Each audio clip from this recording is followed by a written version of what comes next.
You are looking for more modern books to fall asleep to. Audible now has a sleep collection filled with bedtime stories. It also includes soundscapes and meditation audio. Link to it in the description below.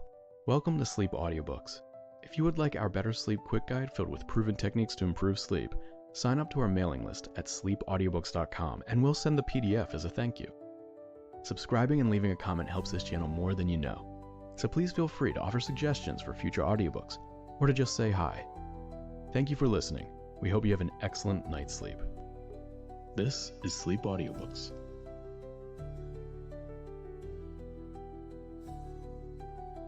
Anne of Green Gables by L.M. Montgomery. Chapter 1. Mrs. Rachel Lynde is surprised. Mrs. Rachel Lynde lived just where the Avonlea main road dipped down into a little hollow, fringed with alders and ladies' eardrops, and traversed by a brook that had its source away back in the woods of the old Cuthbert place. It was reputed to be an intricate, headlong brook in its earlier course through those woods, with dark secrets of pool and cascade, but by the time it reached Lynde's Hollow it was a quiet, well-conducted little stream, for not even a brook could run past Mrs. Rachel Lynde's door without due regard for decency and decorum. It probably was conscious that Mrs. Rachel was sitting at her window, keeping a sharp eye on everything that passed from brooks and children up, and that if she noticed anything odd or out of place, she would never rest until she had ferreted out the whys and wherefores thereof. There are plenty of people, in Avonlea and out of it, who can attend closely to their neighbors' business by dint of neglecting their own, but Mrs. Rachel Lynde was one of those capable creatures who can manage their own concerns and those of other folks into the bargain. She was a notable housewife. Her work was always done and well done.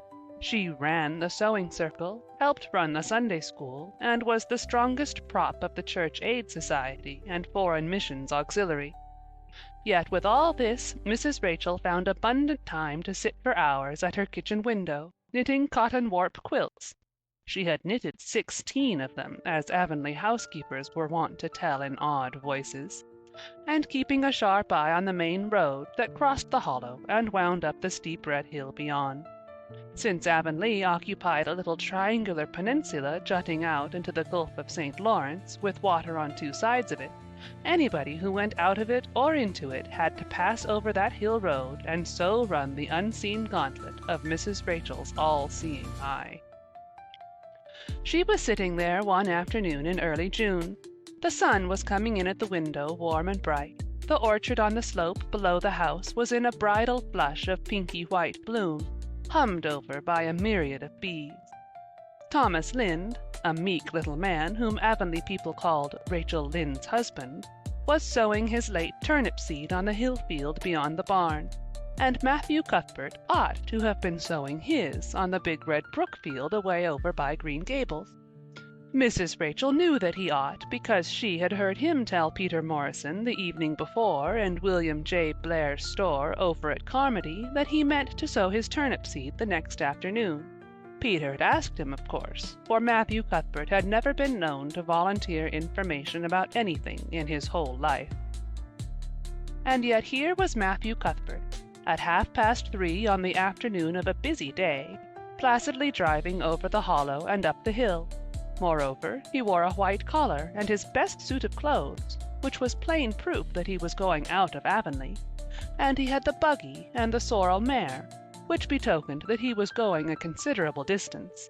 Now, where was Matthew Cuthbert going, and why was he going there?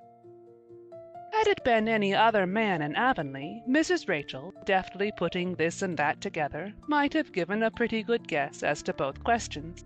But Matthew so rarely went from home that it must be something pressing and unusual which was taking him. He was the shyest man alive and hated to have to go among strangers or to any place where he might have to talk. Matthew, dressed up with a white collar and driving in a buggy, was something that didn't happen often. Mrs. Rachel, ponder as she might, could make nothing of it, and her afternoon's enjoyment was spoiled. "I'll just step over to Green Gables after tea and find out from Marilla where he's gone and why," the worthy woman finally concluded, He doesn't generally go to town this time of year, and he never visits. If he'd run out of turnip seed, he wouldn't dress up and take the buggy to go for more. He wasn't driving fast enough to be going for a doctor. Yet something must have happened since last night to start him off. I'm clean puzzled, that's what, and I won't know a minute's peace of mind or conscience until I know what has taken Matthew Cuthbert out of Avonlea today." Accordingly, after tea, Mrs. Rachel set out. She had not far to go. The big, rambling, orchard-embowered house where the Cuthberts lived was a scant quarter of a mile up the road from Lynn's Hollow. To be sure, the long lane made it a good deal further. Matthew Cuthbert's father, as shy and silent as his son after him, had got as far away as he possibly could from his fellow men without actually retreating into the woods when he founded his homestead. Green Gables was built at the furthest edge of his cleared land, and there it was to this day, barely visible from the main road along which all the other Avonlea houses were so sociably situated. Mrs. Rachel Lynde did not call living in such a place living at all. "It's just staying, that's what," she said, as she stepped along the deep-rutted, grassy lane bordered with wild rose bushes. "It's no wonder Matthew and Marilla are both a little odd, living away back here by themselves. Trees aren't much company, though dear knows if they were, there'd be enough of them. I'd rather look at people. To be sure, they seem contented enough, but then, I suppose, they're used to it. A body can get used to anything, even to being hanged, as the Irishman said." With this, Mrs. Rachel stepped out of the lane into the backyard of Green Gables. Very green and neat and precise was that yard, set about on one side with great patriarchal willows, and the other with prim Lombardies. Not a stray stick nor stone was to be seen, for Mrs. Rachel would have seen it if there had been. Privately, she was of the opinion that Marilla Cuthbert swept that yard over as often as she swept her house. One could have eaten a meal off the ground without overbrimming the proverbial peck of dirt. Mrs. Rachel rapped smartly at the kitchen door and stepped in when bidden to do so. The kitchen at Green Gables was a cheerful apartment, or would have been cheerful if it had not been so painfully clean as to give it something of the appearance of an unused parlor. Its windows looked east and west. Through the west one, looking out on the backyard, came a flood of mellow June sunlight, but the east one, whence you got a glimpse of the bloom-white cherry trees in the left orchard and nodding slender birches down in the hollow by the brook, was greened over by a tangle of vines. Here sat Marilla Cuthbert, when she sat at all, always slightly distrustful of sunshine, which seemed to her too dancing and irresponsible a thing for a world which was meant to be taken seriously. And here she sat now, knitting, and the table behind her was laid for supper. Mrs. Rachel, before she had fairly closed the door, had taken a mental note of everything that was on that table. There were 3 plates laid, so that Marilla must be expecting someone home with Matthew to tea, but the dishes were everyday dishes, and there was only crab-apple preserves and one kind of cake, so that the expected company could not be any particular company. Yet what of Matthew's white collar and the sorrel mare? Mrs. Rachel was getting fairly dizzy with this unusual mystery about quiet, unmysterious Green Gables. "Good evening, Rachel," Marilla said briskly. "This is a real fine evening, isn't it? Won't you sit down? How are all your folks?" Something that for lack of any other name might be called friendship existed and always had existed between Marilla Cuthbert and Mrs. Rachel, in spite of, or perhaps because of, their dissimilarity. Marilla was a tall, thin woman, with angles and without curves. Her dark hair showed some gray streaks and was always twisted up in a hard little knot behind with 2 wire hairpins stuck aggressively through it. She looked like a woman of narrow experience and rigid conscience, which she was, but there was a saving something about her mouth which, if it had been ever so slightly developed, might have been considered indicative of a sense of humor. "We're all pretty well," said Mrs. Rachel. "I was kind of afraid you weren't, though, when I saw Matthew starting off today. I thought maybe he was going to the doctor's." Marilla's lips twitched understandingly. She had expected Mrs. Rachel up. She had known that the sight of Matthew jaunting off so unaccountably would be too much for her neighbor's curiosity. "Oh, no, I'm quite well, although I had a bad headache yesterday," she said. "Matthew went to Bright River. We're getting a little boy from an orphan asylum in Nova Scotia, and he's coming on the train tonight." If Marilla had said that Matthew had gone to Bright River to meet a kangaroo from Australia, Mrs. Rachel could not have been more astonished. She was actually stricken dumb for 5 seconds. It was unsupposable that Marilla was making fun of her, but Mrs. Rachel was almost forced to suppose it. "Are you in earnest, Marilla?" she demanded when voice returned to her. "Yes, of course," said Marilla, as if getting boys from orphan asylums in Nova Scotia were part of the usual spring work on any well-regulated Avonlea farm, instead of being an unheard-of innovation. Mrs. Rachel felt that she had received a severe mental jolt. She thought in exclamation points. A boy! Marilla and Matthew Cuthbert of all people adopting a boy from an orphan asylum! Well, the world was certainly turning upside down. She would be surprised at nothing after this.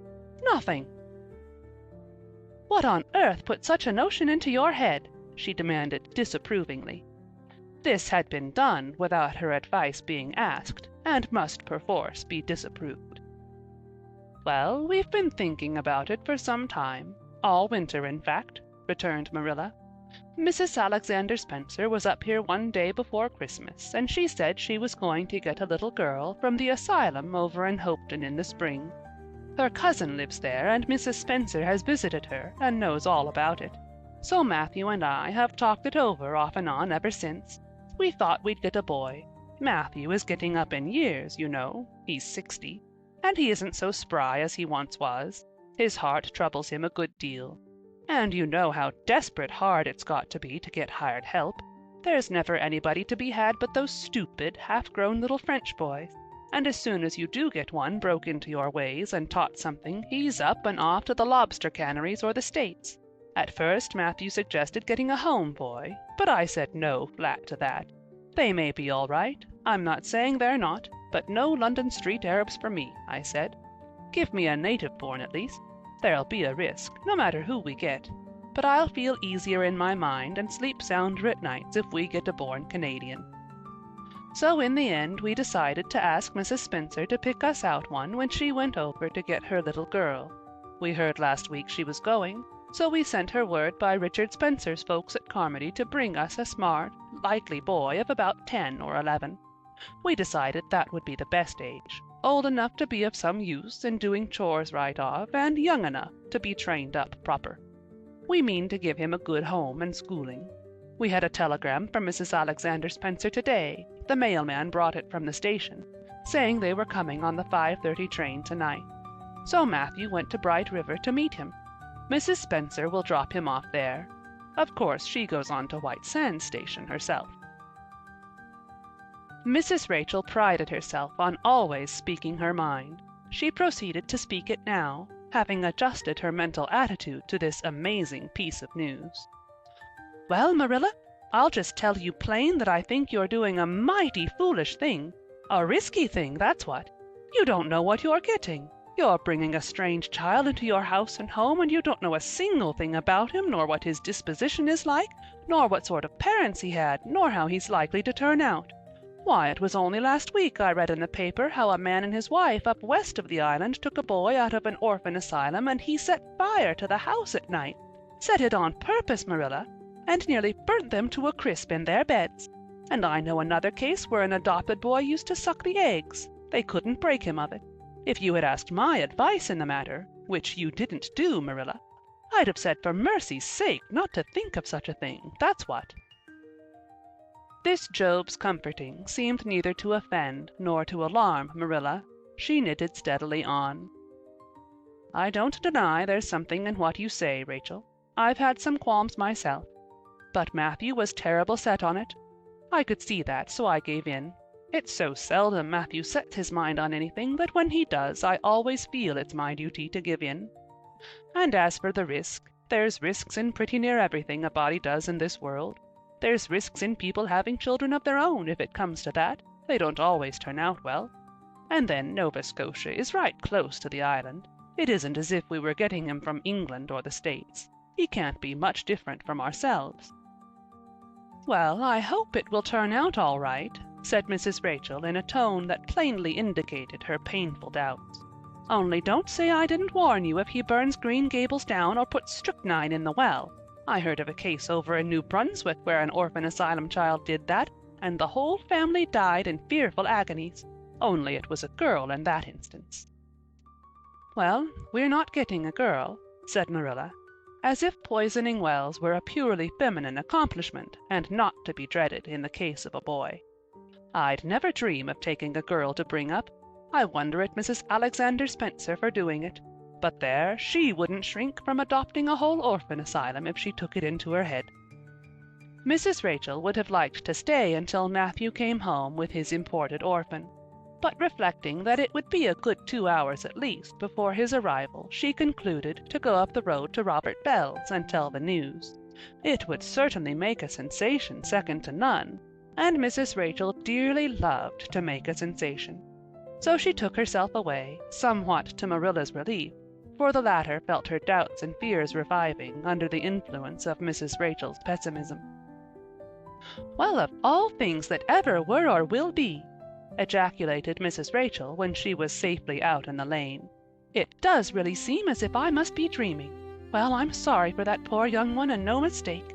Matthew and Marilla don't know anything about children, and they'll expect him to be wiser and steadier than his own grandfather, if so be's he ever had a grandfather, which is doubtful. It seems uncanny to think of a child at Green Gables somehow.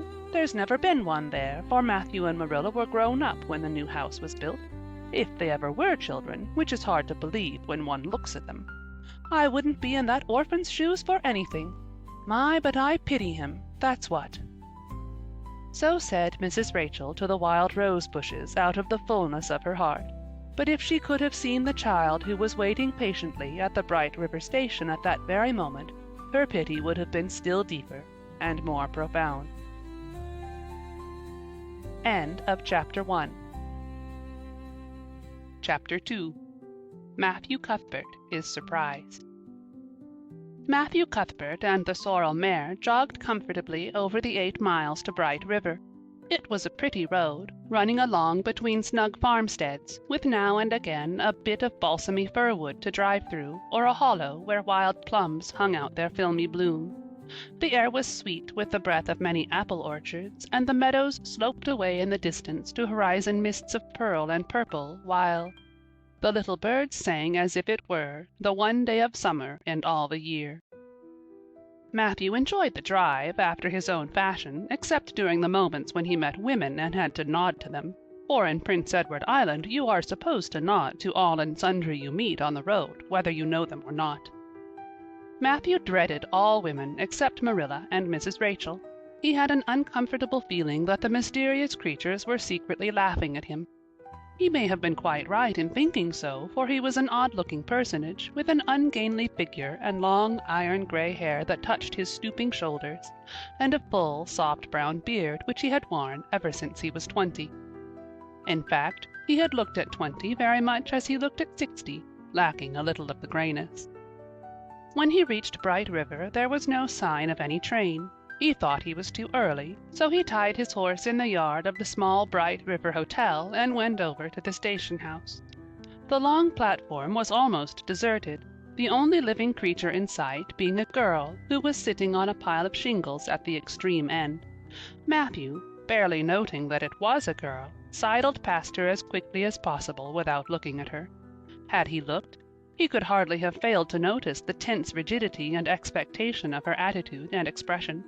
She was sitting there waiting for something or somebody, and, since sitting and waiting was the only thing to do just then, she sat and waited with all her might and main. Matthew encountered the station-master locking up the ticket office preparatory to going home for supper, and asked him if the 5:30 train would soon be along. "The 5:30 train has been in and gone half an hour ago," answered that brisk official. "But there was a passenger dropped off for you, a little girl. She's sitting out there on the shingles. I asked her to go into the ladies' waiting room, but she informed me gravely that she preferred to stay outside. There was more scope for imagination, she said. She's a case, I should say." "I'm not expecting a girl," said Matthew blankly. "It's a boy I've come for. He should be here.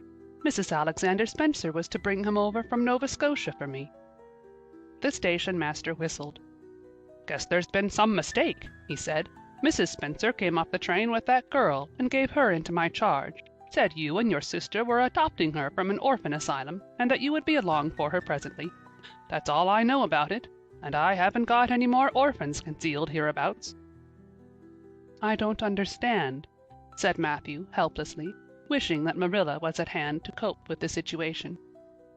"Well, you'd better question the girl," said the station master carelessly. "I dare say she'll be able to explain. She's got a tongue of her own, that's certain. Maybe they were out of boys of the brand you wanted." He walked jauntily away, being hungry, and the unfortunate Matthew was left to do that which was harder for him than bearding a lion in its den, walk up to a girl, a strange girl, an orphan girl, and demand of her why she wasn't a boy. Matthew groaned in spirit as he turned about and shuffled gently down the platform towards her. She had been watching him ever since he had passed her, and she had her eyes on him now.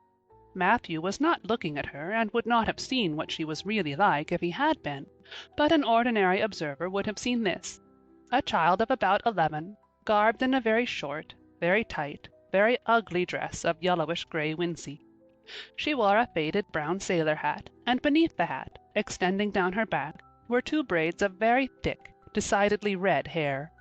Her face was small, white, and thin, also much freckled. Her mouth was large, and so were her eyes, which looked green in some lights and moods, and gray in others. So far the ordinary observer. An extraordinary observer might have seen that the chin was very pointed and pronounced, that the big eyes were full of spirit and vivacity, that the mouth was sweet-lipped and expressive, that the forehead was broad and full. In short, our discerning extraordinary observer might have concluded that no commonplace soul inhabited the body of this stray woman-child, of whom shy Matthew Cuthbert was so ludicrously afraid. Matthew, however, was spared the ordeal of speaking first, for as soon as she concluded that he was coming to her, she stood up, grasping with one thin brown hand the handle of a shabby, old-fashioned carpet-bag. The other she held out to him. "I suppose you are Mr. Matthew Cuthbert of Green Gables?" she said in a peculiarly clear, sweet voice. "I'm very glad to see you. I was beginning to be afraid you weren't coming for me, and I was imagining all the things that might have happened to prevent you.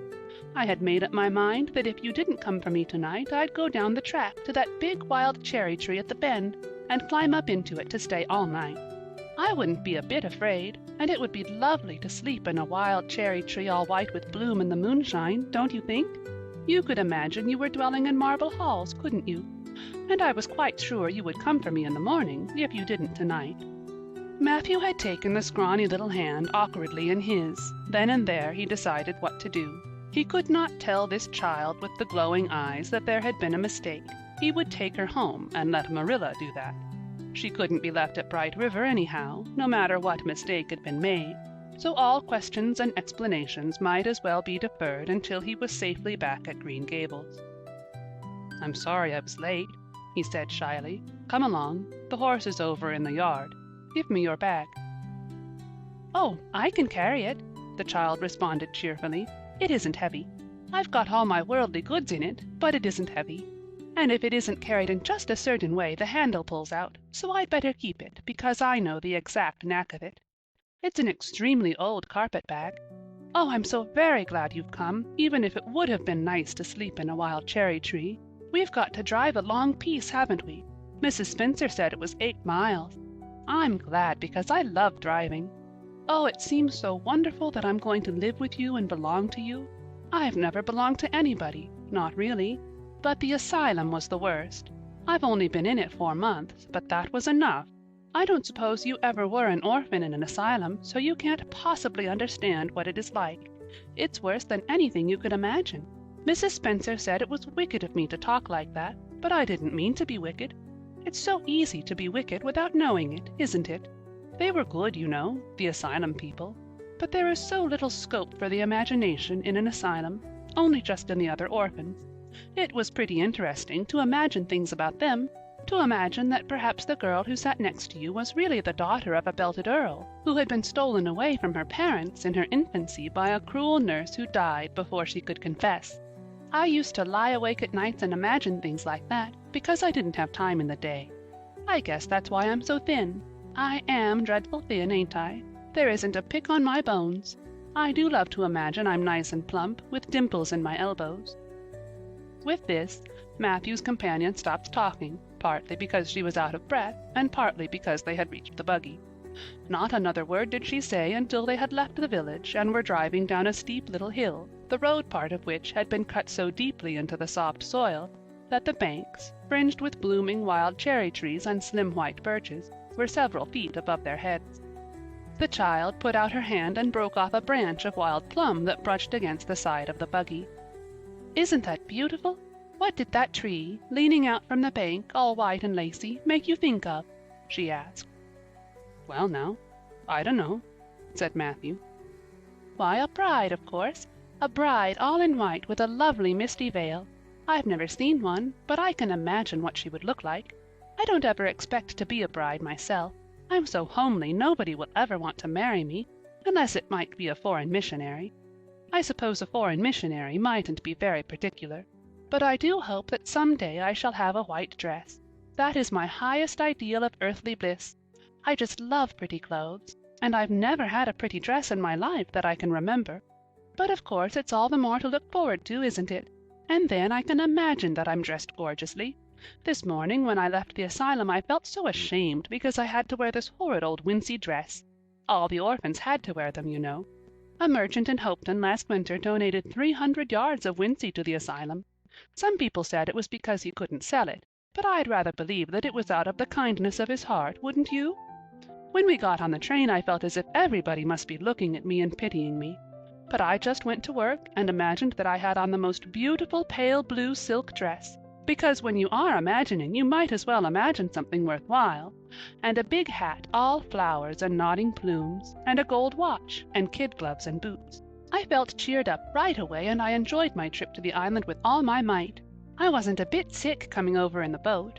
Neither was Mrs. Spencer, although she generally is. She said she hadn't time to get sick, watching to see that I didn't fall overboard.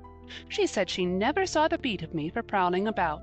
But if it kept her from being seasick, it's a mercy I did prowl, isn't it? And I wanted to see everything that was to be seen on that boat, because I didn't know whether I'd ever have another opportunity. Oh, there are a lot more cherry trees all in bloom. This island is the bloomiest place. I just love it already, and I'm so glad I'm going to live here. I've always heard that Prince Edward Island was the prettiest place in the world, and I used to imagine I was living here, but I never really expected I would. It's delightful when your imaginations come true, isn't it? But those red roads are so funny. When we got into the train at Charlottetown and the red roads began to flash past, I asked Mrs. Spencer what made them red, and she said she didn't know and for pity's sake not to ask her any more questions. She said I must have asked her 1,000 already. I suppose I had, too, but how are you going to find out about things if you don't ask questions? And what does make the roads red? Well now, I don't know, said Matthew. Well, that is one of the things to find out sometime. Isn't it splendid to think of all the things there are to find out about? It just makes me feel glad to be alive. It's such an interesting world. It wouldn't be half so interesting if we knew all about everything, would it? There'd be no scope for imagination then, would there? But am I talking too much? People are always telling me I do. Would you rather I didn't talk? If you say so, I'll stop. I can stop when I make my mind up to it, although it's difficult.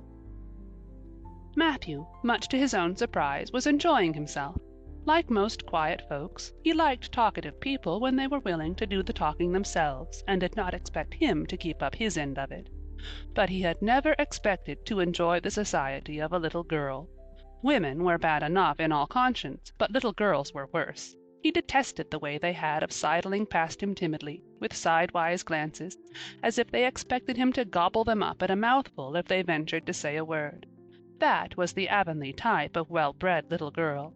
But this freckled witch was very different, and although he found it rather difficult for his slower intelligence to keep up with her brisk mental processes, he thought that he kind of liked her chatter. So he said as shyly as usual, "Oh, you can talk as much as you like. I don't mind." "Oh, I'm so glad! I know you and I are going to get along together fine. It's such a relief to talk when one wants to and not be told that children should be seen and not heard. I've had that said to me 1,000,000 times if I have once. And people laugh at me because I use big words. But if you have big ideas, you have to use big words to express them, haven't you? Well now, that seems reasonable, said Matthew. Mrs. Spencer said that my tongue must be hung in the middle, but it isn't. It's firmly fastened at one end. Mrs. Spencer said your place was named Green Gables. I asked her all about it, and she said there were trees all around it. I was gladder than ever. I just love trees. And there weren't any at all about the asylum, only a few poor weeny-teeny things out in front with little whitewashed cagey things about them. They just looked like orphans themselves, those trees did. It used to make me want to cry to look at them. I used to say to them, "Oh, you poor little things, if you were out in a great big woods with other trees all around you and little mosses and June bells growing over your roots and a brook not far away and birds singing in your branches, you could grow, couldn't you? But you can't where you are. I know just exactly how you feel, little trees. I felt sorry to leave them behind this morning. You do get so attached to things like that, don't you? Is there a brook anywhere near Green Gables? I forgot to ask Mrs. Spencer that." "Well now, yes, there's one right below the house." "Fancy! It's always been one of my dreams to live near a brook. I never expected I would, though. Dreams don't often come true, do they? Wouldn't it be nice if they did? But just now I feel pretty nearly perfectly happy. I can't feel exactly perfectly happy because, well, what color would you call this?" She twitched one of her long glossy braids over her thin shoulder and held it up before Matthew's eyes. Matthew was not used to deciding on the tints of ladies' tresses, but in this case there couldn't be much doubt. "It's red, ain't it?" he said. The girl let the braid drop back with a sigh that seemed to come from her very toes and to exhale forth all the sorrows of the ages. "Yes, it's red," she said resignedly. "Now you see why I can't be perfectly happy. Nobody could who has red hair. I don't mind the other things so much, the freckles and the green eyes and my skinniness. I can imagine them away. I can imagine that I have a beautiful rose-leaf complexion and lovely starry violet eyes. But I cannot imagine that red hair away. I do my best. I think to myself, now my hair is a glorious black, black as the raven's wing. But all the time I know it is just plain red and it breaks my heart. It will be my lifelong sorrow. I read of a girl once in a novel who had a lifelong sorrow, but it wasn't red hair. Her hair was pure gold rippling back from her alabaster brow. What is an alabaster brow? I never could find out. Can you tell me?" "Well now, I'm afraid I can't," said Matthew, who was getting a little dizzy. He felt as he had once felt in his rash youth, when another boy had enticed him on the merry-go-round at a picnic. "Well, whatever it was, it must have been something nice, because she was divinely beautiful. Have you ever imagined what it must feel like to be divinely beautiful?" "Well now, I haven't," confessed Matthew ingenuously. "I have, often. Which would you rather be if you had the choice?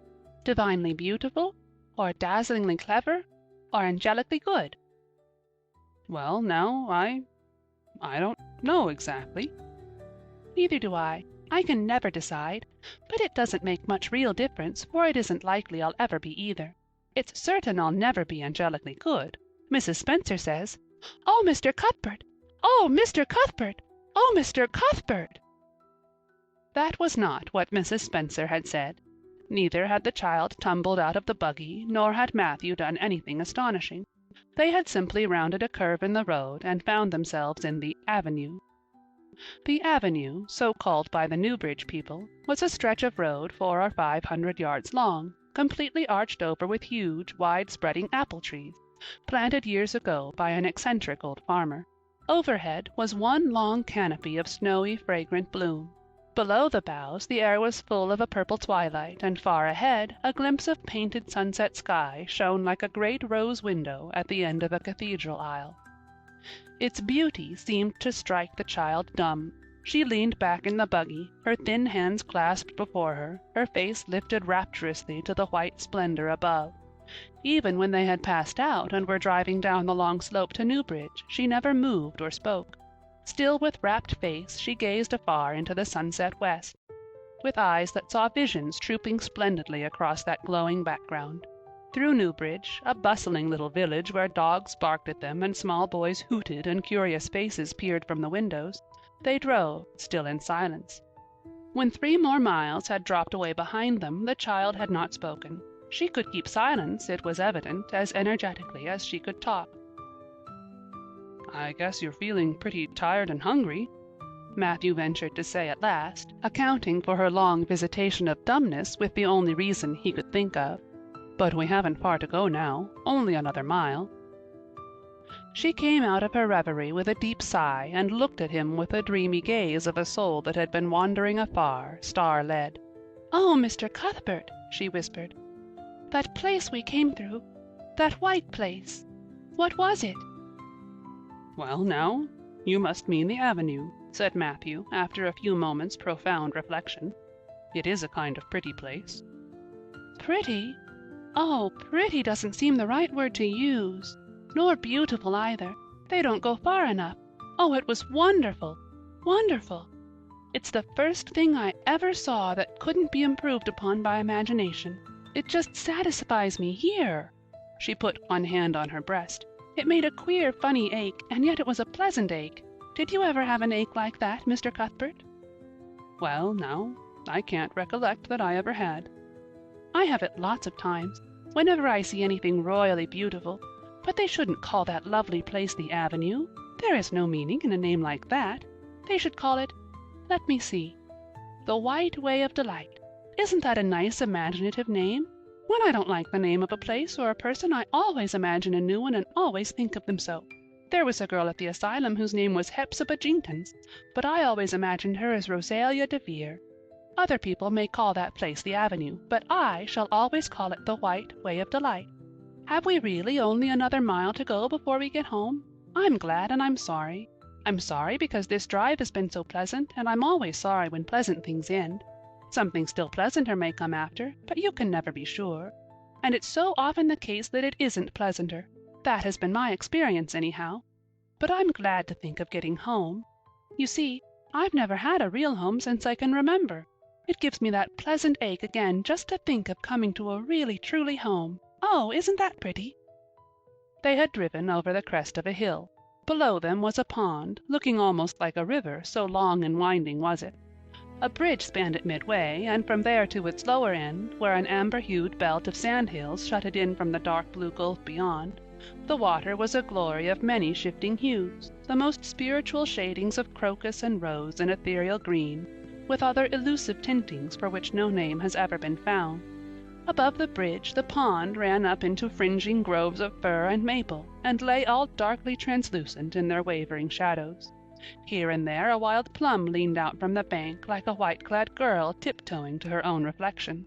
From the marsh at the head of the pond came the clear, mournfully sweet chorus of the frogs. There was a little gray house peering around a white apple orchard on a slope beyond, and, although it was not yet quite dark, a light was shining from one of its windows. "That's Barry's Pond," said Matthew. "Oh, I don't like that name either. I shall call it, let me see, the Lake of Shining Waters. Yes, that is the right name for it. I know because of the thrill. When I hit on a name that suits exactly, it gives me a thrill. Do things ever give you a thrill?" Matthew ruminated. "Well now, yes. It always kind of gives me a thrill to see them ugly white grubs that spade up in the cucumber beds. I hate the look of them." "Oh, I don't think that can be exactly the same kind of a thrill. Do you think it can? There doesn't seem to be much connection between grubs and lakes of shining waters, does there? But why do other people call it Barry's Pond?" "I reckon because Mr. Barry lives up there in that house. Orchard Slope's the name of his place. If it wasn't for that big bush behind it, you could see Green Gables from here. But we have to go over the bridge and round by the road, so it's near half a mile further." "Has Mr. Barry any little girls? Well, not so very little either, about my size." "He's got one about 11. Her name is Diana." "Oh," with a long indrawing of breath, "what a perfectly lovely name." "Well now, I dunno. There's something dreadful heathenish about it, seems to me. I'd rather Jane or Mary or some sensible name like that. But when Diana was born, there was a schoolmaster boarding there, and they gave him the naming of her, and he called her Diana." "I wish there had been a schoolmaster like that around when I was born then. Oh, here we are at the bridge. I'm going to shut my eyes tight. I'm always afraid going over bridges. I can't help imagining that perhaps just as we get to the middle, they'll crumple up like a jackknife and nip us. So I shut my eyes. But I always have to open them for all when I think we're getting near the middle. Because, you see, if the bridge did crumple up, I'd want to see it crumple. What a jolly rumble it makes. I always like the rumble part of it. Isn't it splendid there are so many things to like in this world? There, we're over. Now I'll look back. Good night, dear Lake of Shining Waters. I always say good night to the things I love, just as I would to people. I think they like it. That water looks as if it was smiling at me." When they had driven up the further hill and around a corner, Matthew said, "We're pretty near home now. That's Green Gables over—" "Oh, don't tell me!" she interrupted breathlessly, catching at his partially raised arm and shutting her eyes that she might not see his gesture. "Let me guess. I'm sure I'll guess right." She opened her eyes and looked about her. They were on the crest of a hill. The sun had set some time since, but the landscape was still clear in the mellow afterlight. To the west a dark church spire rose up against a marigold sky. Below was a little valley, and beyond a long, gently rising slope with snug farmsteads scattered along it. From one to another the child's eyes darted, eager and wistful. At last they lingered on one away to the left, far back from the road, dimly white with blossoming trees in the twilight of the surrounding woods. Over it, in the stainless southwest sky, a great crystal-white star was shining like a lamp of guidance and promise. "That's it, isn't it?" she said, pointing. Matthew slapped the reins on the sorrel's back delightedly. "Well, now you've guessed it. But I reckon Mrs. Spencer described it so's you could tell." "No, she didn't. Really she didn't. All she said might just as well have been about most of those other places. I hadn't any real idea what it looked like. But just as soon as I saw it, I felt it was home. Oh, it seems as if I must be in a dream. Do you know, my arm must be black and blue from the elbow up, for I've pinched myself so many times today. Every little while a horrible, sickening feeling would come over me, and I'd be so afraid it was all a dream. Then I'd pinch myself to see if it was real, until suddenly I remembered that even supposing it was only a dream, I'd better go on dreaming as long as I could. So I stopped pinching. But it is real, and we're nearly home." With a sigh of rapture she relapsed into silence. Matthew stirred uneasily. He felt glad that it would be Marilla and not he who would have to tell this waif of the world that the home she longed for was not to be hers after all. They drove over Lynn's Hollow, where it was already quite dark, but not so dark that Mrs. Rachel could not see them from her window vantage, and up the hill and into the long lane of Green Gables. By the time they arrived at the house, Matthew was shrinking from the approaching revelation with an energy he did not understand. It was not of Marilla or himself he was thinking, or the trouble this mistake was probably going to make for them, but of the child's disappointment. When he thought of that rapt light being quenched in her eyes, he had an uncomfortable feeling that he was going to assist at murdering something, much the same feeling that came over him when he had to kill a lamb or calf or any other innocent little creature. The yard was quite dark as they turned into it, and the poplar leaves were rustling silkily all round it. "Listen to the trees talking in their sleep," she whispered, as he lifted her to the ground. "What nice dreams they must have." Then, holding tightly to the carpet-bag which contained all her worldly goods, she followed him into the house. End of Chapter 2. Chapter 3. Marilla Cuthbert is Surprised. Marilla came briskly forward as Matthew opened the door, but when her eyes fell on the odd little figure in the stiff, ugly dress, with the long braids of red hair and the eager, luminous eyes, she stopped short in amazement. "Matthew Cuthbert, who's that?" she ejaculated. "Where is the boy?" "There wasn't any boy," said Matthew wretchedly. "There was only her." He nodded at the child, remembering that he had never even asked her name. "No boy? But there must have been a boy," insisted Marilla. "We sent word to Mrs. Spencer to bring a boy." "Well, she didn't. She brought her." I asked the station master, and I had to bring her home. She couldn't be left there, no matter where the mistake had come in." "Well, this is a pretty piece of business!" ejaculated Marilla. During this dialogue the child had remained silent, her eyes roving from one to the other, all the animation fading out of her face. Suddenly she seemed to grasp the full meaning of what had been said. Dropping her precious carpet-bag, she sprang forward a step and clasped her hands. "You don't want me," she cried. "You don't want me because I'm not a boy. I might have expected it. Nobody ever did want me. I might have known it was all too beautiful to last. I might have known nobody really did want me. Oh, what shall I do? I'm going to burst into tears." Burst into tears she did, sitting down on a chair by the table. Flinging her arms out upon it and burying her face in them, she proceeded to cry stormily. Marilla and Matthew looked at each other deprecatingly across the stove. Neither of them knew what to say or do. Finally Marilla stepped lamely into the breach. "Well, well, there's no need to cry so about it." "Yes, there is need." The child raised her head quickly, revealing a tear-stained face and trembling lips. "You would cry too, if you were an orphan and had come to a place you thought was going to be home and found that they didn't want you because you weren't a boy. Oh, this is the most tragical thing that ever happened to me." Something like a reluctant smile, rather rusty from long disuse, mellowed Marilla's grim expression. "Well, don't cry any more. We're not going to turn you out of doors tonight. You'll have to stay here until we investigate this affair. What's your name?" The child hesitated for a moment. "Will you please call me Cordelia?" she said eagerly. "Call you Cordelia? Is that your name?" "No, it's not exactly my name, but I would love to be called Cordelia. It's such a perfectly elegant name." "I don't know what on earth you mean. If Cordelia isn't your name, what is?" "Anne Shirley," reluctantly faltered forth the owner of that name. "But oh, please do call me Cordelia. It can't matter much to you what you call me if I'm only going to be here a little while, can it? And Anne is such an unromantic name." "Unromantic fiddlesticks," said the unsympathetic Marilla. "Anne is a real good plain sensible name. You've no need to be ashamed of it." "Oh, I'm not ashamed of it," explained Anne. "Only I like Cordelia better. I've always imagined that my name was Cordelia. At least, I always have of late years. When I was young I used to imagine it was Geraldine, but I like Cordelia better now. But if you call me Anne, please call me Anne spelled with an E." "What difference does it make how it's spelled?"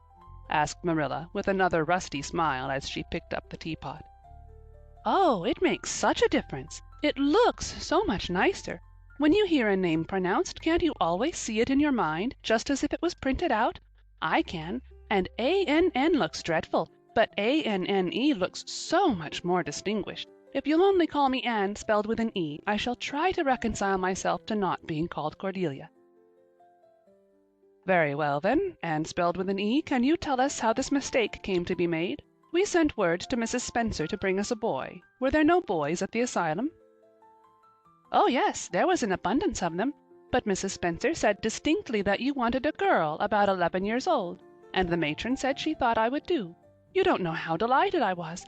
I couldn't sleep all last night for joy. Oh," she added reproachfully, turning to Matthew, "why didn't you tell me at the station that you didn't want me and leave me there? If I hadn't seen the White Way of Delight and the Lake of Shining Waters, it wouldn't be so hard." "What on earth does she mean?" demanded Marilla, staring at Matthew.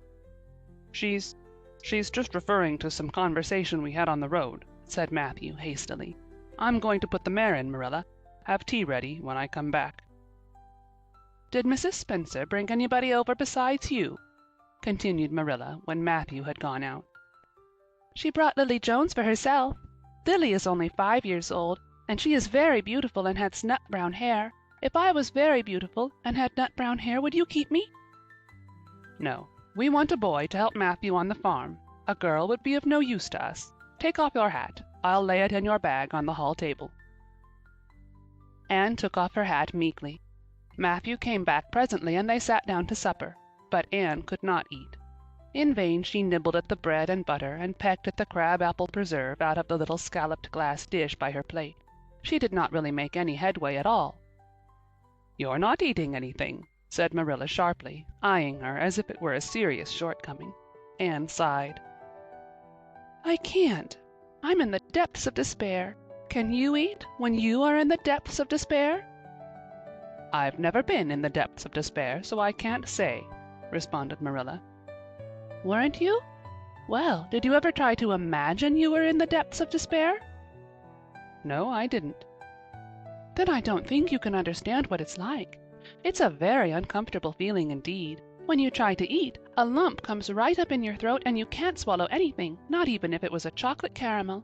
I had one chocolate caramel once 2 years ago and it was simply delicious. I've often dreamed since that I had a lot of chocolate caramels, but I always wake up just when I'm going to eat them.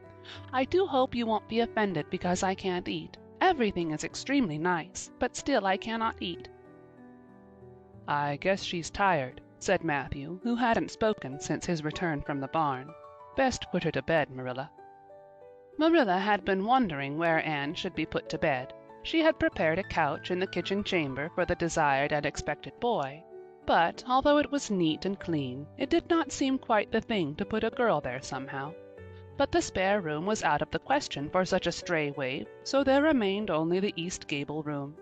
Marilla lighted a candle and told Anne to follow her, which Anne spiritlessly did, taking her hat and carpet-bag from the hall table as she passed. The hall was fearsomely clean. The little gable chamber in which she presently found herself seemed still cleaner. Marilla set the candle on a 3-legged, 3-cornered table and turned down the bedclothes. "I suppose you have a nightgown?" she questioned. Anne nodded. "Yes, I have 2. The matron of the asylum made them for me. They're fearfully skimpy. There is never enough to go around in an asylum, so things are always skimpy, at least in a poor asylum like ours. I hate skimpy night dresses, but one can dream just as well in them as in lovely trailing ones with frills around the neck. That's one consolation." "Well, undress as quick as you can and go to bed. I'll come back in a few minutes for the candle. I daren't trust you to put it out yourself. You'd likely set the place on fire." When Marilla had gone, Anne looked around her wistfully. The whitewashed walls were so painfully bare and staring that she thought they must ache over their own bareness. The floor was bare, too, except for a round braided mat in the middle such as Anne had never seen before. In one corner was the bed, a high, old-fashioned one, with 4 dark, low-turned posts. In the other corner was the aforesaid 3-cornered table, adorned with a fat, red velvet pincushion, hard enough to turn the point of the most adventurous pin. Above it hung a little 6-by-8 mirror. Midway between table and bed was the window, with an icy white muslin frill over it, and opposite it was the washstand. The whole apartment was of a rigidity not to be described in words, but which sent a shiver to the very marrow of Anne's bones. With a sob she hastily discarded her garments, put on the skimpy nightgown, and sprang into bed, where she burrowed face downward into the pillow and pulled the clothes over her head. When Marilla came up for the light, various skimpy articles of raiment scattered most untidily over the floor, and a certain tempestuous appearance of the bed, were the only indications of any presence save her own. She deliberately picked up Anne's clothes, placed them neatly on a prim yellow chair, and then, taking up the candle, went over to the bed. "Good night," she said, a little awkwardly, but not unkindly. Anne's white face and big eyes appeared over the bedclothes with a startling suddenness.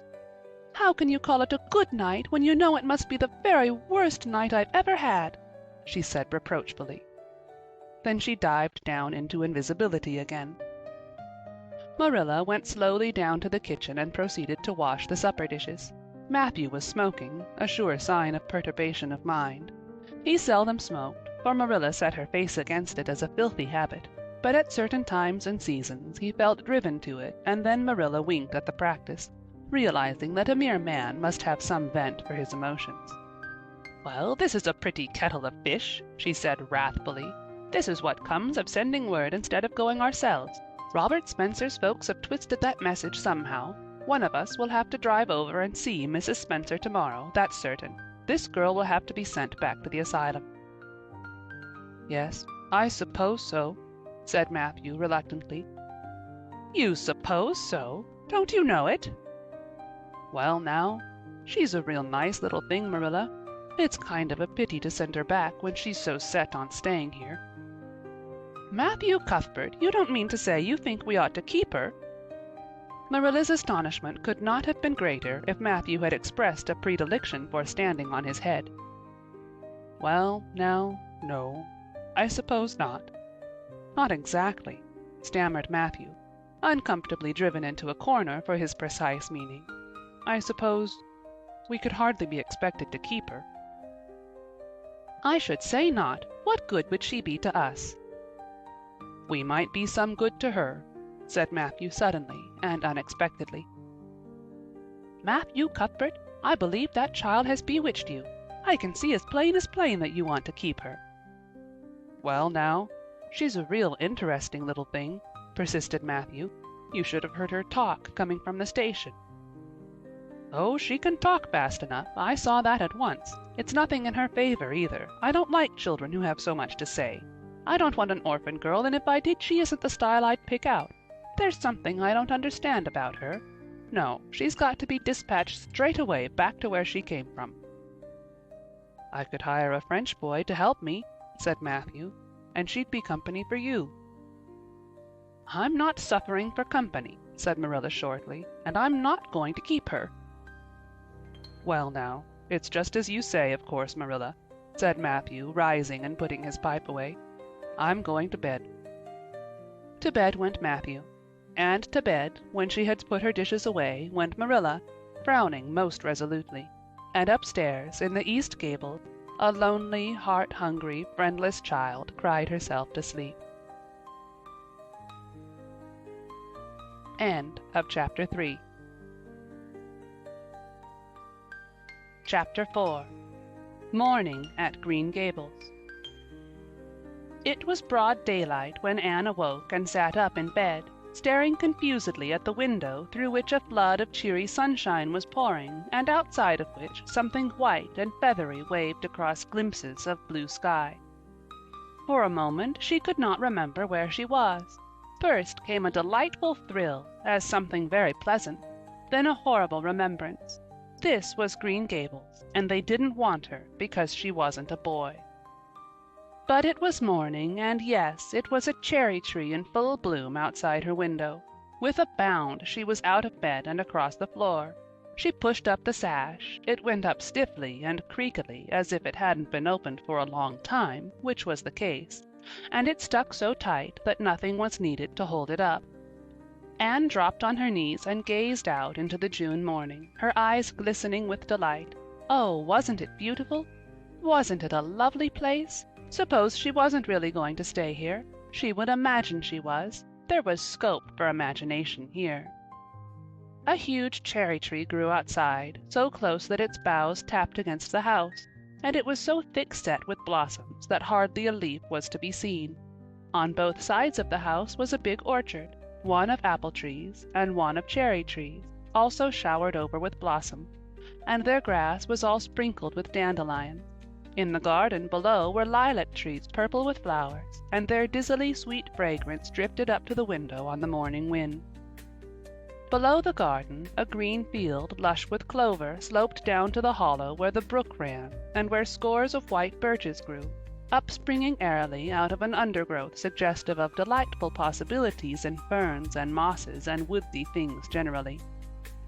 Beyond it was a hill, green and feathery with spruce and fir. There was a gap in it where the gray gable end of the little house she had seen from the other side of the lake of shining waters was visible. Off to the left were the big barns, and beyond them, away down over green, low-sloping fields, was a sparkling blue glimpse of sea. Anne's beauty-loving eyes lingered on it all, taking everything greedily in. She had looked on so many unlovely places in her life, poor child, but this was as lovely as anything she had ever dreamed. She knelt there, lost to everything but the loveliness around her, until she was startled by a hand on her shoulder. Marilla had come in, unheard by the small dreamer. "It's time you were dressed," she said curtly. Marilla really did not know how to talk to the child, and her uncomfortable ignorance made her crisp and curt when she did not mean to be. Anne stood up and drew a long breath. "Oh, isn't it wonderful?" she said, waving her hand comprehensively at the good world outside. "It's a big tree," said Marilla, "and it blooms great, but the fruit don't amount to much never. Small and wormy." "Oh, I don't mean just the tree. Of course it's lovely. Yes, it's radiantly lovely. It blooms as if it meant it. But I meant everything, the garden and the orchard and the brook and the woods, the whole big dear world.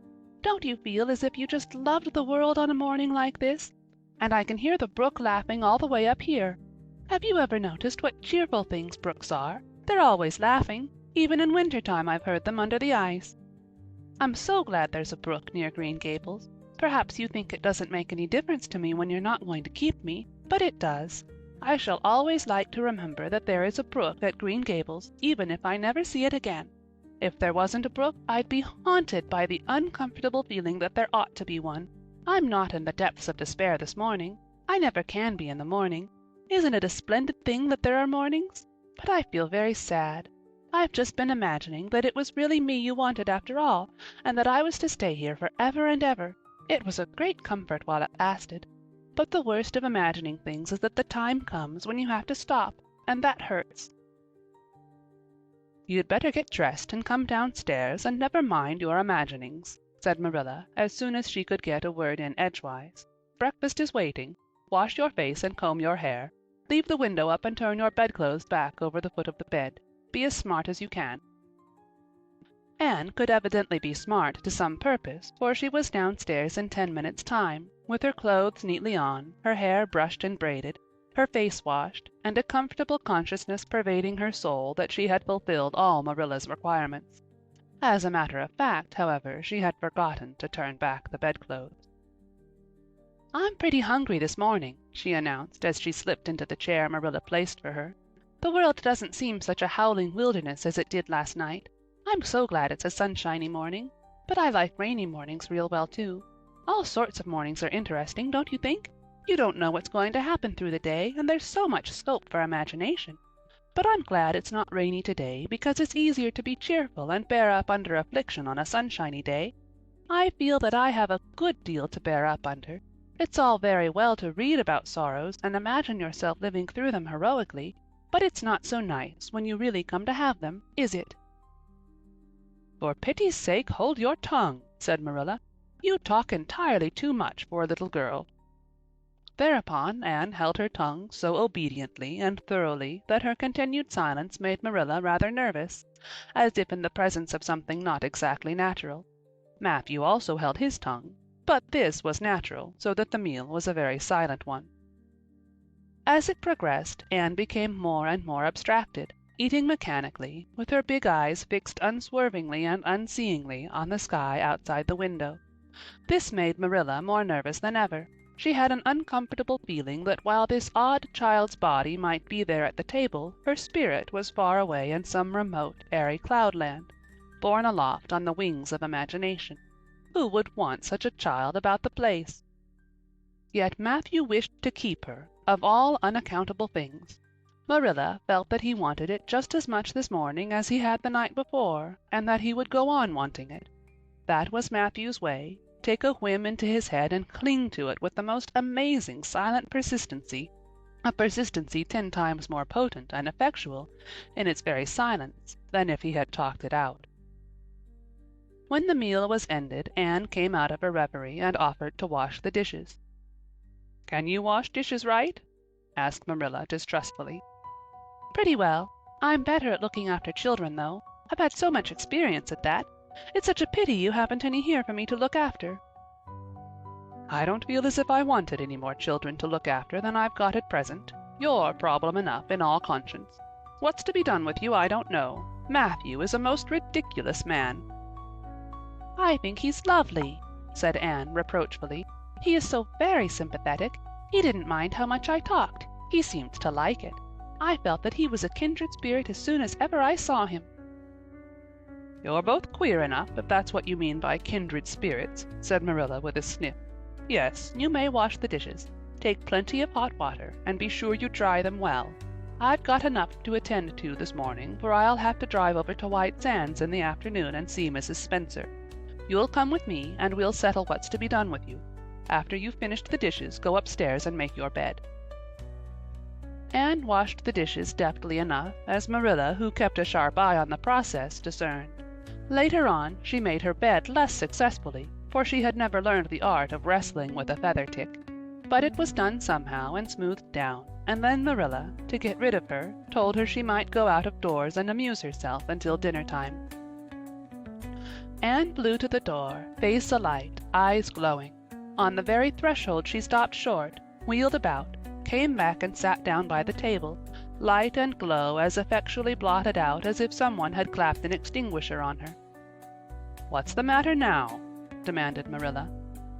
"I don't dare go out," said Anne, in the tone of a martyr, relinquishing all earthly joys. "If I can't stay here, there is no use in my loving Green Gables. And if I go out there and get acquainted with all those trees and flowers and the orchard and the brook, I'll not be able to help loving it. It's hard enough now, so I won't make it any harder. I want to go out so much. Everything seems to be calling to me, 'Anne, Anne, come out to us. Anne, Anne, we want a playmate.' But it's better not. There is no use in loving things if you have to be torn from them, is there? And it's so hard to keep from loving things, isn't it? That was why I was glad when I thought I was going to live here. I thought I'd have so many things to love and nothing to hinder me. But that brief dream is over. I am resigned to my fate now, so I don't think I'll go out for fear I'll get unresigned again. What is the name of that geranium on the window-sill, please?" "That's the apple-scented geranium." "Oh, I don't mean that sort of a name. I mean just a name you gave it yourself. Didn't you give it a name? May I give it one then? May I call it— let me see. Bonnie would do. May I call it Bonnie while I'm here? Oh, do let me." "Goodness, I don't care, but where on earth is the sense of naming a geranium?" "Oh, I like things to have handles, even if they are only geraniums. It makes them seem more like people. How do you know but that it hurts a geranium's feelings just to be called a geranium and nothing else? You wouldn't like to be called nothing but a woman all the time. Yes, I shall call it Bonnie. I named that cherry tree outside my bedroom window this morning. I called it Snow Queen because it was so white. Of course, it won't always be in blossom, but one can imagine that it is, can't one?" "I never in all my life saw or heard anything to equal her," muttered Marilla, beating a retreat down to the cellar after potatoes. "She is kind of interesting, as Matthew says. I can feel already that I'm wondering what on earth she'll say next. She'll be casting a spell over me, too. She's cast it over Matthew. That look he gave me when he went out said everything he said or hinted last night over again. I wish he was like other men and would talk things out. A body could answer back then and argue him into reason. But what's to be done with a man who just looks?" Anne had relapsed into reverie, with her chin in her hands and her eyes on the sky, when Marilla returned from her cellar pilgrimage. There Marilla left her, until the early dinner was on the table. "I suppose I can have the mare and buggy this afternoon, Matthew," said Marilla. Matthew nodded and looked wistfully at Anne. Marilla intercepted the look and said grimly, "I'm going to drive over to White Sands and settle this thing. I'll take Anne with me, and Mrs. Spencer will probably make arrangements to send her back to Nova Scotia at once. I'll set your tea out for you, and I'll be home in time to milk the cows." Still Matthew said nothing, and Marilla had a sense of having wasted words and breath. There is nothing more aggravating than a man who won't talk back, unless it is a woman who won't. Matthew hitched the sorrel into the buggy in due time, and Marilla and Anne set off. Matthew opened the yard gate for them, and as they drove slowly through, he said, to nobody in particular as it seemed, "Little Jerry Boat from the creek was here this morning, and I told him I guessed I'd hire him for the summer." Marilla made no reply, but she hit the unlucky sorrel such a vicious clip with the whip that the fat mare, unused to such treatment, whizzed indignantly down the lane at an alarming pace. Marilla looked back once as the buggy bounced along and saw that aggravating Matthew leaning over the gate, looking wistfully after them. End of Chapter 4. Chapter 5. Anne's History. "Do you know," said Anne confidentially, "I've made up my mind to enjoy this drive. It's been my experience that you can nearly always enjoy things if you make up your mind firmly that you will. Of course, you must make it up firmly. I am not going to think about going back to the asylum while we're having our drive. I'm just going to think about the drive. Oh, look, there's one little early wild rose out. Isn't it lovely? Don't you think it must be glad to be a rose? Wouldn't it be nice if roses could talk? I'm sure they could tell us such lovely things. And isn't pink the most bewitching color in the world? I love it, but I can't wear it. Red-headed people can't wear pink, not even in imagination. Did you ever know of anybody whose hair was red when she was young, but got to be another color when she grew up? No, I don't know as I ever did, said Marilla mercilessly, and I shouldn't think it likely to happen in your case either. Anne sighed. Well, that is another hope gone. My life is a perfect graveyard of buried hopes. That's a sentence I read in a book once, and I say it over to comfort myself whenever I'm disappointed in anything. I don't see where the comforting comes in myself, said Marilla. Why, because it sounds so nice and romantic, just as if I were a heroine in a book, you know. I am so fond of romantic things, and a graveyard full of buried hopes is about as romantic a thing as one can imagine, isn't it? I'm rather glad I have one. Are we going across the Lake of Shining Waters today? We're not going over Barry's Pond, if that's what you mean by your Lake of Shining Waters. We're going by the shore road. Shore road sounds nice, said Anne dreamily. Is it as nice as it sounds? Just when you said shore road, I saw it in a picture in my mind as quick as that. And White Sands is a pretty name too, but I don't like it as well as Avonlea. Avonlea is a lovely name. It sounds just like music. How far is it to White Sands? It's 5 miles, and as you're evidently bent on talking, you might as well talk to some purpose by telling me what you know about yourself. Oh, what I know about myself isn't really worth telling, said Anne eagerly. If you'll only let me tell you what I imagine about myself, you'll think it ever so much more interesting. No, I don't want any of your imaginings. Just you stick to bald facts. Begin at the beginning. Where were you born, and how old are you? I was 11 last March, said Anne, resigning herself to bald facts with a little sigh. And I was born in Bolingbroke, Nova Scotia. My father's name was Walter Shirley, and he was a teacher at the Bolingbroke High School. My mother's name was Bertha Shirley. Aren't Walter and Bertha lovely names? I'm so glad my parents had nice names.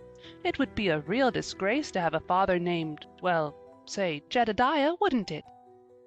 I guess it doesn't matter what a person's name is as long as he behaves himself, said Marilla, feeling herself called upon to inculcate a good and useful moral.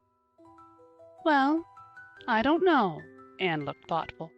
I read in a book once that a rose by any other name would smell as sweet, but I've never been able to believe it. I don't believe a rose would be as nice if it was called a thistle or a skunk cabbage. I suppose my father could have been a good man, even if he had been called Jedediah, but I'm sure it would have been a cross. Well, my mother was a teacher in the high school too, but when she married father she gave up teaching, of course. A husband was enough responsibility. Mrs. Thomas said that they were a pair of babies and as poor as church mice. They went to live in a weeny-teeny little yellow house in Bolingbroke. I've never seen that house, but I've imagined it thousands of times. I think it must have had honeysuckle over the parlor window and lilacs in the front yard and lilies of the valley just inside the gate. Yes, and muslin curtains in all the windows.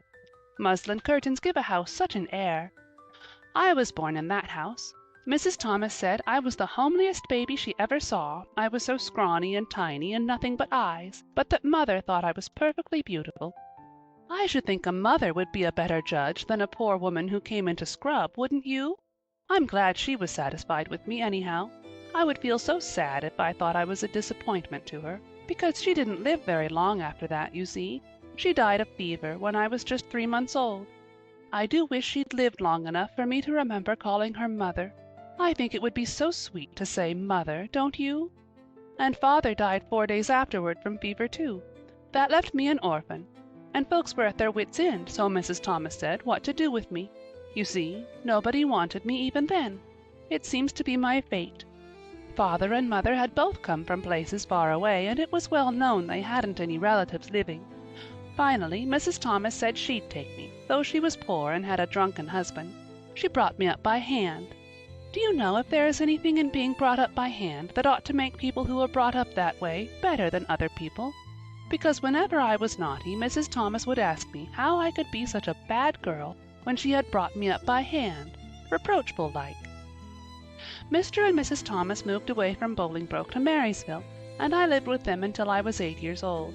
I helped look after the Thomas children. There were 4 of them younger than me, and I can tell you they took a lot of looking after. Then Mr. Thomas was killed, falling under a train, and his mother offered to take Mrs. Thomas and the children, but she didn't want me. Mrs. Thomas was at her wits' end, so she said what to do with me. Then Mrs. Hammond from up the river came down and said she'd take me, seeing I was handy with children, and I went up the river to live with her in a little clearing among the stumps. It was a very lonesome place. I'm sure I could never have lived there if I hadn't had an imagination. Mr. Hammond worked a little sawmill up there, and Mrs. Hammond had 8 children. She had twins 3 times. I like babies in moderation, but twins 3 times in succession is too much. I told Mrs. Hammond so firmly when the last pair came. I used to get so dreadfully tired carrying them about. I lived upriver with Mrs. Hammond over 2 years, and then Mr. Hammond died, and Mrs. Hammond broke up housekeeping. She divided her children among her relatives and went to the States. I had to go to the asylum at Hopeton because nobody would take me. They didn't want me at the asylum either. They said they were overcrowded as it was. But they had to take me, and I was there 4 months, until Mrs. Spencer came. Anne finished up with another sigh, of relief this time. Evidently she did not like talking about her experiences in a world that had not wanted her. "Did you ever go to school?" demanded Marilla, turning the sorrel mare down the shore road. "Not a great deal. I went a little the last year I stayed with Mrs. Thomas. When I went up river we were so far from a school that I couldn't walk it in winter, and there was a vacation in summer, so I could only go in the spring and fall. But of course I went while I was at the asylum. I can read pretty well, and I know ever so many pieces of poetry off by heart. The Battle of Hohenlinden, and Edinburgh after Flodden, and Bingen on the Rhine, and most of The Lady of the Lake, and most of The Seasons by James Thomson. Don't you just love poetry that gives you a crinkly feeling up and down your back? There is a piece in the 5th Reader, The Downfall of Poland, that is just full of thrills. Of course, I wasn't in the 5th Reader, I was only in the 4th, but the big girls used to lend me theirs to read." "Were those women, Mrs. Thomas and Mrs. Hammond, good to you?" asked Marilla, looking at Anne out of the corner of her eye. "Oh," faltered Anne. Her sensitive little face suddenly flushed scarlet and embarrassment sat on her brow. "Oh, they meant to be. I know they meant to be, just as good and kind as possible. And when people mean to be good to you, you don't mind very much when they're not quite. Always. They had a good deal to worry them, you know. It's very trying to have a drunken husband, you see, and it must be very trying to have twins 3 times in succession, don't you think? But I feel sure they meant to be good to me." Marilla asked no more questions. Anne gave herself up to a silent rapture over the shore road, and Marilla guided the sorrel abstractedly while she pondered deeply. Pity was suddenly stirring in her heart for the child. What a starved, unloved life she had had, a life of drudgery and poverty and neglect, for Marilla was shrewd enough to read between the lines of Anne's history and divine the truth. No wonder she had been so delighted at the prospect of a real home. It was a pity she had to be sent back. What if she, Marilla, should indulge Matthew's unaccountable whim and let her stay? He was set on it, and the child seemed a nice, teachable little thing. "She's got too much to say," thought Marilla, "but she might be trained out of that. And there's nothing rude or slangy in what she does say. She's ladylike. It's likely her people were nice folks." The shore road was woodsy and wild and lonesome. On the right hand, scrub firs, their spirits quite unbroken by long years of tussle with the gulf winds, grew thickly. On the left were the steep red sandstone cliffs, so near the track in places that a mare of less steadiness than the sorrel might have tried the nerves of the people behind her. Down at the base of the cliffs were heaps of surf-worn rocks or little sandy coves inlaid with pebbles as with ocean jewels. Beyond lay the sea, shimmering and blue, and over it soared the gulls, their pinions flashing silvery in the sunlight. "Isn't the sea wonderful?" said Anne, rousing from a long, wide-eyed silence. Once, when I lived in Marysville, Mr. Thomas hired an express wagon and took us all to spend the day at the shore 10 miles away. I enjoyed every moment of that day, even if I had to look after the children all the time. I lived it over in happy dreams for years. But this shore is nicer than the Marysville shore. Aren't those gulls splendid? Would you like to be a gull? I think I would. That is, if I couldn't be a human girl. Don't you think it would be nice to wake up at sunrise and swoop down over the water and away out over that lovely blue all day, and then at night to fly back to one's nest? Oh, I can just imagine myself doing it. What big house is that just ahead, please? That's the White Sands Hotel. Mr. Kirke runs it, but the season hasn't begun yet. There are heaps of Americans come there for the summer. They think this shore is just about right. I was afraid it might be Mrs. Spencer's place, said Anne mournfully. I don't want to get there.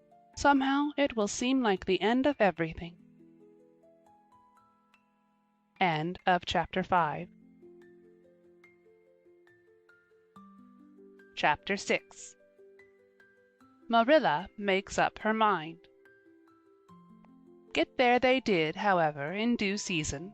Mrs. Spencer lived in a big yellow house at White Sands Cove, and she came to the door with surprise and welcome mingled on her benevolent face.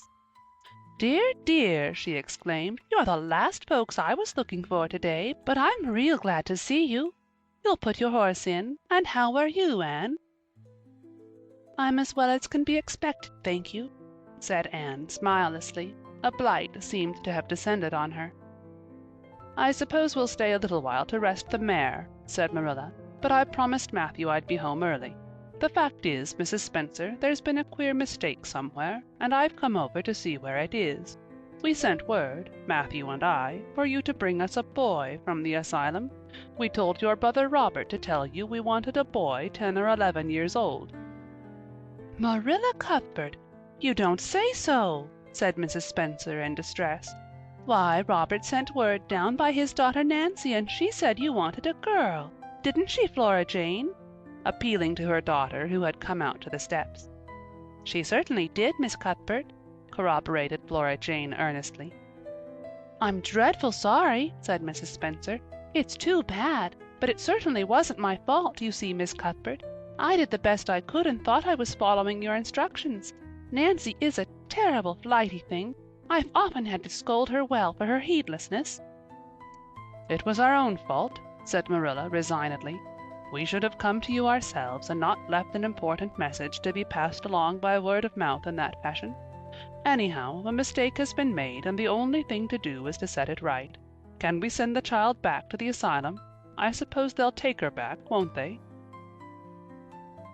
"I suppose so," said Mrs. Spencer thoughtfully, "but I don't think it will be necessary to send her back.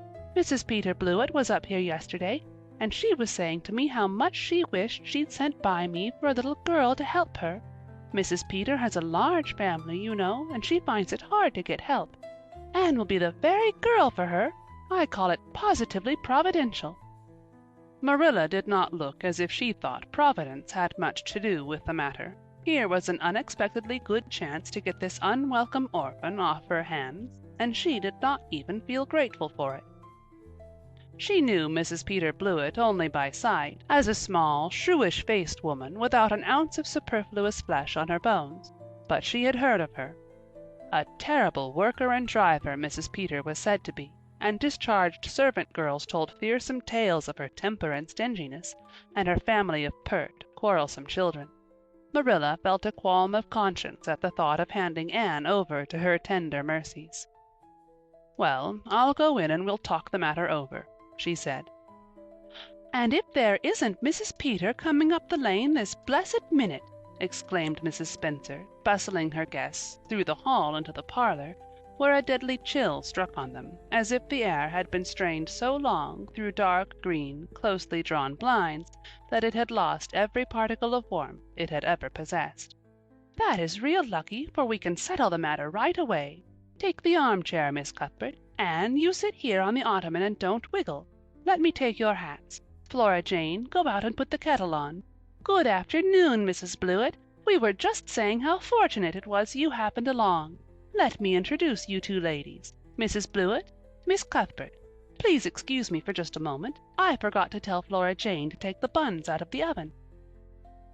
Mrs. Spencer whisked away, after pulling up the blinds. Anne, sitting mutely on the ottoman, with her hands clasped tightly in her lap, stared at Mrs. Blewett as one fascinated. Was she to be given into the keeping of this sharp-faced, sharp-eyed woman? She felt a lump coming up in her throat, and her eyes smarted painfully. She was beginning to be afraid she couldn't keep the tears back when Mrs. Spencer returned, flushed and beaming, quite capable of taking any and every difficulty, physical, mental, or spiritual, into consideration and settling it out of hand. "It seems there's been a mistake about this little girl, Mrs. Blewett," she said. "I was under the impression that Mr. and Miss Cuthbert wanted a little girl to adopt. I was certainly told so. But it seems it was a boy they wanted, so if you're still of the same mind as you were yesterday, I think she'll be just the thing for you." Mrs. Blewett darted her eyes over Anne from head to foot. "How old are you, and what's your name?" she demanded. "Anne Shirley," faltered the shrinking child, not daring to make any stipulations regarding the spelling thereof. "And I'm 11 years old." You don't look as if there was much to you, but you're wiry. I don't know but the wiry ones are the best after all. Well, if I take you, you'll have to be a good girl, you know, good and smart and respectful. I'll expect you to earn your keep, and no mistake about that. Yes, I suppose I might as well take her off your hands, Miss Cuthbert. The baby's awful fractious, and I'm clean worn out attending to him. If you like, I can take her right home now." Marilla looked at Anne and softened at sight of the child's pale face with its look of mute misery, the misery of a helpless little creature who finds itself once more caught in the trap from which it had escaped. Marilla felt an uncomfortable conviction that if she denied the appeal of that look, it would haunt her to her dying day. Moreover, she did not fancy Mrs. Blewett. To hand a sensitive, high-strung child over to such a woman— no, she could not take the responsibility of doing that. "Well, I don't know," she said slowly. "I didn't say that Matthew and I had absolutely decided that we wouldn't keep her. In fact, I may say that Matthew is disposed to keep her. I just came over to find out how the mistake had occurred. I think I'd better take her home again and talk it over with Matthew. I feel that I oughtn't to decide on anything without consulting him. If we make up our mind not to keep her, we'll bring or send her over to you tomorrow night. If we don't, you may know that she is going to stay with us. Will that suit you, Mrs. Blewett?" "I suppose it'll have to," said Mrs. Blewett ungraciously. During Marilla's speech a sunrise had been dawning on Anne's face. First the look of despair faded out, then came a faint flush of hope. Her eyes grew deep and bright as morning stars. The child was quite transfigured, and a moment later, when Mrs. Spencer and Mrs. Blewett went out in quest of a recipe the latter had come to borrow, she sprang up and flew across the room to Marilla. "Oh, Miss Cuthbert, did you really say that perhaps you would let me stay at Green Gables?" she said in a breathless whisper, as if speaking aloud might shatter the glorious possibility. "Did you really say it? Or did I only imagine that you did?" "I think you'd better learn to control that imagination of yours, Anne, if you can't distinguish between what is real and what isn't," said Marilla crossly. "Yes, you did hear me say just that and no more. It isn't decided yet, and perhaps we will conclude to let Mrs. Blewett take you after all. She certainly needs you much more than I do." "I'd rather go back to the asylum than go to live with her," said Anne passionately. "She looks exactly like a gimlet." Marilla smothered a smile under the conviction that Anne must be reproved for such a speech. "A little girl like you should be ashamed of talking so about a lady and a stranger," she said severely. "Go back and sit down quietly and hold your tongue and behave as a good girl should." "I'll try to do and be anything you want me, if you'll only keep me," said Anne, returning meekly to her ottoman. When they arrived back at Green Gables that evening, Matthew met them in the lane. Marilla from afar had noted him prowling along it and guessed his motive. She was prepared for the relief she read in his face when he saw that she had at least brought Anne back with her. But she said nothing, to him, relative to the affair, until they were both out in the yard behind the barn milking the cows. Then she briefly told him Anne's history, and the result of the interview with Mrs. Spencer. "I wouldn't give a dog I liked to that Blewett woman," said Matthew, with unusual vim. "I don't fancy her style myself," admitted Marilla, "but it's that or keeping her ourselves, Matthew. And since you seem to want her, I suppose I'm willing, or have to be. I've been thinking over the idea until I've got kind of used to it. It seems a sort of duty. I've never brought up a child, especially a girl, and I dare say I'll make a terrible mess of it, but I'll do my best. So far as I'm concerned, Matthew, she may stay." Matthew's shy face was a glow of delight. "Well now, I reckoned you'd come to see it in that light, Marilla," he said. "She's such an interesting little thing." "It'd be more to the point if you could say she was a useful little thing," retorted Marilla, "but I'll make it my business to see she's trained to be that. And mind, Matthew, you're not to go interfering with my methods. Perhaps an old maid doesn't know much about bringing up a child, but I guess she knows more than an old bachelor. So you just leave me to manage her. When I fail, it'll be time enough to put your oar in." "There, there, Marilla, you can have your own way," said Matthew reassuringly. "Only be as good and kind to her as you can without spoiling her. I kind of think she's one of the sort you can do anything with, if you only get her to love you." Marilla sniffed, to express her contempt for Matthew's opinions concerning anything feminine, and walked off to the dairy with the pails. "I won't tell her tonight she can stay," she reflected, as she strained the milk into the creamers. "She'd be so excited that she wouldn't sleep a wink. Marilla Cuthbert, you're fairly in for it. Did you ever suppose you'd see the day when you'd be adopting an orphan girl? It's surprising enough, but not so surprising as that Matthew should be at the bottom of it, him that always seemed to have such a mortal dread of little girls. Anyhow, we've decided on the experiment, and goodness only knows what will come of it." End of Chapter 6. Chapter 7. Anne Says Her Prayers. When Marilla took Anne up to bed that night, she said stiffly, "Now, Anne, I noticed last night that you threw your clothes all about the floor when you took them off. That is a very untidy habit, and I can't allow it at all. As soon as you take off any article of clothing, fold it neatly and place it on the chair. I haven't any use at all for little girls who aren't neat." "I was so harrowed up in my mind last night that I didn't think about my clothes at all," said Anne. "I'll fold them nicely tonight. They always made us do that at the asylum. Half the time, though, I'd forget. I'd be in such a hurry to get into bed nice and quiet and imagine things." "You'll have to remember a little better if you stay here," admonished Marilla. "There, that looks something like. Say your prayers now and get into bed." "I never say any prayers," announced Anne. Marilla looked horrified astonishment.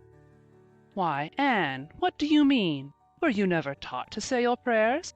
God always wants little girls to say their prayers. Don't you know who God is, Anne?" "God is a spirit, infinite, eternal, and unchangeable in his being, wisdom, power, holiness, justice, goodness, and truth," responded Anne promptly and glibly. Marilla looked rather relieved. "So you do know something, then, thank goodness. You're not quite a heathen. Where did you learn that?" "Oh, at the asylum Sunday school. They made us learn the whole catechism. I liked it pretty well. There's something splendid about some of the words. Infinite, eternal, and unchangeable. Isn't that grand? It has such a roll to it, just like a big organ playing. You couldn't quite call it poetry, I suppose, but it sounds a lot like it, doesn't it?" "We're not talking about poetry, Anne. We are talking about saying your prayers. Don't you know it's a terrible wicked thing not to say your prayers every night? I'm afraid you are a very bad little girl." "You'd find it easier to be bad than good if you had red hair," said Anne reproachfully. "People who haven't red hair don't know what trouble is. Mrs. Thomas told me that God made my hair red on purpose, and I've never cared about him since. And anyhow, I'd always be too tired at night to bother saying prayers. People who have to look after twins can't be expected to say their prayers. Now, do you honestly think they can?" Marilla decided that Anne's religious training must be begun at once. Plainly, there was no time to be lost. "You must say your prayers while you are under my roof, Anne." "Why, of course, if you want me to," assented Anne cheerfully. "I'd do anything to oblige you. but you'll have to tell me what to say for this once. After I get into bed I'll imagine out a real nice prayer to say always. I believe that it will be quite interesting, now that I come to think of it." "You must kneel down," said Marilla in embarrassment. Anne knelt at Marilla's knee and looked up gravely. "Why must people kneel down to pray? If I really wanted to pray, I'll tell you what I'd do. I'd go out into a great big field all alone, or into the deep, deep woods, and I'd look up into the sky, up into that lovely blue sky that looks as if there was no end to its blueness. And then I'd just feel a prayer. Well, I'm ready. What am I to say?" Marilla felt more embarrassed than ever.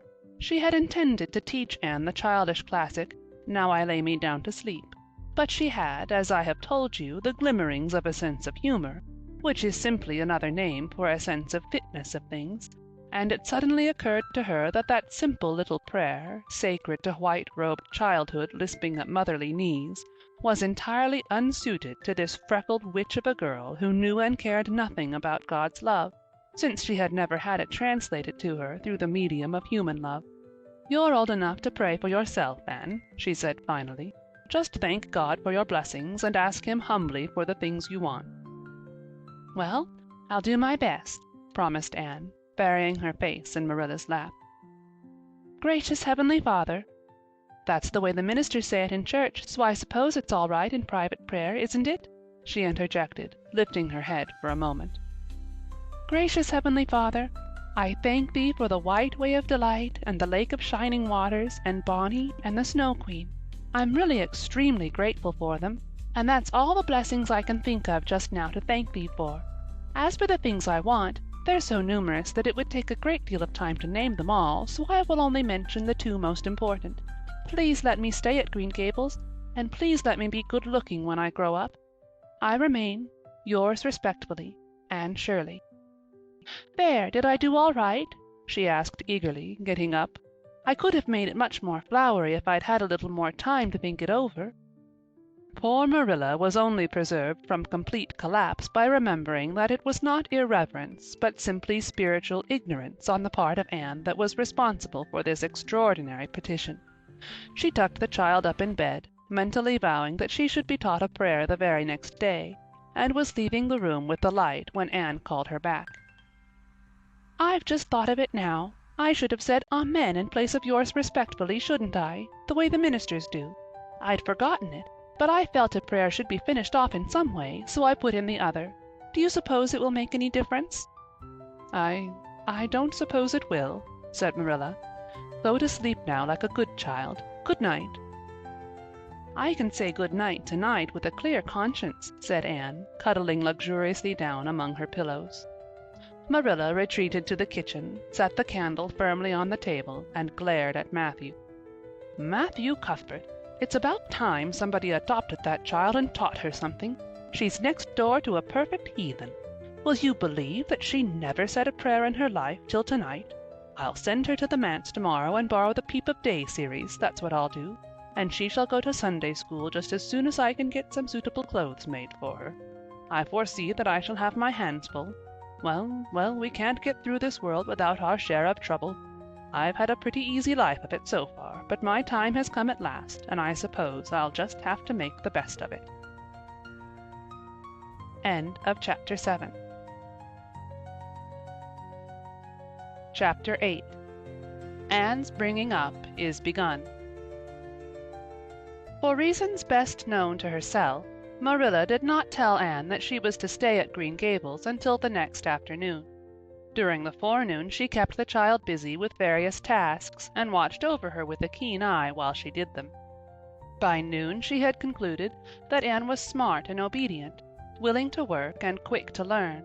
Her most serious shortcoming seemed to be a tendency to fall into daydreams in the middle of a task and forget all about it until such time as she was sharply recalled to earth by a reprimand or catastrophe. When Anne had finished washing the dinner dishes, she suddenly confronted Marilla with the air and expression of one desperately determined to learn the worst. Her thin little body trembled from head to foot. Her face flushed and her eyes dilated until they were almost black. She clasped her hands tightly and said in an imploring voice, "Oh, please, Miss Cuthbert, won't you tell me if you are going to send me away or not? I've tried to be patient all the morning, but I really feel that I cannot bear not knowing any longer. It's a dreadful feeling. Please tell me." "You haven't scalded the dishcloth in clean hot water as I told you to do," said Marilla immovably. "Just go and do it before you ask any more questions, Anne." Anne went and attended to the dishcloth. Then she returned to Marilla and fastened imploring eyes on the latter's face. "Well," said Marilla, unable to find any excuse for deferring her explanation longer, "I suppose I might as well tell you. Matthew and I have decided to keep you, that is, if you will try to be a good little girl and show yourself grateful. Why, child, whatever is the matter?" "I'm crying," said Anne in a tone of bewilderment. "I can't think why. I'm as glad can be. Oh, glad doesn't seem the right word at all. I was glad about the White Way and the cherry blossoms, but this, oh, it's something more than glad. I'm so happy. I'll try to be good. It will be uphill work, I expect, for Mrs. Thomas often told me I was desperately wicked. However, I'll do my very best. But can you tell me why I'm crying?" "I suppose it's because you're all excited and worked up," said Marilla disapprovingly. "Sit down on that chair and try to calm yourself. I'm afraid you both cry and laugh far too easily. Yes, you can stay here and we will try to do right by you.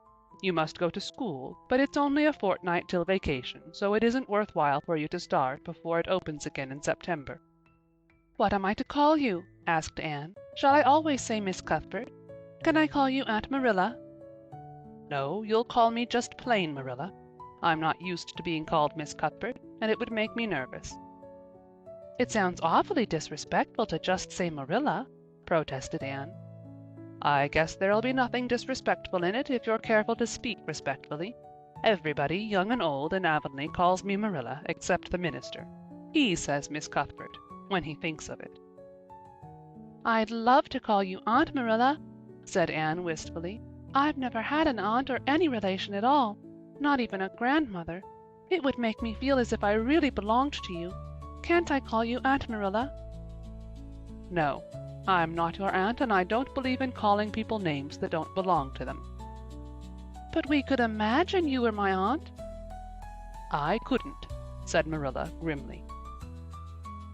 "Do you never imagine things different from what they really are?" asked Anne, wide-eyed. "No." "Oh!" Anne drew a long breath. "Oh, Miss Marilla, how much you miss!" "I don't believe in imagining things different from what they really are," retorted Marilla. "When the Lord puts us in certain circumstances, he doesn't mean for us to imagine them away. And that reminds me. Go into the sitting room, Anne. Be sure your feet are clean and don't let any flies in. And bring me out the illustrated card that's on the mantelpiece. The Lord's Prayer is on it, and you'll devote your spare time this afternoon to learning it off by heart. There's to be no more of such praying as I heard last night." "I suppose I was very awkward," said Anne apologetically. "But then, you see, I'd never had any practice. You couldn't really expect a person to pray very well the first time she tried, could you? I thought out a splendid prayer after I went to bed, just as I promised you I would. It was nearly as long as a minister's and so poetical. But would you believe it?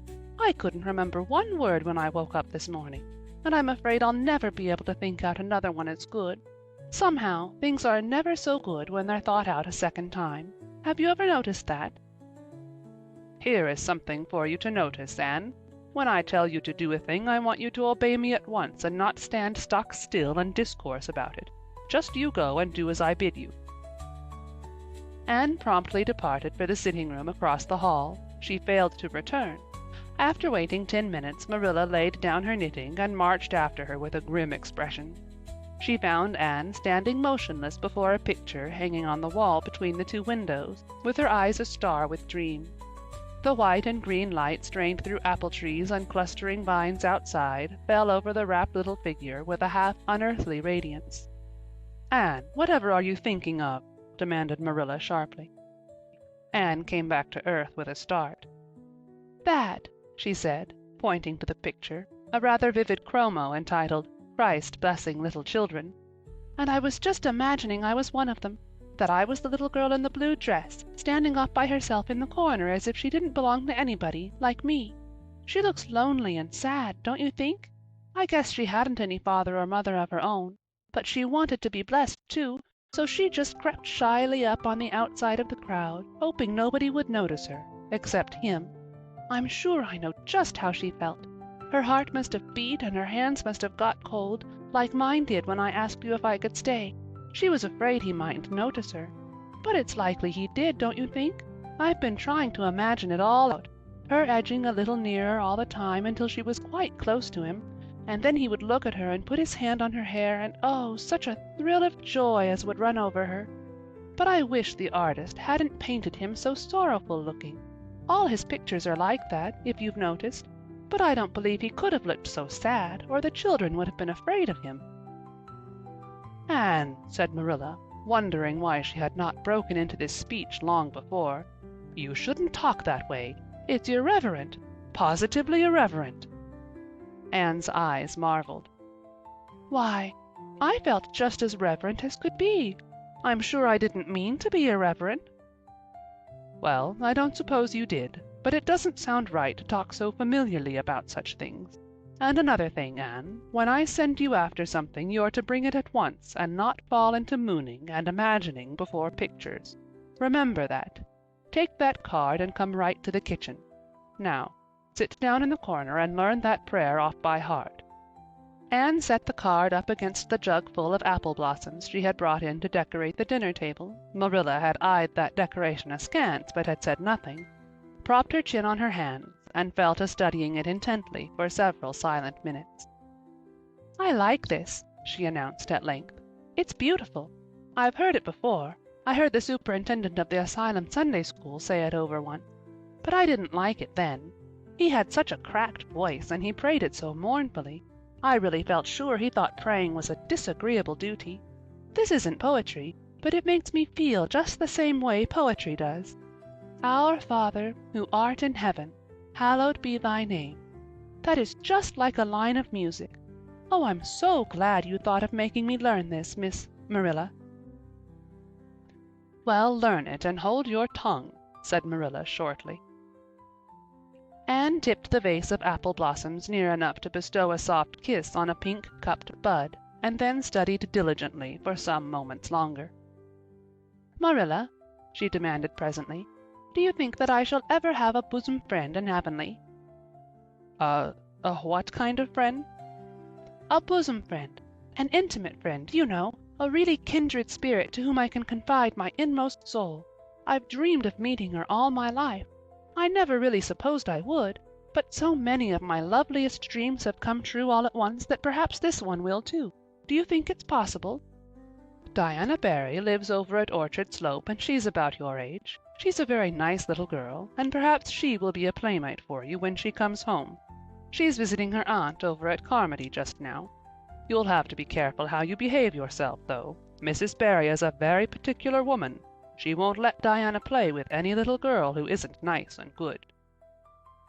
Anne looked at Marilla through the apple blossoms, her eyes aglow with interest. "What is Diana like? Her hair isn't red, is it? Oh, I hope not. It's bad enough to have red hair myself, but I positively couldn't endure it in a bosom friend." "Diana is a very pretty little girl. She has black eyes and hair and rosy cheeks, and she is good and smart, which is better than being pretty." Marilla was as fond of morals as the Duchess in Wonderland, and was firmly convinced that one should be tacked on to every remark made to a child who was being brought up. But Anne waved the moral inconsequently aside and seized only on the delightful possibilities before it. "Oh, I'm so glad she's pretty. Next to being beautiful oneself, and that's impossible in my case, it would be best to have a beautiful bosom friend. When I lived with Mrs. Thomas, she had a bookcase in her sitting room with glass doors. There weren't any books in it. Mrs. Thomas kept her best china and her preserves there, when she had any preserves to keep. One of the doors was broken. Mr. Thomas smashed it one night when he was slightly intoxicated, but the other was whole, and I used to pretend that my reflection in it was another little girl who lived in it. I called her Katie Maurice, and we were very intimate. I used to talk to her by the hour, especially on Sunday, and tell her everything. Katy was the comfort and consolation of my life. We used to pretend that the bookcase was enchanted, and that if I only knew the spell I could open the door and step right into the room where Katy Maurice lived, instead of into Mrs. Thomas's shelves of preserves and china. And then Katy Maurice would have taken me by the hand and led me out into a wonderful place, all flowers and sunshine and fairies, and we would have lived there happy forever after. When I went to live with Mrs. Hammond, it just broke my heart to leave Katy Maurice. She felt it dreadfully, too. I know she did, for she was crying when she kissed me good-bye through the bookcase door. There was no bookcase at Mrs. Hammond's, but just up the river a little way from the house there was a long green little valley, and the loveliest echo lived there. It echoed back every word you said, even if you didn't talk a bit loud. So I imagined that it was a little girl called Violetta, and we were great friends, and I loved her almost as well as I loved Katy Maurice. Not quite, but almost, you know. The night before I went to the asylum I said good-bye to Violetta, and oh, her good-bye came back to me in such sad, sad tones. I had become so attached to her that I hadn't the heart to imagine a bosom friend at the asylum, even if there had been any scope for imagination there. "I think it's just as well there wasn't," said Marilla dryly. "I don't approve of such goings-on. You seem to half believe your own imaginations. It will be well for you to have a real live friend to put such nonsense out of your head. But don't let Mrs. Barry hear you talking about your Katy Maurices and your Violettas, or she'll think you tell stories." "Oh, I won't. I couldn't talk of them to everybody. Their memories are too sacred for that. But I thought I'd like to have you know about them. Oh, look, here's a big bee just tumbled out of an apple blossom. Just think what a lovely place to live, in an apple blossom. Fancy going to sleep in it when the wind was rocking it. If I wasn't a human girl, I think I'd like to be a bee and live among the flowers." "Yesterday you wanted to be a seagull," sniffed Marilla. "I think you are very fickle-minded. I told you to learn that prayer and not talk. But it seems impossible for you to stop talking if you've got anybody that will listen to you. So go up to your room and learn it." "Oh, I know it pretty nearly all now, all but just the last line." "Well, never mind. Do as I tell you. Go to your room and finish learning it well, and stay there until I call you down to help me get tea." "Can I take the apple blossoms with me for company?" pleaded Anne. "No, you don't want your room cluttered up with flowers. You should have left them on the tree in the first place." "I did feel a little that way, too," said Anne.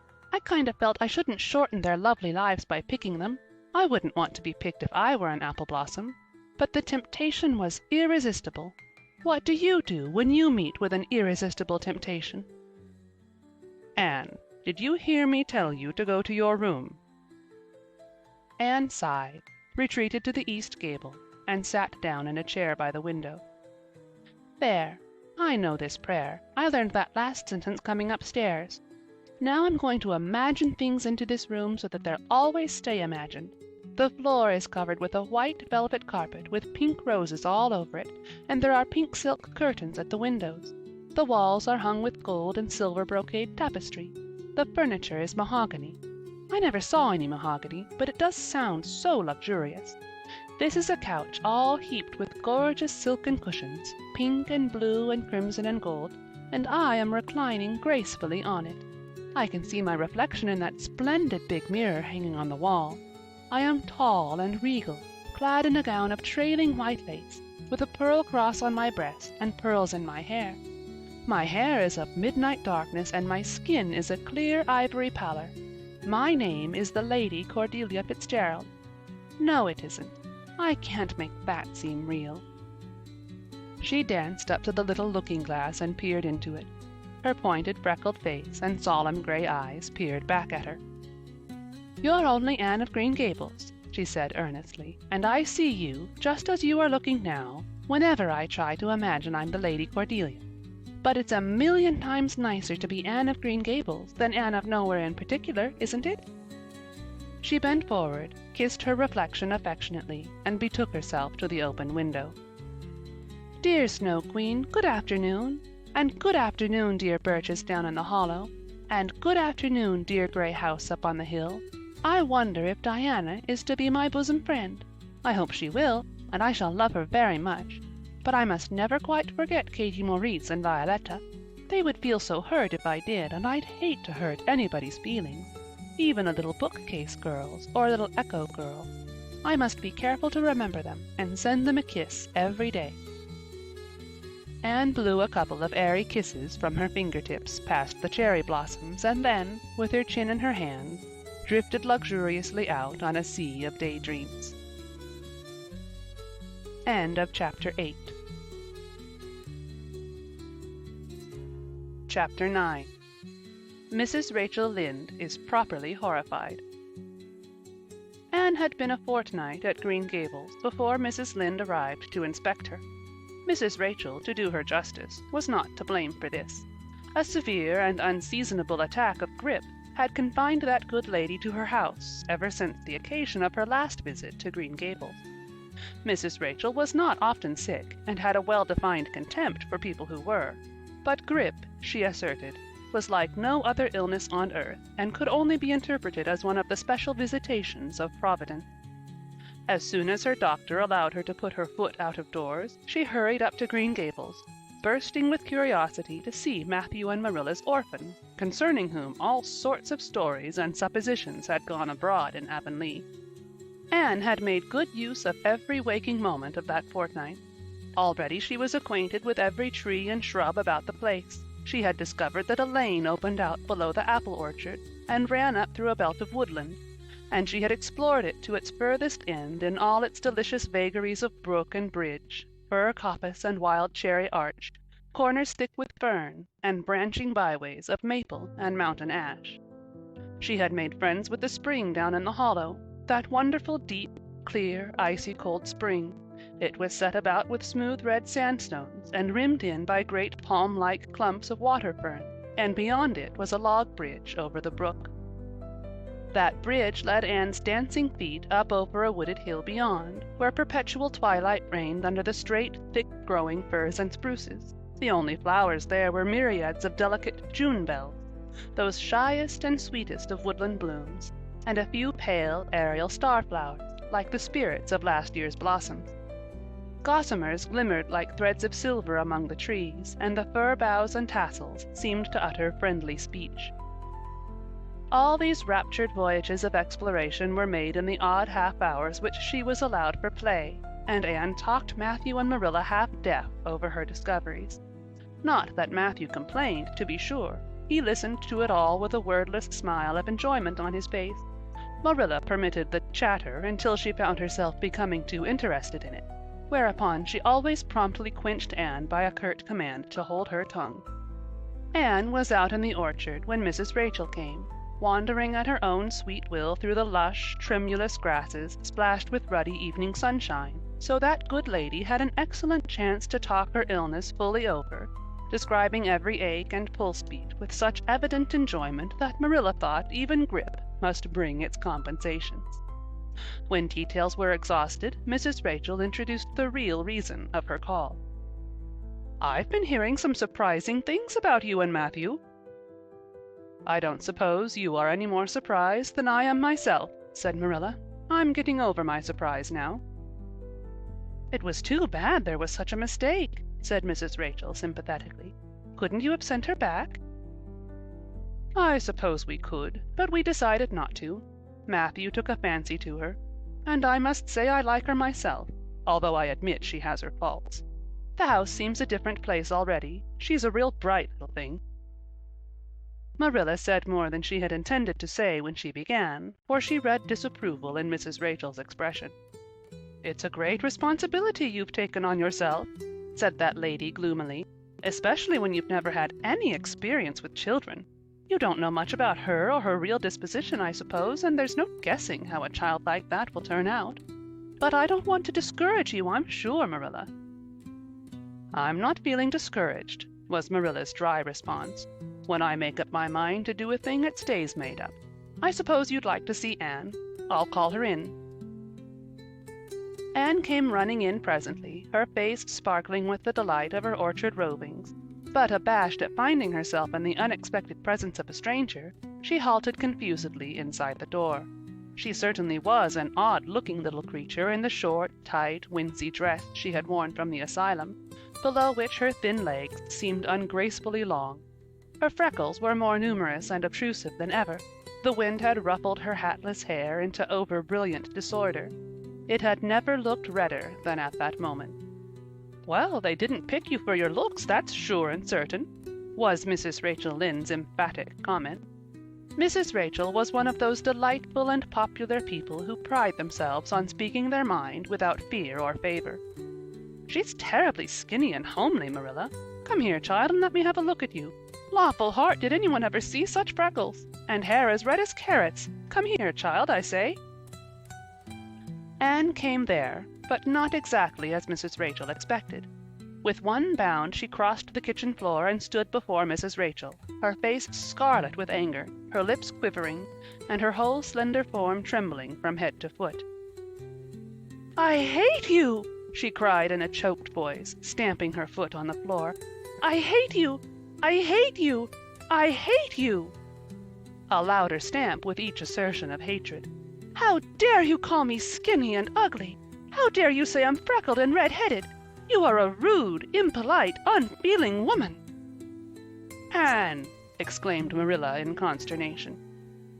But Anne continued to face Mrs. Rachel undauntedly, head up, eyes blazing, hands clenched, passionate indignation exhaling from her like an atmosphere. "How dare you say such things about me?" she repeated vehemently. "How would you like to have such things said about you? How would you like to be told that you are fat and clumsy and probably hadn't a spark of imagination in you? I don't care if I do hurt your feelings by saying so. I hope I hurt them. You have hurt mine worse than they were ever hurt before, even by Mrs. Thomas's intoxicated husband, and I'll never forgive you for it. Never, never!" Stamp, stamp. "Did anybody ever see such a temper?" exclaimed the horrified Mrs. Rachel. "Anne, go to your room and stay there until I come up," said Marilla, recovering her powers of speech with difficulty. Anne, bursting into tears, rushed to the hall door, slammed it until the tins on the porch wall outside rattled in sympathy, and fled through the hall and up the stairs like a whirlwind. A subdued slam above told that the door of the east gable had been shut with equal vehemence. "Well, I don't envy you your job bringing that up, Marilla," said Mrs. Rachel with unspeakable solemnity. Marilla opened her lips to say she knew not what of apology or deprecation. What she did say was a surprise to herself, then and ever afterward. "You shouldn't have twitted her about her looks, Rachel." "Marilla Cuthbert, you don't mean to say that you are upholding her in such a terrible display of temper as we've just seen?" demanded Mrs. Rachel indignantly. "No," said Marilla slowly, "I'm not trying to excuse her. She's been very naughty, and I'll have to give her a talking to about it. But we must make allowances for her. She's never been taught what is right. And you were too hard on her, Rachel." Marilla could not help tacking on that last sentence, although she was again surprised at herself for doing it. Mrs. Rachel got up with an air of offended dignity. "Well, I see that I'll have to be very careful what I say after this, Marilla, since the fine feelings of orphans, brought from goodness knows where, have to be considered before anything else. Oh, no, I'm not vexed. Don't worry yourself. I'm too sorry for you to leave any room for anger in my mind. You'll have your own troubles with that child. But if you'll take my advice, which I suppose you won't do although I've brought up 10 children and buried 2, you'll do that talking to you mentioned with a fair-sized birch switch. I should think that would be the most effective language for that kind of a child. Her temper matches her hair, I guess. Well, good evening, Marilla. I hope you'll come down to see me often as usual, but you can't expect me to visit here again in a hurry if I'm liable to be flown at and insulted in such a fashion. It's something new in my experience." Whereat Mrs. Rachel swept out and away, if a fat woman who always waddled could be said to sweep away, and Marilla, with a very solemn face, betook herself to the east gable. On the way upstairs she pondered uneasily as to what she ought to do. She felt no little dismay over the scene that had just been enacted. How unfortunate that Anne should have displayed such temper before Mrs. Rachel Lynde of all people! Then Marilla suddenly became aware of an uncomfortable and rebuking consciousness that she felt more humiliation over this than sorrow over the discovery of such a serious defect in Anne's disposition. And how was she to punish her? The amiable suggestion of the birch switch, to the efficiency of which all of Mrs. Rachel's own children could have borne smarting testimony, did not appeal to Marilla. She did not believe she could whip a child. No, some other method of punishment must be found to bring Anne to a proper realization of the enormity of her offense. Marilla found Anne face downward on her bed, crying bitterly, quite oblivious of muddy boots on a clean counterpane. "Anne," she said, not ungently. No answer. "Anne," with greater severity, "get off that bed this minute and listen to what I have to say to you." Anne squirmed off the bed and sat rigidly on a chair beside it, her face swollen and tear-stained, and her eyes fixed stubbornly on the floor. "This is a nice way for you to behave, Anne. Aren't you ashamed of yourself?" "She hadn't any right to call me ugly and red-headed," retorted Anne, evasive and defiant. "You hadn't any right to fly into such a fury and talk the way you did to her, Anne. I was ashamed of you, thoroughly ashamed of you. I wanted you to behave nicely to Mrs. Lynde, and instead of that you have disgraced me. I'm sure I don't know why you should lose your temper like that just because Mrs. Lynde said you were red-haired and homely. You say it yourself often enough." "Oh, but there's such a difference between saying a thing yourself and hearing other people say it," wailed Anne. "You may know a thing is so, but you can't help hoping other people don't quite think it is. I suppose you think I have an awful temper, but I couldn't help it. When she said those things, something just rose right up in me and choked me. I had to fly out at her." "Well, you made a fine exhibition of yourself, I must say. Mrs. Lynde will have a nice story to tell about you everywhere, and she'll tell it, too. It was a dreadful thing for you to lose your temper like that, Anne." "Just imagine how you would feel if someone told you to your face that you were skinny and ugly," pleaded Anne tearfully. An old remembrance suddenly rose up before Marilla. She had been a very small child when she had heard one aunt say of her to another, "What a pity she is such a dark, homely little thing." Marilla was every day of 50 before the sting had gone out of that memory. "I don't say that I think Mrs. Lynde was exactly right in saying what she did to you, Anne," she admitted in a softer tone. "Rachel is too outspoken, but that is no excuse for such behavior on your part. She was a stranger and an elderly person and my visitor. All three very good reasons why you should have been respectful to her. You were rude and saucy, and—" Marilla had a saving inspiration of punishment. "You must go to her and tell her you are very sorry for your bad temper and ask her to forgive you." "I can never do that," said Anne determinedly and darkly. "You can punish me any way you like, Marilla. You can shut me up in a dark, damp dungeon inhabited by snakes and toads and feed me only on bread and water, and I shall not complain. But I cannot ask Mrs. Lynde to forgive me." "We're not in the habit of shutting people up in dark, damp dungeons," said Marilla dryly, "especially as they're rather scarce in Avonlea. But apologize to Mrs. Lynde you must and shall, and you'll stay here in your room till you can tell me you're willing to do it." "I shall have to stay here forever then," said Anne mournfully, "because I can't tell Mrs. Lynde I'm sorry I said those things to her. How can I? I'm not sorry. I'm sorry I vexed you, but I'm glad I told her just what I did. It was a great satisfaction. I can't say I'm sorry when I'm not, can I? I can't even imagine I'm sorry." "Perhaps your imagination will be in better working order by the morning," said Marilla, rising to depart. "You'll have the night to think over your conduct in and come to a better frame of mind.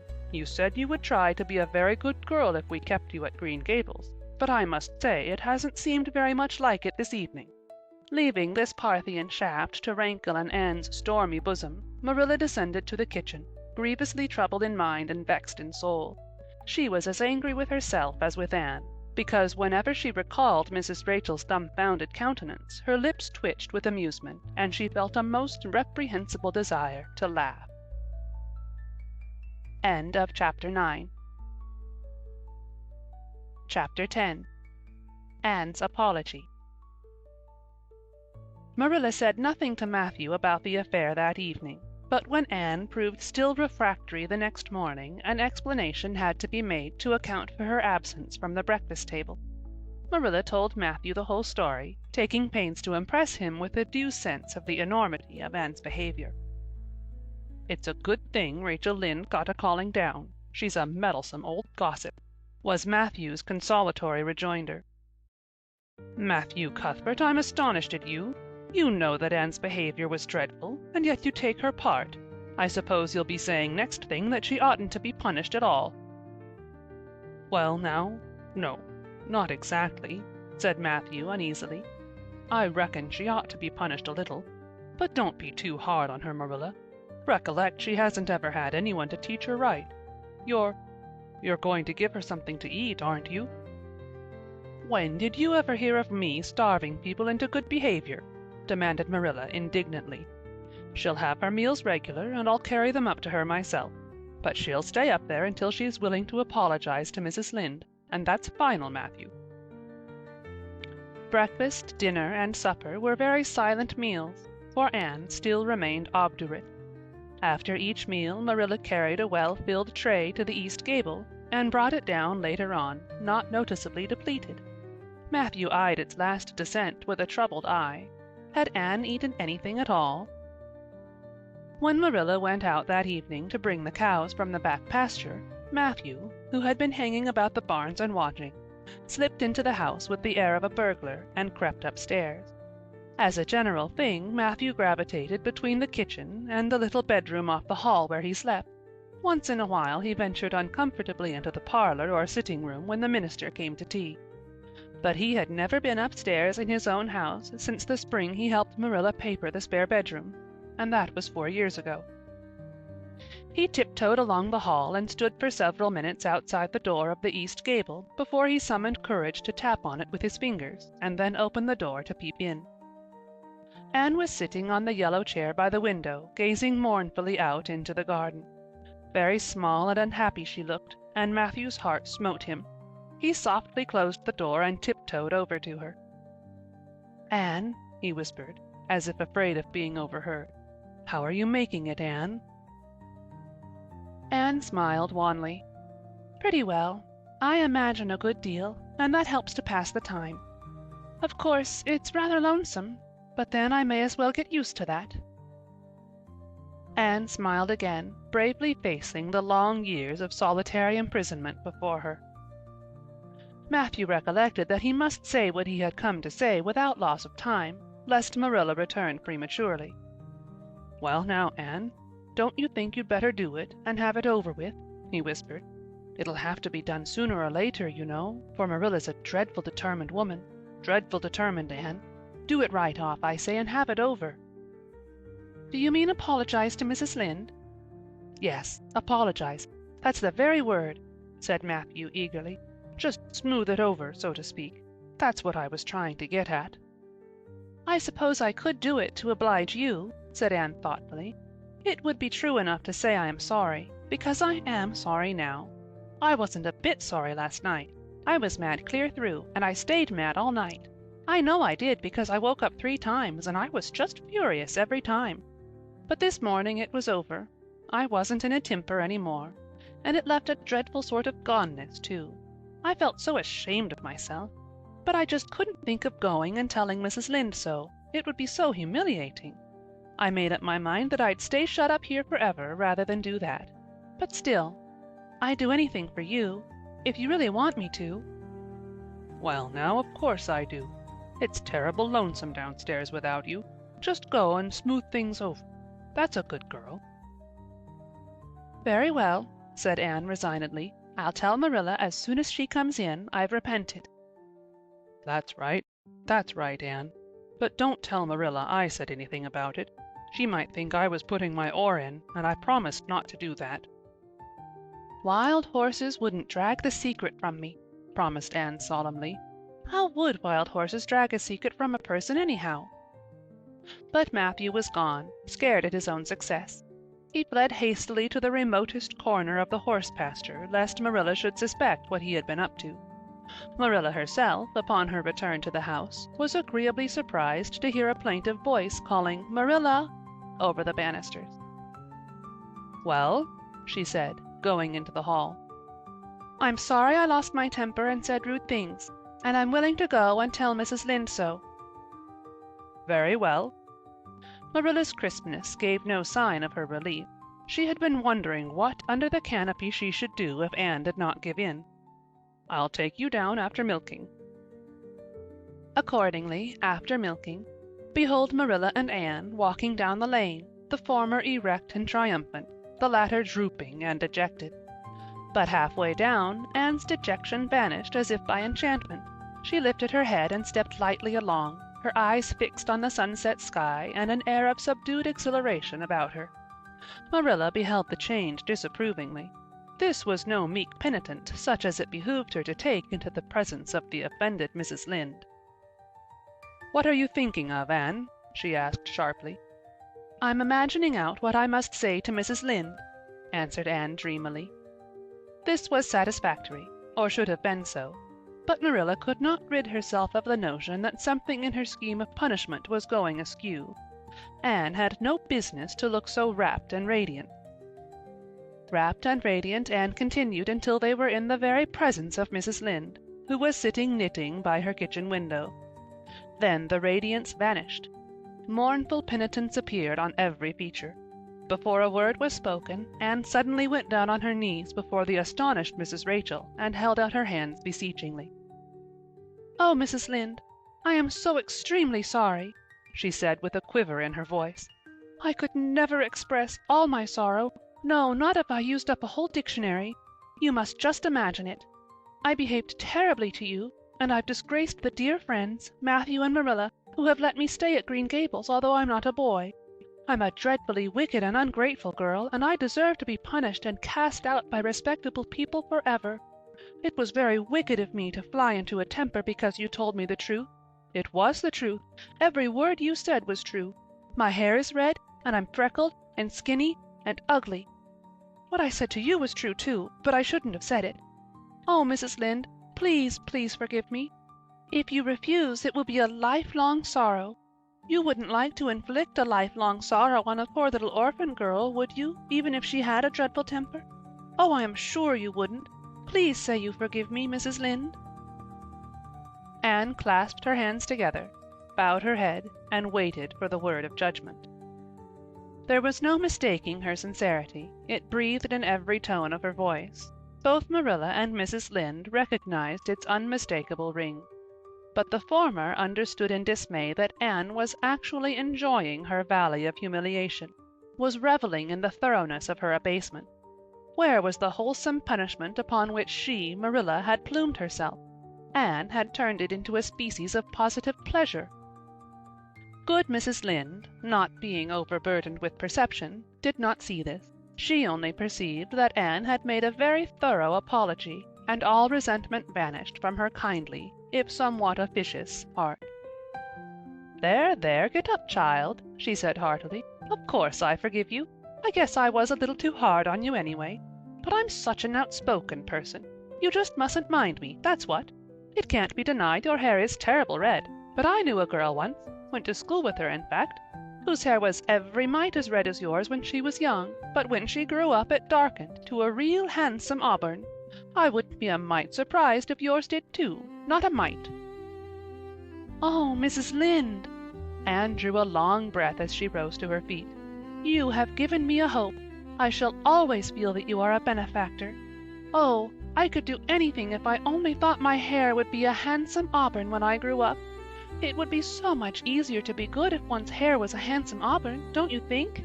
And now may I go out into your garden and sit on that bench under the apple trees while you and Marilla are talking? There is so much more scope for imagination out there."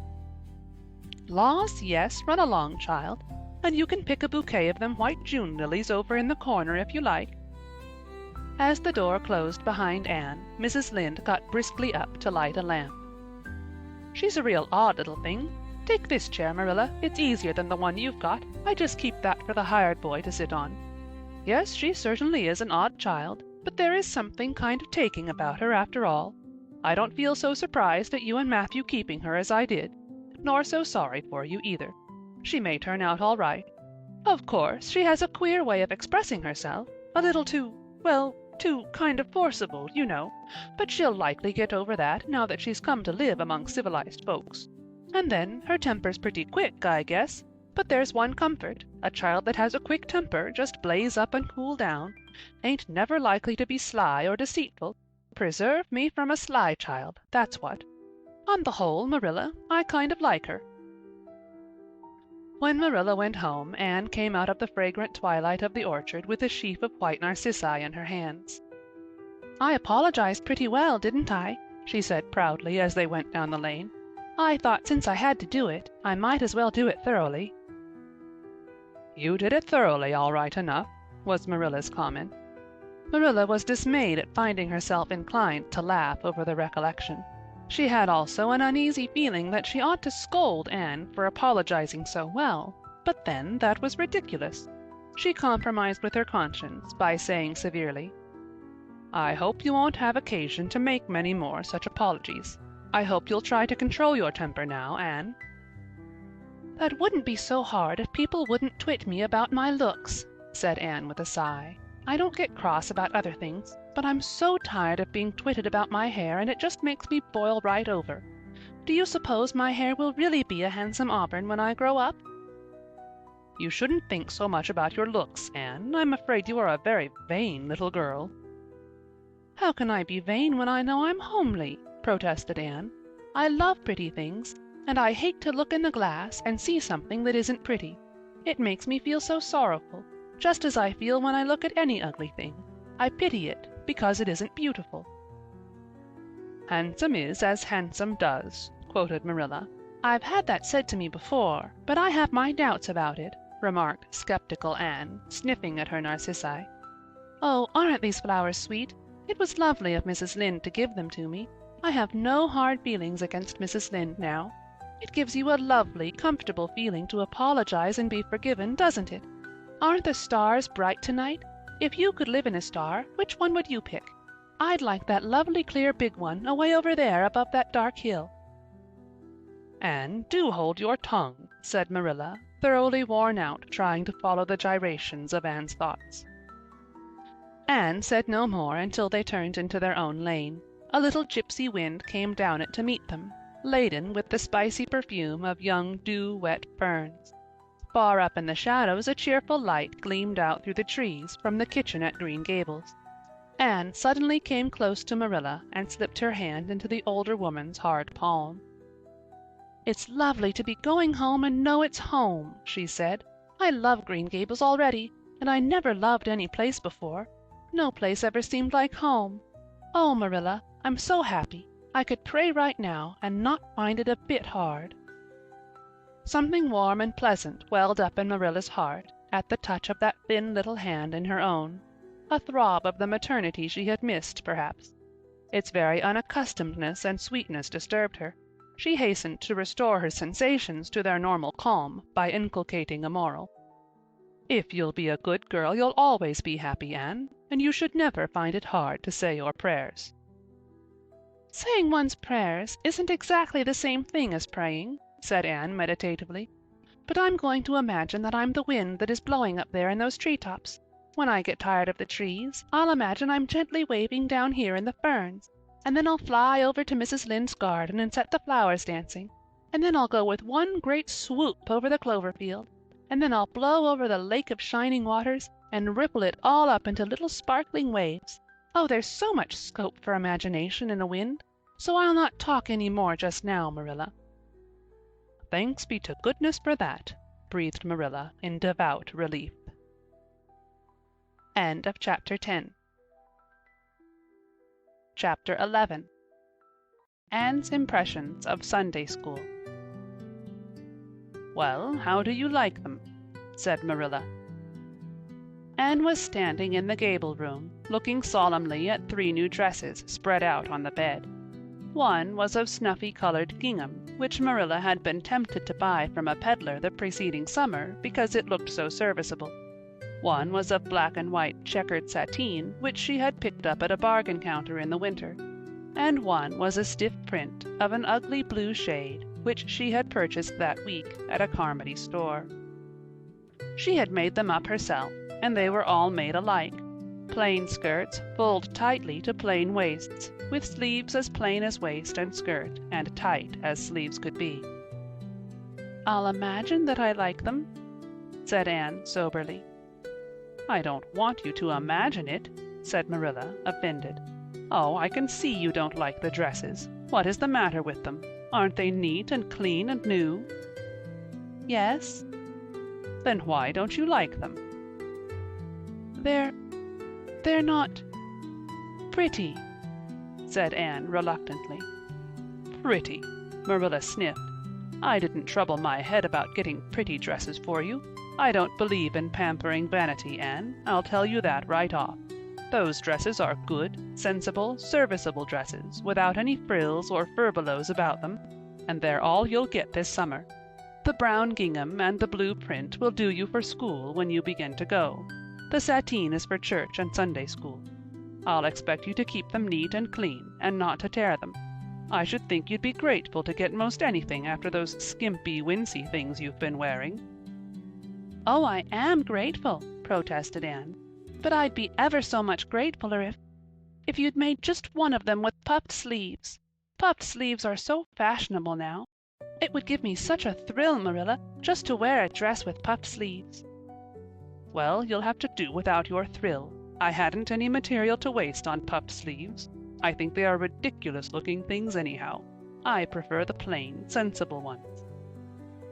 "But I'd rather look ridiculous when everybody else does than plain and sensible all by myself," persisted Anne mournfully. "Trust you for that. Well, hang those dresses carefully up in your closet, and then sit down and learn the Sunday school lesson.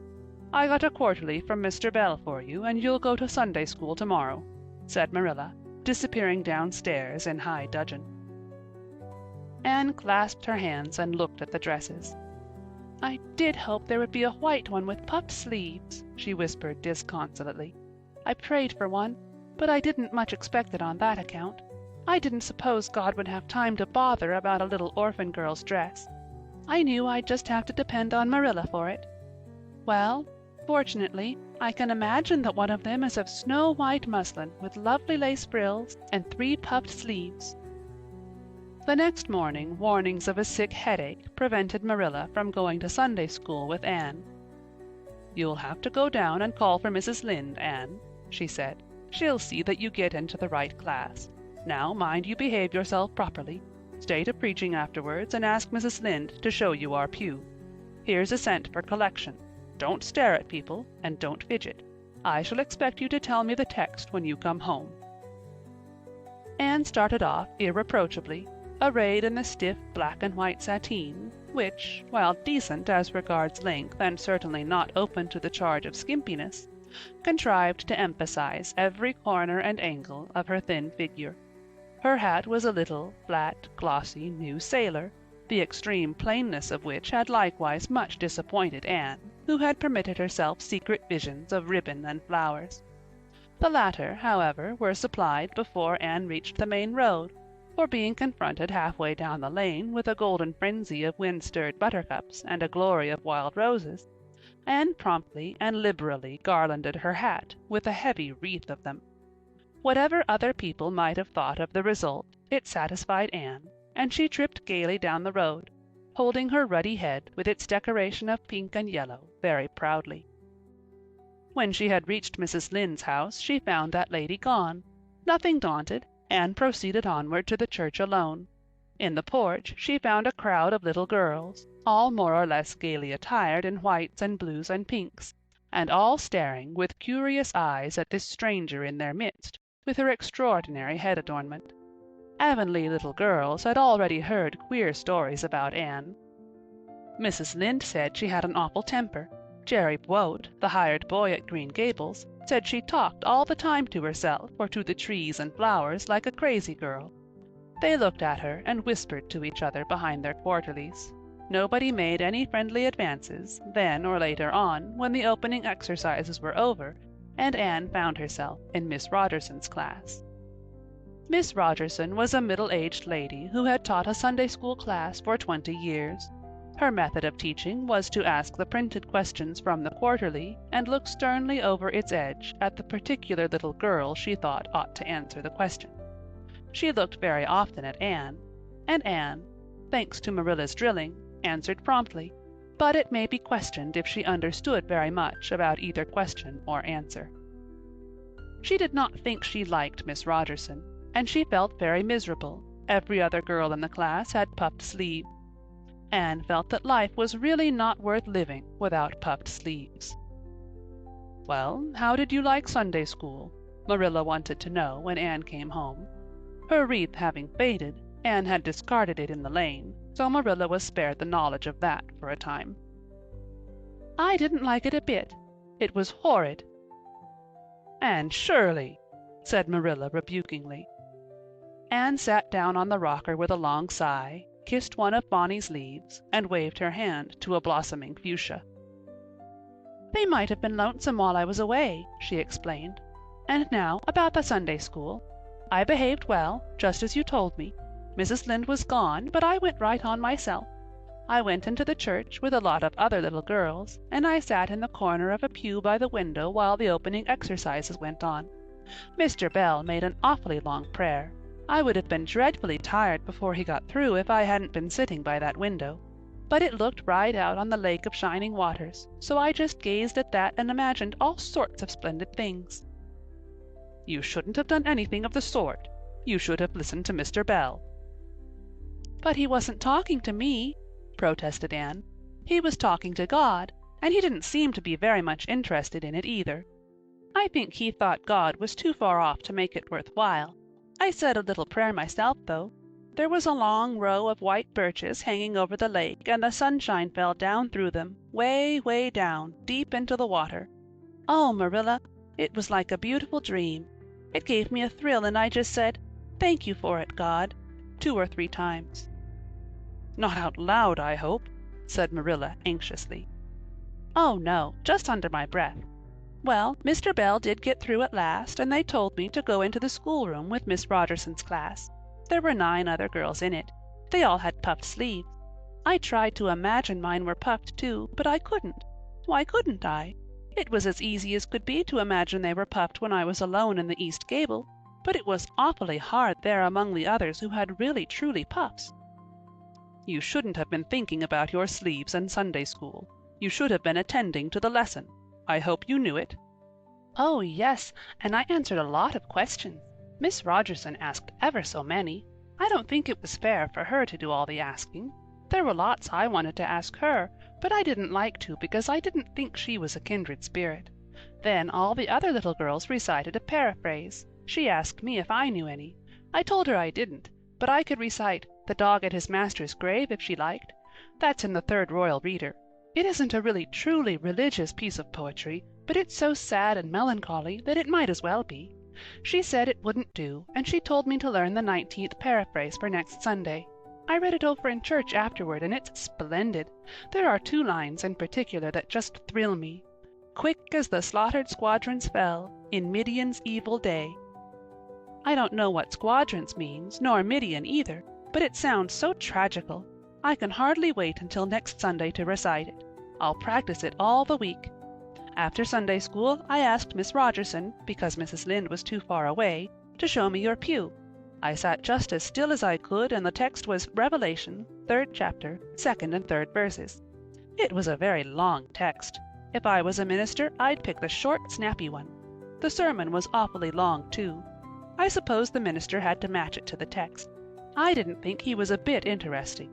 The trouble with him seems to be that he hasn't enough imagination. I didn't listen to him very much. I just let my thoughts run, and I thought of the most surprising things." Marilla felt helplessly that all this should be sternly reproved, but she was hampered by the undeniable fact that some of the things Anne had said, especially about the minister's sermons and Mr. Bell's prayers, were what she herself had really thought deep down in her heart for years, but had never given expression to. It almost seemed to her that those secret, unuttered, critical thoughts had suddenly taken visible and accusing shape and form in the person of this outspoken morsel of neglected humanity. End of chapter 11. Chapter 12. A Solemn Vow and Promise. It was not until the next Friday that Marilla heard the story of the flower-wreathed hat. She came home from Mrs. Lynde's and called Anne to account. "Anne, Mrs. Rachel says you went to church last Sunday with your hat rigged out ridiculous with roses and buttercups. What on earth put you up to such a caper? A pretty-looking object you must have been." "Oh, I know pink and yellow aren't becoming to me," began Anne. "Becoming fiddlesticks! It was putting flowers on your hat at all, no matter what color they were, that was ridiculous. You are the most aggravating child." "I don't see why it's any more ridiculous to wear flowers on your hat than on your dress," protested Anne. "Lots of little girls there had bouquets pinned on their dresses. What's the difference?" Marilla was not to be drawn from the safe concrete into dubious paths of the abstract. "Don't answer me back like that, Anne. It was very silly of you to do such a thing. Never let me catch you at such a trick again. Mrs. Rachel says she thought she would sink through the floor when she saw you come in all rigged out like that. She couldn't get near enough to tell you to take them off till it was too late. She says people talked about it something dreadful. Of course they would think I had no better sense than to let you go decked out like that." "Oh, I'm so sorry," said Anne, tears welling into her eyes. "I never thought you'd mind. The roses and buttercups were so sweet and pretty I thought they'd look lovely on my hat. Lots of the little girls had artificial flowers on their hats. I'm afraid I'm going to be a dreadful trial to you. Maybe you'd better send me back to the asylum. That would be terrible. I don't think I could endure it. Most likely I would go into consumption. I'm so thin as it is, you see. But that would be better than being a trial to you." "Nonsense," said Marilla, vexed at herself for having made the child cry.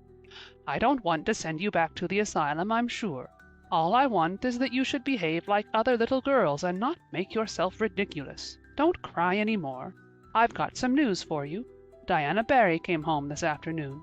I'm going up to see if I can borrow a skirt pattern from Mrs. Barry, and if you like, you can come with me and get acquainted with Diana." Anne rose to her feet, with clasped hands, the tears still glistening on her cheeks. The dish towel she had been hemming slipped unheeded to the floor. "Oh, Marilla, I'm frightened. Now that it has come, I'm actually frightened. What if she shouldn't like me? It would be the most tragical disappointment of my life." "Now, don't get into a fluster. And I do wish you wouldn't use such long words. It sounds so funny in a little girl. I guess Diana'll like you well enough. It's her mother you've got to reckon with. If she doesn't like you, it won't matter how much Diana does. If she has heard about your outburst to Mrs. Lynde and going to church with buttercups round your hat, I don't know what she'll think of you. You must be polite and well-behaved, and don't make any of your startling speeches. For pity's sake, if the child isn't actually trembling." Anne was trembling. Her face was pale and tense. "Oh, Marilla, you'd be excited too if you were going to meet a little girl you hoped to be your bosom friend and whose mother mightn't like you," she said as she hastened to get her hat. They went over to Orchard Slope by the short-cut across the brook and up the firry hill grove. Mrs. Barry came to the kitchen door in answer to Marilla's knock. She was a tall, black-eyed, black-haired woman with a very resolute mouth. She had the reputation of being very strict with her children. "How do you do, Marilla?" she said cordially. "Come in. And this is the little girl you have adopted, I suppose?" "Yes, this is Anne Shirley," said Marilla. "Spelled with an E," gasped Anne, who, tremulous and excited as she was determined there should be no misunderstanding on that important point. Mrs. Barry, not hearing or not comprehending, merely shook hands and said kindly, "How are you?" "I am well in body, although considerable rumpled up in spirit, thank you, ma'am," said Anne gravely. Then aside to Marilla in an audible whisper, "There wasn't anything startling in that, was there, Marilla?" Diana was sitting on the sofa, reading a book which she dropped when the callers entered. She was a very pretty little girl, with her mother's black eyes and hair, and rosy cheeks, and the merry expression which was her inheritance from her father. "This is my little girl Diana," said Mrs. Barry. "Diana, you might take Anne out into the garden and show her your flowers. It will be better for you than straining your eyes over that book. She reads entirely too much." This to Marilla as the little girls went out. "And I can't prevent her, for her father aids and abets her. She's always poring over a book. I'm glad she has the prospect of a playmate. Perhaps it will take her more out of doors." Outside in the garden, which was full of mellow sunset light streaming through the dark old firs to the west of it, stood Anne and Diana, gazing bashfully at each other over a clump of gorgeous tiger lilies. The berry garden was a bowery wilderness of flowers which would have delighted Anne's heart at any time less fraught with destiny. It was encircled by huge old willows and tall firs, beneath which flourished flowers that loved the shade. Prim, right-angled paths neatly bordered with clamshells intersected it like moist red ribbons, and in the beds between, old-fashioned flowers ran riot. There were rosy bleeding hearts and great splendid crimson peonies, white, fragrant narcissi, and thorny, sweet Scotch roses, pink and blue and white columbines and lilac-tinted bouncing bets, clumps of southernwood and ribbon-grass and mint, purple Adam and Eve, daffodils, and masses of sweet clover, white with its delicate, fragrant, feathery sprays, scarlet lightning that shot its fiery lances over prim white musk-flowers. A garden it was where sunshine lingered and bees hummed, and winds, beguiled into loitering, purred and rustled. "Oh, Diana," said Anne at last, clasping her hands and speaking almost in a whisper, "oh, do you think you can like me a little? Enough to be my bosom friend?" Diana laughed. Diana always laughed before she spoke. "Why, I guess so," she said frankly. "I'm awfully glad you've come to live at Green Gables. It will be jolly to have somebody to play with.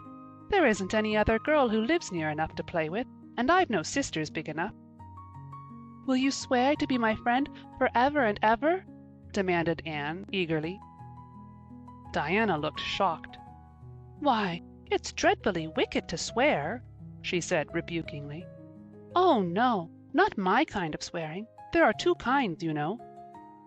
"I never heard of but one kind," said Diana doubtfully. "There really is another. Oh, it isn't wicked at all. It just means vowing and promising solemnly." "Well, I don't mind doing that," agreed Diana, relieved. "How do you do it?" "We must join hands, so," said Anne gravely. "It ought to be over running water. We'll just imagine this path is running water. I'll repeat the oath first. I solemnly swear to be faithful to my bosom friend, Diana Barry, as long as the sun and moon shall endure. Now you say it and put my name in." Diana repeated the oath with a laugh fore and aft. Then she said, "You're a queer girl, Anne. I heard before that you were queer, but I believe I'm going to like you real well." When Marilla and Anne went home, Diana went with them as far as the log bridge. The two little girls walked with their arms about each other. At the brook they parted with many promises to spend the next afternoon together. "Well, did you find Diana a kindred spirit?" asked Marilla as they went up through the garden of Green Gables. "Oh, yes," sighed Anne, blissfully unconscious of any sarcasm on Marilla's part. "Oh, Marilla, I'm the happiest girl on Prince Edward Island this very moment. I assure you I'll say my prayers with a right good will tonight. Diana and I are going to build a playhouse in Mr. William Bell's birch grove tomorrow. Can I have those broken pieces of china that are out in the woodshed? Diana's birthday is in February and mine is in March. Don't you think that is a very strange coincidence? Diana is going to lend me a book to read. She says it's perfectly splendid and tremendously exciting. She's going to show me a place back in the woods where rice lilies grow. Don't you think Diana has got very soulful eyes? I wish I had soulful eyes. Diana is going to teach me to sing a song called Nellie in the Hazel Dell. She's going to give me a picture to put up in my room. It's a perfectly beautiful picture, she says. A lovely lady in a pale blue silk dress. A sewing machine agent gave it to her. I wish I had something to give Diana. I'm an inch taller than Diana, but she is ever so much fatter. She says she'd like to be thin because it's so much more graceful. But I'm afraid she only said it to soothe my feelings. We're going to the shore some day to gather shells. We have agreed to call the spring down by the log bridge the Dryad's Bubble. Isn't that a perfectly elegant name? I read a story once about a spring called that. A dryad is a sort of grown-up fairy, I think. "Well, all I hope is you won't talk Diana to death," said Marilla. "But remember this in all your planning, Anne. You're not going to play all the time, nor most of it. You will have your work to do, and it'll have to be done first." Anne's cup of happiness was full, and Matthew caused it to overflow. He had just got home from a trip to the store at Carmody, and he sheepishly produced a small parcel from his pocket and handed it to Anne, with a deprecatory look at Marilla. "I heard you say you liked chocolate sweeties, so I got you some," he said. "Hm," sniffed Marilla. "It'll ruin her teeth and stomach. There, there, child, don't look so dismal. You can eat those, since Matthew has gone and got them. He'd better have brought you peppermints. They're wholesomer. Don't sicken yourself eating them all at once now." "Oh, no, indeed I won't," said Anne eagerly. "I'll just eat one tonight, Marilla. And I can give Diana half of them, can't I? The other half will taste twice as sweet to me if I give some to her. It's delightful to think I have something to give her." "I will say it for the child," said Marilla when Anne had gone to her gable. "She isn't stingy. I'm glad, for of all faults I detest stinginess in a child. Dear me, it's only 3 weeks since she came, and it seems as if she'd been here always. I can't imagine the place without her. Now, don't be looking I told you so, Matthew. That's bad enough in a woman, but it isn't to be endured in a man. I'm perfectly willing to own up that I'm glad I consented to keep the child, and that I'm getting fond of her, but don't you rub it in, Matthew Cuthbert."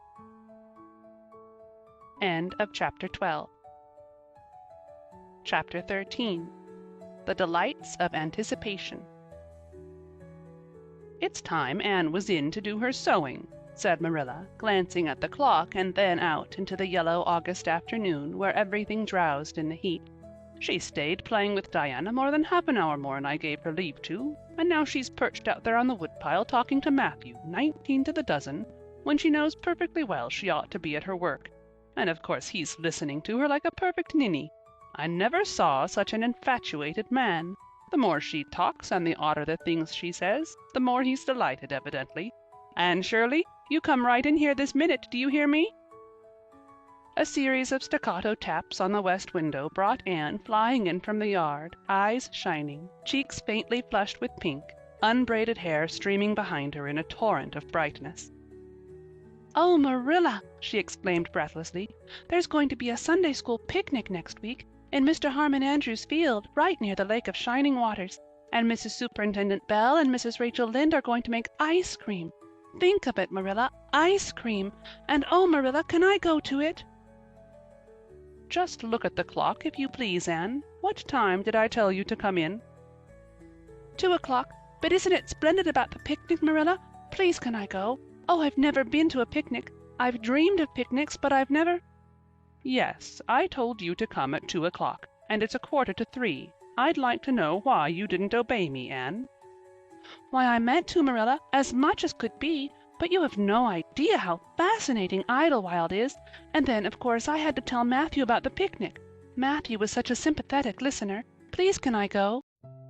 "You'll have to learn to resist the fascination of idle whatever you call it. When I tell you to come in at a certain time, I mean that time, and not half an hour later. And you needn't stop to discourse with sympathetic listeners on your way, either. As for the picnic, of course you can go. You're a Sunday school scholar, and it's not likely I'd refuse to let you go when all the other little girls are going." But, faltered Anne, Diana says that everybody must take a basket of things to eat. I can't cook, as you know, Marilla, and I don't mind going to a picnic without puffed sleeves so much, but I'd feel terribly humiliated if I had to go without a basket. It's been preying on my mind ever since Diana told me." "Well, it needn't prey any longer. I'll bake you a basket." "Oh, you dear good Marilla. Oh, you are so kind to me. Oh, I'm so much obliged to you." Getting through with her ohs, Anne cast herself into Marilla's arms and rapturously kissed her sallow cheek. It was the first time in her whole life that childish lips had voluntarily touched Marilla's face. Again that sudden sensation of startling sweetness thrilled her. She was secretly vastly pleased at Anne's impulsive caress, which was probably the reason why she said brusquely, "There, there, never mind your kissing nonsense. I'd sooner see you doing strictly as you're told. As for cooking, I mean to begin giving you lessons in that some of these days. But you're so feather-brained, Anne, I've been waiting to see if you'd sober down a little and learn to be steady before I begin. You've got to keep your wits about you in cooking, and not stop in the middle of things to let your thoughts rove all over creation. Now, get out your patchwork and have your square done before tea-time." "I do not like patchwork," said Anne dolefully, hunting out her work-basket and sitting down before a little heap of red and white diamonds with a sigh. I think some kinds of sewing would be nice, but there's no scope for imagination in patchwork. It's just one little seam after another, and you never seem to be getting anywhere. But of course I'd rather be Anne of Green Gables sewing patchwork than Anne of any other place with nothing to do but play. I wish time went as quick sewing patches as it does when I'm playing with Diana, though. Oh, we do have such elegant times, Marilla. I have to furnish most of the imagination, but I'm well able to do that. Diana is simply perfect in every other way. You know that little piece of land across the brook that runs up between our farm and Mr. Barry's? It belongs to Mr. William Bell, and right in the corner there is a little ring of white birch trees, the most romantic spot, Marilla. Diana and I have our playhouse there. We call it Idlewild. Isn't that a poetical name? I assure you it took me some time to think it out. I stayed awake nearly a whole night before I invented it. Then, just as I was dropping off to sleep, it came like an inspiration. Diana was enraptured when she heard it. We have got our house fixed up elegantly. You must come and see it, Marilla, won't you? We have great big stones, all covered with moss for seats, and boards from tree to tree for shelves, and we have all our dishes on them. Of course, they're all broken, but it's the easiest thing in the world to imagine that they are whole. There's a piece of a plate with a spray of red and yellow ivy on it that is especially beautiful. We keep it in the parlor, and we have the fairy glass there, too. The fairy glass is as lovely as a dream. Diana found it out in the woods behind their chicken house. It's all full of rainbows, just little young rainbows that haven't grown big yet, and Diana's mother told her it was broken off a hanging lamp they once had. But it's nice to imagine the fairies lost it one night when they had a ball, so we call it the fairy glass. Matthew was going to make us a table. Oh, we have named that little round pool over in Mr. Barry's field Willowmere. I got that name out of the book Diana lent me. That was a thrilling book, Marilla. The heroine had 5 lovers. I'd be satisfied with one, wouldn't you? She was very handsome, and she went through great tribulations. She could faint as easy as anything. I'd love to be able to faint, wouldn't you, Marilla? It's so romantic. But I'm really very healthy for all I'm so thin. I believe I'm getting fatter, though. Don't you think I am? I look at my elbows every morning when I get up to see if any dimples are coming. Diana is having a new dress made with elbow sleeves. She is going to wear it to the picnic. Oh, I do hope it will be fine next Wednesday. I don't feel that I could endure the disappointment if anything happened to prevent me from getting to the picnic. I suppose I'd live through it, but I'm certain it would be a lifelong sorrow. It wouldn't matter if I got to 100 picnics in after years. They wouldn't make up for missing this one. They're going to have boats on the Lake of Shining Waters, and ice cream, as I told you. I have never tasted ice cream. Diana tried to explain what it was like, but I guess ice cream is one of those things that are beyond imagination. "Anne, you have talked even on for 10 minutes by the clock," said Marilla.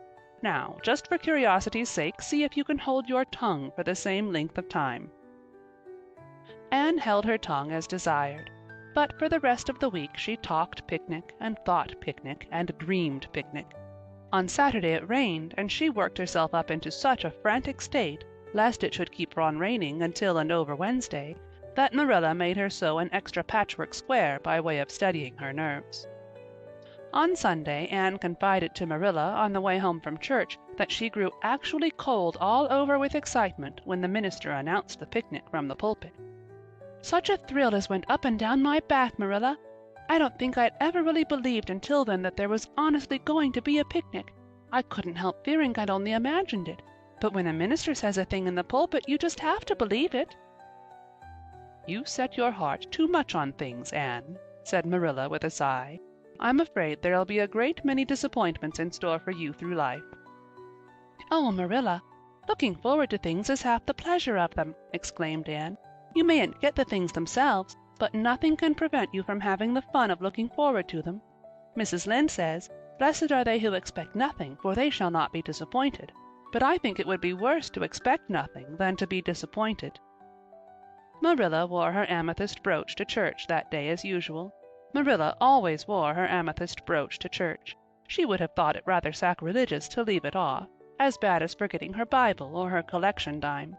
That amethyst brooch was Marilla's most treasured possession. A seafaring uncle had given it to her mother, who in turn had bequeathed it to Marilla. It was an old-fashioned oval, containing a braid of her mother's hair, surrounded by a border of very fine amethyst.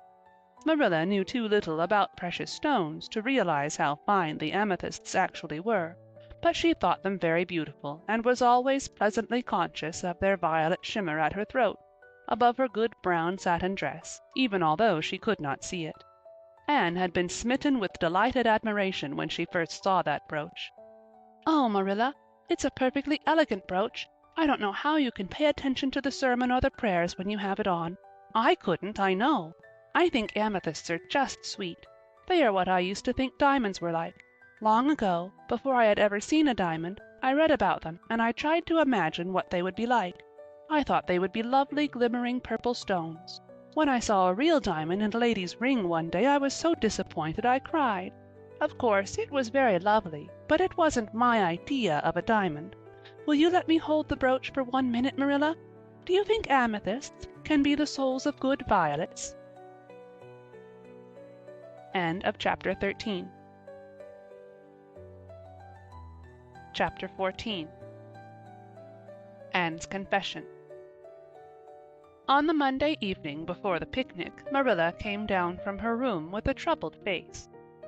"Anne," she said to that small personage who was shelling peas by the spotless table and singing Nellie of the Hazel Dell with a vigor and expression that did credit to Diana's teaching, "did you see anything of my amethyst brooch? I thought I stuck it in my pincushion when I came home from church yesterday evening, but I can't find it anywhere." I saw it this afternoon, when you were away at the Aid Society," said Anne, a little slowly.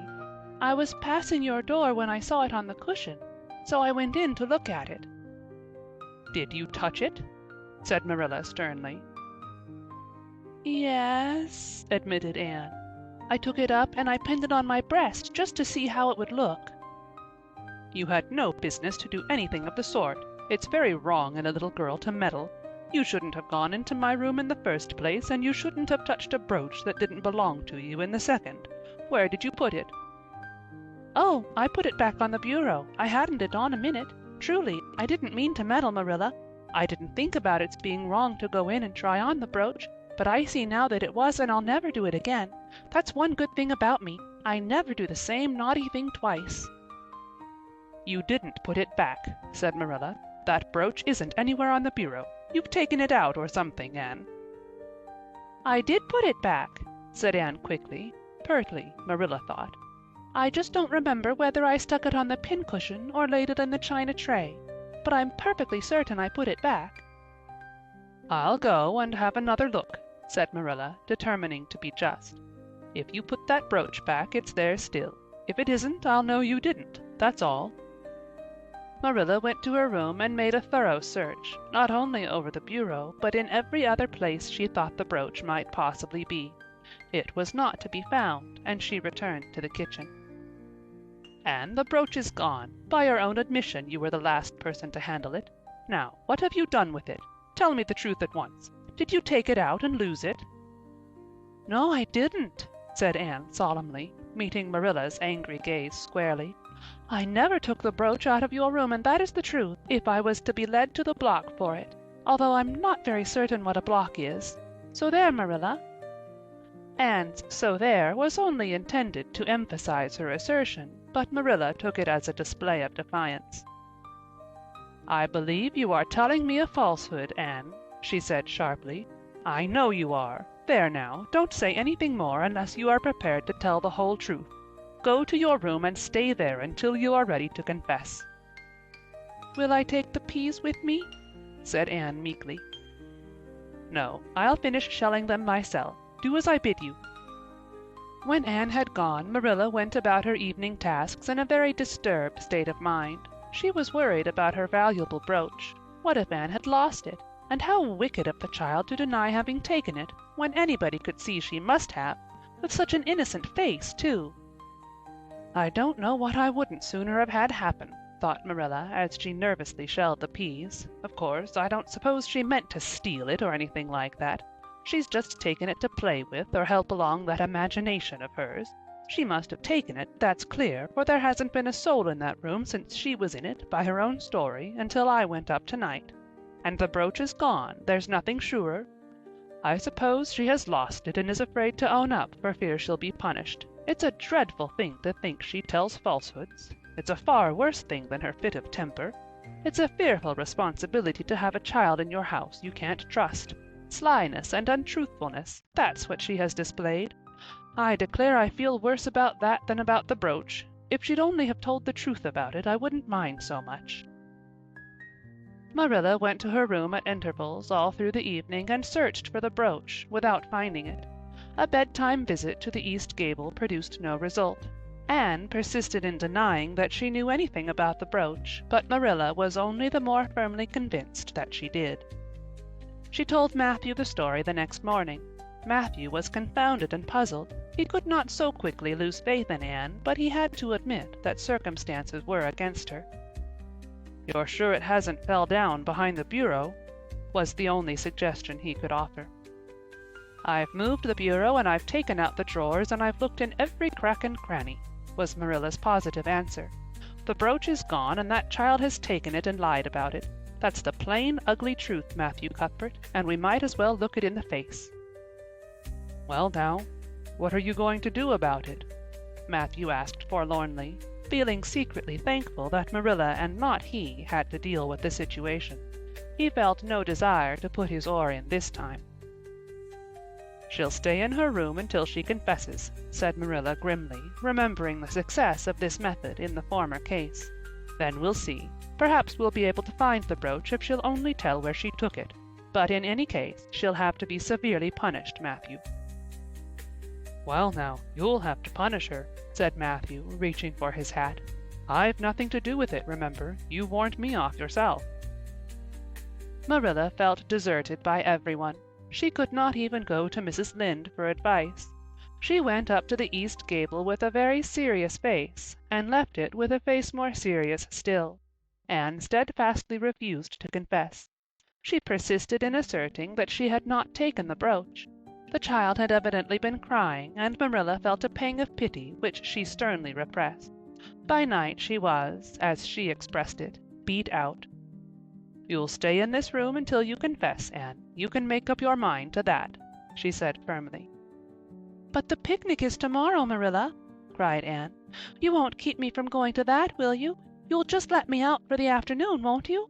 Then I'll stay here as long as you like afterwards cheerfully, but I must go to the picnic."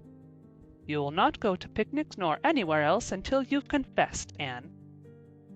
"Oh, Marilla!" gasped Anne. But Marilla had gone out and shut the door. Wednesday morning dawned as bright and fair as if expressly made to order for the picnic. Birds sang around Green Gables. The Madonna lilies in the garden sent out whiffs of perfume that entered in on viewless winds at every door and window, and wandered through halls and rooms like spirits of benediction.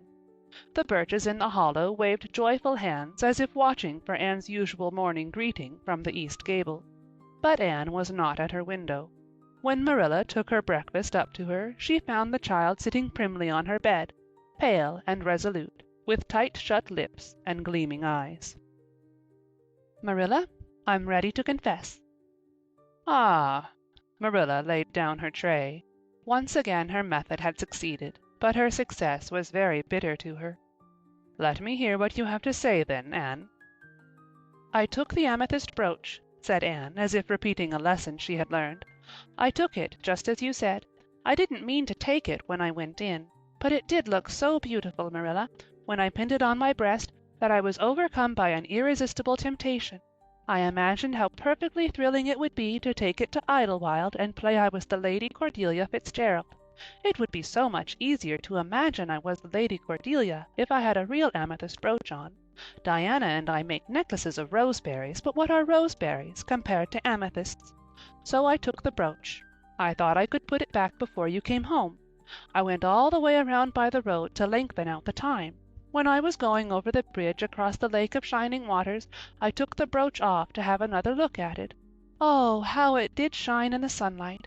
And then, when I was leaning over the bridge, it just slipped through my fingers, so, and went down, down, down, all purply sparkling, and sank forevermore beneath the Lake of Shining Waters. And that's the best I can do at confessing, Marilla." Marilla felt hot anger surge up into her heart again. This child had taken and lost her treasured amethyst brooch, and now sat there calmly reciting the details thereof without the least apparent compunction or repentance. "Anne, this is terrible," she said, trying to speak calmly. "You are the very wickedest girl I ever heard of." "Yes, I suppose I am," agreed Anne tranquilly, "and I know I'll have to be punished. It'll be your duty to punish me, Marilla. Won't you please get it over right off, because I'd like to go to the picnic with nothing on my mind." "Picnic indeed!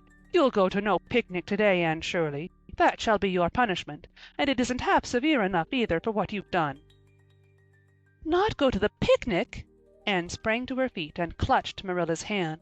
"But you promised me I might. Oh, Marilla, I must go to the picnic. That was why I confessed. Punish me any way you like but that.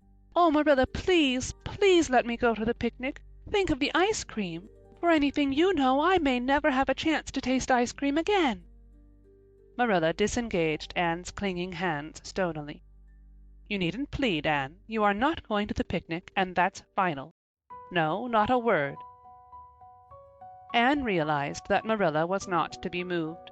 She clasped her hands together, gave a piercing shriek, and then flung herself face downward on the bed, crying and writhing in an utter abandonment of disappointment and despair. "For the land's sake!" gasped Marilla, hastening from the room. "I believe the child is crazy. No child in her senses would behave as she does. If she isn't, she's utterly bad. Oh dear, I'm afraid Rachel was right from the first, but I've put my hand to the plow and I won't look back."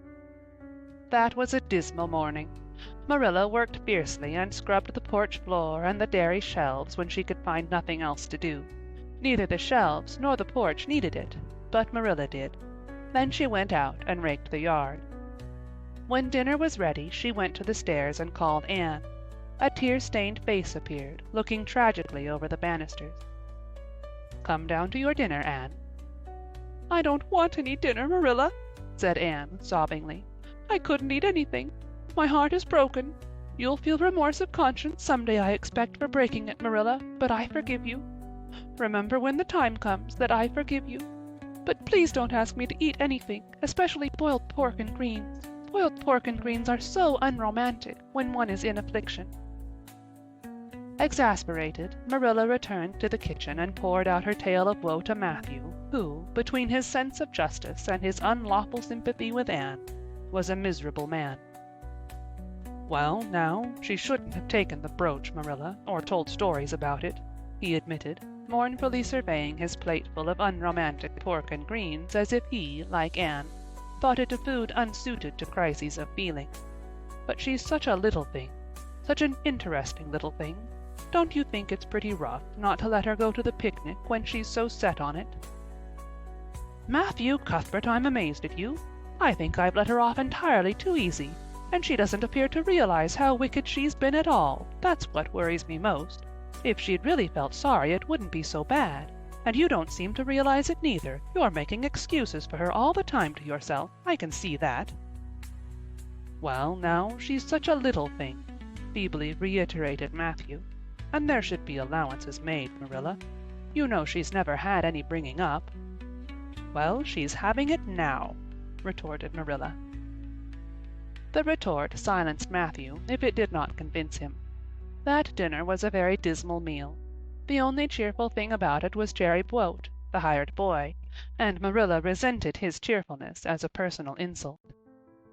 When her dishes were washed and her bread sponge set and her hens fed, Marilla remembered that she had noticed a small rent in her best black lace shawl when she had taken it off on Monday afternoon on returning from the Ladies' Aid.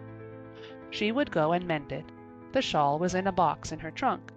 As Marilla lifted it out, the sunlight, falling through the vines that clustered thickly about the window, struck upon something caught in the shawl, something that glittered and sparkled in facets of violet light. Marilla snatched at it with a gasp. It was the amethyst brooch, hanging to a thread by the lace of its catch. "Dear life and heart," said Marilla blankly, "what does this mean? Here's my brooch safe and sound that I thought was at the bottom of Barry's pond. Whatever did that girl mean by saying she took it and lost it? I declare I believe Green Gables is bewitched. I remember now that when I took off my shawl Monday afternoon I laid it on the bureau for a minute. I suppose the brooch got caught in it somehow. Well—" Marilla betook herself to the east gable, brooch in hand. Anne had cried herself out and was sitting dejectedly by the window. "Anne Shirley," said Marilla solemnly, "I've just found my brooch hanging to my black lace shawl. Now I want to know what that rigmarole you told me this morning meant." "Why, you said you'd keep me here until I confessed," returned Anne wearily, "and so I decided to confess because I was bound to get to the picnic. I thought out a confession last night after I went to bed and made it as interesting as I could, and I said it over and over so that I wouldn't forget it. But you wouldn't let me go to the picnic after all, so all my trouble was wasted." Marilla had to laugh in spite of herself, but her conscience pricked her. "Anne, you do beat all, but I was wrong. I see that now. I shouldn't have doubted your word when I'd never known you to tell a story. Of course, it wasn't right for you to confess to a thing you hadn't done. It was very wrong to do so, but I drove you to it. So, if you'll forgive me, Anne, I'll forgive you and we'll start square again. And now get yourself ready for the picnic." Anne flew up like a rocket. "Oh, Marilla, isn't it too late?" "No, it's only 2 o'clock. They won't be more than well gathered yet, and it'll be an hour before they have tea. Wash your face and comb your hair and put on your gingham. I'll fill a basket for you. There's plenty of stuff baked in the house. And I'll get Jerry to hitch up the sorrel and drive you down to the picnic ground." "Oh, Marilla!" exclaimed Anne, flying to the washstand. 5 minutes ago I was so miserable I was wishing I'd never been born, and now I wouldn't change places with an angel." That night a thoroughly happy, completely tired out Anne returned to Green Gables in a state of beatification impossible to describe. "Oh, Marilla, I've had a perfectly scrumptious time. Scrumptious is a new word I learned today. I heard Mary Alice Bell use it. Isn't it very expressive? Everything was lovely. We had a splendid tea, and then Mr. Harmon Andrews took us all for a row on the Lake of Shining Waters, 6 of us at a time, and Jane Andrews nearly fell overboard. She was leaning out to pick water lilies, and if Mr. Andrews hadn't caught her by her sash just in the nick of time, she'd have fallen in and probably been drowned. I wish it had been me. It would have been such a romantic experience to have been nearly drowned. It would be such a thrilling tale to tell. And we had the ice cream.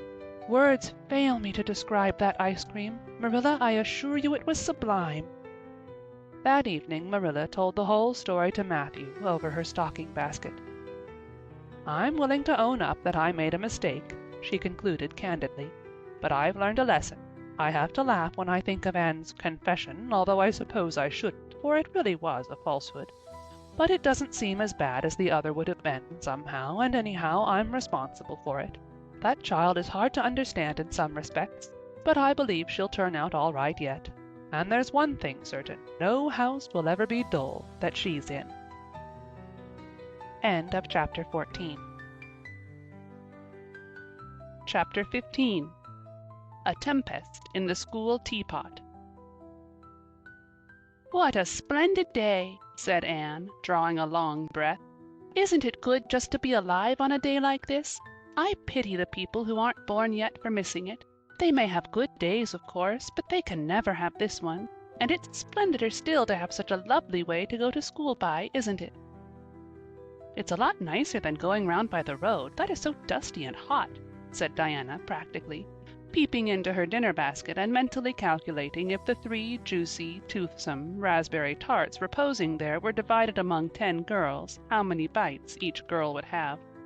The little girls of Avonlea School always pooled their lunches, and to eat 3 raspberry tarts all alone, or even to share them only with one's best chum, would have forever and ever branded as awful mean the girl who did it. And yet, when the tarts were divided among 10 girls, you just got enough to tantalize you. The way Anne and Diana went to school was a pretty one. Anne thought those walks to and from school with Diana couldn't be improved upon even by imagination. Going around by the main road would have been so unromantic, but to go by Lover's Lane and Willowmere and Violet Vale and the Birch Path was romantic, if ever anything was. Lover's Lane opened out below the orchard at Green Gables and stretched far up into the woods to the end of the Cuthbert farm. It was the way by which the cows were taken to the back pasture and the wood hauled home in winter. Anne had named it Lover's Lane before she had been a month at Green Gables.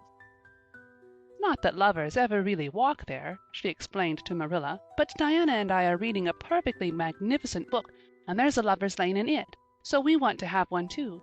And it's a very pretty name, don't you think? So romantic. We can imagine the lovers into it, you know. I like that lane because you can think out loud there without people calling you crazy. Anne, starting out alone in the morning, went down Lover's Lane as far as the brook. Here Diana met her, and the two little girls went on up the lane, under the leafy arch of maples. "Maples are such sociable trees," said Anne. "They're always rustling and whispering to you." Until they came to a rustic bridge. Then they left the lane and walked through Mr. Barry's back field and past Willowmere. Beyond Willowmere came Violet Vale, a little green dimple in the shadow of Mr. Andrew Bell's big woods. "Of course there are no violets there now," Anne told Marilla, "but Diana says there are millions of them in spring. Oh, Marilla, can't you just imagine you see them? It actually takes away my breath. I named it Violet Vale. Diana says she never saw the beat of me for hitting on fancy names for places. It's nice to be clever at something, isn't it? But Diana named the Birch Path. She wanted to, so I let her, but I'm sure I could have found something more poetical than plain Birch Path. Anybody can think of a name like that, but the Birch Path is one of the prettiest places in the world, Marilla." It was. Other people besides Anne thought so when they stumbled on it. It was a little narrow, twisting path, winding down over a long hill straight through Mr. Bell's woods, where the light came down sifted through so many emerald screens that it was as flawless as the heart of a diamond. It was fringed in all its length with slim young birches, white-stemmed and lissom-boughed. Ferns and starflowers and wild lilies of the valley and scarlet tufts of pigeonberries grew thickly along it, and always there was a delightful spiciness in the air, and music of bird calls, and the murmur and laugh of woodwinds in the trees overhead. Now and then you might see a rabbit skipping across the road if you were quiet, which, with Anne and Diana, happened about once in a blue moon. Down in the valley the path came out to the main road, and then it was just up the spruce hill to the school.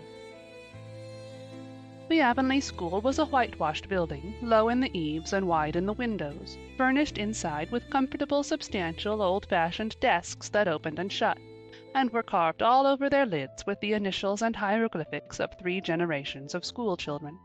The schoolhouse was set back from the road, and behind it was a dusky fir-wood and a brook where all the children put their bottles of milk in the morning to keep cool and sweet until dinner hour. Marilla had seen Anne start off to school on the first day of September with many secret misgivings. Anne was such an odd girl. How would she get on with the other children? And how on earth would she ever manage to hold her tongue during school hours? Things went better than Marilla feared, however. Anne came home that evening in high spirits. "I think I'm going to like school here," she announced. "I don't think much of the master, though. He's all the time curling his mustache and making eyes at Prissy Andrews. Prissy is grown up, you know. She's 16, and she's studying for the entrance examination into Queen's Academy at Charlottetown next year. Tilly Boulter says the master is dead gone on her. She's got a beautiful complexion and curly brown hair, and she does it up so elegantly. She sits in the long seat at the back, and he sits there too, most of the time, to explain her lessons, he says. But Ruby Gillis says she saw him writing something on her slate, and when Prissy read it she blushed as red as a beet and giggled. And Ruby Gillis says she doesn't believe it had anything to do with the lesson." "Anne Shirley, don't let me hear you talking about your teacher in that way again," said Marilla sharply. "You don't go to school to criticize the master. I guess he can teach you something, and it's your business to learn. And I want you to understand right off that you are not to come home telling tales about him. That is something I won't encourage. I hope you were a good girl."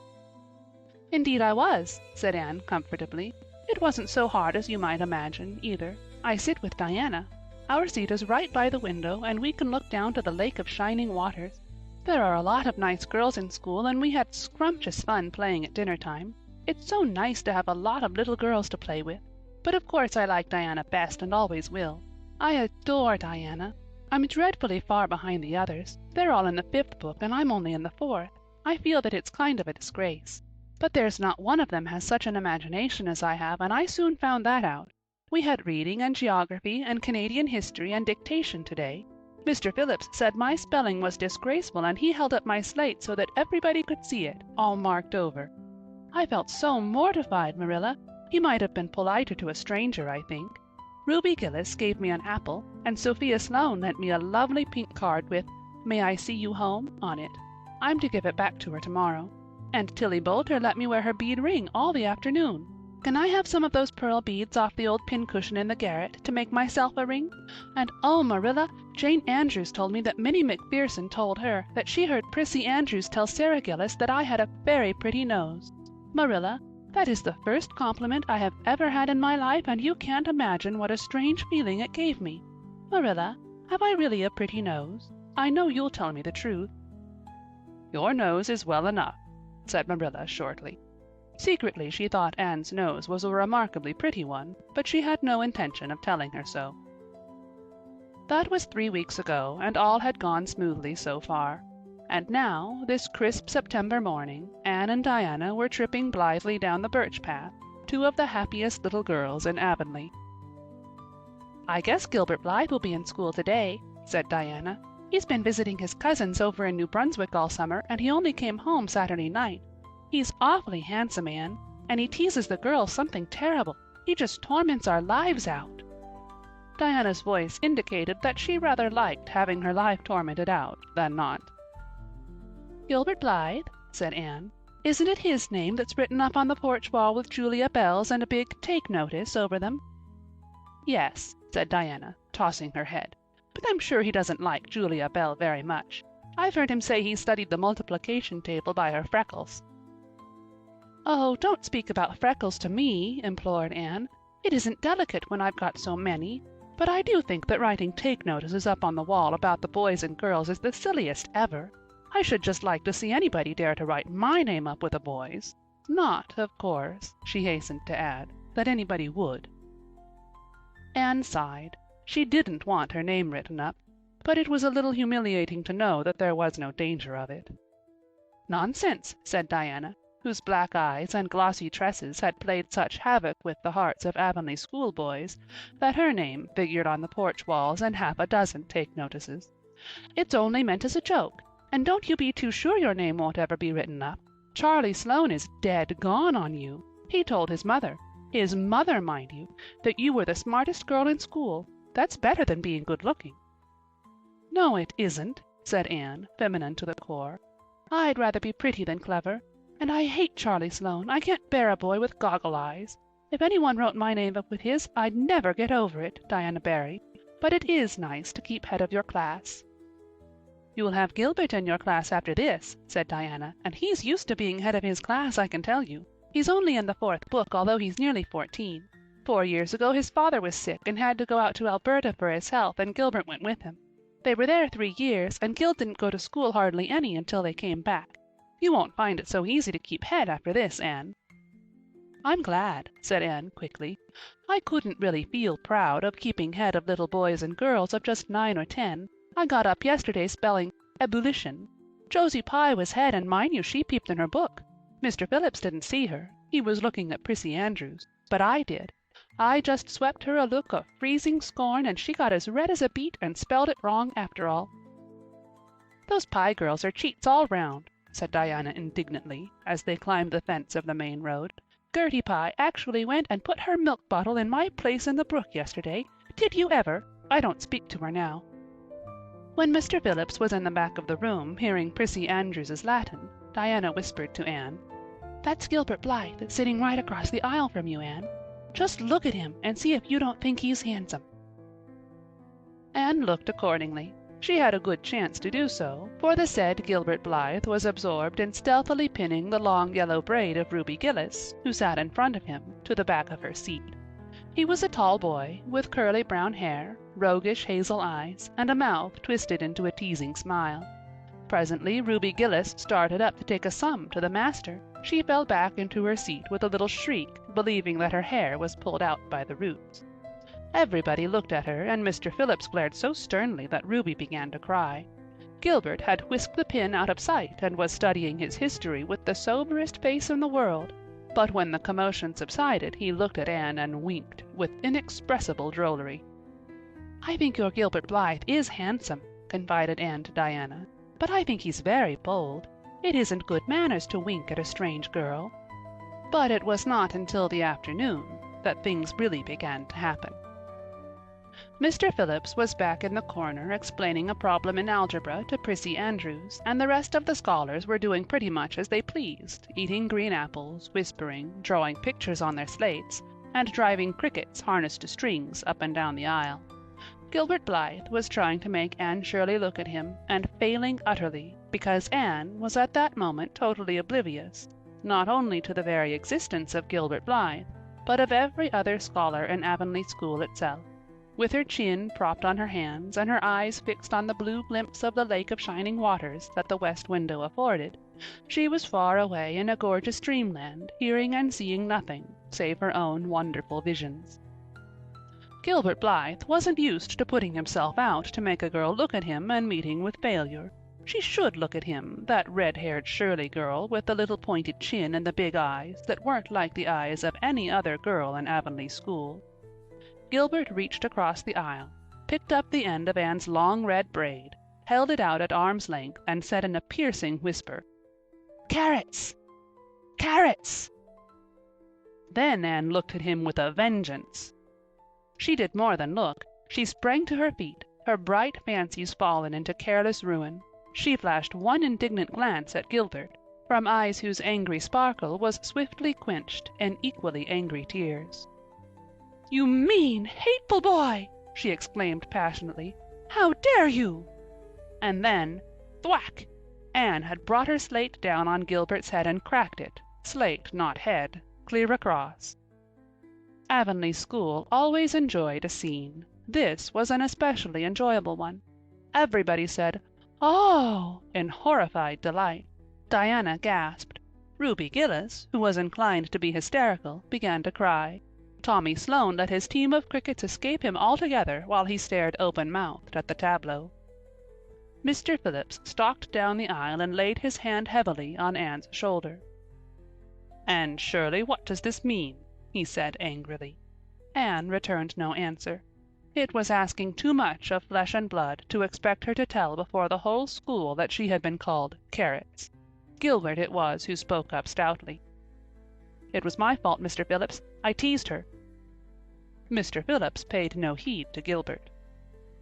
"I am sorry to see a pupil of mine displaying such a temper and such a vindictive spirit," he said in a solemn tone, as if the mere fact of being a pupil of his ought to root out all evil passions from the hearts of small imperfect mortals. "Anne, go and stand on the platform in front of the blackboard for the rest of the afternoon." Anne would have infinitely preferred a whipping to this punishment under which her sensitive spirit quivered as from a whiplash. With a white, set face she obeyed. Mr. Phillips took a chalk crayon and wrote on the blackboard above her head, "Anne Shirley has a very bad temper. Anne Shirley must learn to control her temper," and then read it out loud so that even the primer class, who couldn't read writing, should understand it. Anne stood there the rest of the afternoon with that legend above her. She did not cry or hang her head. Anger was still too hot in her heart for that, and it sustained her amid all her agony of humiliation. With resentful eyes and passion-red cheeks she confronted alike Diana's sympathetic gaze and Charlie Sloane's indignant nods and Josie Pye's malicious smiles. As for Gilbert Blythe, she would not even look at him. She would never look at him again. She would never speak to him.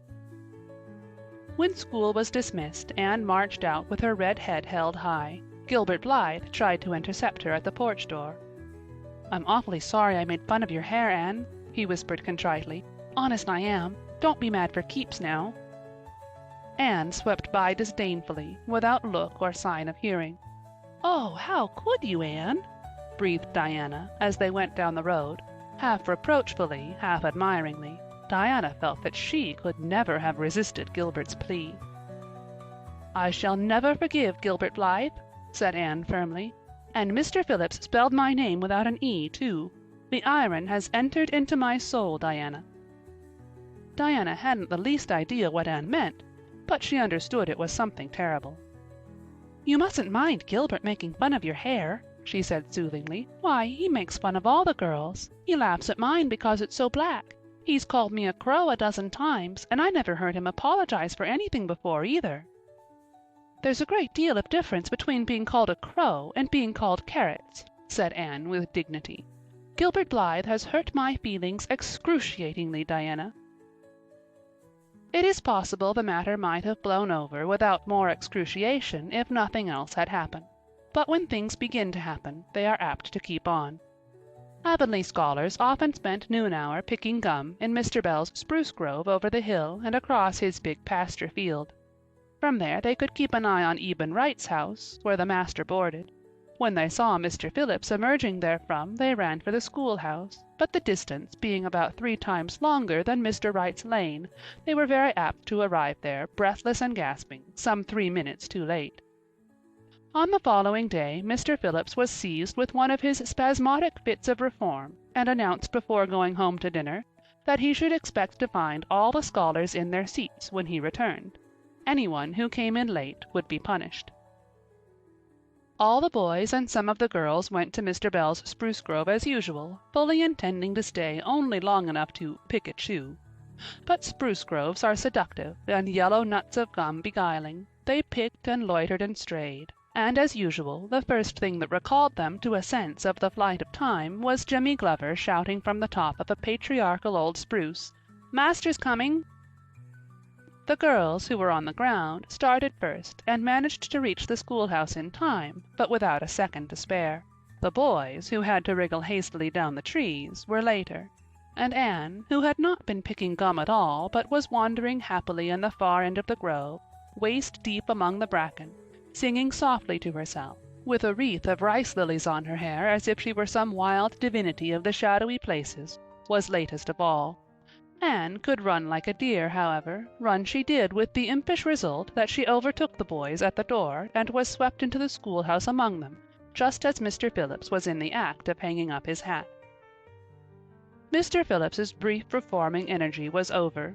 He didn't want the bother of punishing a dozen pupils, but it was necessary to do something to save his word, so he looked about for a scapegoat and found it in Anne, who had dropped into her seat, gasping for breath, with a forgotten lily wreath hanging askew over one ear and giving her a particularly rakish and disheveled appearance. "Anne Shirley, since you seem to be so fond of the boys' company, we shall indulge your taste for it this afternoon," he said sarcastically. "Take those flowers out of your hair and sit with Gilbert Blythe." The other boys snickered. Diana, turning pale with pity, plucked the wreath from Anne's hair and squeezed her hand. Anne stared at the master as if turned to stone. "Did you hear what I said, Anne?" queried Mr. Phillips sternly. "Yes, sir," said Anne slowly. "But I didn't suppose you really meant it." "I assure you I did." Still with the sarcastic inflection which all the children, and Anne especially, hated. It flicked on the raw. "Obey me at once." For a moment Anne looked as if she meant to disobey.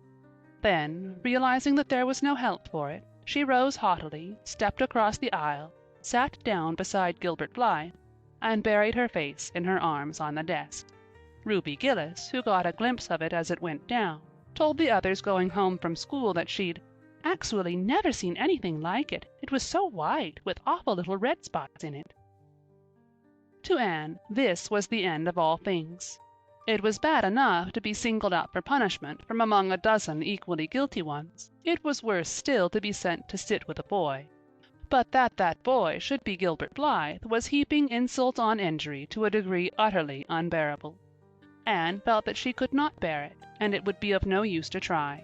Her whole being seethed with shame and anger and humiliation. At first the other scholars looked and whispered and giggled and nudged. But as Anne never lifted her head, and as Gilbert worked fractions as if his whole soul was absorbed in them and them only, they soon returned to their own tasks, and Anne was forgotten. When Mr. Phillips called the history class out, Anne should have gone, but Anne did not move, and Mr. Phillips, who had been writing some verses to Priscilla before he called the class, was thinking about an obstinate rhyme still and never missed her. Once, when nobody was looking, Gilbert took from his desk a little pink candy heart with a gold motto on it, "You are sweet," and slipped it under the curve of Anne's arm, whereupon Anne arose, took the pink heart gingerly between the tips of her fingers, dropped it on the floor, ground it to powder beneath her heel, and resumed her position without deigning to bestow a glance on Gilbert. When school went out, Anne marched to her desk, ostentatiously took out everything therein, books and writing tablet, pen and ink, testament and arithmetic, and piled them neatly on her cracked slate. "What are you taking all those things home for, Anne?" Diana wanted to know as soon as they were out on the road. She had not dared to ask the question before. "I am not coming back to school any more," said Anne. Diana gasped and stared at Anne to see if she meant it. "Will Marilla let you stay home?" she asked. "She'll have to," said Anne. "I'll never go to school to that man again." "Oh, Anne!" Diana looked as if she were ready to cry. "I do think you're mean. What shall I do? Mr. Phillips will make me sit with that horrid Gertie Pye. I know he will because she is sitting alone. Do come back, Anne." "I'd do almost anything in the world for you, Diana," said Anne sadly. "I'd let myself be torn limb from limb if it would do you any good. But I can't do this, so please don't ask it. You harrow up my very soul." "Just think of all the fun you will miss," mourned Diana. "We're going to build the loveliest new house down by the brook, and we'll be playing ball next week, and you've never played ball, Anne. It's tremendously exciting. And we're going to learn a new song. Jane Andrews is practicing it up now, and Alice Andrews is going to bring a new pansy book next week, and we're all going to read it out loud, chapter about, down by the brook. And you know you are so fond of reading out loud, Anne." Nothing moved Anne in the least. Her mind was made up. She would not go to school to Mr. Phillips again. She told Marilla so when she got home. "Nonsense," said Marilla. "It isn't nonsense at all," said Anne, gazing at Marilla with solemn, reproachful eyes. "Don't you understand, Marilla? I've been insulted." "Insulted fiddlesticks! You'll go to school tomorrow as usual." "Oh, no." Anne shook her head gently. "I'm not going back, Marilla. I'll learn my lessons at home, and I'll be as good as I can be, and hold my tongue all the time if it's possible at all. But I will not go back to school, I assure you." Marilla saw something remarkably like unyielding stubbornness looking out of Anne's small face. She understood that she would have trouble in overcoming it, but she resolved wisely to say nothing more just then. "I'll run down and see Rachel about it this evening," she thought. "There's no use reasoning with Anne now. She's too worked up, and I've an idea she can be awful stubborn if she takes the notion. Far as I can make out from her story, Mr. Phillips has been carrying matters with a rather high hand. But it would never do to say so to her. I'll just talk it over with Rachel. She's sent 10 children to school, and she ought to know something about it. She'll have heard the whole story, too, by this time." Marilla found Mrs. Lynde knitting quilts as industriously and cheerfully as usual. "I suppose you know what I've come about?" she said, a little shamefacedly. Mrs. Rachel nodded. "About Anne's fuss in school, I reckon," she said. "Tilly Boulter was in on her way home from school and told me about it." "I don't know what to do with her," said Marilla. "She declares she won't go back to school. I never saw a child so worked up. I've been expecting trouble ever since she started to school. I knew things were going too smooth to last. She's so high-strung. What would you advise, Rachel?" "Well, since you've asked my advice, Marilla," said Mrs. Lynde amiably. Mrs. Lynde dearly loved to be asked for advice. "I'd just humor her a little at first. That's what I'd do. It's my belief that Mr. Phillips was in the wrong. Of course, it doesn't do to say so to the children, you know. And of course, he did right to punish her yesterday for giving way to temper. But today it was different. The others who were late should have been punished as well as Anne, that's what. And I don't believe in making the girls sit with the boys for punishment. It isn't modest. Tilly Boulter was real indignant. She took Anne's part right through and said all the scholars did too. Anne seems real popular among them somehow. I never thought she'd take with them so well." "Then you really think I'd better let her stay home?" said Marilla in amazement. "Yes, that is, I wouldn't say school to her again until she said it herself. Depend upon it, Marilla, she'll cool off in a week or so and be ready enough to go back of her own accord. That's what. While, if you were to make her go back right off, dear knows what freak or tantrum she'd take next and make more trouble than ever.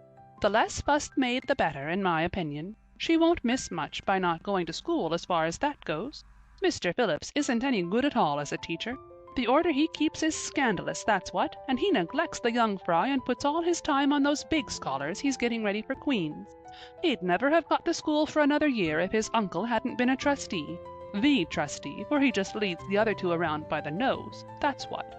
I declare I don't know what education in this island is coming to."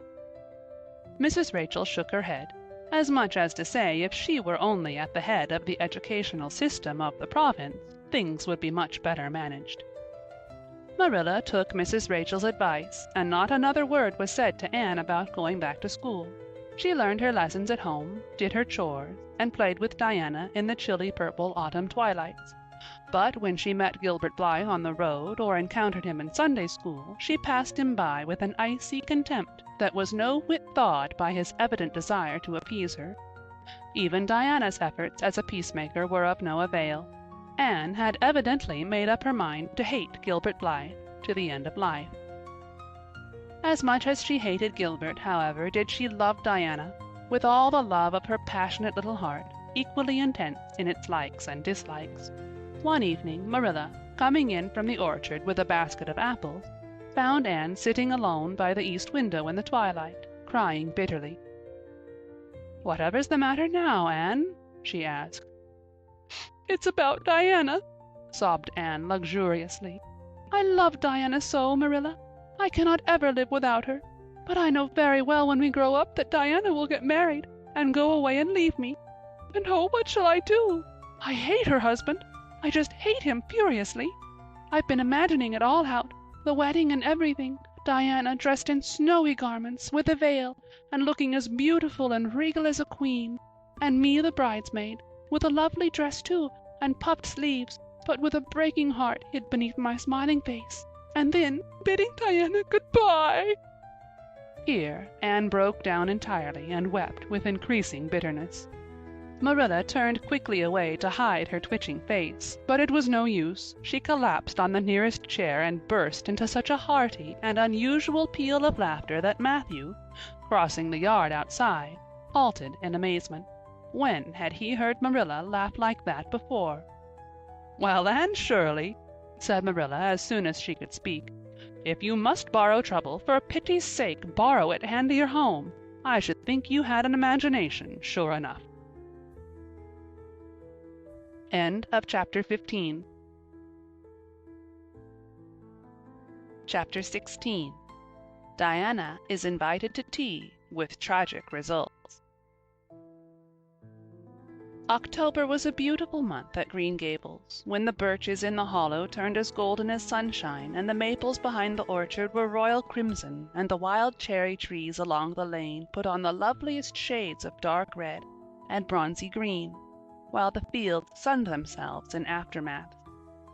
Anne reveled in the world of color about her. "Oh, Marilla," she exclaimed one Saturday morning, coming dancing in with her arms full of gorgeous boughs, "I'm so glad I live in a world where there are Octobers. It would be terrible if we just skipped from September to November, wouldn't it? Look at these maple branches. Don't they give you a thrill? Several thrills? I'm going to decorate my room with them." "Messy things," said Marilla, whose aesthetic taste was not noticeably developed. "You clutter up your room entirely too much with out-of-doors stuff, Anne. Bedrooms were made to sleep in." "Oh, and to dream in, too, Marilla. And you know, one can dream so much better in a room where there are pretty things. I'm going to put these boughs in the old blue jug and set them on my table." "Mind you don't drop leaves all over the stairs, then. I'm going to a meeting of the Aid Society at Carmody this afternoon, Anne, and I won't likely be home before dark. You will have to get Matthew and Jerry their supper, so mind you don't forget to put the tea to draw until you sit down at the table as you did last time." "It was dreadful of me to forget," said Anne apologetically, "but that was the afternoon I was trying to think of a name for Violet Vale, and it crowded other things out. Matthew was so good. He never scolded a bit. He put the tea down himself and said we could wait a while as well as not, and I told him a lovely fairy story while we were waiting, so he didn't find the time long at all. It was a beautiful fairy story, Marilla. I forgot the end of it, so I made up an end for it myself, and Matthew said he couldn't tell where the join came in." "Matthew would think it all right, Anne, if you took a notion to get up and have dinner in the middle of the night, but you keep your wits about you this time. and I don't really know if I'm doing right. It may make you more addlepated than ever, but you can ask Diana to come over and spend the afternoon with you and have tea here." "Oh, Marilla!" Anne clasped her hands. "How perfectly lovely! You are able to imagine things after all, or else you'd never have understood how I've longed for that very thing. It will seem so nice and grown-uppish. No fear of my forgetting to put the tea to draw when I have company. Oh, Marilla, can I use the rosebud spray tea set?" "No, indeed. The rosebud tea set? Well, what next? You know I never use that except for the minister or the aides. You'll put down the old brown tea set. But you can open the little yellow crock of cherry preserve. It's time it was being used anyhow. I believe it's beginning to work. And you can cut some fruit cake and have some of the cookies and snaps." "I can just imagine myself sitting down at the head of the table and pouring out the tea," said Anne, shutting her eyes ecstatically, "and asking Diana if she takes sugar. I know she doesn't, but of course I'll ask her just as if I didn't know. And then pressing her to take another piece of fruit cake and another helping of preserves. Oh, Marilla, it's a wonderful sensation just to think of it. Can I take her into the spare room to lay off her hat when she comes, and then to the parlor to sit?" "No, the sitting room will do for you and your company. But there's a bottle half full of raspberry cordial that was left over from the church social the other night. It's on the second shelf in the sitting room closet, and you and Diana can have it if you like, and a cookie to eat with it along in the afternoon, for I dare say Matthew will be late coming in to tea since he's hauling potatoes to the vessel." Anne flew down to the hollow, past the Dryad's Bubble and up the spruce path to Orchard Slope, to ask Diana to tea. As a result, just after Marilla had driven off to Carmody, Diana came over, dressed in her second-best dress and looking exactly as it is proper to look when asked out to tea. At other times she was wont to run into the kitchen without knocking, but now she knocked primly at the front door. And when Anne, dressed in her second-best, as primly opened it, both little girls shook hands as gravely as if they had never met before. This unnatural solemnity lasted until after Diana had been taken to the east gable to lay off her hat, and then had sat for 10 minutes in the sitting-room, toes in position. "How is your mother?" inquired Anne politely, just as if she had not seen Mrs. Barry picking apples that morning in excellent health and spirit. "She is very well, thank you. I suppose Mr. Cuthbert is hauling potatoes to the lily sands this afternoon, is he?"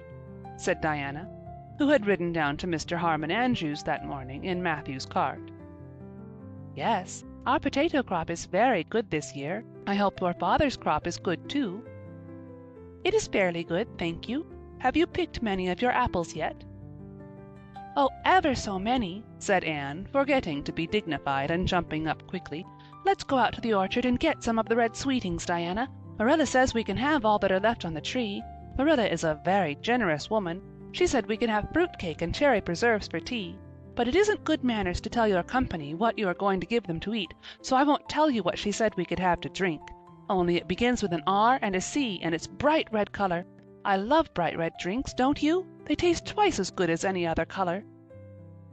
The orchard, with its great sweeping boughs that bent to the ground with fruit, proved so delightful that the little girls spent most of the afternoon in it, sitting in a grassy corner where the frost had spared the green and the mellow autumn sunshine lingered warmly, eating apples and talking as hard as they could. Diana had much to tell Anne of what went on in school. She had to sit with Gertie Pye and she hated it. Gertie squeaked her pencil all the time and it just made her, Diana's, blood run cold. Ruby Gillis had charmed all her warts away, true's you live, with a magic pebble that old Mary Joe from the creek gave her. You had to rub the warts with the pebble and then throw it away over your left shoulder at the time of the new moon, and the warts would all go. Charlie Sloane's name was written up with M. White's on the porch wall, and M. White was awful mad about it. Sam Boulter had sassed Mr. Phillips in class, and Mr. Phillips whipped him, and Sam's father came down to the school and dared Mr. Phillips to lay a hand on one of his children again. And Mattie Andrews had a new red hood and a blue crossover with tassels on it, and the airs she put on about it were perfectly sickening. And Lizzie Wright didn't speak to Mamie Wilson because Mamie Wilson's grown-up sister had cut out Lizzie Wright's grown-up sister with her bow, and everybody missed Anne so and wished she'd come back to school again. And Gilbert Blythe— But Anne didn't want to hear about Gilbert Blythe. She jumped up hurriedly and said suppose they go in and have some raspberry cordial. Anne looked on the second shelf of the sitting-room pantry, but there was no bottle of raspberry cordial there. Search revealed it away back on the top shelf. Anne put it on a tray and set it on the table with a tumbler. "Now please help yourself, Diana," she said politely. "I don't believe I'll have any just now. I don't feel as if I wanted any after all those apples." Diana poured herself out a tumblerful, looked at its bright red hue admiringly, and then sipped it daintily. "That's awful nice raspberry cordial, Anne," she said. "I didn't know raspberry cordial was so nice." "I'm real glad you like it. Take as much as you want. I'm going to run out and stir the fire up. There are so many responsibilities on a person's mind when they're keeping house, isn't there?" When Anne came back from the kitchen, Diana was drinking her second glassful of cordial, and, being entreated thereto by Anne, she offered no particular objection to the drinking of a third. The tumblerfuls were generous ones, and the raspberry cordial was certainly very nice. "The nicest I ever drank," said Diana. "It's ever so much nicer than Mrs. Lynde's, although she brags of hers so much. It doesn't taste a bit like hers." "I should think Marilla's raspberry cordial would probably be much nicer than Mrs. Lynde's," said Anne loyally. "Marilla is a famous cook. She's trying to teach me to cook, but I assure you, Diana, it is uphill work. There's so little scope for imagination in cookery. You just have to go by rules. The last time I made a cake, I forgot to put the flour in. I was thinking the loveliest story about you and me, Diana.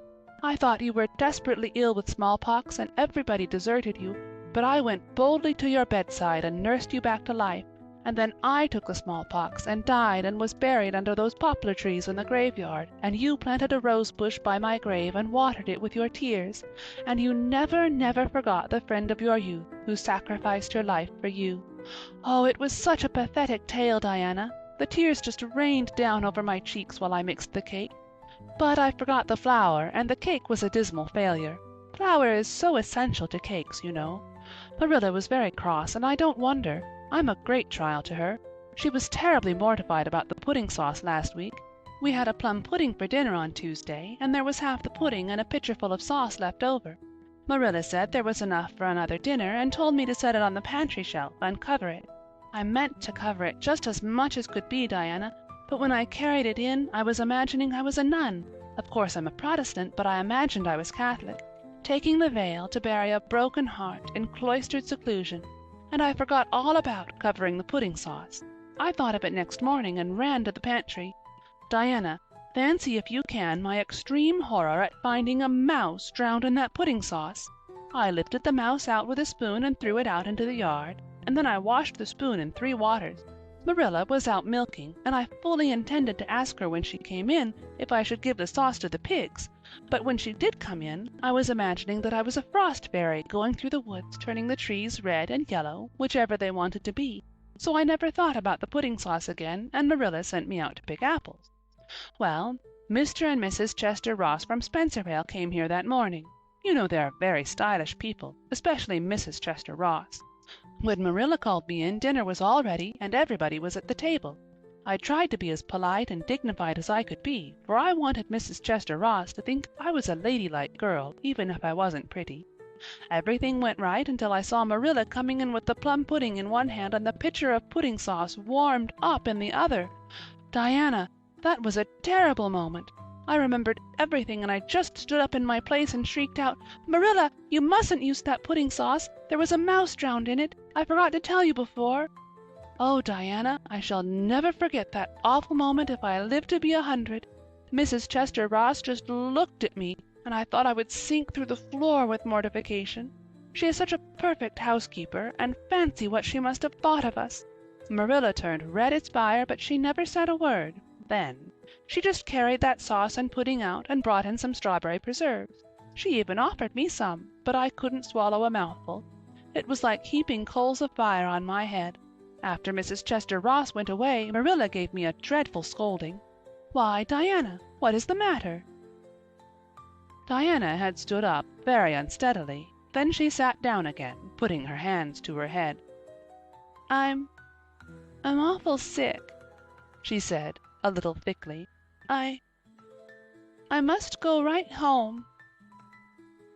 "Oh, you mustn't dream of going home without your tea," cried Anne in distress. "I'll get it right off. I'll go and put the tea down this very minute." "I must go home," repeated Diana, stupidly but determinedly. "Let me get you a lunch anyhow," implored Anne. "Let me give you a bit of fruit cake and some of the cherry preserves. Lie down on the sofa for a little while and you'll be better. Where do you feel bad?"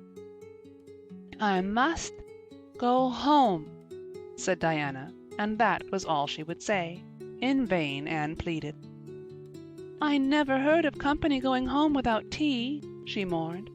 "Oh, Diana, do you suppose that it's possible you're really taking the smallpox? If you are, I'll go and nurse you. You can depend on that. I'll never forsake you. But I do wish you'd stay till after tea. Where do you feel bad?" "I'm awful dizzy," said Diana. And indeed she walked very dizzily. Anne, with tears of disappointment in her eyes, got Diana's hat and went with her as far as the Barry yard fence. Then she wept all the way back to Green Gables, where she sorrowfully put the remainder of the raspberry cordial back into the pantry and got tea ready for Matthew and Jerry, with all the zest gone out of the performance.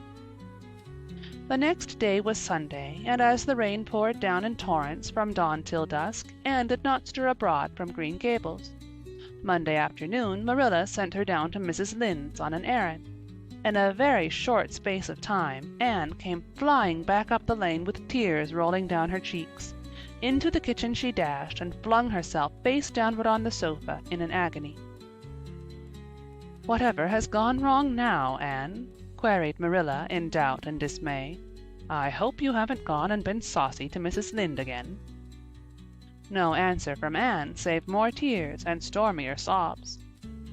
"Anne Shirley, when I ask you a question I want to be answered. Sit right up this very minute and tell me what you are crying about." Anne sat up, tragedy personified. "Mrs. Lynde was up to see Mrs. Barry today, and Mrs. Barry was in an awful state," she wailed. "She says that I set Diana drunk Saturday and sent her home in a disgraceful condition, and she says I must be a thoroughly bad, wicked little girl, and she's never, never going to let Diana play with me again. Oh, Marilla, I'm just overcome with woe." Marilla stared in blank amazement. "Set Diana drunk!" she said when she found her voice. "Anne, are you or Mrs. Barry crazy? What on earth did you give her?" "Not a thing but raspberry cordial," sobbed Anne. "I never thought raspberry cordial would set people drunk, Marilla, not even if they drank 3 big tumblerfuls as Diana did. Oh, it sounds so like Mrs. Thomas's husband. But I didn't mean to set her drunk." "Drunk fiddlesticks," said Marilla, marching to the sitting-room pantry. There, on the shelf, was a bottle which she at once recognized as one containing some of her 3-year-old homemade currant wine, for which she was celebrated in Avonlea, though certain of the stricter sort, Mrs. Barry among them, disapproved strongly of it. And at the same time Marilla recollected that she had put the bottle of raspberry cordial down in the cellar instead of in the pantry, as she had told Anne. She went back to the kitchen with the wine bottle in her hand. Her face was twitching in spite of herself. "Anne, you certainly have a genius for getting into trouble. You went and gave Diana currant wine instead of raspberry cordial. Didn't you know the difference yourself?" "I never tasted it," said Anne. "I thought it was the cordial. I meant to be so hospitable. Diana got awfully sick and had to go home. Mrs. Barry told Mrs. Lynde she was simply dead drunk. She just laughed silly-like when her mother asked her what was the matter and went to sleep and slept for hours. Her mother smelled her breath and knew she was drunk. She had a fearful headache all day yesterday. Mrs. Barry is so indignant. She will never believe but what I did it on purpose." "I should think she would better punish Diana for being so greedy as to drink 3 glassfuls of anything," said Marilla shortly. "Why, 3 of those big glasses would have made her sick even if it had only been cordial. Well, this story will be a nice handle for those folks who are so down on me for making currant wine, although I haven't made any for 3 years, ever since I found out that the minister didn't approve. I just kept that bottle for sickness. There, there, child, don't cry. I can't see as you were to blame, although I'm sorry it happened so." "I must cry," said Anne. "My heart is broken. The stars in their courses fight against me, Marilla.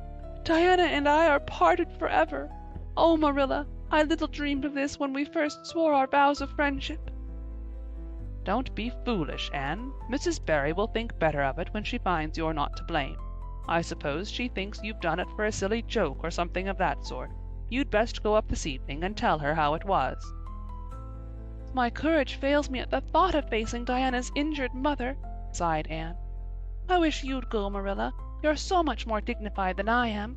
Likely she'd listen to you quicker than to me." "Well, I will," said Marilla, reflecting that it would probably be the wiser course. "Don't cry any more, Anne. It will be all right." Marilla had changed her mind about it being all right by the time she got back from Orchard Slope. Anne was watching for her coming and flew to the porch door to meet her. "Oh, Marilla, I know by your face that it's been no use," she said sorrowfully. "Mrs. Barry won't forgive me?" "Mrs. Barry, indeed!" snapped Marilla. "Of all the unreasonable women I ever saw, she's the worst. I told her it was all a mistake and you weren't to blame, but she just simply didn't believe me. And she rubbed it well in about my currant wine and how I'd always said it couldn't have the least effect on anybody. I just told her plainly that currant wine wasn't meant to be drunk 3 tumblerfuls at a time, and that if a child I had to do with was so greedy, I'd sober her up with a right good spanking." Marilla whisked into the kitchen, grievously disturbed, leaving a very much distracted little soul in the porch behind her. Presently Anne stepped out bareheaded into the chill autumn dusk. Very determinedly and steadily she took her way down through the sere clover field, over the log bridge, and up through the spruce grove, lighted by a pale little moon hanging low over the western wood. Mrs. Barry, coming to the door in answer to a timid knock, found a white-lipped, eager-eyed suppliant on the doorstep. Her face hardened.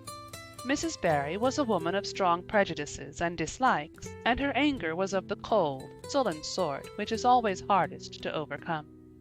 To do her justice, she really believed Anne had made Diana drunk out of sheer malice prepense, and she was honestly anxious to preserve her little daughter from the contamination of further intimacy with such a child. "What do you want?" she said stiffly. Anne clasped her hand.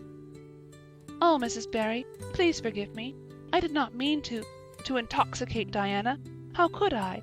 Just imagine if you were a poor little orphan girl that kind people had adopted, and you had just one bosom friend in all the world. Do you think you would intoxicate her on purpose? I thought it was only raspberry cordial. I was firmly convinced it was raspberry cordial.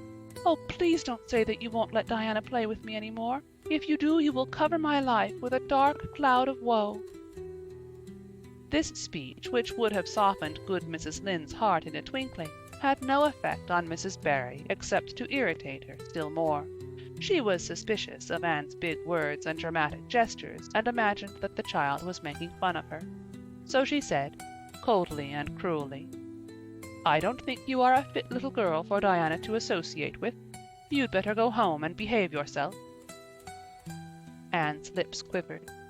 "Won't you let me see Diana just once to say farewell?" she implored. "Diana has gone over to Carmody with her father," said Mrs. Barry, going in and shutting the door. Anne went back to Green Gables, calm with despair. "My last hope is gone," she told Marilla. "I went up and saw Mrs. Barry myself, and she treated me very insultingly. Marilla, I do not think she is a well-bred woman. There is nothing more to do except to pray, and I haven't much hope that that'll do much good, because, Marilla, I do not believe that God himself can do very much with such an obstinate person as Mrs. Barry." "Anne, you shouldn't say such things," rebuked Marilla, striving to overcome that unholy tendency to laughter which she was dismayed to find growing upon her. And indeed, when she told the whole story to Matthew that night, she did laugh heartily over Anne's tribulation. But when she slipped into the east gable before going to bed and found that Anne had cried herself to sleep, an unaccustomed softness crept into her face. "Poor little soul," she murmured, lifting a loose curl of hair from the child's tear-stained face. Then she bent down and kissed the flushed cheek on the pillow. End of chapter 16. Chapter 17. A new interest in life. The next afternoon Anne, bending over her patchwork at the kitchen window, happened to glance out, and beheld Diana down by the Dryad's bubble beckoning mysteriously. In a trice Anne was out of the house and flying down to the hollow, astonishment and hope struggling in her expressive eyes. But the hope faded when she saw Diana's dejected countenance. "Your mother hasn't relented?" she gasped. Diana shook her head mournfully. "No, and oh, Anne, she says I'm never to play with you again. I've cried and I told her it wasn't your fault, but it wasn't any use. I had ever such a time coaxing her to let me come down and say good-bye to you. She said I was only to stay 10 minutes, and she's timing me by the clock." "10 minutes isn't very long to say an eternal farewell in," said Anne tearfully. "Oh, Diana, will you promise faithfully never to forget me, the friend of your youth, no matter what dearer friends may caress thee?" "Indeed I will," sobbed Diana, "and I'll never have another bosom friend. I don't want to have. I couldn't love anybody as I love you." "Oh, Diana," cried Anne, clasping her hands, "do you love me?" "Why, of course I do. Didn't you know that?" "No." Anne drew a long breath. "I thought you liked me, of course, but I never hoped you loved me. Why, Diana, I didn't think anybody could love me. Nobody ever has loved me since I can remember. Oh, this is wonderful! It's a ray of light which will forever shine on the darkness of a path severed from thee, Diana. Oh, just say it once again." "I love you devotedly, Anne," said Diana staunchly, "and I always will, you may be sure of that." "And I will always love thee, Diana," said Anne, solemnly extending her hand. "In the years to come thy memory will shine like a star over my lonely life, as that last story we read together says. Diana, wilt thou give me a lock of thy jet-black tresses in parting to treasure forevermore?" "Have you got anything to cut it with?" queried Diana, wiping away the tears which Anne's affecting accents had caused to flow afresh, and returning to practicalities. "Yes, I've got my patchwork scissors in my apron pocket, fortunately," said Anne. She solemnly clipped one of Diana's curls. "Fare thee well, my beloved friend. Henceforth we must be as strangers though living side by side, but my heart will ever be faithful to thee." Anne stood and watched Diana out of sight, mournfully waving her hand to the latter whenever she turned to look back. Then she returned to the house, not a little consoled for the time being by this romantic parting. "It is all over," she informed Marilla. "I shall never have another friend. I'm really worse off than ever before, for I haven't Katie Maurice and Violetta now, and even if I had it wouldn't be the same. Somehow, little dream girls are not satisfying after a real friend. Diana and I had such an affecting farewell down by the spring. It will be sacred in my memory forever. I used the most pathetic language I could think of and said thou and thee. Thou and thee seem so much more romantic than you. Diana gave me a lock of her hair, and I'm going to sew it up in a little bag and wear it around my neck all my life. Please see that it is buried with me, for I don't believe I'll live very long. Perhaps when she sees me lying cold and dead before her, Mrs. Barry may feel remorse for what she has done, and will let Diana come to my funeral." "I don't think there is much fear of your dying of grief as long as you can talk, Anne," said Marilla unsympathetically. The following Monday Anne surprised Marilla by coming down from her room with her basket of books on her arm and her lips primmed up into a line of determination. "I'm going back to school," she announced. "That is all there is left in life for me, now that my friend has been ruthlessly torn from me. In school I can look at her and muse over days departed." "You'd better muse over your lessons and sums," said Marilla, concealing her delight at this development of the situation. "If you're going back to school, I hope we'll hear no more of breaking slates over people's heads and such carryings on. Behave yourself and do just what your teacher tells you." "I'll try to be a model pupil," agreed Anne dolefully. "There won't be much fun in it, I expect. Mr. Phillips said Minnie Andrews was a model pupil, and there isn't a spark of imagination or life in her. She is just dull and poky and never seems to have a good time. But I feel so depressed that perhaps it will come easy to me now. I'm going round by the road. I couldn't bear to go by the birch path all alone. I should weep bitter tears if I did." Anne was welcomed back to school with open arms. Her imagination had been sorely missed in games, her voice in the singing, and her dramatic ability in the perusal aloud of books at dinner hour. Ruby Gillis smuggled 3 blue plums over to her during Testament reading. Ella May Macpherson gave her an enormous yellow pansy cut from the covers of a floral catalogue, a species of desk decoration much prized in Avonlea school. Sophie Sloane offered to teach her a perfectly elegant new pattern of knit lace, so nice for trimming aprons. Katie Boulter gave her a perfume bottle to keep slate water in, and Julia Bell copied carefully on a piece of pale pink paper scalloped on the edges the following effusion: "When twilight drops her curtain down and pins it with a star, remember that you have a friend, though she may wander far." "It's so nice to be appreciated," sighed Anne rapturously to Marilla that night. The girls were not the only scholars who appreciated her. When Anne went to her seat after dinner hour, she had been told by Mr. Phillips to sit with the model Minnie Andrews. She found on her desk a big, luscious strawberry apple. Anne caught it up, all ready to take a bite, when she remembered that the only place in Avonlea where strawberry apples grew was in the old Blythe orchard, on the other side of the Lake of Shining Waters. Anne dropped the apple as if it were a red-hot coal and ostentatiously wiped her fingers on her handkerchief. The apple lay untouched on her desk until the next morning, when little Timothy Andrews, who swept the school and kindled the fire, annexed it as one of his perquisites. Charlie Sloane's slate pencil, gorgeously bedizened with striped red and yellow paper, costing 2 cents where ordinary pencils cost only 1, which he sent up to her after dinner hour, met with a more favorable reception. Anne was graciously pleased to accept it, and rewarded the donor with a smile which exalted that infatuated youth straightway into the 7th heaven of delight, and caused him to make such fearful errors in his dictation that Mr. Phillips kept him in after school to rewrite it. But as the Caesar's pageant shorn of Brutus' bust did but of Rome's best son remind her more, so the marked absence of any tribute or recognition from Diana Barry, who was sitting with Gertie Pye, embittered Anne's little triumph. "Diana might just have smiled at me once, I think," she mourned to Marilla that night. But the next morning a note most fearfully and wonderfully twisted and folded, and a small parcel, were passed across to Anne. "Dear Anne," ran the former, "Mother says I'm not to play with you or talk to you, even in school. It isn't my fault, and don't be cross at me, because I love you as much as ever. I miss you awfully to tell all my secrets to, and I don't like Gertie Pye one bit. I made you one of the new bookmarkers out of red tissue paper. They are awfully fashionable now, and only 3 girls in school know how to make them. When you look at it, remember, your true friend, Diana Barry." Anne read the note, kissed the bookmark, and dispatched a prompt reply back to the other side of the school. "My own darling Diana, of course I am not cross at you because you have to obey your mother. Our spirits can commune. I shall keep your lovely present forever.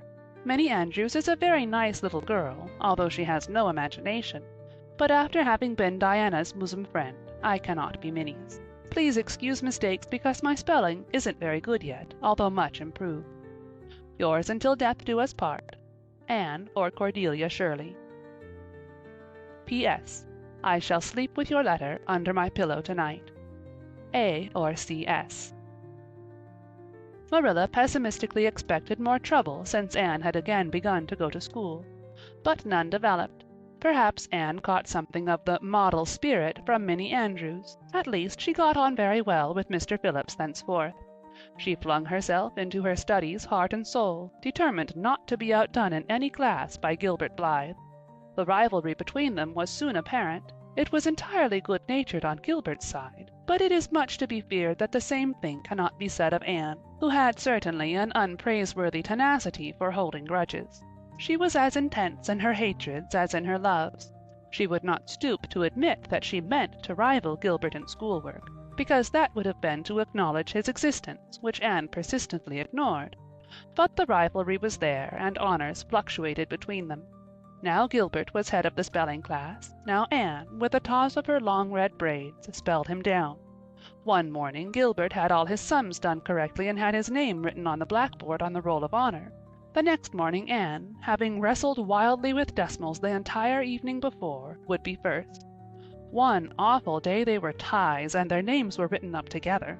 It was almost as bad as a take notice, and Anne's mortification was as evident as Gilbert's satisfaction. When the written examinations at the end of each month were held, the suspense was terrible. The first month Gilbert came out 3 marks ahead. The second, Anne beat him by 5. But her triumph was marred by the fact that Gilbert congratulated her heartily before the whole school. It would have been ever so much sweeter to her if he had felt the sting of his defeat. Mr. Phillips might not be a very good teacher, but a pupil so inflexibly determined on learning as Anne was could hardly escape making progress under any kind of teacher. By the end of the term, Anne and Gilbert were both promoted into the 5th class and allowed to begin studying the elements of the branches, by which Latin, geometry, French, and algebra were meant. In geometry Anne met her Waterloo. "It's perfectly awful stuff, Marilla," she groaned. "I'm sure I'll never be able to make head or tail of it. There is no scope for imagination in it at all. Mr. Phillips says I'm the worst dunce he ever saw at it. And some of the others are so smart at it. It is extremely mortifying, Marilla. Even Diana gets along better than I do. But I don't mind being beaten by Diana. Even though we meet as strangers now, I still love her with an inextinguishable love. It makes me very sad at times to think about her. But really, Marilla, one can't stay sad very long in such an interesting world, can one?" End of chapter 17. Chapter 18. Anne to the Rescue.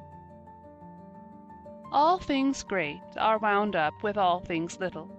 At first glance it might not seem that the decision of a certain Canadian premier to include Prince Edward Island in a political tour could have much or anything to do with the fortunes of little Anne Shirley at Green Gables.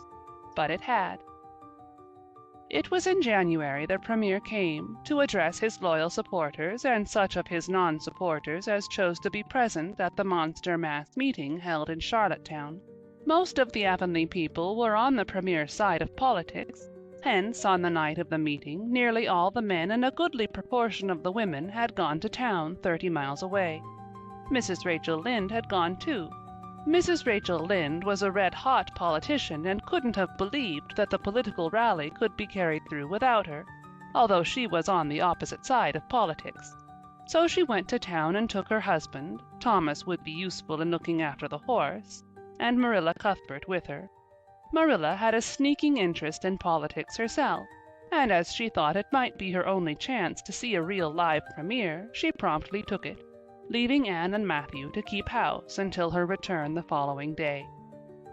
Hence, while Marilla and Mrs. Rachel were enjoying themselves hugely at the mass meeting, Anne and Matthew had the cheerful kitchen at Green Gables all to themselves. A bright fire was glowing in the old-fashioned Waterloo stove, and blue-white frost crystals were shining on the window-panes. Matthew nodded over a Farmer's Advocate on the sofa, and Anne at the table studied her lessons with grim determination, despite sundry wistful glances at the clock shelf, where lay a new book that Jane Andrews had lent her that day. Jane had assured her that it was warranted to produce any number of thrills, or words to that effect, and Anne's fingers tingled to reach out for it. But that would mean Gilbert Blythe's triumph on the morrow. Anne turned her back on the clock shelf and tried to imagine it wasn't there. "Matthew, did you ever study geometry when you went to school?" "Well now, no, I didn't," said Matthew, coming out of his doze with a start. "I wish you had," sighed Anne, "because then you'd be able to sympathize with me. You can't sympathize properly if you've never studied it. It is casting a cloud over my whole life. I'm such a dunce at it, Matthew." "Well now, I dunno," said Matthew soothingly. "I guess you're all right at anything. Mr. Phillips told me last week in Blair's store at Carmody that you was the smartest scholar in school and was making rapid progress. Rapid progress was his very word. There's them as runs down Teddy Phillips and says he ain't much of a teacher, but I guess he's all right." Matthew would have thought anyone who praised Anne was all right. "I'm sure I'd get on better with geometry if only he wouldn't change the letters," complained Anne. I learn the proposition off by heart, and then he draws it on the blackboard and puts different letters from what are in the book, and I get all mixed up. I don't think a teacher should take such a mean advantage, do you? We're studying agriculture now, and I've found out at last what makes the roads red. It's a great comfort. I wonder how Marilla and Mrs. Lynde are enjoying themselves. Mrs. Lynde says Canada is going to the dogs the way things are being run at Ottawa, and that it's an awful warning to the electors. She says if women were allowed to vote, we would soon see a blessed change. What way do you vote, Matthew? Conservative, said Matthew promptly. To vote conservative was part of Matthew's religion. Then I'm conservative too, said Anne decidedly. I'm glad because some of the boys in school are Grits. I guess Mr. Phillips is a Grit too because Prissy Andrews's father is one, and Ruby Gillis says that when a man is courting, he always has to agree with the girl's mother in religion and her father in politics. Is that true, Matthew? Well, now, I don't know, said Matthew. Did you ever go courting, Matthew? Well, now, no, I don't know's I ever did, said Matthew, who had certainly never thought of such a thing in his whole existence.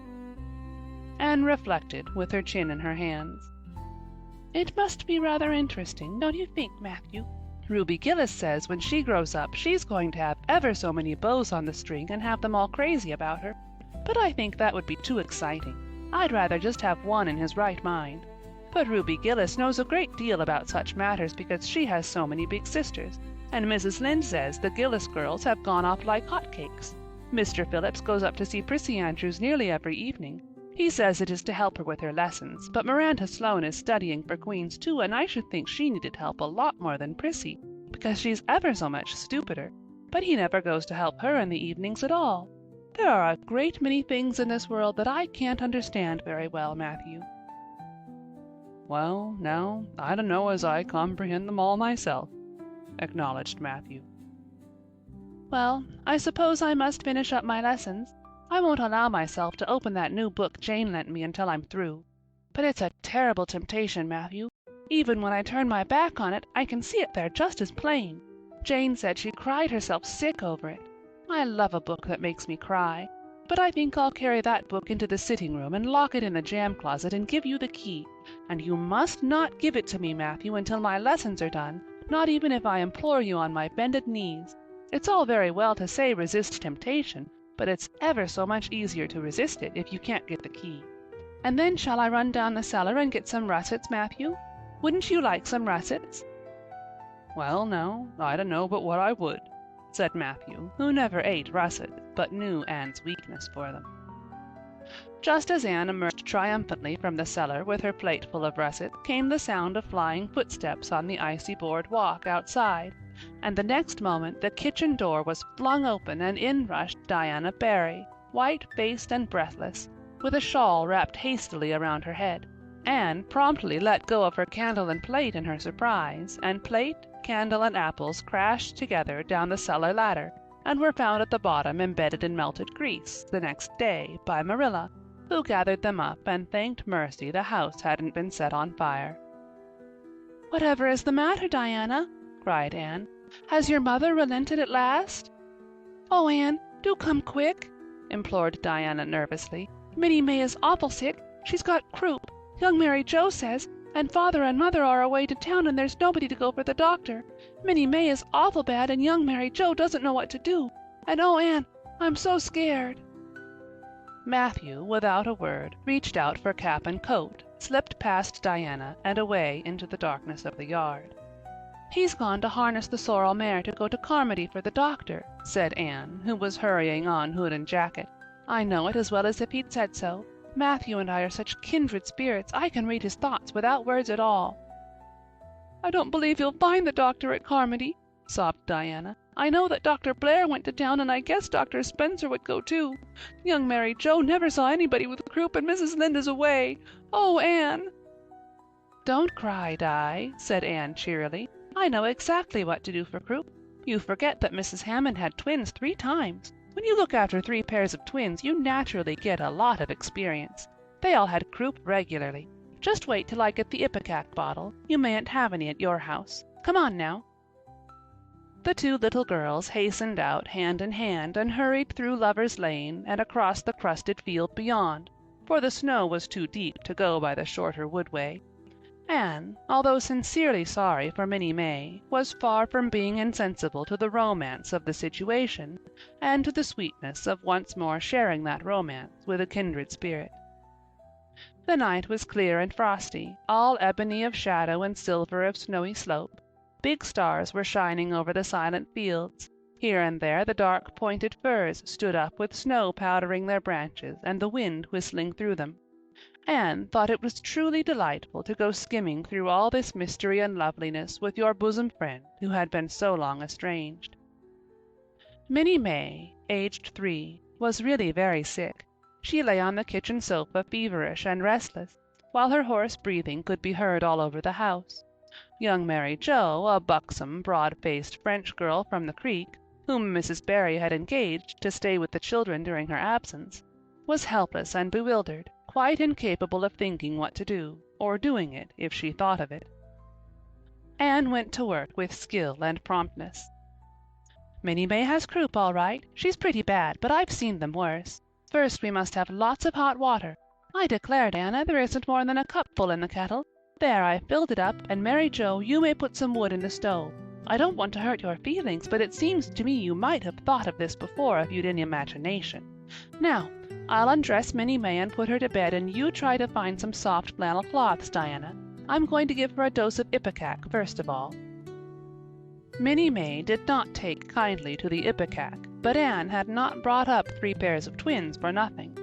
Down that ipecac went, not only once, but many times during the long, anxious night when the two little girls worked patiently over the suffering Minnie May, and young Mary Joe, honestly anxious to do all she could, kept up a roaring fire and heated more water than would have been needed for a hospital of croupy babies.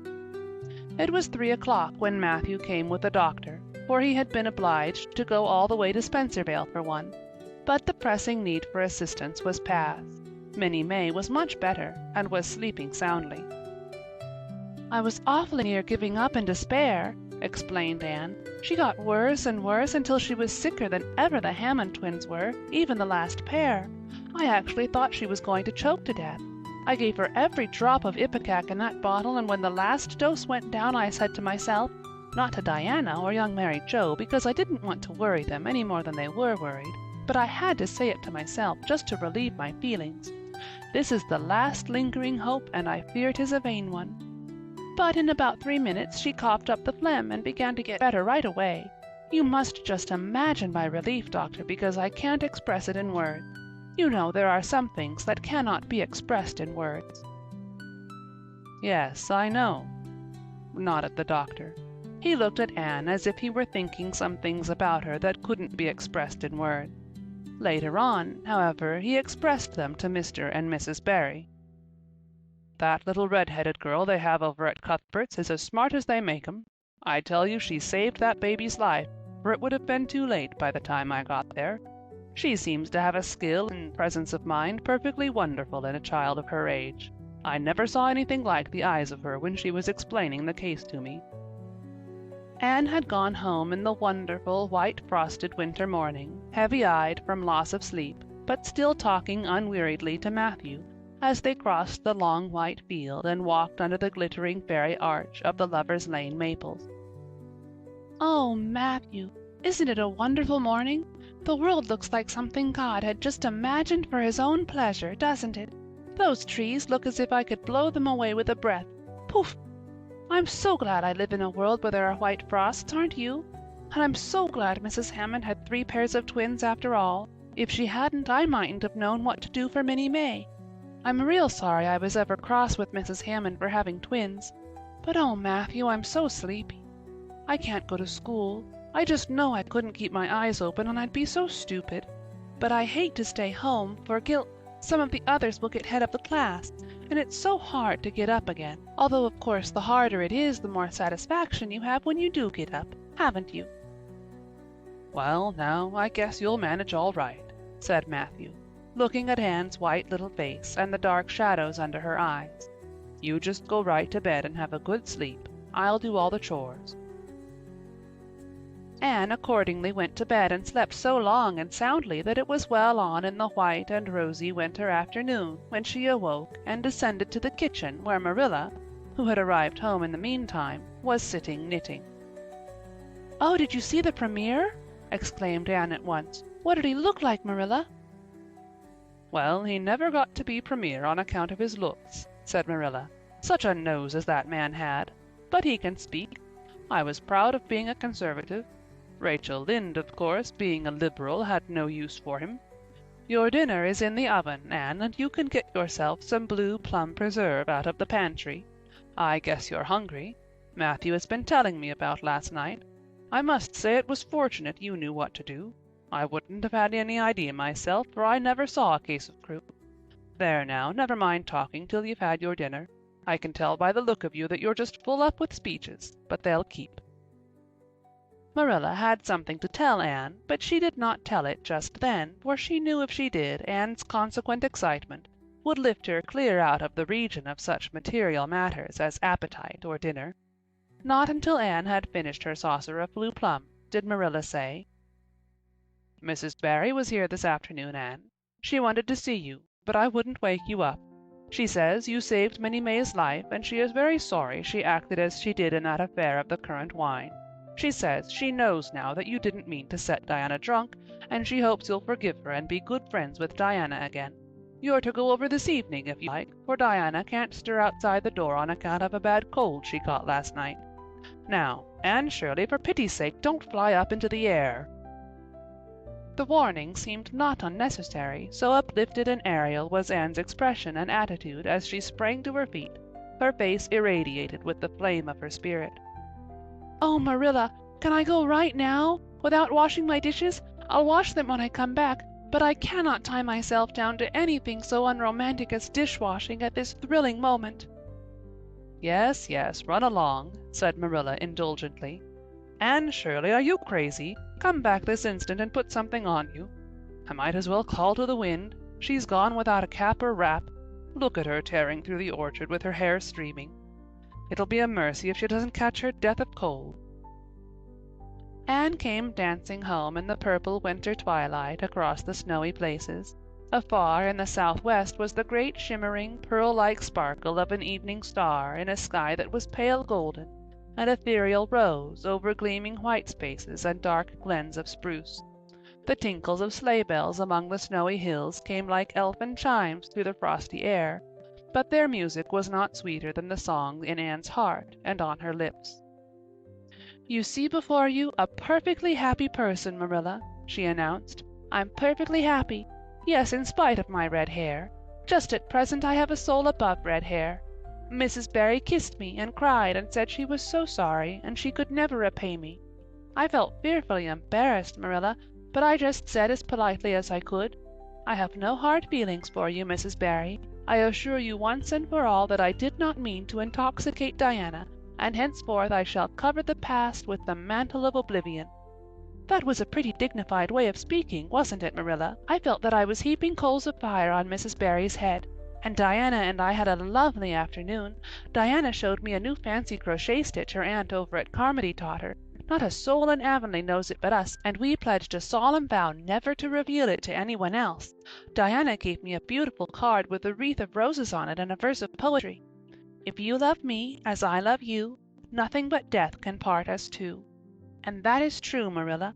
We're going to ask Mr. Phillips to let us sit together in school again, and Gertie Pye can go with Minnie Andrews. We had an elegant tea. Mrs. Barry had the very best china set out, Marilla, just as if I was real company. I can't tell you what a thrill it gave me. Nobody ever used their very best china on my account before. And we had fruit cake and pound cake and doughnuts and 2 kinds of preserves, Marilla.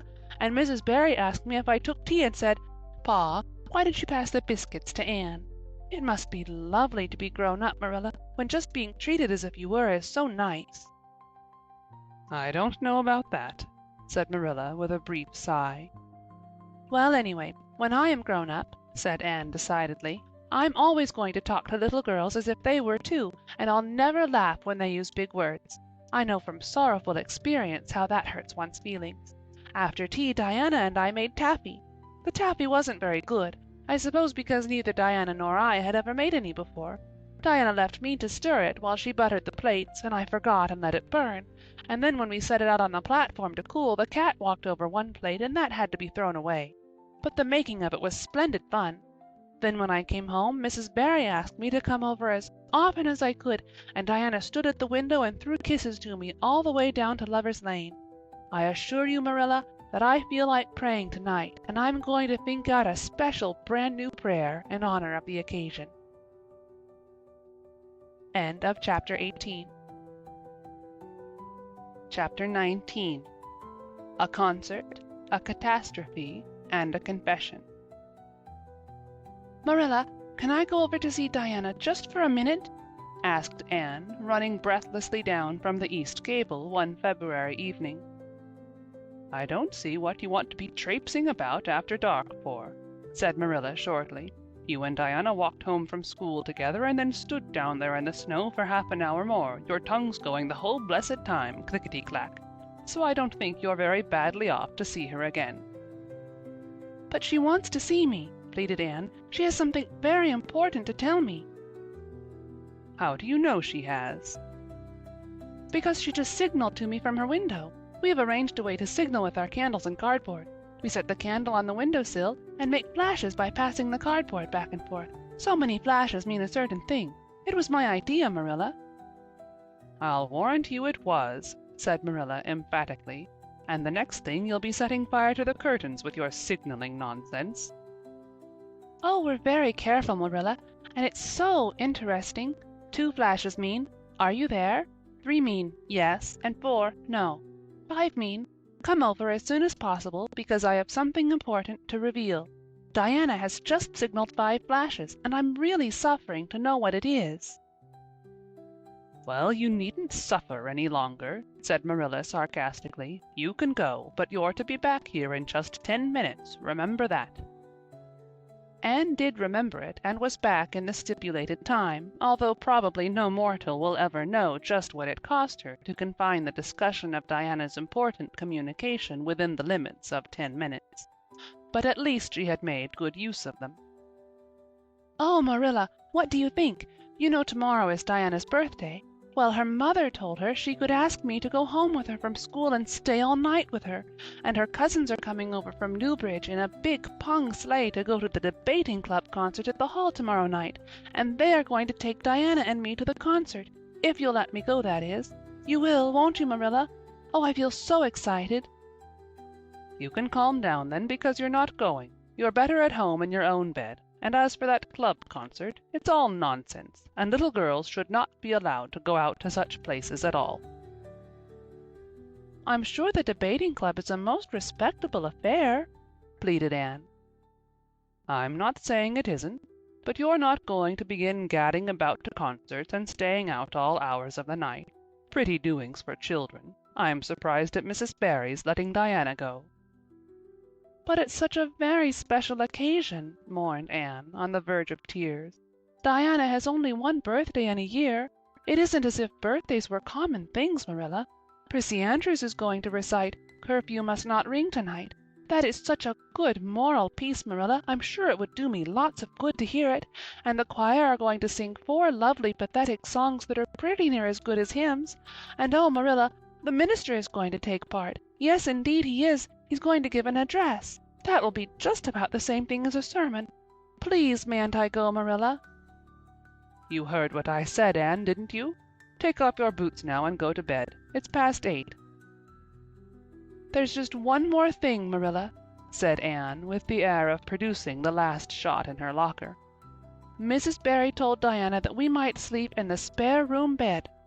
Think of the honor of your little Anne being put in the spare room bed. It's an honor you'll have to get along without. Go to bed, Anne, and don't let me hear another word out of you. When Anne, with tears rolling over her cheeks, had gone sorrowfully upstairs, Matthew, who had been apparently sound asleep on the lounge during the whole dialogue, opened his eyes and said decidedly, Well now, Marilla, I think you ought to let Anne go. I don't, then, retorted Marilla. Who's bringing this child up, Matthew, you or me? Well now, you. admitted Matthew. "Don't interfere, then." "Well, now, I ain't interfering. It ain't interfering to have your own opinion, and my opinion is that you ought to let Anne go." "You'd think I ought to let Anne go to the moon if she took the notion, I've no doubt," was Marilla's amiable rejoinder. "I might have let her spend the night with Diana, if that was all, but I don't approve of this concert plan. She'll go there and catch cold, like as not, and have her head filled up with nonsense and excitement. It would unsettle her for a week. I understand that child's disposition and what's good for it better than you, Matthew." "I think you ought to let Anne go," repeated Matthew firmly. Argument was not his strong point, but holding fast to his opinion certainly was. Marilla gave a gasp of helplessness and took refuge in silence. The next morning, when Anne was washing the breakfast dishes in the pantry, Matthew paused on his way out to the barn to say to Marilla again, "I think you ought to let Anne go, Marilla." For a moment Marilla looked things not lawful to be uttered. Then she yielded to the inevitable and said tartly, "Very well, she can go, since nothing else'll please you." Anne flew out of the pantry, dripping dishcloth in hand. "Oh, Marilla, Marilla, say those blessed words again!" "I guess once is enough to say them. This is Matthew's doings, and I wash my hands of it. If you catch pneumonia sleeping in a strange bed or coming out of that hot hall in the middle of the night, don't blame me, blame Matthew. Anne Shirley, you're dripping greasy water all over the floor. I never saw such a careless child." "Oh, I know I'm a great trial to you, Marilla," said Anne repentantly. "I make so many mistakes, but then just think of all the mistakes I don't make, although I might. I'll get some sand and scrub up the spots before I go to school. Oh, Marilla, my heart was just set on going to that concert. I never was to a concert in my life, and when the other girls talk about them in school I feel so out of it. You didn't know just how I felt about it, but you see Matthew did. Matthew understands me, and it's so nice to be understood, Marilla." Anne was too excited to do herself justice as to lessons that morning in school. Gilbert Blythe spelled her down in class and left her clear out of sight in mental arithmetic. Anne's consequent humiliation was less than it might have been, however, in view of the concert and the spare-room bed.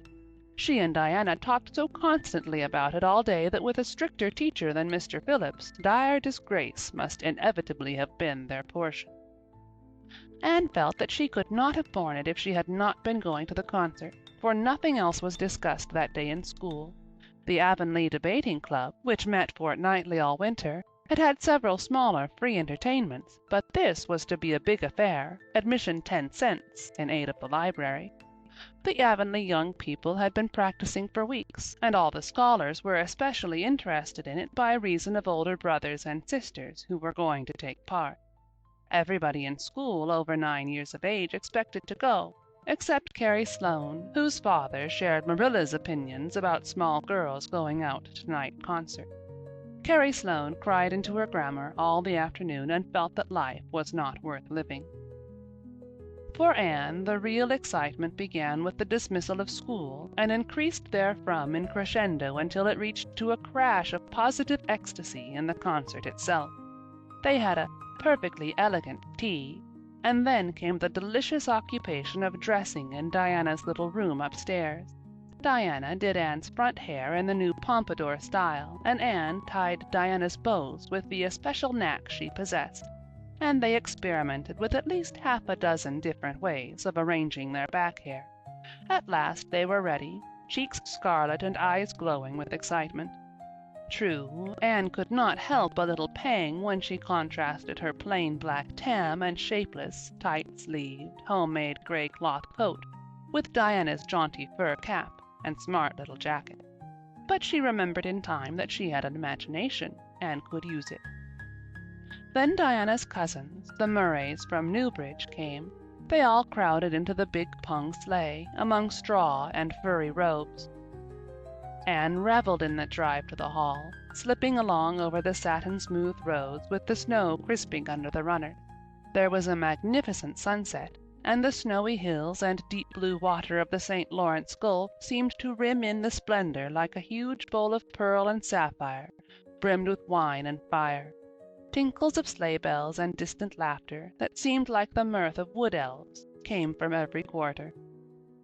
"Oh, Diana," breathed Anne, squeezing Diana's mittened hand under the fur robe. "Isn't it all like a beautiful dream? Do I really look the same as usual? I feel so different that it seems to me it must show in my looks." "You look awfully nice," said Diana, who, having just received a compliment from one of her cousins, felt that she ought to pass it on. "You've got the loveliest color." The program that night was a series of thrills for at least one listener in the audience, and, as Anne assured Diana, every succeeding thrill was thrillier than the last. When Prissy Andrews, attired in a new pink silk waist with a string of pearls about her smooth white throat, and real carnations in her hair, rumor whispered that the master had sent all the way to town for them for her, climbed the slimy ladder, dark without one ray of light, Anne shivered in luxurious sympathy.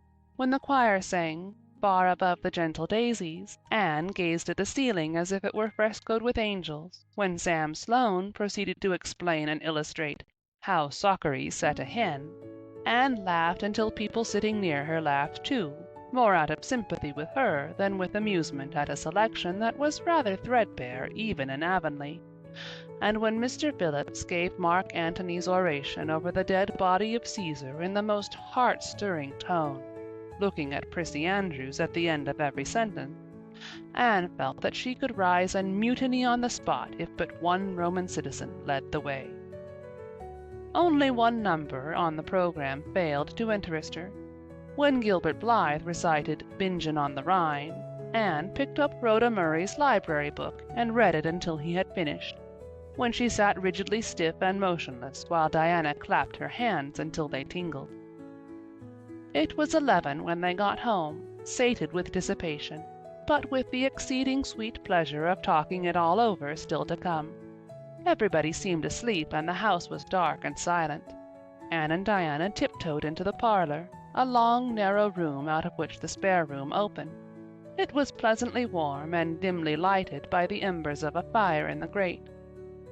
"Let's undress here," said Diana. "It's so nice and warm." "Hasn't it been a delightful time?" sighed Anne rapturously. "It must be splendid to get up and recite there. Do you suppose we will ever be asked to do it, Diana?" "Yes, of course, some day. They're always wanting the big scholars to recite. Gilbert Blythe does often, and he's only 2 years older than us. Oh, Anne, how could you pretend not to listen to him? When he came to the line, 'There's another, not a sister,' he looked right down at you." "Diana," said Anne with dignity, "you are my bosom friend, but I cannot allow even you to speak to me of that person. Are you ready for bed? Let's run a race and see who will get to the bed first." The suggestion appealed to Diana. The 2 little white-clad figures flew down the long room, through the spare room door, and bounded on the bed at the same moment. And then something moved beneath them. There was a gasp and a cry, and somebody said in muffled accents, "Merciful goodness!" Anne and Diana were never able to tell just how they got off that bed and out of the room. They only knew that after one frantic rush they found themselves tiptoeing shiveringly upstairs. "Oh, who was it? What was it?"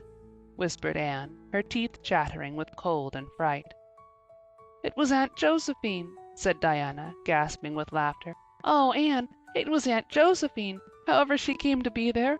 Oh, and I know she will be furious. It's dreadful. It's really dreadful. But did you ever know anything so funny, Anne?" "Who is your Aunt Josephine?" "She's Father's aunt, and she lives in Charlottetown. She's awfully old, 70 anyhow, and I don't believe she was ever a little girl. We were expecting her out for a visit, but not so soon. She's awfully prim and proper, and she'll scold dreadfully about this, I know. Well, we'll have to sleep with Minnie May, and you can't think how she kicks." Miss Josephine Barry did not appear at the early breakfast the next morning. Mrs. Barry smiled kindly at the 2 little girls.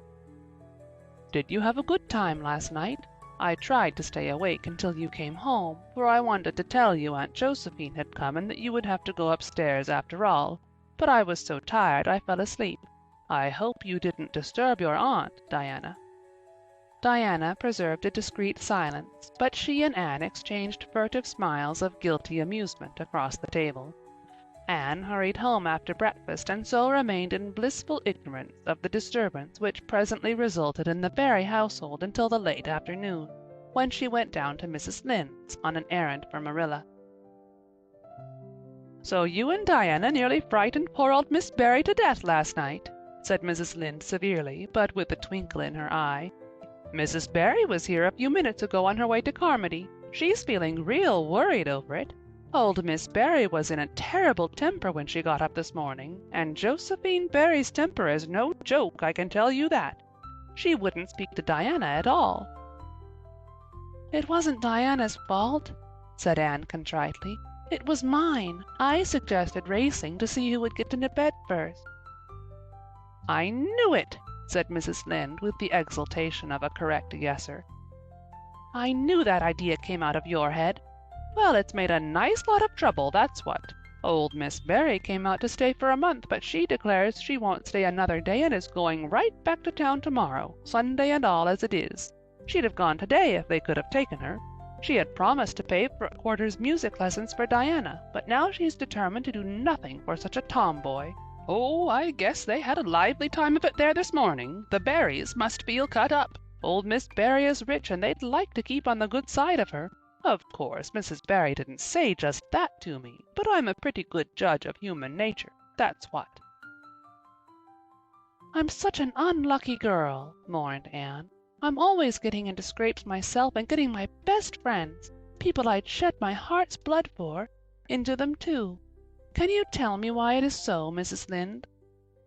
"It's because you're too heedless and impulsive, child, that's what. You never stop to think. Whatever comes into your head to say or do, you say or do it without a moment's reflection." "Oh, but that's the best of it," protested Anne. "Something just flashes into your mind, so exciting, and you must out with it. If you stop to think it over, you spoil it all. Haven't you ever felt that way yourself, Mrs. Lynde?" No, Mrs. Lynde had not. She shook her head sagely. "You must learn to think a little, Anne, that's what. The proverb you need to go by is, 'Look before you leap,' especially into spare-room beds." Mrs. Lynde laughed comfortably over her mild joke, but Anne remained pensive. She saw nothing to laugh at in the situation, which to her eyes appeared very serious. When she left Mrs. Lynde's, she took her way across the crusted fields to Orchard Slope. Diana met her at the kitchen door. "Your Aunt Josephine was very cross about it, wasn't she?" whispered Anne. "Yes," answered Diana, stifling a giggle with an apprehensive glance over her shoulder at the closed sitting-room door. "She was fairly dancing with rage, Anne. Oh, how she scolded! She said I was the worst-behaved girl she ever saw, and my parents ought to be ashamed of the way they had brought me up. She said she won't stay, and I'm sure I don't care, but father and mother do." "Why didn't you tell them it was my fault?"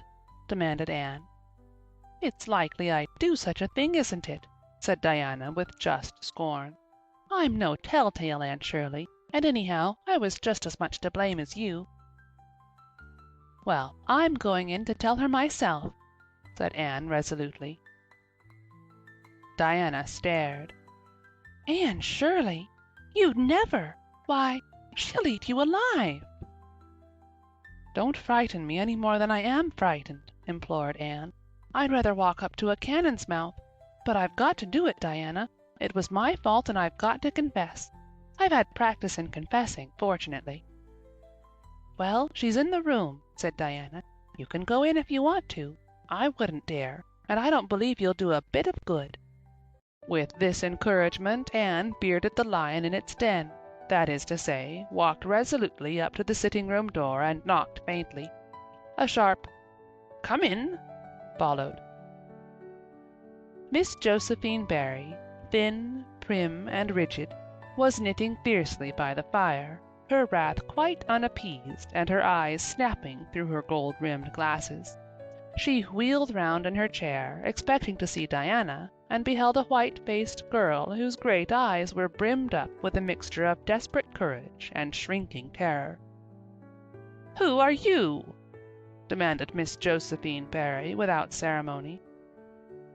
"I'm Anne of Green Gables," said the small visitor tremulously, clasping her hands with her characteristic gesture. "and I've come to confess, if you please." "Confess what?" "That it was all my fault about jumping into bed on you last night. I suggested it. Diana would never have thought of such a thing, I'm sure. Diana is a very ladylike girl, Miss Barry, so you must see how unjust it is to blame her." "Oh, I must, hey? I rather think Diana did her share of the jumping at least. Such carryings on in a respectable house."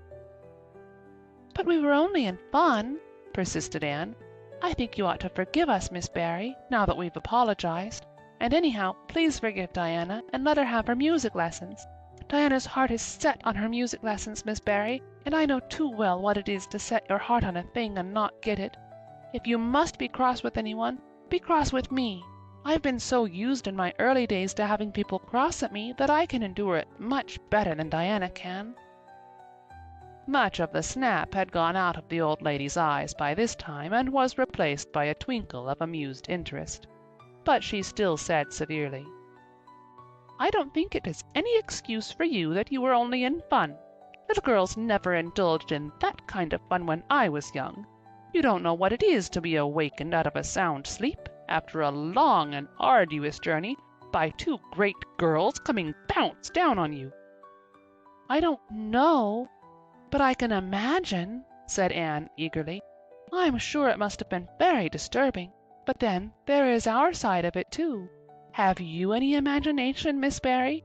If you have, just put yourself in our place.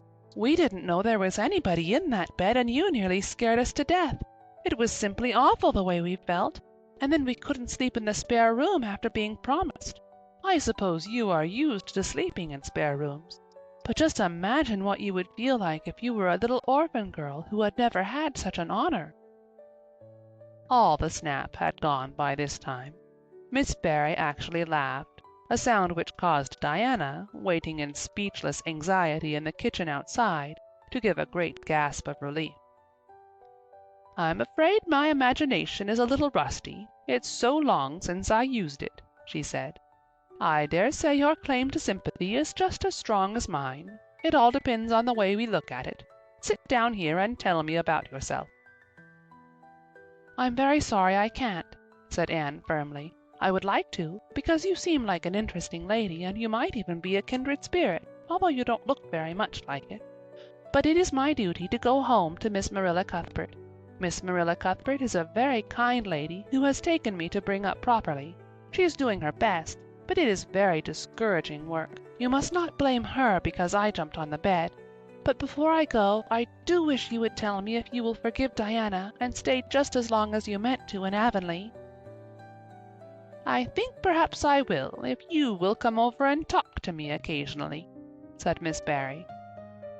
That evening Miss Barry gave Diana a silver bangle bracelet and told the senior members of the household that she had unpacked her valise. "I've made up my mind to stay simply for the sake of getting better acquainted with that Anne girl," she said frankly. "She amuses me, and at my time of life an amusing person is a rarity." Marilla's only comment when she heard the story was, "I told you so." This was for Matthew's benefit. Miss Barry stayed her month out and over. She was a more agreeable guest than usual, for Anne kept her in good humor. They became firm friends. When Miss Barry went away, she said, "Remember, you Anne girl, when you come to town you're to visit me, and I'll put you in my very sparest spare-room bed to sleep." "Miss Barry was a kindred spirit after all," Anne confided to Marilla. "You wouldn't think so to look at her, but she is. You don't find it right out at first, as in Matthew's case, but after a while you come to see it. Kindred spirits are not so scarce as I used to think. It's splendid to find out there are so many of them in the world." End of Chapter 19. Chapter 20. A Good Imagination Gone Wrong. Spring had come once more to Green Gables, the beautiful, capricious, reluctant Canadian spring, lingering along through April and May in a succession of sweet, fresh, chilly days, with pink sunsets and miracles of resurrection and growth. The maples in Lover's Lane were red-budded, and little curly ferns pushed up around the Dryad's bubble. Away in the barrens, behind Mr. Silas Sloane's place, the mayflowers blossomed out, pink and white stars of sweetness under their brown leaves. All the schoolgirls and boys had one golden afternoon gathering them, coming home in the clear, echoing twilight with arms and baskets full of flowery spoil. "I'm so sorry for people who live in lands where there are no mayflowers," said Anne. "Diana says perhaps they have something better, but there couldn't be anything better than mayflowers, could there, Marilla? And Diana says that if they don't know what they are, then they don't miss them. But I think that is the saddest thing of all. I think it would be tragic, Marilla, not to know what mayflowers are like and not to miss them. Do you know what I think mayflowers are, Marilla? I think they must be the souls of the flowers that died last summer, and this is their heaven. But we had a splendid time today, Marilla. We had our lunch down in a big mossy hollow by an old well, such a romantic spot. Charlie Sloane dared Artie Gillis to jump over it, and Artie did because he wouldn't take a dare. Nobody would in school. It is very fashionable to dare. Mr. Phillips gave all the mayflowers he found to Prissy Andrews, and I heard him say, 'Sweets to the sweet.' He got that out of a book, I know, but it shows he has some imagination. I was offered some mayflowers too, but I rejected them with scorn. I can't tell you the person's name because I have vowed never to let it cross my lips. We made wreaths out of the mayflowers and put them on our hats, and when the time came to go home we marched in procession down the road, 2 by 2, with our bouquets and wreaths, singing 'My Home on the Hill.' Oh, it was so thrilling, Marilla. All Mr. Silas Sloane's folks rushed out to see us, and everybody we met on the road stopped and stared after us. We made a real sensation." "Not much wonder. Such silly doings," was Marilla's response. After the mayflowers came the violets, and Violet Vale was empurpled with them. Anne walked through it on her way to school with reverent steps and worshipping eyes, as if she trod on holy ground. "Somehow," she told Diana, "when I'm going through here I don't really care whether anybody gets ahead of me in class or not. But when I'm up in school it's all different, and I care as much as ever. There's such a lot of different Annes in me. I sometimes think that's why I'm such a troublesome person. If I was just the one Anne it would be ever so much more comfortable, but then it wouldn't be half so interesting." One June evening, when the orchards were pink-blossomed again, when the frogs were singing silverly sweet in the marshes about the head of the lake of shining waters, and the air was full of the savor of clover fields and balsamic fir woods, Anne was sitting by her gable window. She had been studying her lessons, but it had grown too dark to see the book, so she had fallen into wide-eyed reverie, looking out past the boughs of the Snow Queen, once more bestarred with its tufts of blossom. In all essential respects the little gable chamber was unchanged. The walls were as white, the pincushion as hard, the chairs as stiffly and yellowly upright as ever. Yet the whole character of the room was altered. It was full of a new vital, pulsing personality that seemed to pervade it and to be quite independent of schoolgirl books and dresses and ribbons, and even of the cracked blue jug full of apple blossoms on the table. It was as if all the dreams, sleeping and waking, of its vivid occupant had taken a visible, although unmaterial form, and had tapestried the bare room with splendid filmy tissues of rainbow and moonshine. Presently Marilla came briskly in with some of Anne's freshly ironed school aprons. She hung them over a chair and sat down with a short sigh. She had had one of her headaches that afternoon, and although the pain had gone, she felt weak and tuckered out, as she expressed it. Anne looked at her with eyes limpid with sympathy. "I do truly wish I could have had the headache in your place, Marilla. I would have endured it joyfully for your sake." "I guess you did your part in attending to the work and letting me rest," said Marilla. "You seem to have got on fairly well and made fewer mistakes than usual. Of course it wasn't exactly necessary to starch Matthew's handkerchiefs. And most people, when they put a pie in the oven to warm up for dinner, take it out and eat it when it gets hot, instead of leaving it to be burned to a crisp. but that doesn't seem to be your way, evidently." Headaches always left Marilla somewhat sarcastic. "Oh, I'm so sorry," said Anne penitently.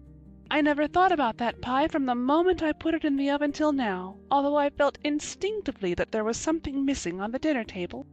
I was firmly resolved, when you left me in charge this morning, not to imagine anything, but to keep my thoughts on facts.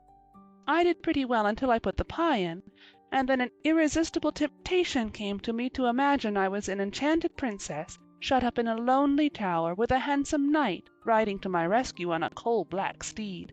So that is how I came to forget the pie. I didn't know I starched the handkerchiefs. All the time I was ironing, I was trying to think of a name for a new island Diana and I have discovered up the brook. It's the most ravishing spot, Marilla. There are 2 maple trees on it, and the brook flows right around it. At last it struck me that it would be splendid to call it Victoria Island, because we found it on the Queen's birthday. Both Diana and I are very loyal. But I'm sorry about that pie and the handkerchiefs. I wanted to be extra good today because it's an anniversary. Do you remember what happened this day last year, Marilla?" "No, I can't think of anything special." "Oh, Marilla, it was the day I came to Green Gables. I shall never forget it. It was the turning point in my life. Of course it wouldn't seem so important to you. I've been here for a year and I've been so happy. Of course, I've had my troubles, but one can live down troubles. Are you sorry you kept me, Marilla?" "No, I can't say I'm sorry," said Marilla, who sometimes wondered how she could have lived before Anne came to Green Gables. "No, not exactly sorry. If you've finished your lessons, Anne, I want you to run over and ask Mrs. Barry if she'll lend me Diana's apron pattern." "Oh, it's too dark," cried Anne. "Too dark? Why, it's only twilight, and goodness knows you've gone over often enough after dark." "I'll go over early in the morning," said Anne eagerly. "I'll get up at sunrise and go over, Marilla." "What has got into your head now, Anne Shirley? I want that pattern to cut out your new apron this evening. Go at once, and be smart, too." "I'll have to go around by the road then," said Anne, taking up her hat reluctantly. "Go by the road and waste half an hour? I'd like to catch you."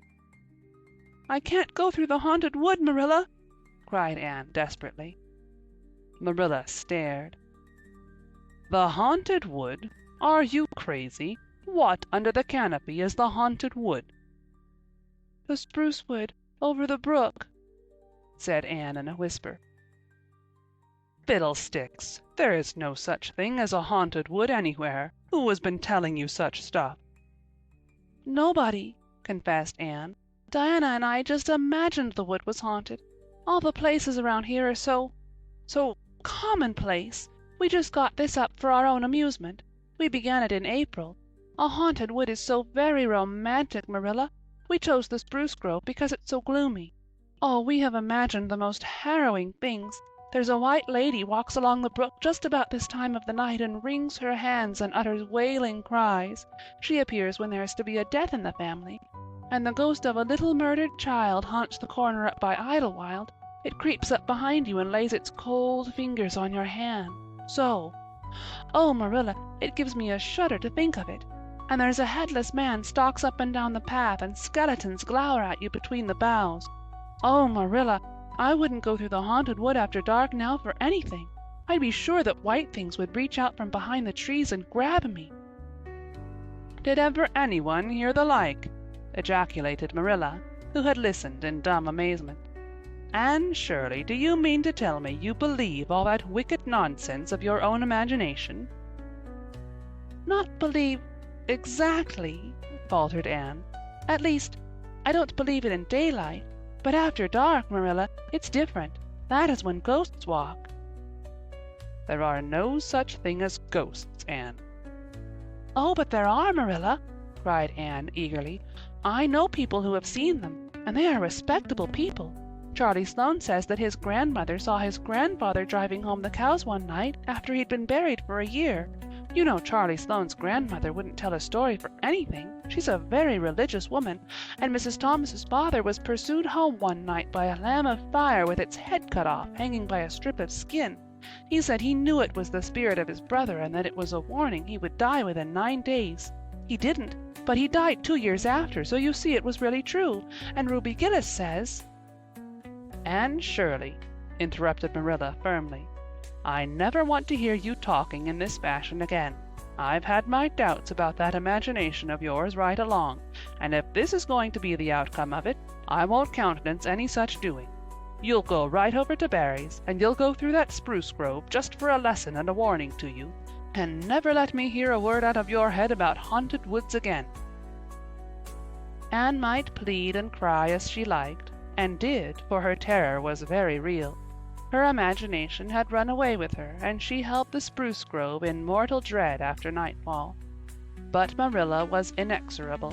She marched the shrinking ghost-seer down to the spring, and ordered her to proceed straight away over the bridge and into the dusky retreats of wailing ladies and headless specters beyond. "Oh, Marilla, how can you be so cruel?"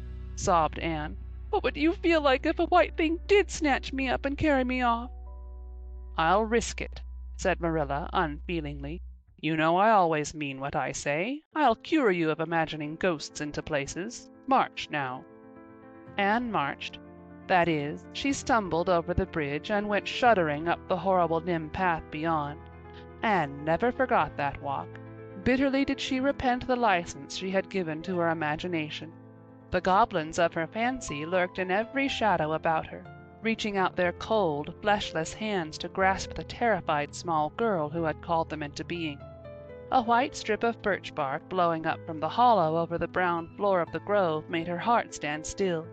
The long-drawn wail of 2 old boughs rubbing against each other brought out the perspiration in beads on her forehead. The swoop of bats in the darkness over her was as the wings of unearthly creatures. When she reached Mr. William Bell's field, she fled across it as if pursued by an army of white things, and arrived at the Barry kitchen door so out of breath that she could hardly gasp out her request for the apron pattern. Diana was away, so that she had no excuse to linger. The dreadful return journey had to be faced. Anne went back over it with shut eyes, preferring to take the risk of dashing her brains out among the boughs to that of seeing a white thing. When she finally stumbled over the log bridge, she drew one long, shivering breath of relief. "Well, so nothing caught you?" said Marilla unsympathetically. "Oh, Marilla," chattered Anne, "I'll be contented with commonplace places after this."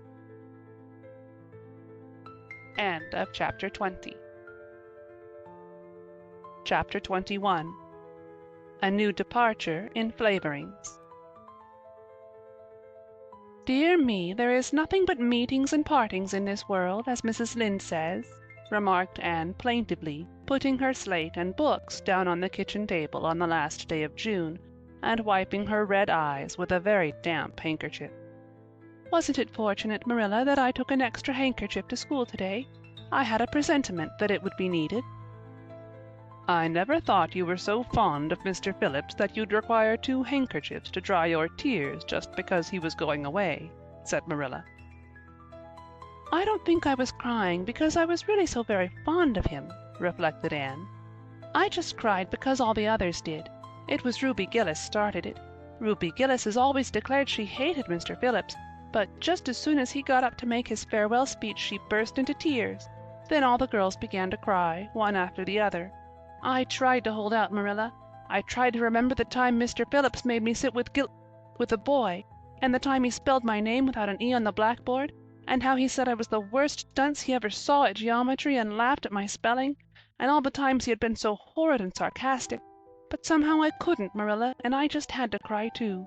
Jane Andrews has been talking for a month about how glad she'd be when Mr. Phillips went away, and she declared she'd never shed a tear. Well, she was worse than any of us, and had to borrow a handkerchief from her brother. Of course the boys didn't cry, because she hadn't brought one of her own, not expecting to need it. Oh, Marilla, it was heart-rending. Mr. Phillips made such a beautiful farewell speech beginning, 'The time has come for us to part.' It was very affecting, and he had tears in his eyes too, Marilla. Oh, I felt dreadfully sorry and remorseful for all the times I'd talked in school and drawn pictures of him on my slate and made fun of him and Prissy. I can tell you I wished I'd been a model pupil like Minnie Andrews. She hadn't anything on her conscience. The girls cried all the way home from school. Carrie Sloane kept saying every few minutes, "The time has come for us to part," and that would start us off again whenever we were in any danger of cheering up. I do feel dreadfully sad, Marilla, but one can't feel quite in the depths of despair with 2 months' vacation before them, can they, Marilla? And besides, we met the new minister and his wife coming from the station.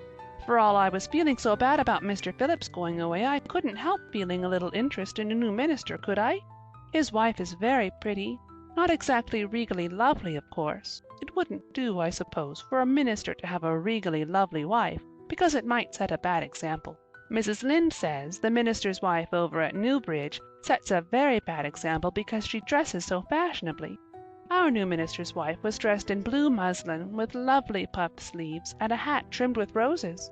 Jane Andrews said she thought puffed sleeves were too worldly for a minister's wife, but I didn't make any such uncharitable remark, Marilla, because I know what it is to long for puffed sleeves. Besides, she's only been a minister's wife for a little while, so one should make allowances, shouldn't they? They're going to board with Mrs. Lynde until the manse is ready. If Marilla, going down to Mrs. Lynde's that evening, was actuated by any motive save her avowed one of returning the quilting frames she had borrowed the preceding winter, it was an amiable weakness shared by most of the Avonlea people. Many a thing Mrs. Lynde had lent, sometimes never expecting to see it again, came home that night in charge of the borrowers thereof. A new minister, and moreover a minister with a wife, was a lawful object of curiosity in a quiet little country settlement, where sensations were few and far between. Old Mr. Bentley, the minister whom Anne had found lacking in imagination, had been pastor of Avonlea for 18 years. He was a widower when he came, and a widower he remained, despite the fact that gossip regularly married him to this, that, or the other one, every year of his sojourn. In the preceding February he had resigned his charge and departed amid the regrets of his people, most of whom had the affection born of long intercourse for their good old minister, in spite of his shortcomings as an orator. Since then, the Avonlea church had enjoyed a variety of religious dissipation in listening to the many and various candidates and supplies who came Sunday after Sunday to preach on trial.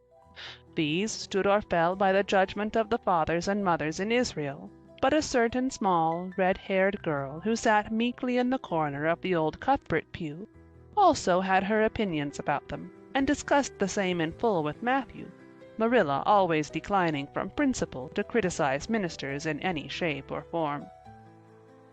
"I don't think Mr. Smith would have done, Matthew," was Anne's final summing up. "Mrs. Lynde says his delivery was poor, but I think his worst fault was just like Mr. Bentley's. He had no imagination.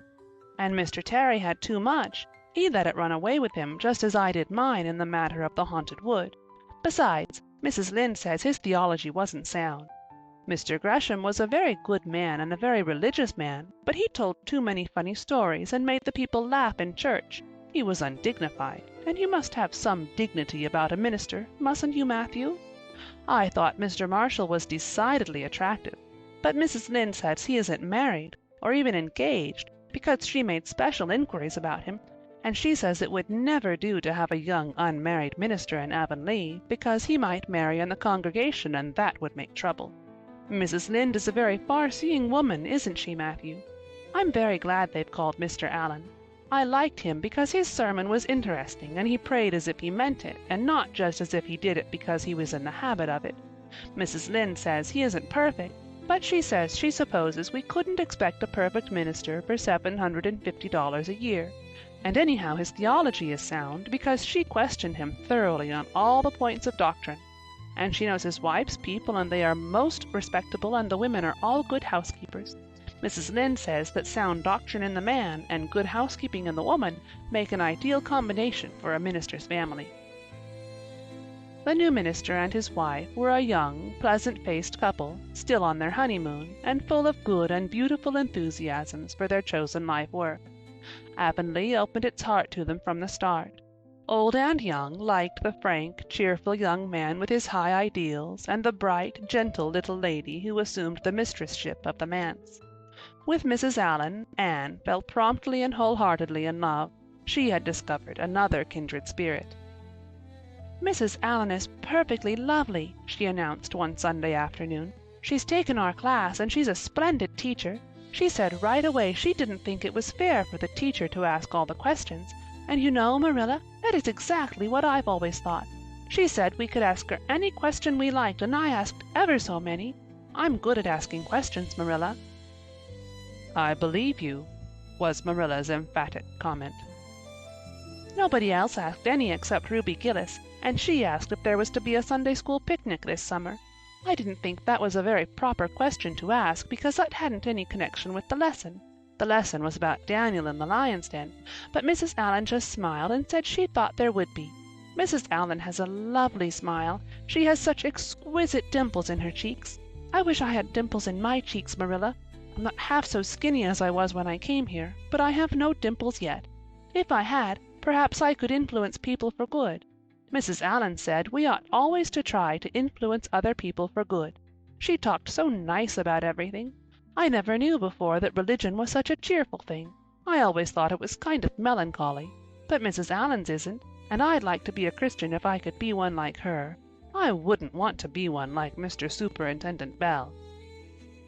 "It's very naughty of you to speak so about Mr. Bell," said Marilla severely. "Mr. Bell is a real good man." "Oh, of course he's good," agreed Anne, "but he doesn't seem to get any comfort out of it. If I could be good, I'd dance and sing all day because I was glad of it. I suppose Mrs. Allan is too old to dance and sing, and of course it wouldn't be dignified in a minister's wife. But I can just feel she's glad she's a Christian, and that she'd be one even if she could get to heaven without it." "I suppose we must have Mr. and Mrs. Allan up to tea some day soon," said Marilla reflectively. "They've been most everywhere but here. Let me see. Next Wednesday would be a good time to have them. But don't say a word to Matthew about it, for if he knew they were coming he'd find some excuse to be away that day. He'd got so used to Mr. Bentley he didn't mind him, but he's going to find it hard to get acquainted with the new minister, and a new minister's wife will frighten him to death." "I'll be as secret as the dead," assured Anne. "But oh, Marilla, will you let me make a cake for the occasion? I'd love to do something for Mrs. Allan, and you know I can make a pretty good cake by this time." "You can make a layer cake," promised Marilla. Monday and Tuesday great preparations went on at Green Gables. Having the minister and his wife to tea was a serious and important undertaking, and Marilla was determined not to be eclipsed by any of the Avonlea housekeepers. Anne was wild with excitement and delight. She talked it all over with Diana Tuesday night in the twilight, as they sat on the big red stones by the Dryad's Bubble, and made rainbows in the water with little twigs dipped in fir balsam. "Everything is ready, Diana, except my cake which I'm to make in the morning, and the baking powder biscuits which Marilla will make just before tea time. I assure you, Diana, that Marilla and I have had a busy 2 days of it. It's such a responsibility having a minister's family to tea. I never went through such an experience before. You should see our pantry. It's a sight to behold. We're going to have jellied chicken and cold tongue. We're to have 2 kinds of jelly, red and yellow, and whipped cream and lemon pie and cherry pie and 3 kinds of cookies and fruit cake, and Marilla's famous yellow plum preserves that she keeps especially for ministers, and pound cake and layer cake and biscuits as aforesaid, and new bread and old both, in case the minister is dyspeptic and can't eat new. Mrs. Lynde says ministers mostly are dyspeptic, but I don't think Mr. Allan has been a minister long enough for it to have had a bad effect on him. I just grow cold when I think of my layer cake. Oh, Diana, what if it shouldn't be good? I dreamed last night that I was chased all around by a fearful goblin with a big layer cake for a head." "It'll be good all right," assured Diana, who was a very comfortable sort of friend. "I'm sure that piece of the one you made that we had for lunch in Idlewild 2 weeks ago was perfectly elegant." "Yes, but cakes have such a terrible habit of turning out badly just when you especially want them to be good," sighed Anne, setting a particularly well-balsamed twig afloat. "However, I suppose I shall just have to trust to Providence and be careful to put in the flour.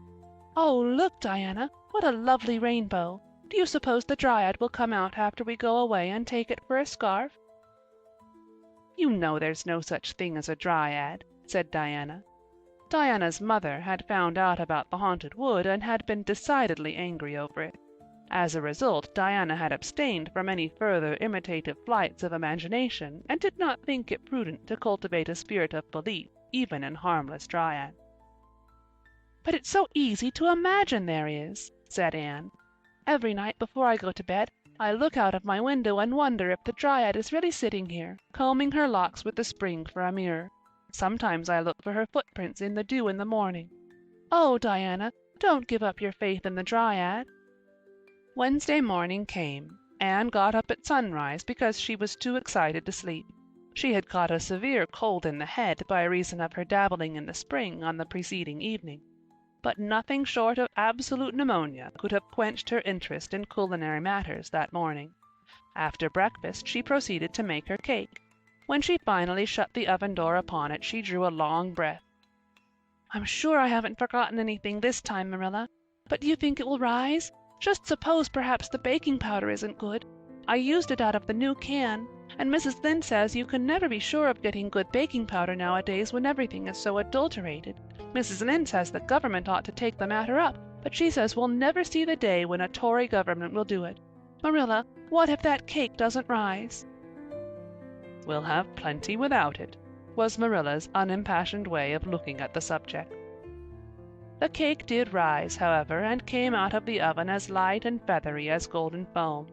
Anne, blushed with delight, clapped it together with layers of ruby jelly, and, in imagination, saw Mrs. Allan eating it and possibly asking for another piece.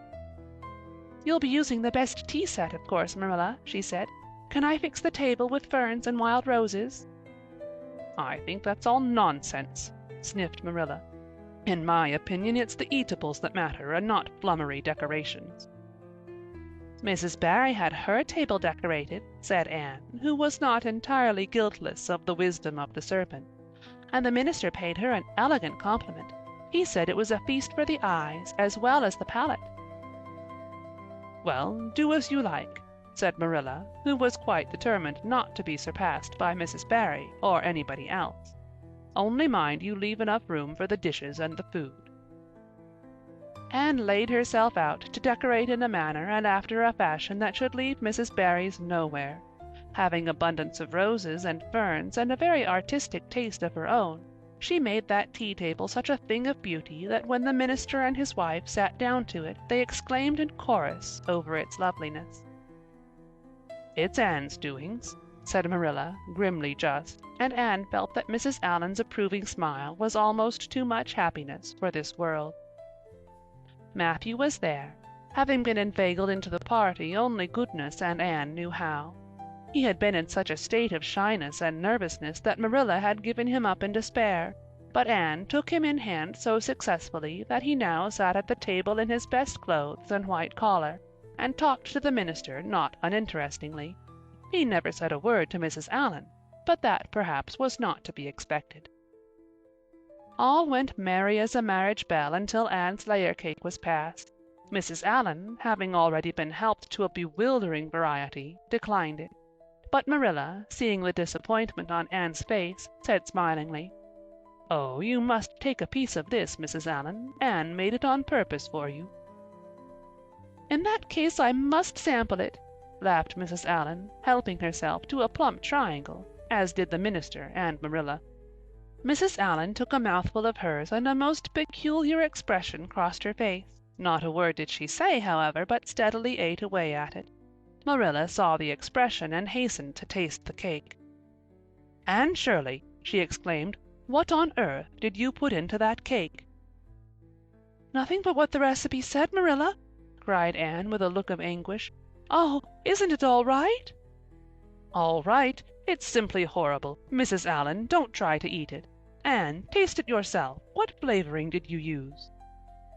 "Vanilla," said Anne, her face scarlet with mortification after tasting the cake. "Only vanilla. Oh, Marilla, it must have been the baking powder. I had my suspicions of that "Baking powder fiddlesticks! Go and bring me the bottle of vanilla you used." Anne fled to the pantry and returned with a small bottle partially filled with a brown liquid and labeled yellowly, "Best vanilla." Marilla took it, uncorked it, smelled it. "Mercy on us, Anne, you've flavored that cake with anodyne liniment. I broke the liniment bottle last week and poured what was left into an old empty vanilla bottle. I suppose it's partly my fault. I should have warned you. But for pity's sake, why couldn't you have smelled it?" Anne dissolved into tears under this double disgrace. "I couldn't. I had such a cold." And with this she fairly fled to the gable chamber, where she cast herself on the bed and wept as one who refuses to be comforted. Presently a light step sounded on the stairs and somebody entered the room. "Oh, Marilla," sobbed Anne without looking up. "I'm disgraced forever. I shall never be able to live this down. It will get out. Things always do get out in Avonlea. Diana will ask me how my cake turned out and I shall have to tell her the truth. I shall always be pointed at as the girl who flavored a cake with anodyne liniment. Guilt. The boys in school will never get over laughing at it. Oh, Marilla, if you have a spark of Christian pity, don't tell me that I must go down and wash the dishes after this. I'll wash them when the minister and his wife are gone, but I cannot ever look Mrs. Allan in the face again. Perhaps she'll think I tried to poison her. Mrs. Lynde says she knows an orphan girl who tried to poison her benefactor. But the liniment isn't poisonous. It's meant to be taken internally, although not in cakes. Won't you tell Mrs. Allan so, Marilla?" "Suppose you jump up and tell her so yourself," said a merry voice. Anne flew up, to find Mrs. Allan standing by her bed, surveying her with laughing eyes. "My dear little girl, you mustn't cry like this," she said, genuinely disturbed by Anne's tragic face. "Why, it's all just a funny mistake that anybody might make." "Oh, no, it takes me to make such a mistake," said Anne forlornly. "And I wanted to have that cake so nice for you, Mrs. Allan." "Yes, I know, dear, and I assure you I appreciate your kindness and thoughtfulness just as much as if it had turned out all right. Now you mustn't cry any more, but come down with me and show me your flower garden. Miss Cuthbert tells me you have a little plot all your own. I want to see it, for I'm very much interested in flowers." Anne permitted herself to be led down and comforted, reflecting that it was really providential that Mrs. Allan was a kindred spirit. Nothing more was said about the liniment cake, and when the guests went away Anne found that she had enjoyed the evening more than could have been expected, considering that terrible incident. Nevertheless, she sighed deeply. "Marilla, isn't it nice to think that tomorrow is a new day with no mistakes in it yet?" "I'll warrant you'll make plenty in it," said Marilla. "I never saw your beat for making mistakes, Anne." "Yes, and well I know it," admitted Anne mournfully. "But have you ever noticed one encouraging thing about me, Marilla? I never make the same mistake twice." "I don't know as that's much benefit when you're always making new ones." "Oh, don't you see, Marilla? There must be a limit to the mistakes one person can make, and when I get to the end of them, then I'll be through with them. That's a very comforting thought." "Well, you'd better go and give that cake to the pigs," said Marilla. "It isn't fit for any human to eat, not even Jerry Buote." End of chapter 21. Chapter 22. Anne is invited out to tea. "And what are your eyes popping out of your head about now?" asked Marilla, when Anne had just come in from a run to the post office. "Have you discovered another kindred spirit?" Excitement hung around Anne like a garment, shone in her eyes, kindled in every feature. She had come dancing up the lane like a wind-blown sprite through the mellow sunshine and lazy shadows of the August evening. "No, Marilla, but oh, what do you think? I am invited to tea at the manse tomorrow afternoon. Mrs. Allan left a letter for me at the post office. Just look at it, Marilla. Miss Anne Shirley, Green Gables. That is the first time I was ever called Miss. Such a thrill as it gave me. I shall cherish it forever among my choicest treasures." "Mrs. Allan told me that she meant to have all the members of her Sunday school class to tea in turn," said Marilla, regarding the wonderful event very coolly. "You needn't get in such a fever over it. Do learn to take things calmly, child." For Anne to take things calmly would have been to change her nature. All spirit and fire and dew as she was, the pleasures and pains of life came to her with trebled intensity. Marilla felt this and was vaguely troubled over it, realizing that the ups and downs of existence would probably bear hardly on this impulsive soul, and not sufficiently understanding that the equally great capacity for delight might more than compensate. Therefore Marilla conceived it to be her duty to drill Anne into a tranquil uniformity of disposition as impossible and alien to her as to a dancing sunbeam in one of the brook shallows. She did not make much headway, as she sorrowfully admitted to herself. The downfall of some dear hope or plan plunged Anne into deeps of affliction. The fulfillment thereof exalted her to dizzy realms of delight. Marilla had almost begun to despair of ever fashioning this waif of the world into her model little girl of demure manners and prim deportment. Neither would she have believed that she really liked Anne much better as she was. Anne went to bed that night speechless with misery because Matthew had said the wind was round northeast and he feared it would be a rainy day tomorrow. The rustle of the poplar leaves about the house worried her. It sounded so like pattering raindrops, and the full, far-away roar of the Gulf, to which she listened delightedly at other times, loving its strange, sonorous, haunting rhythm, now seemed like a prophecy of storm and disaster to a small maiden who particularly wanted a fine day. Anne thought that the morning would never come. But all things have an end, even nights before the day on which you are invited to take tea at the manse. The morning, in spite of Matthew's predictions, was fine, and Anne's spirits soared to their highest. "Oh, Marilla, there is something in me today that makes me just love everybody I see," she exclaimed as she washed the breakfast dishes. "You don't know how good I feel. Wouldn't it be nice if it could last? I believe I could be a model child if I were just invited out to tea every day. But oh, Marilla, it's a solemn occasion, too. I feel so anxious. What if I shouldn't behave properly? You know I never had tea at a manse before, and I'm not sure that I know all the rules of etiquette, although I've been studying the rules given in the etiquette department of the Family Herald ever since I came here. I'm so afraid I'll do something silly or forget to do something I should do. Would it be good manners to take a second helping of anything if you wanted to very much?"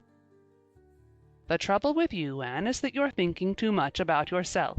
You should just think of Mrs. Allan and what would be nicest and most agreeable to her," said Marilla, hitting, for once in her life, on a very sound and pithy piece of advice. Anne instantly realized this. "You are right, Marilla. I'll try not to think about myself at all." Anne evidently got through her visit without any serious breach of etiquette, for she came home through the twilight, under a great high-sprung sky gloried over with trails of saffron and rosy cloud, in a beatified state of mind, and told Marilla all about it happily, sitting on the big red sandstone slab at the kitchen door with her tired curly head in Marilla's gingham lap. A cool wind was blowing down over the long harvest fields from the rims of furry western hills and whistling through the poplars. One clear star hung over the orchard, and the fireflies were flitting over in Lover's Lane, in and out among the ferns and rustling boughs. Anne watched them as she talked, and somehow felt that wind and stars and fireflies were all tangled up together into something unutterably sweet and enchanting. "Oh, Marilla, I've had a most fascinating time. I feel that I have not lived in vain, and I shall always feel like that, even if I should never be invited to tea at a manse again. When I got there, Mrs. Allan met me at the door. She was dressed in the sweetest dress of pale pink organdy, with dozens of frills and elbow sleeves, and she looked just like a seraph. I really think I'd like to be a minister's wife when I grow up, Marilla. A minister might mind my red hair, because he wouldn't be thinking of such worldly things. But then, of course, one would have to be naturally good, and I'll never be that, so I suppose there's no use thinking about it. Some people are naturally good, you know, and others are not. I'm one of the others. Mrs. Lynde says I'm full of original sin. No matter how hard I try to be good, I can never make such a success of it as those who are naturally good. It's a good deal like geometry, I expect. But don't you think the trying so hard ought to count for something? Mrs. Allan is one of the naturally good people. I love her passionately. You know, there are some people, like Matthew and Mrs. Allan, that you can love right off without any trouble, and there are others, like Mrs. Lynde, that you have to try very hard to love. You know you ought to love them because they know so much and are such active workers in the church, but you have to keep reminding yourself of it all the time, or else you forget. There was another little girl at the manse to tea, from the White Sands Sunday School. Her name was Lauretta Bradley, and she was a very nice little girl. Not exactly a kindred spirit, you know, but still very nice. We had an elegant tea, and I think I kept all the rules of etiquette pretty well. After tea, Mrs. Allan played and sang, and she got Lauretta and me to sing too. Mrs. Allan says I have a good voice, and she says I must sing in the Sunday school choir after this. You can't think how I was thrilled at the mere thought. I've longed so to sing in the Sunday school choir, as Diana does, but I feared it was an honor I could never aspire to. Lauretta had to go home early because there is a big concert in the White Sands Hotel tonight, and her sister is to recite at it. Lauretta says that the Americans at the hotel give a concert every fortnight in the aid of the Charlottetown Hospital, and they ask lots of the White Sands people to recite. Lauretta said she expected to be asked herself some day. I just gazed at her in awe. After she had gone, Mrs. Lynde and I had a heart-to-heart talk. I told her everything, about Mrs. Thomas and the twins and Katie Maurice and Violetta and coming to Green Gables and my troubles over geometry. And would you believe it, Marilla? Mrs. Allan told me she was a dunce at geometry too. You don't know how that encouraged me. Mrs. Lynde came to the manse just before I left, and what do you think, Marilla? The trustees have hired a new teacher, and it's a lady. Her name is Miss Muriel Stacy. Isn't that a romantic name? Mrs. Lynde says they've never had a female teacher in Avonlea before, and she thinks it is a dangerous innovation. But I think it will be splendid to have a lady teacher, and I really don't see how I'm going to live through the 2 weeks before school begins. I'm so impatient to see her. End of Chapter 22. Chapter 23. Anne comes to grief in an affair of honor. Anne had to live through more than 2 weeks as it happened. Almost a month having elapsed since the liniment cake episode, it was high time for her to get into fresh trouble of some sort. Little mistakes, such as absent-mindedly emptying a pan of skim milk into a basket of yarn balls in the pantry instead of into the pig's bucket, and walking clean over the edge of the log bridge into the brook while wrapped in imaginative reverie, not really being worth counting. A week after the tea at the manse, Diana Barry gave a party. "Small and select," Anne assured Marilla. "Just the girls in our class." They had a very good time, and nothing untoward happened until after tea, when they found themselves in the Barry garden, a little tired of all their games and ripe for any enticing form of mischief which might present itself. This presently took the form of daring. Daring was the fashionable amusement among the Avonlea small fry just then. It had begun among the boys, but soon spread to the girls, and all the silly things that were done in Avonlea that summer because the doers thereof were dared to do them, would fill a book by themselves. First of all, Carrie Sloane dared Ruby Gillis to climb to a certain point in the huge old willow tree before the front door, which Ruby Gillis, albeit in mortal dread of the fat green caterpillars with which said tree was infested, and with the fear of her mother before her eyes if she should tear her new muslin dress, nimbly did, to the discomfiture of the aforesaid Carrie Sloane. Then Josie Pye dared Jane Andrews to hop on her left leg around the garden without stopping once or putting her right foot to the ground, which Jane Andrews gamely tried to do, but gave out at the third corner and had to confess herself defeated. Josie's triumph being rather more pronounced than good taste permitted, Anne Shirley dared her to walk along the top of the board fence which bounded the garden to the east. Now, to walk board fences requires more skill and steadiness of head and heel than one might suppose who has never tried it. But Josie Pye, if deficient in some qualities that make for popularity, had at least a natural and inborn gift, duly cultivated, for walking board fences. Josie walked the Barry fence with an airy unconcern which seemed to imply that a little thing like that wasn't worth a dare. Reluctant admiration greeted her exploit, for most of the other girls could appreciate it, having suffered many things themselves in their efforts to walk fences. Josie descended from her perch, flushed with victory, and darted a defiant glance at Anne. Anne tossed her red braids. "I don't think it's such a very wonderful thing to walk a little low board fence," she said. "I knew a girl in Marysville who could walk the ridgepole of a roof." "I don't believe it," said Josie flatly. "I don't believe anybody could walk a ridgepole. You couldn't anyhow." "Couldn't I?" cried Anne rashly. "Then I dare you to do it," said Josie defiantly.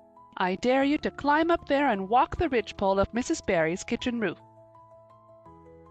Anne turned pale, but there was clearly only one thing to be done. She walked toward the house, where a ladder was leaning against the kitchen roof. All the fifth-class girls said, "Oh!" partly in excitement, partly in dismay. "Don't you do it, Anne," entreated Diana. "You'll fall off and be killed. Never mind Josie Pye. It isn't fair to dare anybody to do anything so dangerous." "I must do it. My honor is at stake," said Anne solemnly. "I shall walk that ridgepole, Diana, or perish in the attempt. If I am killed, you are to have my pearl bead ring." Anne climbed the ladder amid breathless silence, gained the ridgepole, balanced herself uprightly on that precarious footing, and started to walk along it, dizzily conscious that she was uncomfortably high up in the world and that walking ridgepoles was not a thing in which your imagination helped you much. Nevertheless, she managed to take several steps before the catastrophe came. Then she swayed, lost her balance, stumbled, staggered, and fell, sliding down over the sun-baked roof and crashing off it through the tangle of Virginia creeper beneath, all before the dismayed circle below could give a simultaneous, terrified shriek. If Anne had tumbled off the roof on the side up which she had ascended, Diana would probably have fallen heir to the pearl bead ring then and there. Fortunately, she fell on the other side, where the roof extended down over the porch so nearly to the ground that a fall therefrom was a much less serious thing. Nevertheless, when Diana and the other girls had rushed frantically around the house, except Ruby Gillis, who remained as if rooted to the ground and went into hysterics, they found Anne lying all white and limp among the wreck and ruin of the Virginia creeper. "Anne, are you killed?" shrieked Diana, throwing herself on her knees beside her friend. "Oh, Anne, dear Anne, speak just one word to me and tell me if you're killed." To the immense relief of all the girls, and especially of Josie Pye, who, in spite of lack of imagination, had been seized with horrible visions of a future branded as the girl who was the cause of Anne Shirley's early and tragic death, Anne sat dizzily up and answered uncertainly, "No, Diana, I am not killed, but I think I am rendered unconscious." "Where?" sobbed Carrie Sloane. "Oh, where, Anne?" Before Anne could answer, Mrs. Barry appeared on the scene. At sight of her, Anne tried to scramble to her feet, but sank back again with a sharp little cry of pain. "What's the matter? Where have you hurt yourself?" demanded Mrs. Barry. "My ankle," gasped Anne. "Oh, Diana, please find your father and ask him to take me home. I know I can never walk there, and I'm sure I couldn't hop so far on one foot when Jane couldn't even hop around the garden." Marilla was out in the orchard picking a pan full of summer apples when she saw Mr. Barry coming over the log bridge and up the slope, with Mrs. Barry beside him and a whole procession of little girls trailing after him. In his arms he carried Anne, whose head lay limply against his shoulder. At that moment Marilla had a revelation. In the sudden stab of fear that pierced her very heart, she realized what Anne had come to mean to her. She would have admitted that she liked Anne, nay, that she was very fond of Anne. But now she knew as she hurried wildly down the slope that Anne was dearer to her than anything else on earth. "Mr. Barry, what has happened to her?" she gasped, more white and shaken than the self-contained, sensible Marilla had been for many years. Anne herself answered, lifting her head. "Don't be very frightened, Marilla. I was walking the ridgepole and I fell off. I expect I've sprained my ankle. But, Marilla, I might have broken my neck. Let us look on the bright side of things." "I might have known you'd go and do something of the sort when I let you go to that party," said Marilla, sharp and shrewish in her very relief. "Bring her in here, Mr. Barry, and lay her on the sofa. Mercy me, the child has gone and fainted." It was quite true. Overcome by the pain of her injury, Anne had one more of her wishes granted to her. She had fainted dead away. Matthew, hastily summoned from the harvest field, was straightway dispatched for the doctor, who in due time came, to discover that the injury was more serious than they had supposed. Anne's ankle was broken. That night, when Marilla went up to the east gable, where a white-faced girl was lying, a plaintive voice greeted her from the bed. "Aren't you very sorry for me, Marilla?" "It was your own fault," said Marilla, twitching down the blind and lighting a lamp. "And that is just why you should be sorry for me," said Anne, "because the thought that it is all my own fault is what makes it so hard. If I could blame it on anybody, I would feel so much better. But what would you have done, Marilla, if you had been dared to walk a ridgepole?" "I'd have stayed on good firm ground and let them dare away. Such absurdity," said Marilla. Anne sighed. "But you have such strength of mind, Marilla. I haven't. I just felt that I couldn't bear Josie Pye's scorn. She would have crowed over me all my life. And I think I have been punished so much that you needn't be very cross with me, Marilla. It's not a bit nice to faint, after all. And the doctor hurt me dreadfully when he was setting my ankle. I won't be able to go around for 6 or 7 weeks, and I'll miss the new lady teacher. She won't be new any more by the time I'm able to go to school. And everybody will get ahead of me in class. Oh, I am an afflicted mortal. But I'll try to bear it all bravely if only you won't be cross with me, Marilla." "There, I'm not cross," said Marilla. "You're an unlucky child, there's no doubt about that. But as you say, you'll have the suffering of it. Here now, try and eat some supper." "Isn't it fortunate I've got such an imagination?" said Anne. "It will help me through splendidly, I expect. What do people who haven't any imagination do when they break their bones, do you suppose, Marilla?" Anne had good reason to bless her imagination many a time and oft during the tedious 7 weeks that followed. But she was not solely dependent on it. She had many visitors, and not a day passed without one or more of the schoolgirls dropping in to bring her flowers and books and tell her all the happenings in the juvenile world of Avonlea. "Everybody has been so good and kind, Marilla," sighed Anne happily, on the day when she could first limp across the floor. "It isn't very pleasant to be laid up, but there is a bright side to it, Marilla. You find out how many friends you have. Why, even Superintendent Bell came to see me, and he's really a very fine man. Not a kindred spirit, of course, but I still like him, and I'm awfully sorry I ever criticized his prayers. I believe now he really does mean them, only he has got into the habit of saying them as if he didn't. He could get over that if he'd take a little trouble. I gave him a good broad hint. I told him how hard I tried to make my own little private prayers interesting. He told me all about the time he broke his ankle when he was a boy. It does seem so strange to think of Superintendent Bell ever being a boy. Even my imagination has its limits, for I can't imagine that. When I try to imagine him as a boy, I see him with gray whiskers and spectacles, just as he looks in Sunday school, only small. Now, it's so easy to imagine Mrs. Allan as a little girl. Mrs. Allan has been to see me 14 times. Isn't that something to be proud of, Marilla? When a minister's wife has so many claims on her time. She is such a cheerful person to have visit you, too. She never tells you it's your own fault, and she hopes you'll be a better girl on account of it. Mrs. Lynde always told me that when she came to see me, and she said it in a kind of way that made me feel she might hope I'd be a better girl, but she didn't really believe I would. Even Josie Pye came to see me. I received her as politely as I could, because I think she was sorry she dared me to walk a ridgepole. If I had been killed, she would have had to carry a dark burden of remorse all her life. Diana has been a faithful friend. She's been over every day to cheer my lonely pillow. But oh, I shall be so glad when I can go to school, for I've heard such exciting things about the new teacher. The girls all think she is perfectly sweet. Diana says she has the loveliest fair curly hair and such fascinating eyes. She dresses beautifully, and her sleeve puffs are bigger than anybody else's in Avonlea. Every other Friday afternoon she has recitations, and everybody has to say a piece or take part in a dialogue. Oh, it's just glorious to think of it. Josie Pye says she hates it, but that is just because Josie has so little imagination. Diana and Ruby Gillis and Jane Andrews are preparing a dialogue called A Morning Visit for next Friday. And the Friday afternoons they don't have recitations, Miss Stacy takes them all to the woods for a field day, and they study ferns and flowers and birds. And they have physical culture exercises every morning and evening. Mrs. Lynde says she never heard of such goings-on, and it all comes of having a lady teacher. But I think it must be splendid, and I believe I shall find that Miss Stacy is a kindred spirit.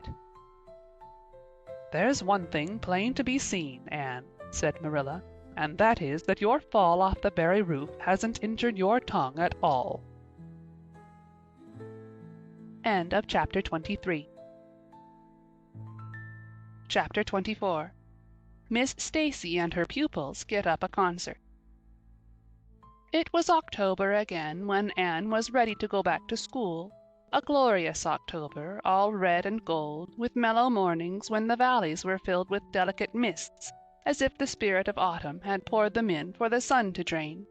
Amethyst, pearl, silver, rose, and smoke blue.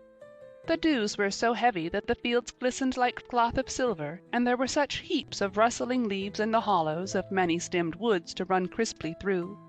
The birch path was a canopy of yellow, and the ferns were sere and brown all along it.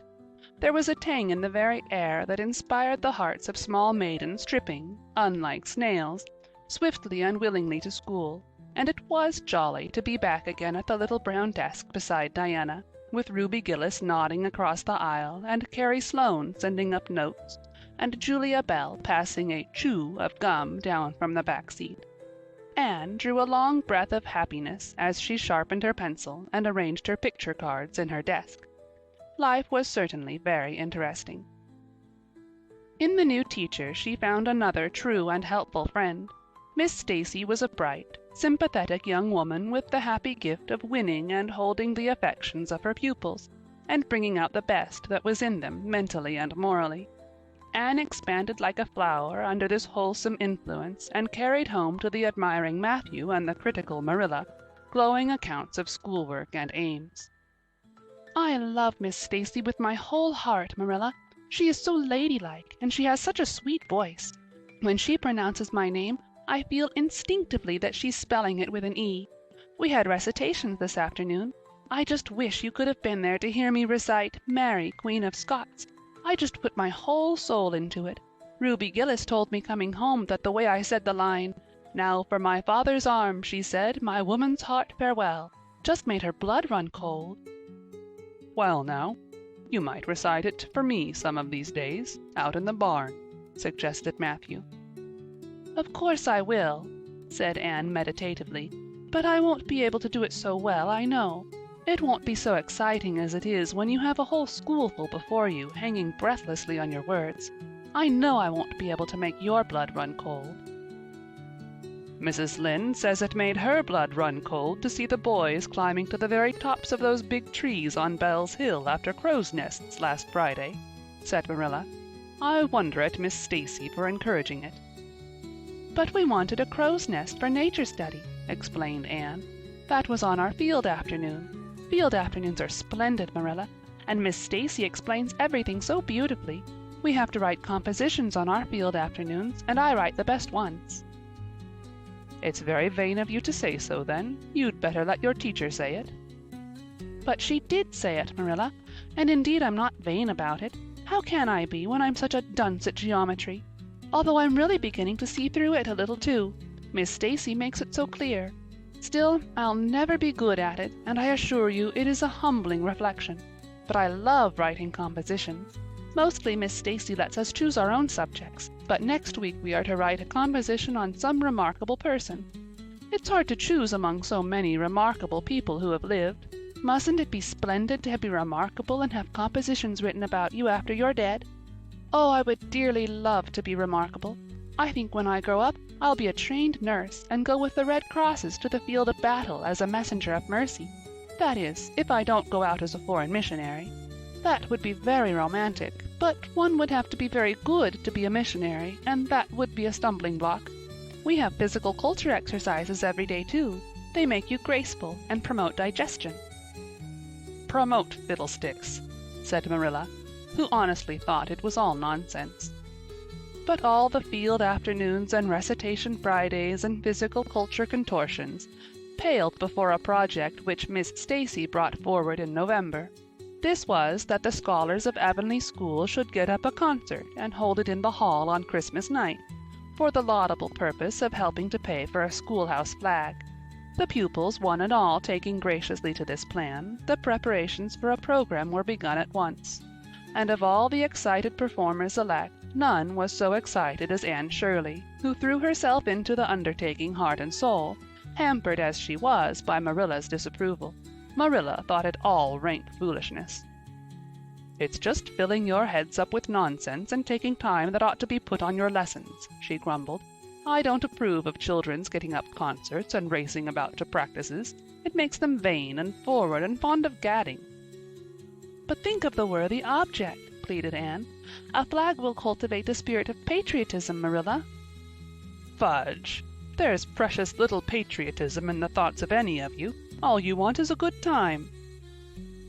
"Well, when you can combine patriotism and fun, isn't it all right? Of course it's real nice to be getting up a concert. We're going to have 6 choruses, and Diana is to sing a solo. I'm in 2 dialogues, the Society for the Suppression of Gossip and the Fairy Queen. The boys are going to have a dialogue too, and I'm to have 2 recitations, Marilla. I just tremble when I think of it, but it's a nice thrilly kind of tremble. And we're to have a tableau at the last, Faith, Hope, and Charity. Diana and Ruby and I are to be in it, all draped in white with flowing hair. I'm to be Hope, with my hands clasped, so, and my eyes uplifted. I'm going to practice my recitations in the garret. Don't be alarmed if you hear me groaning. I have to groan heart-rendingly in one of them, and it's really hard to get up a good artistic groan, Marilla. Josie Pye is sulky because she didn't get the part she wanted in the dialogue. She wanted to be the Fairy Queen. That would have been ridiculous, for who ever heard of a Fairy Queen as fat as Josie? Fairy Queens must be slender. Jane Andrews is to be the Queen, and I am to be one of her maids of honor. Josie says she thinks a red-haired fairy is just as ridiculous as a fat one, but I do not let myself mind what Josie says. I'm to have a wreath of white roses on my hair, and Ruby Gillis is going to lend me her slippers because I haven't any of my own. It's necessary for fairies to have slippers, you know. You couldn't imagine a fairy wearing boots, could you? Especially with copper toes. We are going to decorate the hall with creeping spruce and fir mottos with pink tissue paper roses in them, and we are all to march in 2 by 2 after the audience is seated, while Emma White plays a march on the organ. Oh, Marilla, I know you are not so enthusiastic about it as I am, but don't you hope your little Anne will distinguish herself? All I hope is that you'll behave yourself. I'll be heartily glad when all this fuss is over and you'll be able to settle down. You are simply good for nothing just now, with your head stuffed full of dialogues and groans and tableaux. As for your tongue, it's a marvel it's not clean worn out. Anne sighed and betook herself to the backyard, over which a young new moon was shining through the leafless poplar boughs from an apple-green western sky, and where Matthew was splitting wood. Anne perched herself on a block and talked the concert over with him, sure of an appreciative and sympathetic listener in this instance at least. "Well, now, I reckon it's going to be a pretty good concert, and I expect you'll do your part fine," he said, smiling down into her eager, vivacious little face. Anne smiled back at him. Those two were the best of friends, and Matthew thanked his stars many a time and oft that he had nothing to do with bringing her up. That was Marilla's exclusive duty. If it had been his, he would have been worried over frequent conflicts between inclination and said duty. As it was, he was free to "spoil Anne," Marilla's phrasing, as much as he liked, but it was not such a bad arrangement after all. A little appreciation sometimes does quite as much good as all the conscientious bringing up in the world. End of Chapter 24. Chapter 25. Matthew insists on puffed sleeves. Matthew was having a bad 10 minutes of it. He had come into the kitchen in the twilight of a cold, gray December evening, and had sat down in the wood-box corner to take off his heavy boots, unconscious of the fact that Anne and a bevy of her schoolmates were having a practice of the Fairy Queen in the sitting-room. Presently they came trooping through the hall and out into the kitchen, laughing and chattering gaily. They did not see Matthew, who shrank bashfully back into the shadows beyond the wood-box with a boot in one hand and a boot-jack in the other, and he watched them shyly for the aforesaid 10 minutes as they put on caps and jackets and talked about the dialogue and the concert. Anne stood among them, bright-eyed and animated as they, but Matthew suddenly became conscious that there was something about her different from her mates. And what worried Matthew was that the difference impressed him as being something that should not exist. Anne had a brighter face, and bigger, starrier eyes, and more delicate features than the others. Even shy, unobservant Matthew had learned to take note of these things. But the difference that disturbed him did not consist in any of these respects. Then in what did it consist? Matthew was haunted by this question long after the girls had gone, arm in arm, down the long, hard-frozen lane, and Anne had betaken herself to her books.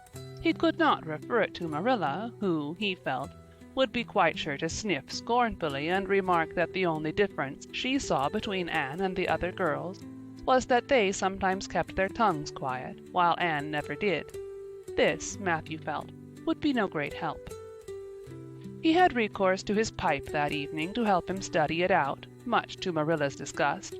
After 2 hours of smoking and hard reflection, Matthew arrived at a solution of his problem. Anne was not dressed like the other girls. The more Matthew thought about the matter, the more he was convinced that Anne never had been dressed like the other girls, never since she had come to Green Gables. Marilla kept her clothed in plain, dark dresses, all made after the same unvarying pattern. If Matthew knew there was such a thing as fashion in dress, it was as much as he did, but he was quite sure that Anne's sleeves did not look at all like the sleeves the other girls wore. He recalled the cluster of little girls he had seen around her that evening, all gay in waists of red and blue and pink and white, and he wondered why Marilla always kept her so plainly and soberly gowned. Of course it must be all right. Marilla knew best, and Marilla was bringing her up. Probably some wise, inscrutable motive was to be served thereby. But surely it would do no harm to let the child have one pretty dress, something like Diana Barry always wore. Matthew decided that he would give her one.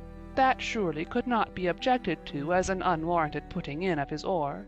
Christmas was only a fortnight off. A nice new dress would be the very thing for a present.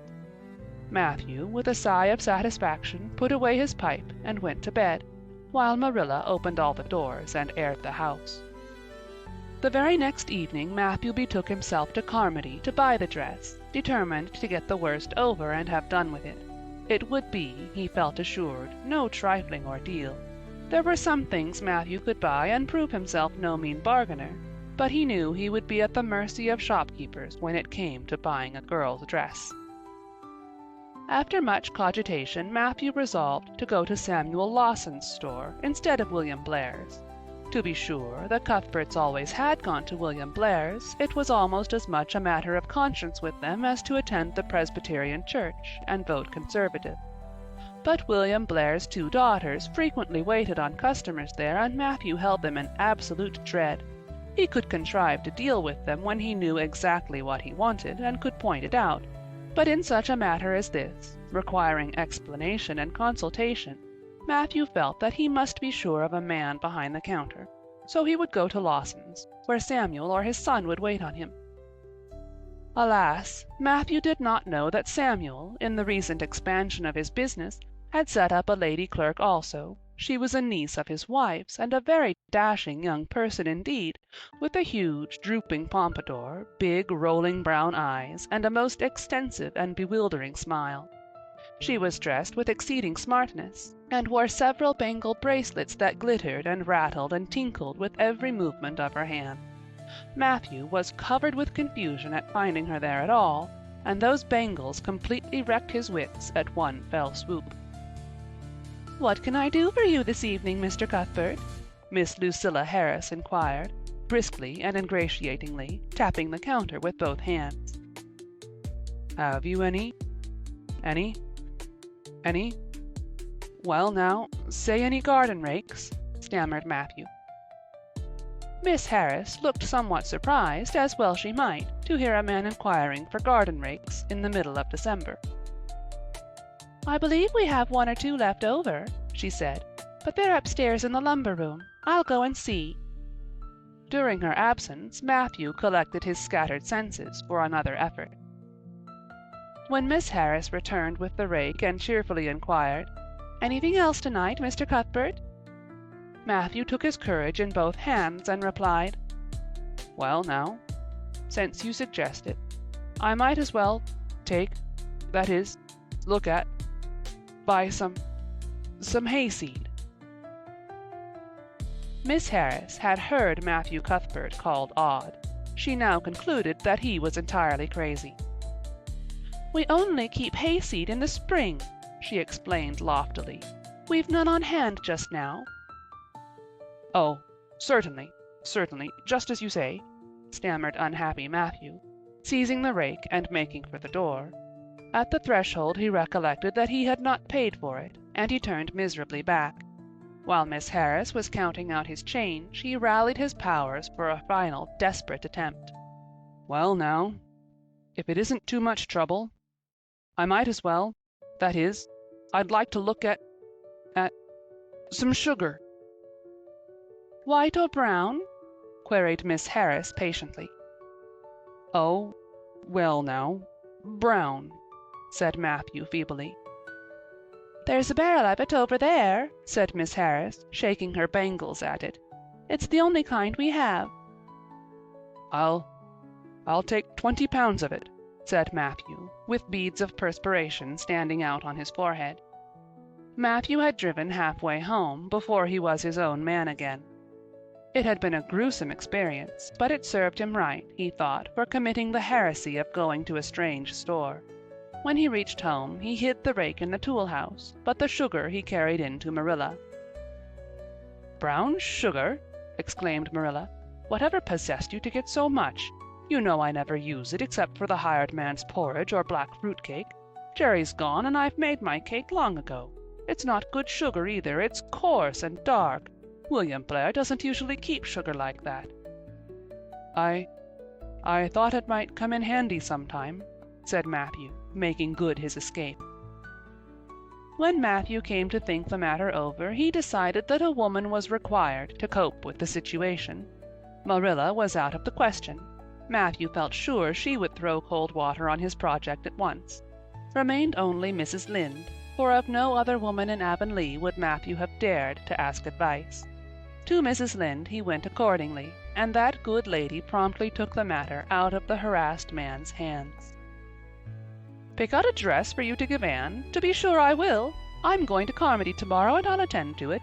Have you something particular in mind? No? Well, I'll just go by my own judgment then. I believe a nice rich brown would just suit Anne, and William Blair has some new Gloria in that's real pretty. Perhaps you'd like me to make it up for her too, seeing that if Marilla was to make it, Anne would probably get wind of it before the time and spoil the surprise? Well, I'll do it. No, it isn't a mite of trouble. I like sewing. I'll make it to fit my niece, Jenny Gillis, for she and Anne are as like as two peas as far as figure goes." "Well now, I'm much obliged," said Matthew, and I don't know, but I think they make the sleeves different nowadays to what they used to be. If it wouldn't be asking too much, I'd like them made in the new way." "Puffs? Of course. You needn't worry a speck more about it, Matthew. I'll make it up in the very latest fashion," said Mrs. Lynde. To herself she added, when Matthew had gone, "It'll be a real satisfaction to see that poor child wearing something decent for once. The way Marilla dresses her is positively ridiculous, that's what, and I've ached to tell her so plainly a dozen times. I've held my tongue, though, for I can see Marilla doesn't want advice, and she thinks she knows more about bringing children up than I do, for all she's an old maid. But that's always the way. Folks that has brought up children know that there's no hard and fast method in the world that'll suit every child. But them as never have think it's all as plain and easy as rule of 3. Just set your 3 terms down so fashion, and the sum'll work out correct. But flesh and blood don't come under the head of arithmetic, and that's where Marilla Cuthbert makes her mistake. I suppose she's trying to cultivate a spirit of humility in Anne by dressing her as she does, but it's more likely to cultivate envy and discontent. I'm sure the child must feel the difference between her clothes and the other girls. But to think of Matthew taking notice of it! That man is waking up after being asleep for over 60 years.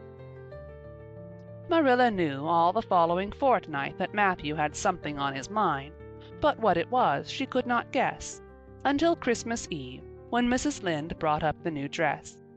Marilla behaved pretty well on the whole, although it is very likely she distrusted Mrs. Lynde's diplomatic explanation that she had made the dress because Matthew was afraid Anne would find out about it too soon if Marilla made it.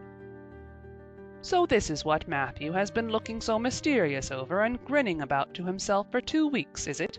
she said a little stiffly, but tolerantly. "I knew he was up to some foolishness. Well, I must say I don't think Anne needed any more dresses. I made her 3 good, warm, serviceable ones this fall, and anything more is sheer extravagance. There's enough material in those sleeves alone to make a waist, I declare there is. You'll just pamper Anne's vanity, Matthew, and she's as vain as a peacock now. Well, I hope she'll be satisfied at last, for I know she's been hankering after those silly sleeves ever since they came in, although she never said a word after the first. The puffs have been getting bigger and more ridiculous right along. They're as big as balloons now. Next year anybody who wears them will have to go through a door sideways." Christmas morning broke on a beautiful white world. It had been a very mild December, and people had looked forward to a green Christmas, but just enough snow fell softly in the night to transfigure Avonlea. Anne peeped out from her frosted gable window with delighted eyes. The firs in the haunted wood were all feathery and wonderful. The birches and wild cherry trees were outlined in pearl. The plowed fields were stretches of snowy dimples, and there was a crisp tang in the air that was glorious. Anne ran downstairs singing until her voice re-echoed through Green Gables. "Merry Christmas, Marilla! Merry Christmas, Matthew! Isn't it a lovely Christmas? I'm so glad it's white. Any other Christmas doesn't seem real, does it? I don't like green Christmases. They're not green. They're just nasty faded browns and grays. What makes people call them green? Why, Matthew! Is that for me? Oh, Matthew!" Matthew had sheepishly unfolded the dress from its paper swathings, and held it out with a deprecatory glance at Marilla, who feigned to be contemptuously filling the teapot, but nevertheless watched the scene out of the corner of her eye with a rather interested air. Anne took the dress and looked at it in reverent silence. Oh, how pretty it was! A lovely soft brown gloria with all the gloss of silk, a skirt with dainty frills and shirrings, a waist elaborately pin-tucked in the most fashionable way, with a little ruffle of filmy lace at the neck. But the sleeves, they were the crowning glory. Long elbow cuffs, and above them 2 beautiful puffs divided by rows of shirring and bows of brown silk ribbon. "That's a Christmas present for you, Anne," said Matthew shyly. Why, Anne, don't you like it? Well now. For Anne's eyes had suddenly filled with tears. "Like it? Oh, Matthew!" Anne laid the dress over a chair and clasped her hands. "Matthew, it's perfectly exquisite. Oh, I can never thank you enough. Look at those sleeves. Oh, it seems to me this must be a happy dream." "Well, let us have breakfast," interrupted Marilla. "I must say, Anne, I don't think you needed the dress, but since Matthew has got it for you, see that you take good care of it. There's a hair ribbon Mrs. Lynde left for you. It's brown to match the dress. Come now, sit in." "I don't see how I'm going to eat breakfast," said Anne rapturously. "Breakfast seems so commonplace at such an exciting moment. I'd rather feast my eyes on that dress. I'm so glad that puffed sleeves are still fashionable. It did seem to me that I'd never get over it if they went out before I had a dress with them. I'd never have felt quite satisfied, you see. It was lovely of Mrs. Lynde to give me the ribbon, too. I feel that I ought to be a very good girl indeed.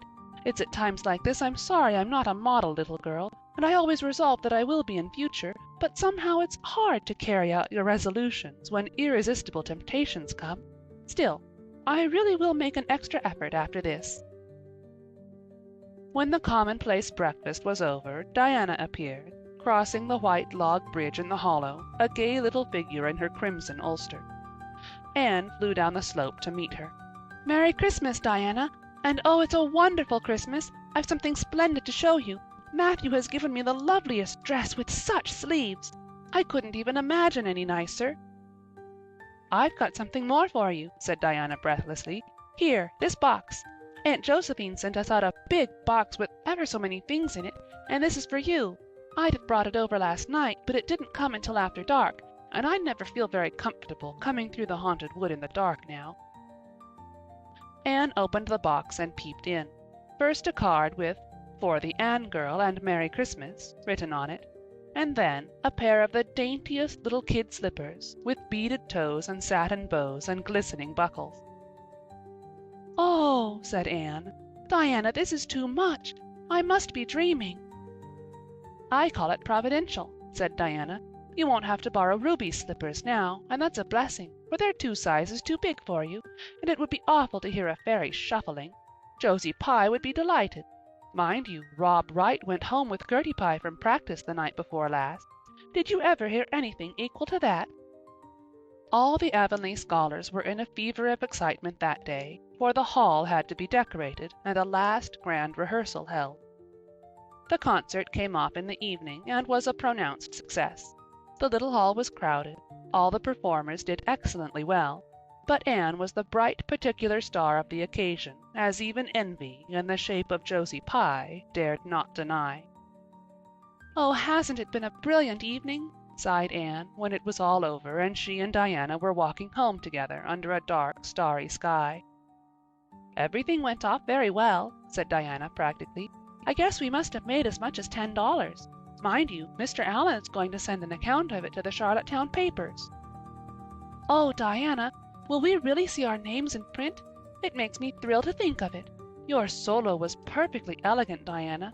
I felt prouder than you did when it was encored.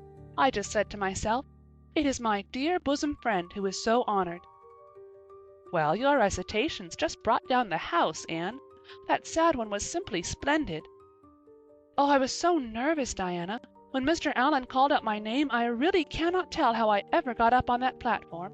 I felt as if a million eyes were looking at me and through me, and for one dreadful moment I was sure I couldn't begin at all. Then I thought of my lovely puffed sleeves, and took courage. I knew that I must live up to those sleeves, Diana. So I started in, and my voice seemed to be coming from ever so far away. I just felt like a parrot. It's providential that I practiced those recitations so often up in the garret, or I'd never have been able to get through. Did I groan all right?" "Yes, indeed, you groaned lovely," assured Diana. "I saw old Mrs. Sloane wiping away tears when I sat down. It was splendid to think I had touched somebody's heart. It's so romantic to take part in a concert, isn't it? Oh, it's been a very memorable occasion indeed." "Wasn't the boys' dialogue fine?" said Diana. "Gilbert Blythe was just splendid. And I do think it's awful mean the way you treat Gil. Wait till I tell you. When you ran off the platform after the fairy dialogue, one of your roses fell out of your hair. I saw Gil pick it up and put it in his breast pocket. There now, you're so romantic, I'm sure you ought to be pleased at that." "It's nothing to me what that person does," said Anne loftily. "I simply never waste a thought on him, Diana." That night Matthew and Marilla, who had been out to a concert for the first time in 20 years, sat for a while by the kitchen fire after Anne had gone to bed. "Well, now, I guess our Anne did as well as any of them," said Matthew proudly. "Yes, she did," admitted Marilla. "She's a bright child, Matthew, and she looked real nice, too. I've been kind of opposed to this concert scheme, but I suppose there's no real harm in it after all. Anyhow, I was proud of Anne tonight, although I'm not going to tell her so." "Well, now, I was proud of her, and I did tell her so 'fore she went upstairs," said Matthew. "We must see what we can do for her some of these days, Marilla. I guess she'll need something more than Avonlea school by and by." "There's time enough to think of that," said Marilla. "She's only 13 in March, though tonight it struck me she was growing quite a big girl. Mrs. Lynde made that dress a mite too long, and it makes Anne look so tall. She's quick to learn, and I guess the best thing we can do for her will be to send her to Queen's after a spell. But nothing need to be said about that for a year or two yet. Well now, it'll do no harm to be thinking it over off and on, said Matthew. Things like that are all the better for lots of thinking over. End of chapter 25. Chapter 26. The Story Club is formed. Junior Avonlea found it hard to settle down to humdrum existence again. To Anne in particular things seemed fearfully flat, stale, and unprofitable after the goblet of excitement she had been sipping for weeks. Could she go back to the former quiet pleasures of those faraway days before the concert? At first, as she told Diana, she did not really think she could. "I'm positively certain, Diana, that life can never be quite the same again as it was in those olden days," she said mournfully, as if referring to a period of at least 50 years back. "Perhaps after a while I'll get used to it, but I'm afraid concerts spoil people for everyday life. I suppose that is why Marilla disapproves of them. Marilla is such a sensible woman. It must be a great deal better to be sensible, but still, I don't believe I'd really want to be a sensible person, because they are so unromantic. Mrs. Lynde says that there is no danger of my ever being one, but you can never tell. I feel just now that I may grow up to be sensible yet. But perhaps that is only because I'm tired. I simply couldn't sleep last night for ever so long. I just lay awake and imagined the concert over and over again. That's one splendid thing about such affairs. It's so lovely to look back to them." Eventually, however, Avonlea School slipped back into its old groove and took up its old interests. To be sure, the concert left traces. Ruby Gillis and Emma White, who had quarreled over a point of precedence in their platform seats, no longer sat at the same desk, and a promising friendship of 3 years was broken up. Josie Pye and Julia Bell did not "speak" for 3 months because Josie Pye had told Bessie Wright that Julia Bell's bow when she got up to recite made her think of a chicken jerking its head, and Bessie told Julia. None of the Sloanes would have any dealings with the Bells because the Bells had declared that the Sloanes had too much to do in the program, and the Sloanes had retorted that the Bells were not capable of doing the little they had to do properly. Finally, Charlie Sloane fought Moody Spurgeon McPherson, because Moody Spurgeon had said that Anne Shirley put on airs about her recitations, and Moody Spurgeon was licked. Consequently, Moody Spurgeon's sister, Ella May, would not speak to Anne Shirley all the rest of the winter. With the exception of these trifling frictions, work in Miss Stacy's little kingdom went on with regularity and smoothness. The winter weeks slipped by. It was an unusually mild winter, with so little snow that Anne and Diana could go to school nearly every day by way of the birch path. On Anne's birthday they were tripping lightly down it, keeping eyes and ears alert amid all their chatter, for Miss Stacy had told them that they must soon write a composition on "A Winter's Walk in the Woods," and it behooved them to be observant. "Just think, Diana, I'm 13 years old today," remarked Anne in an awed voice. "I can scarcely realize that I'm in my teens. When I woke up this morning, it seemed to me that everything must be different. You've been 13 for a month, so I suppose it doesn't seem such a novelty to you as it does to me. It makes life seem so much more interesting. In 2 more years I'll be really grown up. It's a great comfort to think that I'll be able to use big words then without being laughed at." "Ruby Gillis says she means to have a beau as soon as she's 15, said Diana. "Ruby Gillis thinks of nothing but beaux," said Anne disdainfully. "She's actually delighted when anyone writes her name up in a take notice for all she pretends to be so mad. But I'm afraid that is an uncharitable speech. Mrs. Allan says we should never make uncharitable speeches, but they do slip out so often before you think, don't they? I simply can't talk about Josie Pye without making an uncharitable speech, so I never mention her at all. You may have noticed that. I'm trying to be as much like Mrs. Allan as I possibly can, for I think she's perfect. Mr. Allan thinks so too. Mrs. Lynde says he just worships the ground she treads on, and she doesn't really think it right for a minister to set his affection so much on a mortal being. But then, Diana, even ministers are human and have their besetting sins, just like everybody else. I had such an interesting talk with Mrs. Allan about besetting sins last Sunday afternoon. There are just a few things it's proper to talk about on Sundays, and that is one of them. My besetting sin is imagining too much and forgetting my duties. I'm striving very hard to overcome it, and now that I'm really 13, perhaps I'll get on better. In 4 more years, we'll be able to put our hair up, said Diana. Alice Bell is only 16 and she is wearing hers up, but I think that's ridiculous. I shall wait until I'm 17. If I had Alice Bell's crooked nose, said Anne decidedly, I wouldn't. But there, I won't say what I was going to because it was extremely uncharitable. Besides, I was comparing it with my own nose, and that's vanity. I'm afraid I think too much about my nose ever since I heard that compliment about it long ago. It really is a great comfort to me. Oh, Diana, look, there's a rabbit. That's something to remember for our woods composition. I really think the woods are just as lovely in winter as in summer. They're so white and still, as if they were asleep and dreaming pretty dreams. I won't mind writing that composition when its time comes, sighed Diana. I can manage to write about the woods, but the one we're to hand in on Monday is terrible. The idea of Miss Stacy telling us to write a story out of our own heads. Why, it's easy as a wink, said Anne.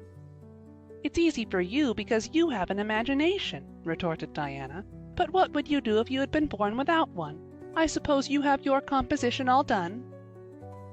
Anne nodded, trying hard not to look virtuously complacent, and failing miserably. I wrote it last Monday evening. It's called The Jealous Rival, or In Depth Not Divided. I read it to Marilla, and she said it was stuff and nonsense. Then I read it to Matthew, and he said it was fine. That is the kind of critic I like. It's a sad, sweet story. I just cried like a child while I was writing it. It's about 2 beautiful maidens called Cordelia Montmorency and Geraldine Seymour, who lived in the same village and were devotedly attached to each other. Cordelia was a regal brunette with a coronet of midnight hair and duskly flashing eyes. Geraldine was a queenly blonde with hair like spun gold and velvety purple eyes. I never saw anybody with purple eyes, said Diana dubiously. Neither did I just imagined them. I wanted something out of the common. Geraldine had an alabaster brow, too. I found out what an alabaster brow is. That is one of the advantages of being 13. You know so much more than you did when you were only 12. Well, what became of Cordelia and Geraldine? Asked Diana, who was beginning to feel rather interested in their fate. They grew in beauty side by side until they were 16. Then Bertram de Vere came to their native village and fell in love with the fair Geraldine. He saved her life when her horse ran away with her in a carriage, and she fainted in his arms, and he carried her home 3 miles, because, you understand, the carriage was all smashed up. I found it rather hard to imagine the proposal because I had no experience to go by. I asked Ruby Gillis if she knew anything about how men proposed, because I thought she'd likely be an authority on the subject, having so many sisters married. Ruby told me she was hid in the hall pantry when Malcolm Andrews proposed to her sister Susan.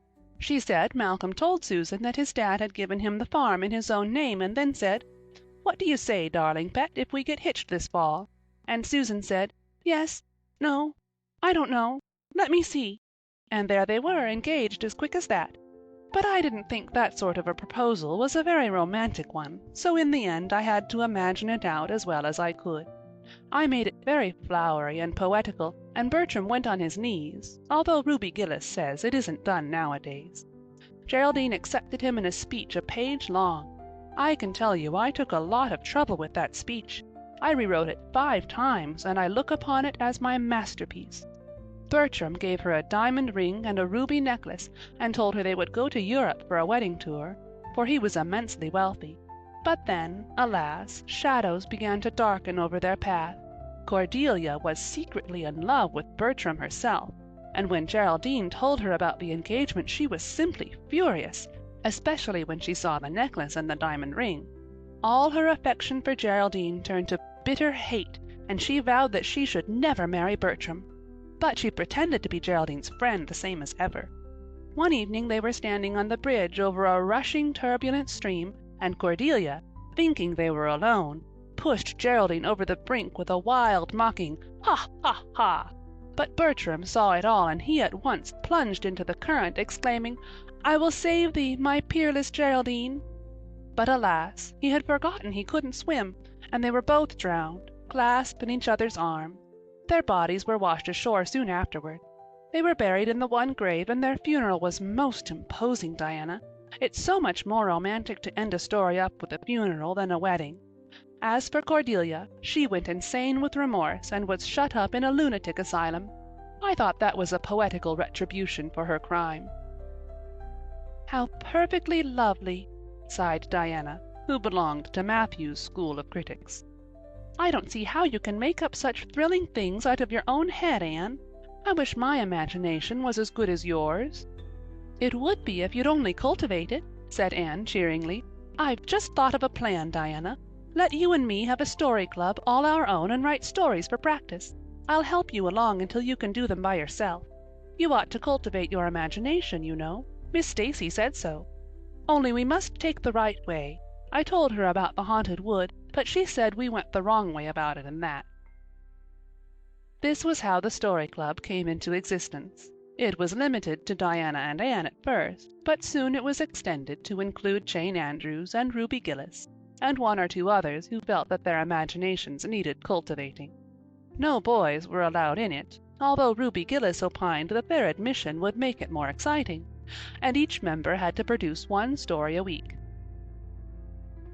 "It's extremely interesting," Anne told Marilla. "Each girl has to read her story out loud, and then we talk it over. We are going to keep them all sacredly and have them to read to our descendants. We each write under a nom de plume. Mine is Rosamond Montmorency. All the girls do pretty well. Ruby Gillis is rather sentimental. She puts too much love-making into her stories, and you know too much is worse than too little.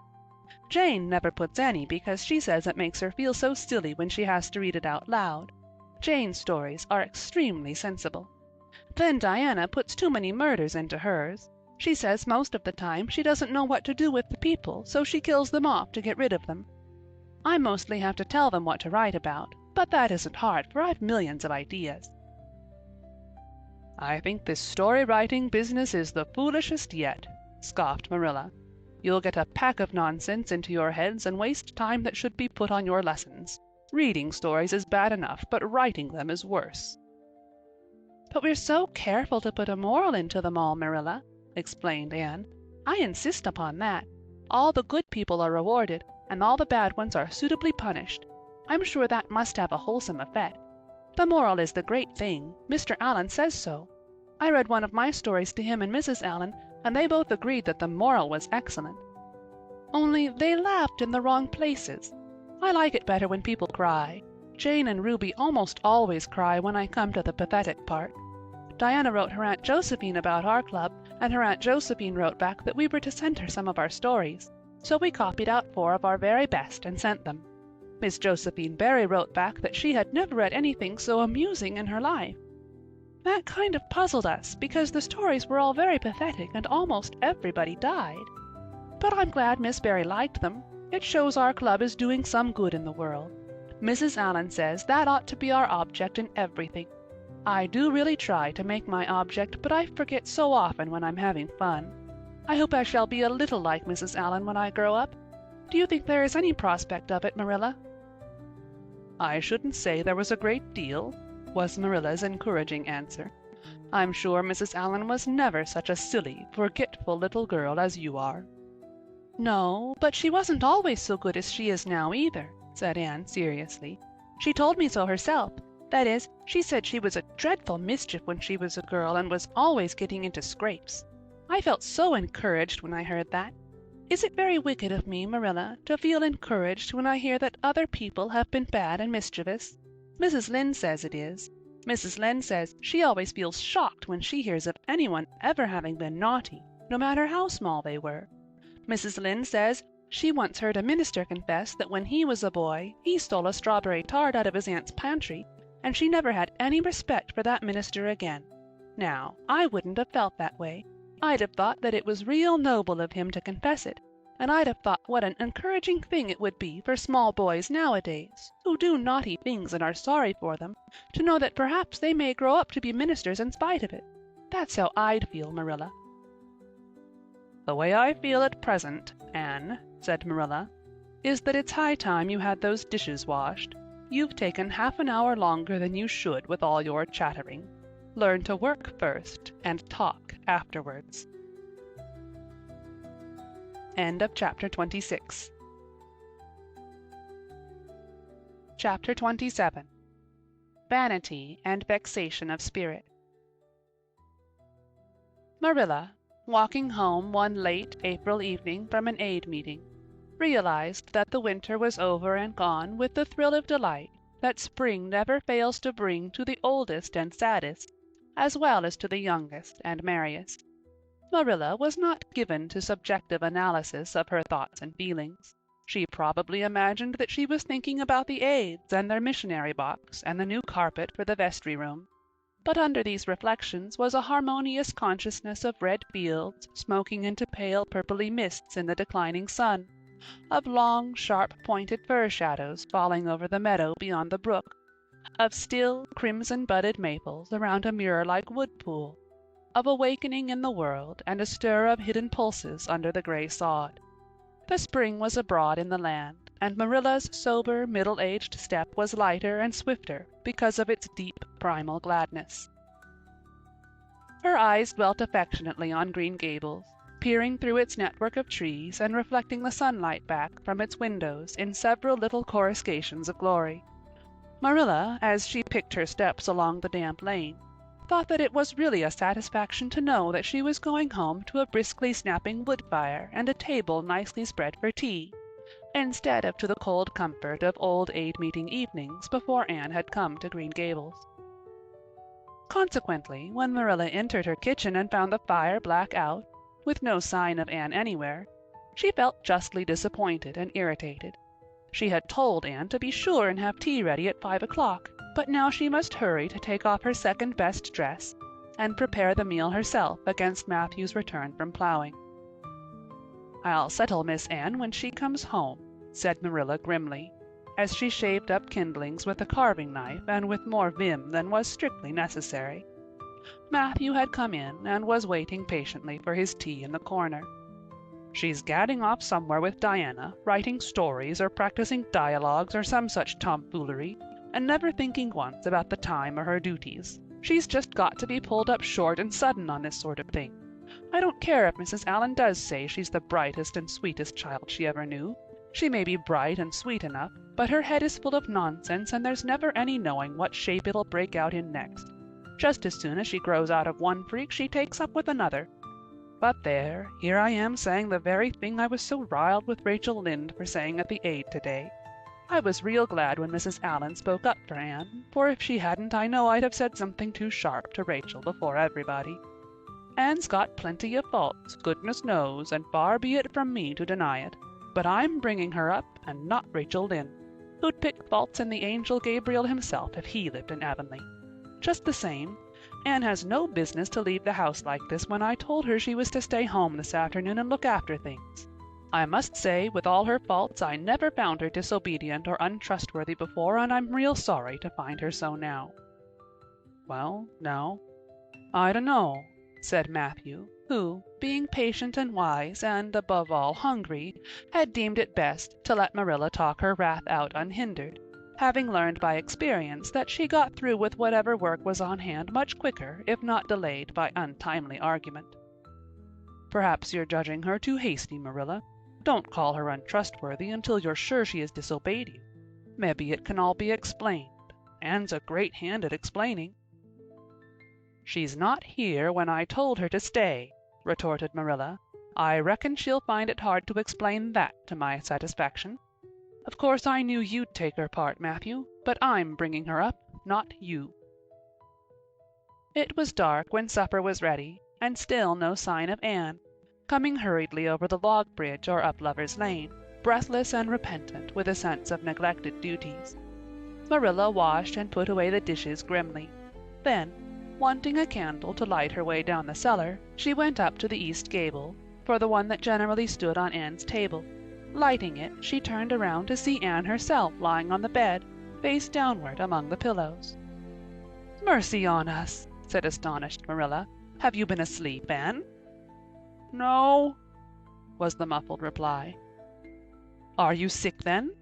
demanded Marilla anxiously, going over to the bed. Anne cowered deeper into her pillows as if desirous of hiding herself forever from mortal eyes. "No, but please, Marilla, go away and don't look at me. I'm in the depths of despair, and I don't care who gets head in class or writes the best composition or sings in the Sunday school choir any more. Little things like that are of no importance now, because I don't suppose I'll ever be able to go anywhere again. My career is closed. Please, Marilla, go away and don't look at me." Did anyone ever hear the like? The mystified Marilla wanted to know.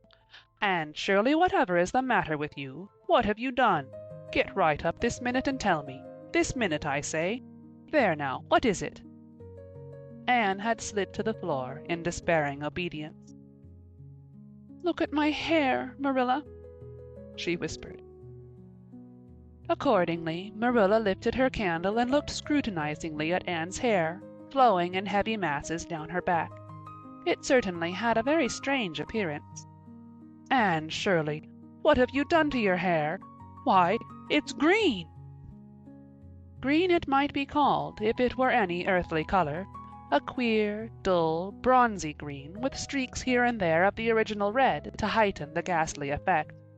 Never in all her life had Marilla seen anything so grotesque as Anne's hair at that moment. "Yes, it's green," moaned Anne. "I thought nothing could be as bad as red hair, but now I know it's 10 times worse to have green hair. Oh, Marilla, you little know how utterly wretched I am." "I little know how you got into this fix, but I mean to find out," said Marilla. "Come right down to the kitchen, it's too cold up here, and tell me just what you've done. I've been expecting something queer for some time. You haven't got into any scrape for over 2 months, and I was sure another one was due. Now then, what did you do to your hair?" "I dyed it." "Dyed it? Dyed your hair? Anne Shirley, didn't you know it was a wicked thing to do?" "Yes, I knew it was a little wicked," admitted Anne, "but I thought it was worth while to be a little wicked to get rid of red hair. I counted the cost, Marilla. Besides, I meant to be extra good in other ways to make up for it." "Well," said Marilla sarcastically, "if I'd decided it was worth while to dye my hair, I'd have dyed it a decent color at least. I wouldn't have dyed it green." "But I didn't mean to dye it green, Marilla," protested Anne dejectedly.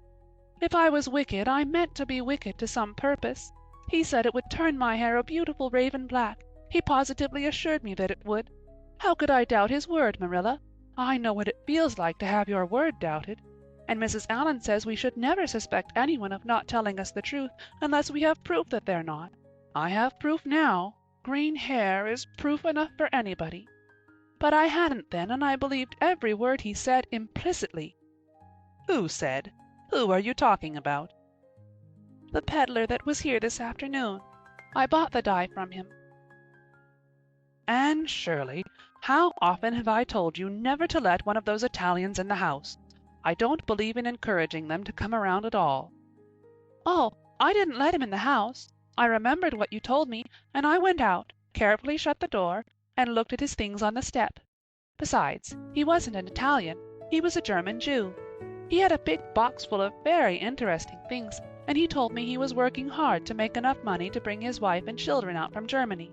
He spoke so feelingly about them that it touched my heart. I wanted to buy something from him to help him in such a worthy object. Then, all at once, I saw the bottle of hair dye. The peddler said it was warranted to dye any hair a beautiful raven black, and wouldn't wash off. In a trice I saw myself with beautiful raven black hair, and the temptation was irresistible. But the price of the bottle was 75 cents, and I only had 50 cents left out of my chicken money. I think the peddler had a very kind heart, for he said that, seeing as it was me, he'd sell it for 50 cents, and that was just giving it away. So I bought it, and as soon as he had gone, I came up here and applied it with an old hairbrush as the directions said. I used up the whole bottle, and oh, Marilla, when I saw the dreadful color it turned my hair, I repented of being wicked, I can tell you, and I've been repenting ever since." "Well, I hope you'll repent to good purpose," said Marilla severely, "and that you've got your eyes open to where your vanity has led you, Anne. goodness knows what's to be done. I suppose the first thing is to give your hair a good washing and see if that will do any good." Accordingly, Anne washed her hair, scrubbing it vigorously with soap and water, but for all the difference it made, she might as well have been scouring its original red. The peddler had certainly spoken the truth when he declared that the dye wouldn't wash off, however his veracity might be impeached in other respects.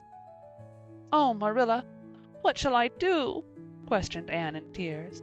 "I can never live this down.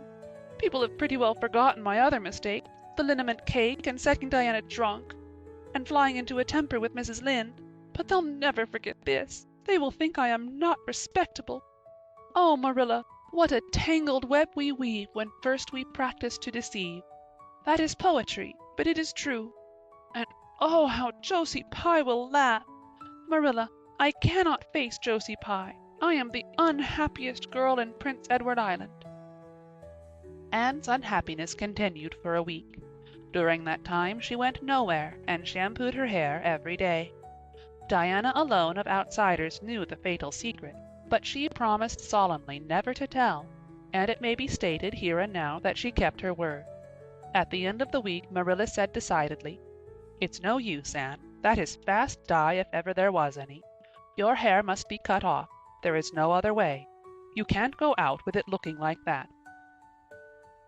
Anne's lips quivered, but she realized the bitter truth of Marilla's remarks. With a dismal sigh she went for the scissors.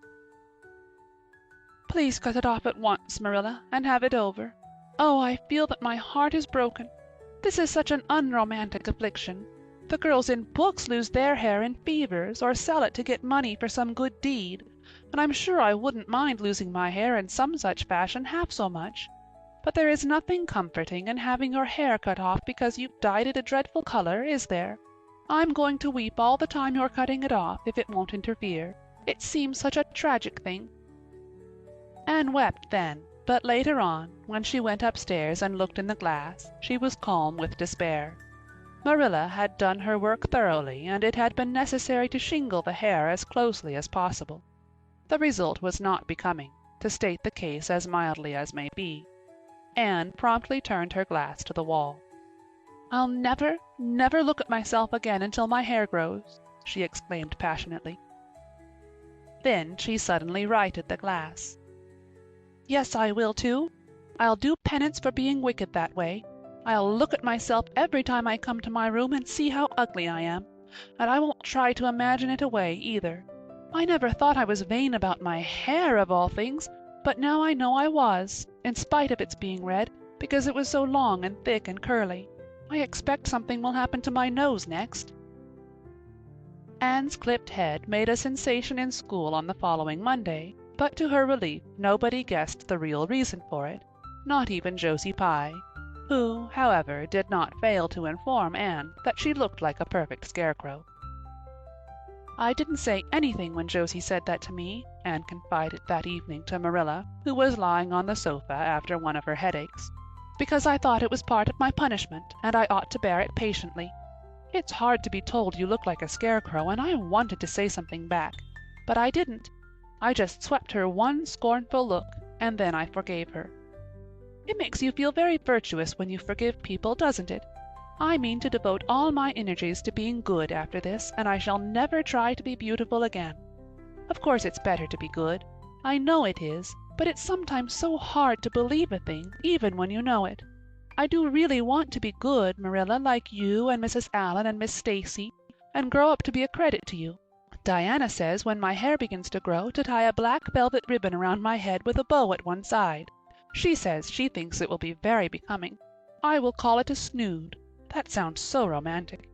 But am I talking too much, Marilla? Does it hurt your head?" "My head is better now. It was terrible bad this afternoon, though. These headaches of mine are getting worse and worse. I'll have to see a doctor about them. As for your chatter, I don't know that I mind it. I've got so used to it." Which was Marilla's way of saying that she liked to hear it. End of chapter 27. Chapter 28. An Unfortunate Lily Maid. "Of course you must be Elaine, Anne. said Diana. "I could never have the courage to float down there." "Nor I," said Ruby Gillis with a shiver. "I don't mind floating down when there's 2 or 3 of us in the flat and we can sit up. It's fun then. But to lie down and pretend I was dead, I just couldn't. I'd die really of fright." "Of course it would be romantic," conceded Jane Andrews, "but I know I couldn't keep still. I'd be popping up every minute or so to see where I was, and if I wasn't drifting too far out. And you know, Anne, that would spoil the effect." "But it's so ridiculous to have a red-headed Elaine," mourned Anne. "I'm not afraid to float down, and I'd love to be Elaine, but it's ridiculous just the same. Ruby ought to be Elaine because she is so fair and has such lovely long golden hair. Elaine had, all her bright hair streaming down, you know. And Elaine was the Lily Maid. Now, a red-haired person cannot be a Lily Maid." "Your complexion is just as fair as Ruby's," said Diana earnestly, "and your hair is ever so much darker than it used to be before you cut it." "Oh, do you really think so?" exclaimed Anne, blushing sensitively with delight. "I've sometimes thought it was myself, but I never dared to ask anyone for fear she would tell me it wasn't. Do you think it could be called auburn now, Diana?" "Yes, and I think it is real pretty," said Diana, looking admiringly at the short, silky curls that clustered over Anne's head and were held in place by a very jaunty black velvet ribbon and bow. They were standing on the bank of the pond, below Orchard Slope, where a little headland fringed with birches ran out from the bank. At its tip was a small wooden platform built out into the water for the convenience of fishermen and duck hunters. Ruby and Jane were spending the midsummer afternoon with Diana, and Anne had come over to play with them. Anne and Diana had spent most of their playtime that summer on and about the pond. Idlewild was a thing of the past, Mr. Bell having ruthlessly cut down the little circle of trees in his back pasture in the spring.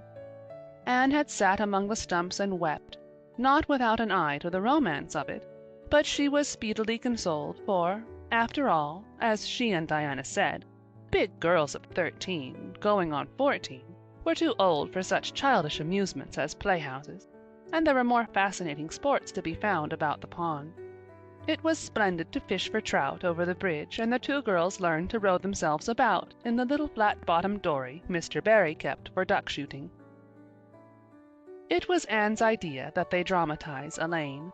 They had studied Tennyson's poem in school the preceding winter, the superintendent of education having prescribed it in the English course for the Prince Edward Island schools. They had analyzed and parsed it and torn it to pieces in general, until it was a wonder there was any meaning at all left in it for them. But at least the fair Lily Maid and Lancelot and Guinevere and King Arthur had become very real people to them, and Anne was devoured by secret regret that she had not been born in Camelot. Those days, she said, were so much more romantic than the present. Anne's plan was hailed with enthusiasm.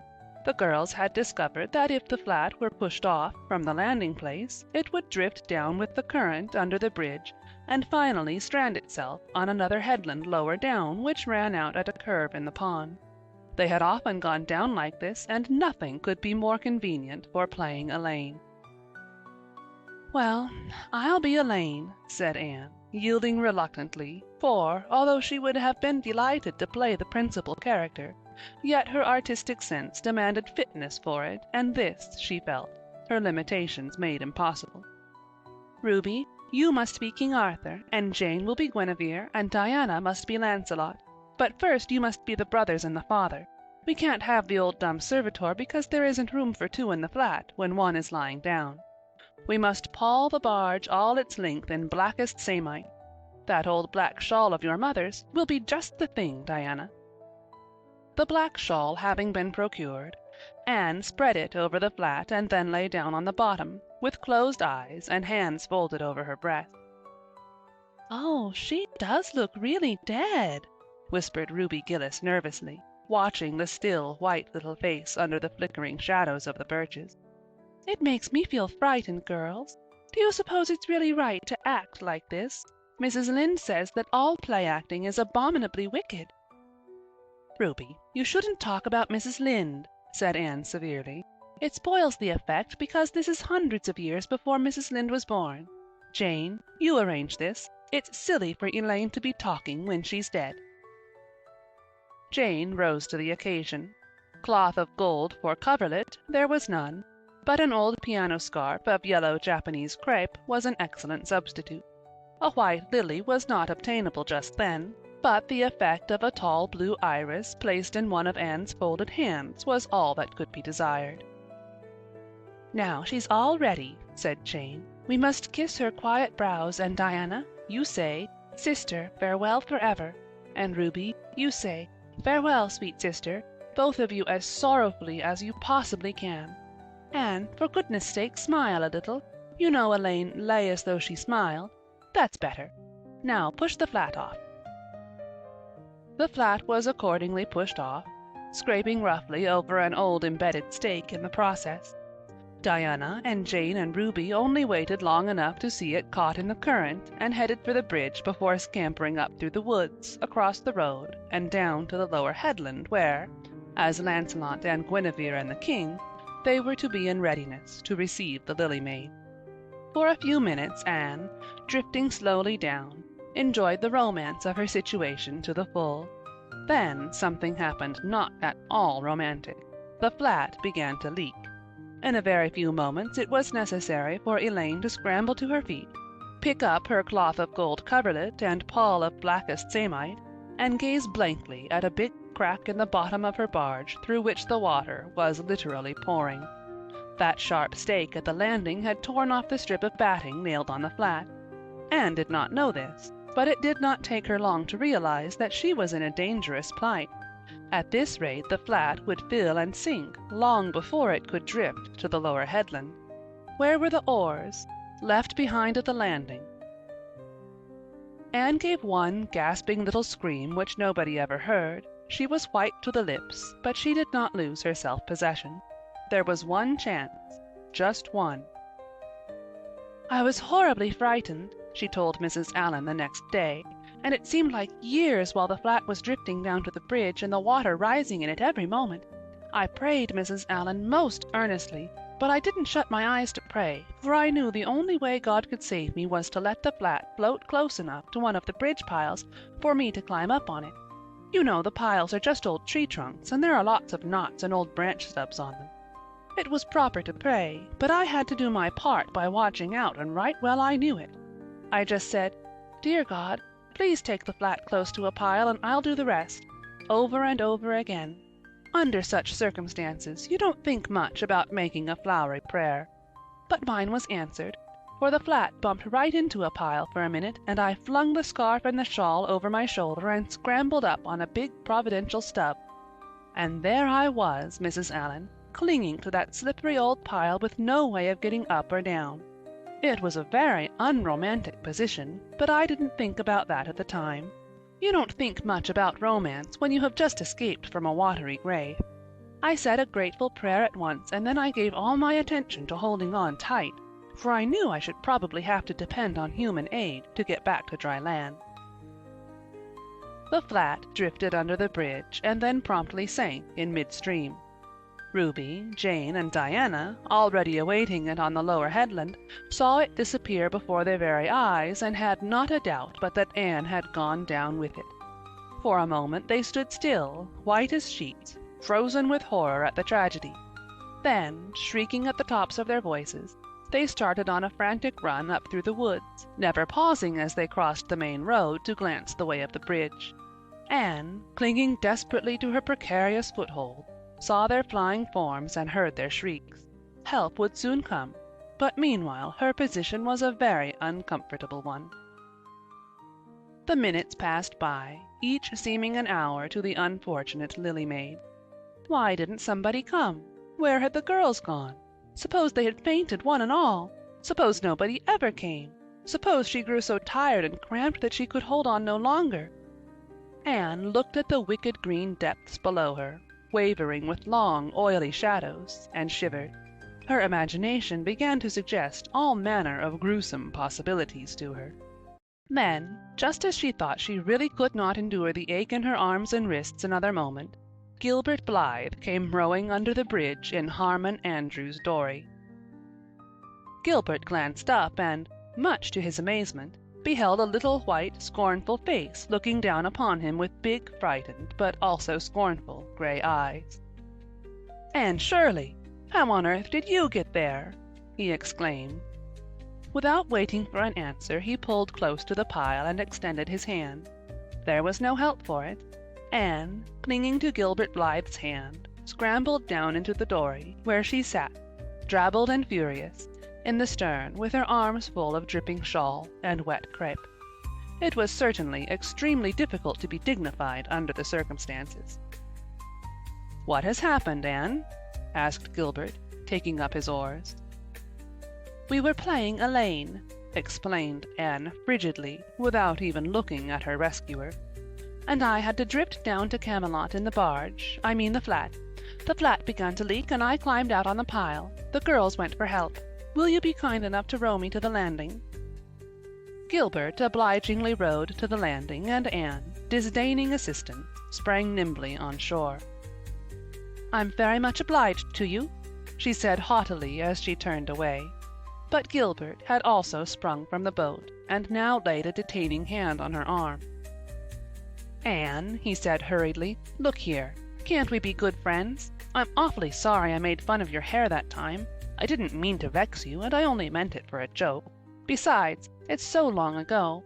I think your hair is awfully pretty now. Honest I do. Let's be friends." For a moment Anne hesitated.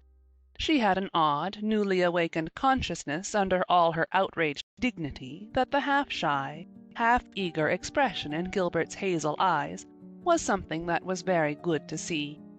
Her heart gave a quick, queer little beat. But the bitterness of her old grievance promptly stiffened up her wavering determination. That scene of 2 years before flashed back into her recollection as vividly as if it had taken place yesterday. Gilbert had called her carrots, and had brought about her disgrace before the whole school. Her resentment, which to other and older people might be as laughable as its cause, was in no whit allayed and softened by time, seemingly. She hated Gilbert Blythe. She would never forgive him. "No," she said coldly, "I shall never be friends with you, Gilbert Blythe, and I don't want to be." "All right." Gilbert sprang into his skiff with an angry color in his cheeks. "I'll never ask you to be friends again, Anne Shirley, and I don't care either." He pulled away with swift, defiant strokes, and Anne went up the steep, ferny little path under the maples. She held her head very high, but she was conscious of an odd feeling of regret. She almost wished she had answered Gilbert differently. Of course, he had insulted her terribly, but still. Altogether, Anne rather thought it would be a relief to sit down and have a good cry. She was really quite unstrung, for the reaction from her fright and cramped clinging was making itself felt. Halfway up the path she met Jane and Diana rushing back to the pond in a state narrowly removed from positive frenzy. They had found nobody at Orchard Slope, both Mr. and Mrs. Barry being away. Here Ruby Gillis had succumbed to hysterics, and was left to recover from them as best she might, while Jane and Diana flew through the haunted wood and across the brook to Green Gables. There they had found nobody either, for Marilla had gone to Carmody, and Matthew was making hay in the back field. "Oh, Anne," gasped Diana, fairly falling on the former's neck and weeping with relief and delight. "Oh, Anne, we thought you were drowned, and we felt like murderers, because we had made you be Elaine, and Ruby is in hysterics. Oh, Anne, how did you escape?" "I climbed up on one of the piles," explained Anne wearily, "and Gilbert Blythe came along in Mr. Andrew's dory and brought me to land." "Oh, Anne, how splendid of him! Why, it's so romantic," said Jane, finding breath enough for utterance at last. "Of course you'll speak to him after this." "Of course I won't," flashed Anne, with a momentary return of her old spirit. "And I don't want ever to hear the word romantic again, Jane Andrews. I'm awfully sorry you were so frightened, girls. It is all my fault. I feel sure I was born under an unlucky star. Everything I do gets me or my dearest friends into a scrape. We've gone and lost your father's flat, Diana, and I have a presentiment that we'll not be allowed to row on the pond any more." Anne's presentiment proved more trustworthy than presentiments are apt to do. Great was the consternation in the Barry and Cuthbert households when the events of the afternoon became known. "Will you ever have any sense, Anne?" groaned Marilla. "Oh, yes, I think I will, Marilla," returned Anne optimistically. A good cry, indulged in the grateful solitude of the east gable, had soothed her nerves and restored her to her wonted cheerfulness. "I think my prospects of becoming sensible are brighter now than ever." "I don't see how," said Marilla. "Well," explained Anne, "I've learned a new and valuable lesson today. Ever since I came to Green Gables I've been making mistakes, and each mistake has helped to cure me of some great shortcoming. The affair of the amethyst brooch cured me of meddling with things that didn't belong to me. The haunted wood mistake cured me of letting my imagination run away with me. The liniment cake mistake cured me of carelessness in cooking. Dyeing my hair cured me of vanity. I never think about my hair and nose now, at least very seldom. And today's mistake is going to cure me of being too romantic. I have come to the conclusion that it is no use trying to be romantic in Avonlea. It was probably easy enough in towered Camelot hundreds of years ago, but romance is not appreciated now. I feel quite sure that you will soon see a great improvement in me in this respect, Marilla." "I'm sure I hope so," said Marilla skeptically. But Matthew, who had been sitting mutely in his corner, laid a hand on Anne's shoulder when Marilla had gone out. "Don't give up all your romance, Anne," he whispered shyly. "A little of it is a good thing. Not too much, of course, but keep a little of it, Anne. Keep a little of it." End of chapter 28. Chapter 29. An epoch in Anne's life. Anne was bringing the cows home from the back pasture by way of Lover's Lane. It was a September evening, and all the gaps and clearings in the woods were brimmed up with ruby sunset light. Here and there the lane was splashed with it, but for the most part it was already quite shadowy beneath the maples, and the spaces under the firs were filled with the clear violet dusk like airy wine. The winds were out in their tops, and there is no sweeter music on earth than that which the wind makes in the fir trees at evening. The cows swung placidly down the lane, and Anne followed them dreamily, repeating aloud the battle canto from Marmion, which had also been part of their English course the preceding winter, and which Miss Stacy had made them learn off by heart, and exulting in its rushing lines and the dash of spears in its imagery. When she came to the lines, "The stubborn spearsmen still made good their dark impenetrable wood," she stopped in ecstasy to shut her eyes that she might better fancy herself one of that heroic ring. When she opened them again it was to behold Diana coming through the gate that led into the berry field, and looking so important that Anne instantly divined there was news to be told, but betray too eager curiosity she would not. "Isn't this evening just like a purple dream, Diana? It makes me so glad to be alive. In the mornings, I always think the mornings are best, but when evening comes I think it's lovelier still." "It's a very fine evening," said Diana. "But oh, I have such news, Anne! Guess! You can have 3 guesses." "Charlotte Gillis is going to be married in the church after all, and Mrs. Allan wants us to decorate it," cried Anne. "No, Charlotte's beau won't agree to that, because nobody ever has been married in the church yet, and he thinks it would seem too much like a funeral. It's too mean, because it would be such fun. Guess again." "Jane's mother is going to let her have a birthday party?" Diana shook her head, her black eyes dancing with merriment. "I can't think what it can be," said Anne in despair, "unless it's that Moody Spurgeon Macpherson saw you home from prayer meeting last night. Did he?" "I should think not!" exclaimed Diana indignantly. "I wouldn't be likely to boast of it if he did, the horrid creature! I knew you couldn't guess it. Mother had a letter from Aunt Josephine today, and Aunt Josephine wants you and me to go to town next Tuesday and stop with her for the exhibition. There!" "Oh, Diana!" whispered Anne, finding it necessary to lean up against a maple tree for support. "Do you really mean it? But I'm afraid Marilla won't let me go. She will say that she can't encourage gadding about." That was what she said last week when Jane invited me to go with them in their double-seated buggy to the American concert at the White Sands Hotel. I wanted to go, but Marilla said I'd be better at home learning my lessons, and so would Jane. I was bitterly disappointed, Diana.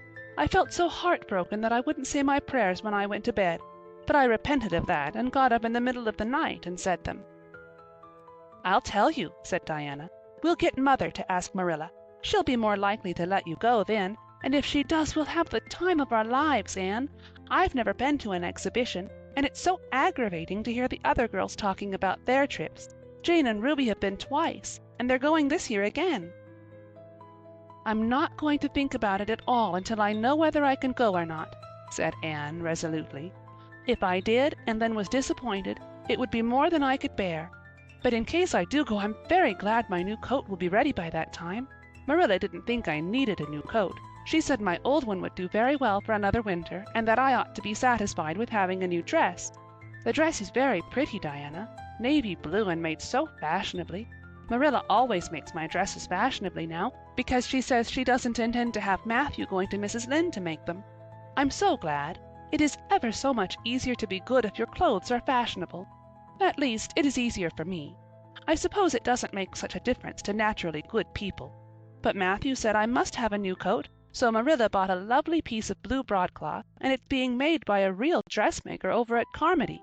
It's to be done Saturday night, and I'm trying not to imagine myself walking up the church aisle on Sunday in my new suit and cap, because I'm afraid it isn't right to imagine such things. But it just slips into my mind in spite of me. My cap is so pretty. Matthew bought it for me the day we were over at Carmody. It is one of those little blue velvet ones that are all the rage, with gold cord and tassels. Your new hat is elegant, Diana, and so becoming. When I saw you come into church last Sunday, my heart swelled with pride to think you were my dearest friend. Do you suppose it's very wrong for us to think so much about our clothes? Marilla says it is very sinful. But it is such an interesting subject, isn't it? Marilla agreed to let Anne go to town, and it was arranged that Mr. Barry should take the girls in on the following Tuesday.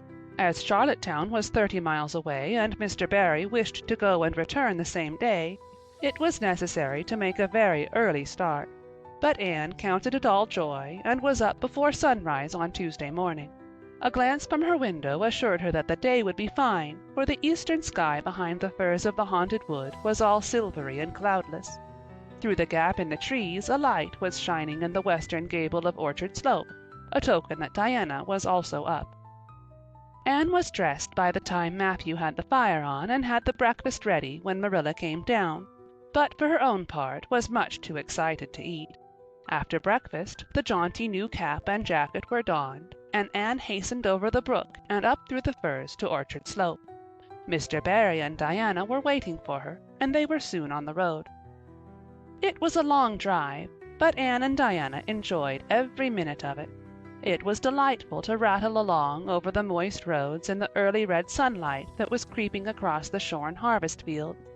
The air was fresh and crisp, and little smoke-blue mists curled through the valleys and floated off from the hills. Sometimes the road went through woods where maples were beginning to hang out scarlet banners. Sometimes it crossed rivers on bridges that made Anne's flesh cringe with the old, half-delightful fear. Sometimes it wound along a harbor shore and passed by a little cluster of weather-gray fishing huts. Again it mounted to hills whence a far sweep of curving upland or misty blue sky could be seen.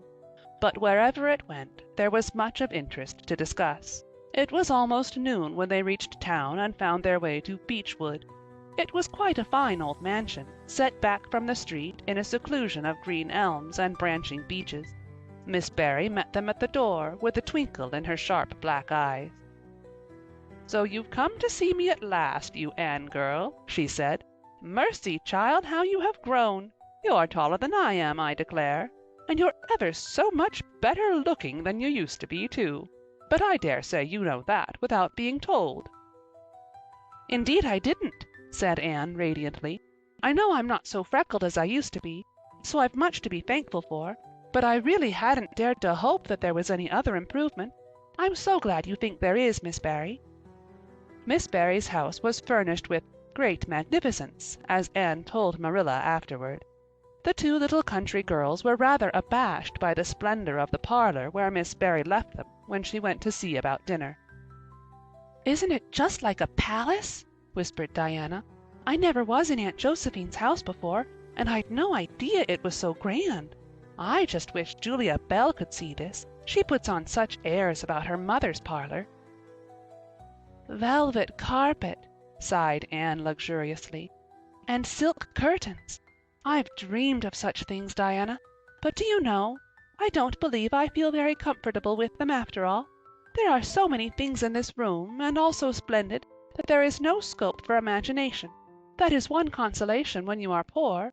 There are so many more things you can imagine about." Their sojourn in town was something that Anne and Diana dated from for years. From first to last it was crowded with delights. On Wednesday Miss Barry took them to the exhibition grounds and kept them there all day. "It was splendid," Anne related to Marilla later on. "I never imagined anything so interesting. I don't really know which department was the most interesting.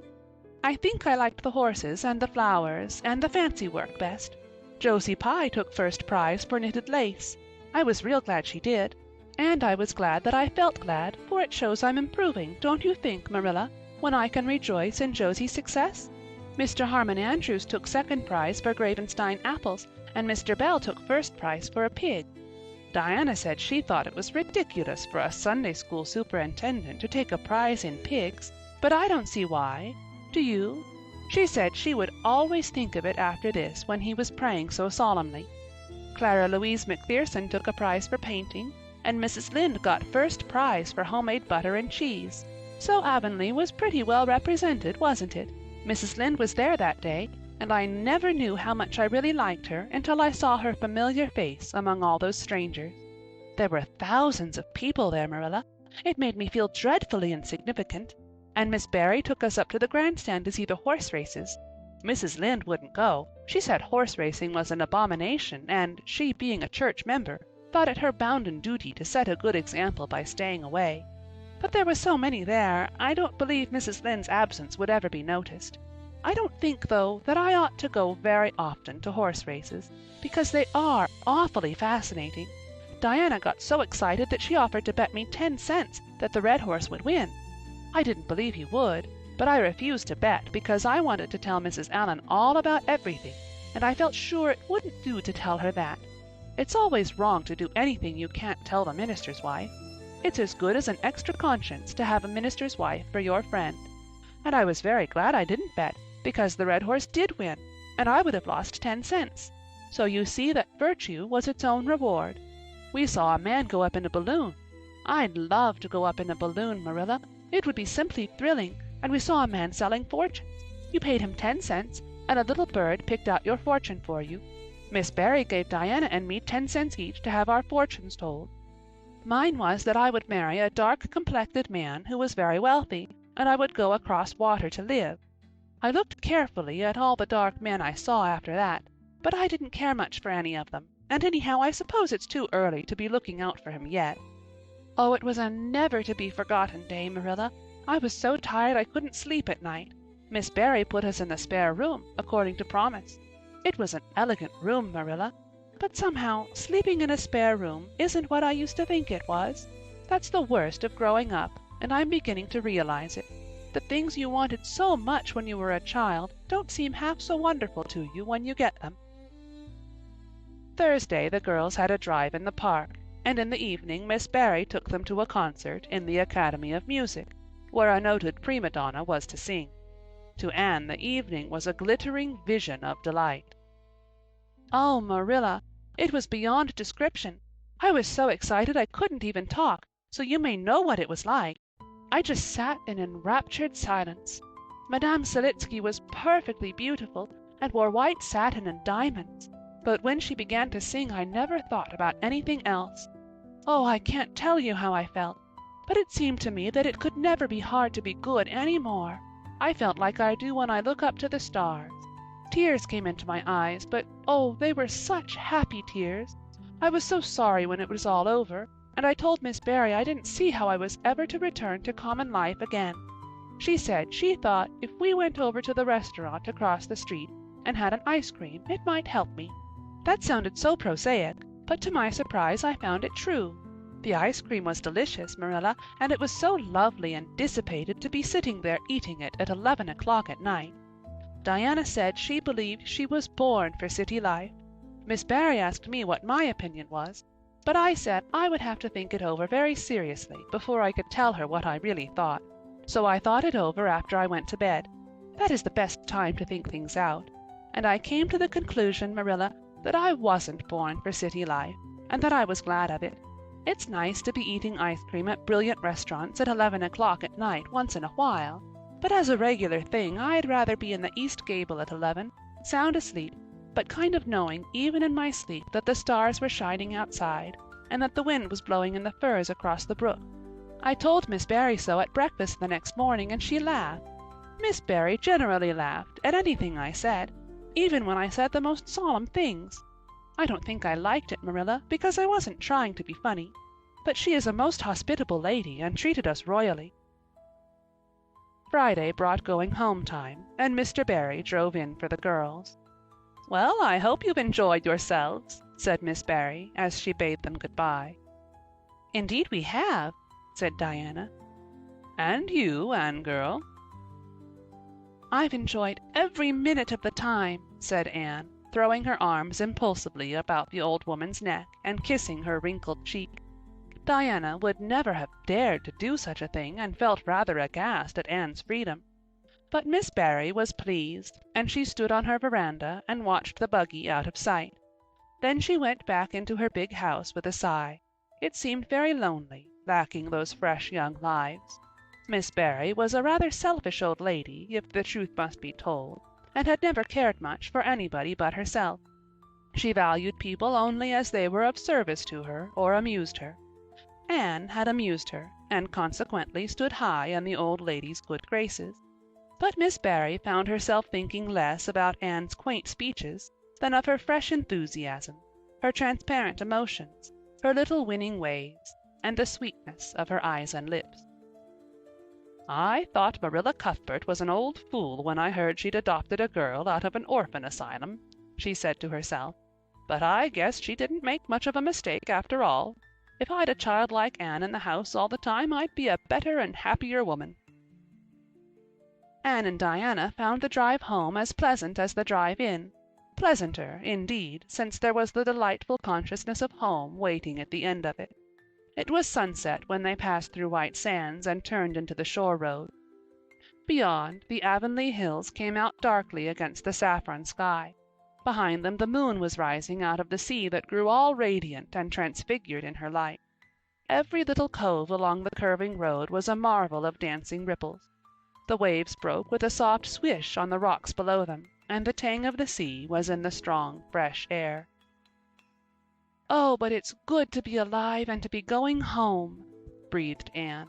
When she crossed the log bridge over the brook, the kitchen light of Green Gables winked her a friendly welcome back, and through the open door shone the hearth fire, sending out its warm red glow athwart the chilly autumn night.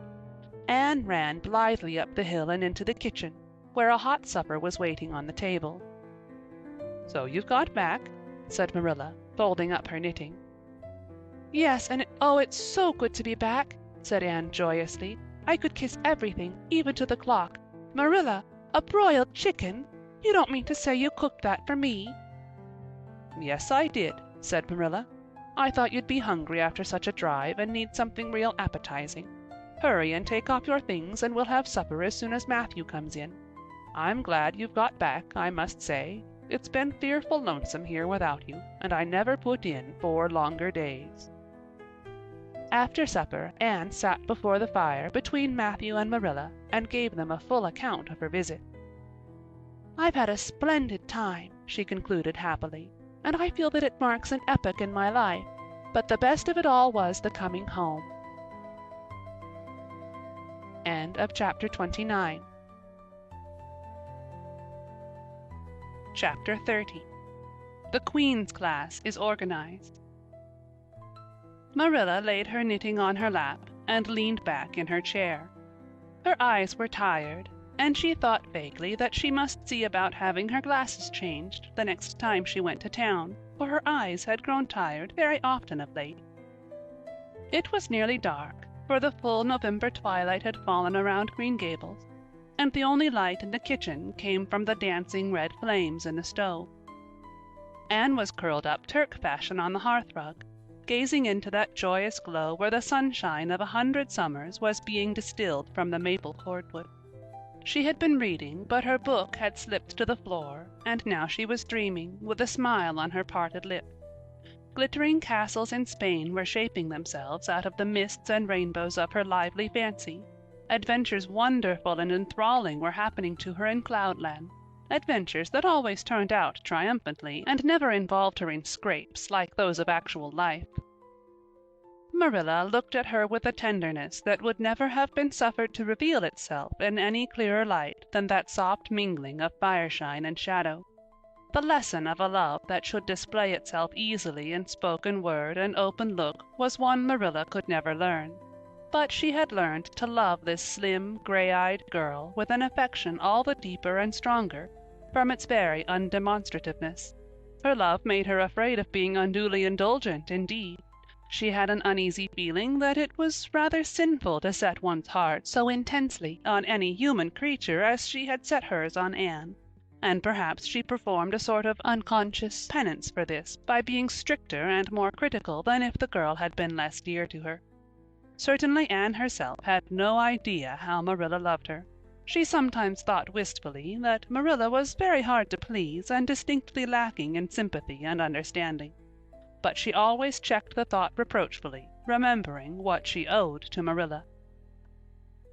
"Anne," said Marilla abruptly, "Miss Stacy was here this afternoon when you were out with Diana." Anne came back from her other world with a start and a sigh. "Was she? Oh, I'm so sorry I wasn't in. Why didn't you call me, Marilla? Diana and I were only over in the Haunted Wood. It's lovely in the woods now. All the little wood things, the ferns and the satin leaves and the crackerberries, have gone to sleep, just as if somebody had tucked them away until spring under a blanket of leaves. I think it was a little gray fairy with a rainbow scarf that came tiptoeing along the last moonlight night and did it. Diana wouldn't say much about that, though. Diana has never forgotten the scolding her mother gave her about imagining ghosts into the Haunted Wood. It had a very bad effect on Diana's imagination. It blighted it. Mrs. Lynde says Myrtle Bell is a blighted being. I asked Ruby Gillis why Myrtle was blighted, and Ruby said she guessed it was because her young man had gone back on her. Ruby Gillis thinks of nothing but young men, and the older she gets, the worse she is. Young men are all very well in their place, but it doesn't do to drag them into everything, does it?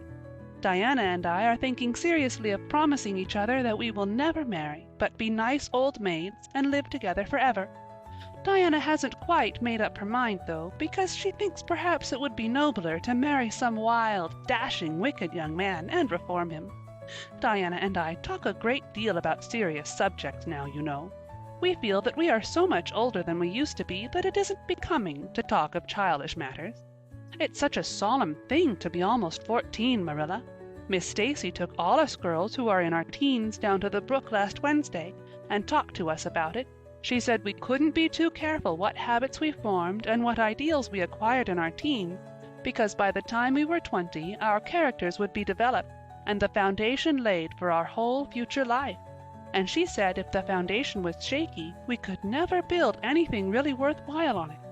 Diana and I talked the matter over coming home from school. We felt extremely solemn, Marilla, and we decided that we would try to be very careful indeed and form respectable habits and learn all we could and be as sensible as possible, so that by the time we were 20 our characters would be properly developed. It's perfectly appalling to think of being 20, Marilla. It sounds so fearfully old and grown up. But why was Miss Stacy here this afternoon? That is what I want to tell you, Anne, if you'll ever give me a chance to get a word in edgewise. She was talking about you. About me? Anne looked rather scared.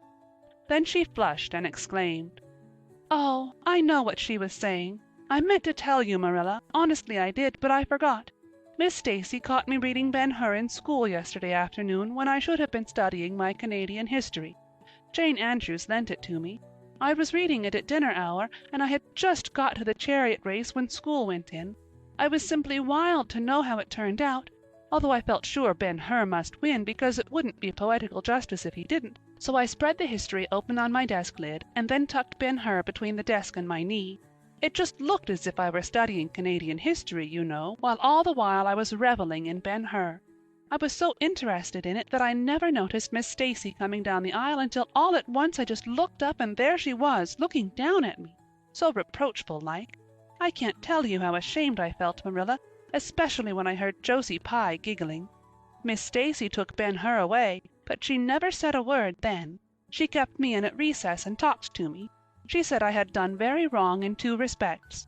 First, I was wasting the time I ought to have put on my studies, and secondly, I was deceiving my teacher in trying to make it appear I was reading a history when it was a storybook instead.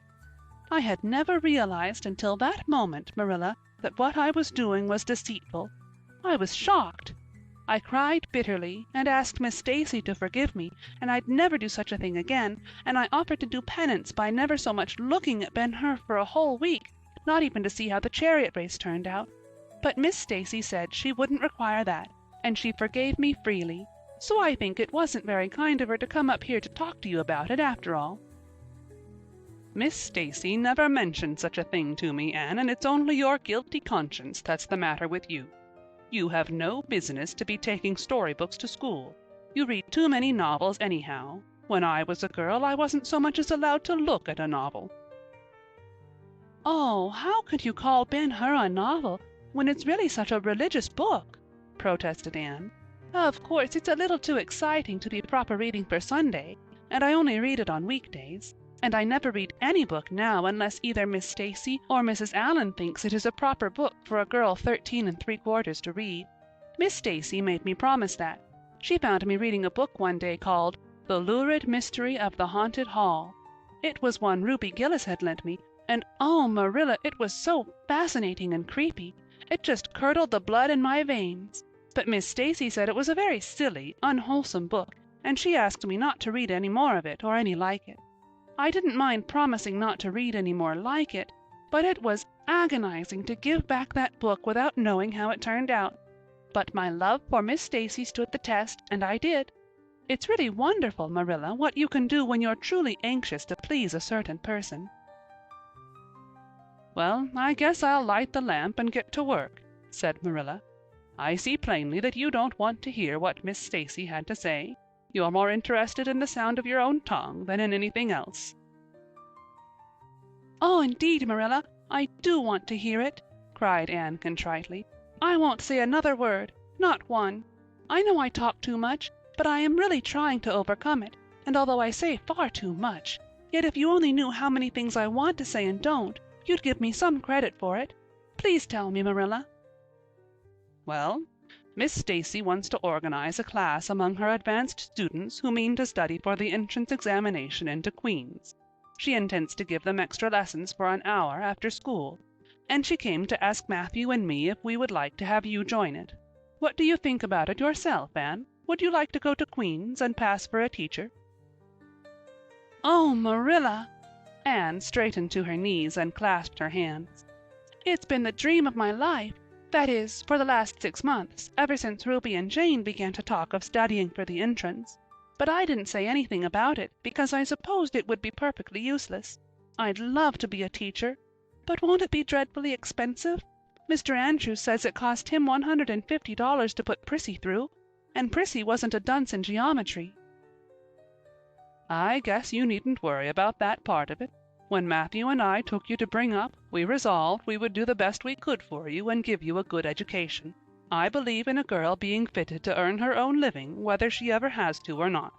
You'll always have a home at Green Gables as long as Matthew and I are here, but nobody knows what is going to happen in this uncertain world, and it's just as well to be prepared. So you can join the Queen's class if you like, Anne. Oh, Marilla, thank you! Anne flung her arms about Marilla's waist and looked up earnestly into her face. I'm extremely grateful to you and Matthew, and I'll study as hard as I can and do my very best to be a credit to you.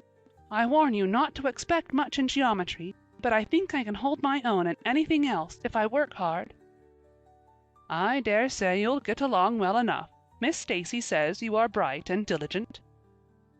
Not for worlds would Marilla have told Anne just what Miss Stacy had said about her. That would have been to pamper vanity. "You needn't rush to any extreme of killing yourself over your books. There is no hurry. You won't be ready to try the entrance for a year and a half yet. But it's well to begin in time and be thoroughly grounded, Miss Stacy says." "I shall take more interest than ever in my studies now," said Anne blissfully, "because I have a purpose in life. Mr. Allan says everybody should have a purpose in life and pursue it faithfully. Only he says we must first make sure that it is a worthy purpose. I would call it a worthy purpose to want to be a teacher like Miss Stacy. Wouldn't you, Marilla? I think it's a very noble profession." The Queen's class was organized in due time. Gilbert Blythe, Anne Shirley, Ruby Gillis, Jane Andrews, Josie Pye, Charlie Sloane, and Moody Spurgeon Macpherson joined it. Diana Barry did not, as her parents did not intend to send her to Queen. This seemed nothing short of a calamity to Anne. Never, since the night on which Minnie May had had the croup, had she and Diana been separated in anything. On the evening when the Queen's class first remained in school for the extra lessons, and Anne saw Diana go slowly out with the others, to walk home alone through the birch path and violet vale, it was all the former could do to keep her seat and refrain from rushing impulsively after her chum. A lump came into her throat, and she hastily retired behind the pages of her uplifted Latin grammar to hide the tears in her eyes. Not for worlds would Anne have had Gilbert Blythe or Josie Pye see those tears. "But oh, Marilla, I really felt that I had tasted the bitterness of death, as Mr. Allan said in his sermon last Sunday, when I saw Diana go out alone," she said mournfully that night. "I thought how splendid it would have been if Diana had only been going to study for the entrance too. But we can't have things perfect in this imperfect world, as Mrs. Lynde says. Mrs. Lynde isn't exactly a comforting person sometimes, but there's no doubt she says a great many very true things. And I think the Queen's class is going to be extremely interesting. Jane and Ruby are just going to study to be teachers. That is the height of their ambition. Ruby says she will only teach for 2 years after she gets through, and then she intends to be married. Jane says she will devote her whole life to teaching and never marry, because you are paid a salary for teaching, but a husband won't pay you anything and growls if you ask for a share in the egg and butter money. I expect Jane speaks from mournful experience, for Mrs. Lynde says that her father is a perfect old crank and meaner than second skimmings. Josie Pye says she is just going to college for education's sake, because she won't have to earn her own living. She says of course it is different with orphans who are living on charity. They have to hustle.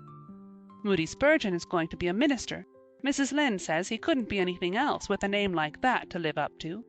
I hope it isn't wicked of me, Marilla, but really the thought of Moody Spurgeon being a minister makes me laugh. He's such a funny-looking boy with that big fat face and his little blue eyes and his ears sticking out like flaps. But perhaps he will be more intellectual-looking when he grows up. Charlie Sloane says he's going to go into politics and be a member of Parliament, but Mrs. Lynde says he'll never succeed at that, because the Sloanes are all honest people, and it's only rascals that get on in politics nowadays. "What is Gilbert Blythe going to be?" queried Marilla, seeing that Anne was opening her Caesar.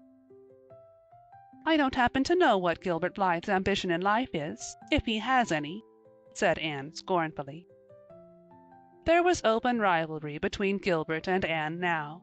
Previously the rival had been rather one-sided, but there was no longer any doubt that Gilbert was as determined to be first in class as Anne was. He was a foeman worthy of her steel.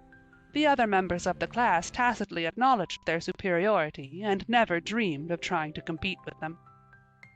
Since the day by the pond when she had refused to listen to his plea for forgiveness, Gilbert, save for the aforesaid determined rivalry, had evinced no recognition whatever of the existence of Anne Shirley.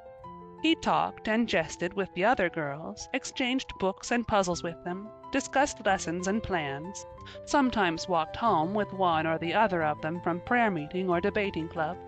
But Anne Shirley he simply ignored, and Anne found out that it is not pleasant to be ignored. It was in vain that she told herself with a toss of her head that she did not care. Deep down in her wayward, feminine little heart she knew that she did care, and that if she had that chance of the Lake of Shining Waters again, she would answer very differently. All at once, as it seemed, and to her secret dismay, she found that the old resentment she had cherished against him was gone just when she most needed its sustaining power. It was in vain that she recalled every incident and emotion of that memorable occasion and tried to feel the old satisfying anger. That day by the pond had witnessed its last spasmodic flicker. Anne realized that she had forgiven and forgotten without knowing it, but it was too late. And at least neither Gilbert nor anybody else, not even Diana, should ever suspect how sorry she was and how much she wished she hadn't been so proud and horrid. She determined to shroud her feelings in deepest oblivion, and it may be stated here and now that she did it, so successfully that Gilbert, who possibly was not quite so indifferent as he seemed, could not console himself with any belief that Anne felt his retaliatory scorn. The only poor comfort he had was that she snubbed Charlie Sloane, unmercifully, continually, and undeservedly. Otherwise the winter passed away in a round of pleasant duties and studies. For Anne the days slipped by like golden beads on the necklace of the year. She was happy, eager, interested. There were lessons to be learned, and honor to be won, delightful books to read, new pieces to be practiced for the Sunday school choir, pleasant Saturday afternoons at the manse with Mrs. Allan, and then, almost before Anne realized it, spring had come again to Green Gables, and all the world was abloom once more. Studies palled just a wee bit then. The Queen's class, left behind in school while the others scattered to green lanes and leafy woodcuts and meadow byways, looked wistfully out of the windows and discovered that Latin verbs and French exercises had somehow lost the tang and zest they had possessed in the crisp winter months. Even Anne and Gilbert lagged and grew indifferent. Teacher and taught were alike glad when the term was ended and the glad vacation days stretched rosily before them. "But you've done good work this past year," Miss Stacy told them, on the last evening, "and you deserve a good, jolly vacation. Have the best time you can in the out-of-door world and lay in a good stock of health and vitality and ambition to carry you through next year. It will be the tug-of-war, you know, the last year before the entrance." "Are you going to be back next year, Miss Stacy?" asked Josie Pye. Josie Pye never scrupled to ask questions. In this instance the rest of the class felt grateful to her. None of them would have dared to ask it of Miss Stacy, but all wanted to, for there had been alarming rumors running at large through the school for some time that Miss Stacy was not coming back the next year, that she had been offered a position in the graded school of her own home district, and meant to accept. The Queen's class listened in breathless suspense for her answer. "Yes, I think I will," said Miss Stacy. "I thought of taking another school, but I have decided to come back to Avonlea. To tell the truth, I've grown so interested in my pupils here that I found I couldn't leave them. So I'll stay and see you through." "Hurrah!" said Moody Spurgeon. Moody Spurgeon had never been so carried away by his feelings before, and he blushed uncomfortably every time he thought about it for a week. "Oh, I'm so glad," said Anne with shining eyes. "Dear Miss Stacy, it would be perfectly dreadful if you didn't come back. I don't believe I could have the heart to go on with my studies at all if another teacher came here." When Anne got home that night she stacked all her textbooks away in an old trunk in the attic, locked it, and threw the key into the blanket box. "I'm not even going to look at a school book in vacation," she told Marilla. "I've studied as hard all the term as I possibly could, and I've pored over that geometry until I know every proposition in the first book off by heart, even when the letters are changed. I just feel tired of everything sensible, and I'm going to let my imagination run riot for the summer. Oh, you needn't be alarmed, Marilla. I'll only let it run riot within reasonable limits. But I want to have a real good jolly time this summer, for maybe it's the last summer I'll be a little girl. Mrs. Lynde says that if I keep stretching out next year as I've done this, I'll have to put on longer skirts. She says I'm all running to legs and eyes. And when I put on longer skirts, I shall feel that I have to live up to them and be very dignified. It won't even do to believe in fairies then, I'm afraid. so I'm going to believe in them with all my whole heart this summer. I think we're going to have a very gay vacation. Ruby Gillis is going to have a birthday party soon, and there's the Sunday school picnic and the missionary concert next month. And Mr. Barry says that some evening he'll take Diana and me over to the White Sands Hotel and have dinner there. They have dinner there in the evening, you know. Jane Andrews was over once last summer, and she says it was a dazzling sight to see the electric lights and the flowers and all the lady guests in such beautiful dresses. Jane says it was her first glimpse into high life, and she'll never forget it to her dying day. Mrs. Lynde came up the next afternoon to find out why Marilla had not been at the aid meeting on Thursday. When Marilla was not at an aid meeting, people knew there was something wrong at Green Gables. Matthew had a bad spell with his heart Thursday, Marilla explained, and I didn't feel like leaving him. Oh, yes, he's all right again now, but he takes them spells oftener than he used to, and I'm anxious about him. The doctor says he must be careful to avoid excitement. That's easy enough, for Matthew doesn't go about looking for excitement by any means, and never did. But he's not to do any very heavy work either, and you might as well tell Matthew not to breathe as not to work. Come and lay off your things, Rachel. You'll stay to tea? Well, seeing you're so pressing, perhaps I might as well stay, said Mrs. Rachel, who had not the slightest intention of doing anything else. Mrs. Rachel and Marilla sat comfortably in the parlor while Anne got the tea and made hot biscuits that were light and white enough to defy even Mrs. Rachel's criticism. I must say Anne has turned out a real smart girl, admitted Mrs. Rachel, as Marilla accompanied her to the end of the lane at sunset. She must be a great help to you. She is, said Marilla, and she's real steady and reliable now. I used to be afraid she'd never get over her feather-brained ways, but she has, and I wouldn't be afraid to trust her in anything now. I never would have thought she'd have turned out so well that first day I was here 3 years ago, said Mrs. Rachel. Lawful heart, shall I ever forget that tantrum of hers? When I went home that night I says to Thomas, says I, mark my words, Thomas, Marilla Cuthbert'll live to rue the step she's took. But I was mistaken, and I'm real glad of it. I ain't one of those kind of people, Marilla, as can never be brought to own up that they've made a mistake. No, that was never my way, thank goodness. I did make a mistake in judging Anne, but it weren't no wonder, for an odder, unexpecteder witch of a child there never was in the world, that's what. There was no ciphering her out by the rules that worked with other children. It's nothing short of wonderful how she's improved these 3 years, but especially in looks. She's a real pretty girl got to be, though I can't say I'm overly partial to that pale, big-eyed style myself. I like more snap and color, like Diana Barry has, or Ruby Gillis. Ruby Gillis's looks are real showy. But somehow, I don't know how it is, but when Anne and them are together, though she ain't half as handsome, she makes them look kind of common and overdone, something like them white June lilies she calls narcissus alongside of the big red peonies. That's what. End of chapter 30. Chapter 31. Where the brook and river meet. Anne had her good summer and enjoyed it wholeheartedly. She and Diana fairly lived outdoors, reveling in all the delights that Lover's Lane and the Dryad's Bubble and Willowmere and Victoria Island afforded.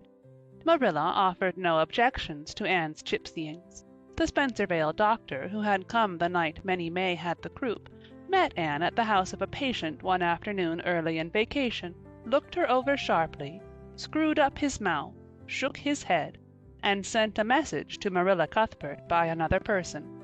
It was, "Keep that red-headed girl of yours in the open air all summer, and don't let her read books until she gets more spring into her step." This message frightened Marilla wholesomely. She read Anne's death warrant by consumption in it unless it was scrupulously obeyed. As a result, Anne had the golden summer of her life as far as freedom and frolic went. She walked, rode, berried, and dreamed to her heart's content, and when September came she was bright-eyed and alert, with a step that would have satisfied the Spencervale doctor, and a heart full of ambition and zest once more. "I feel just like studying with might and main," she declared as she brought her books down from the attic. "Oh, you good old friends, I'm glad to see your honest faces once more. Yes, even you, geometry. I've had a perfectly beautiful summer, Marilla, and now I'm rejoicing as a strong man to run a race, as Mr. Allan said last Sunday. Doesn't Mr. Allan preach magnificent sermons?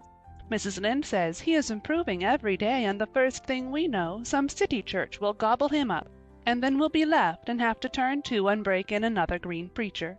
But I don't see the use of meeting trouble halfway, do you, Marilla? I think it would be better just to enjoy Mr. Allan while we have him. If I were a man, I think I'd be a minister. They can have such an influence for good if their theology is sound, and it must be thrilling to preach splendid sermons and stir your hearers' heart. Why can't women be ministers, Marilla? I asked Mrs. Lynde that, and she was shocked and said it would be a scandalous thing.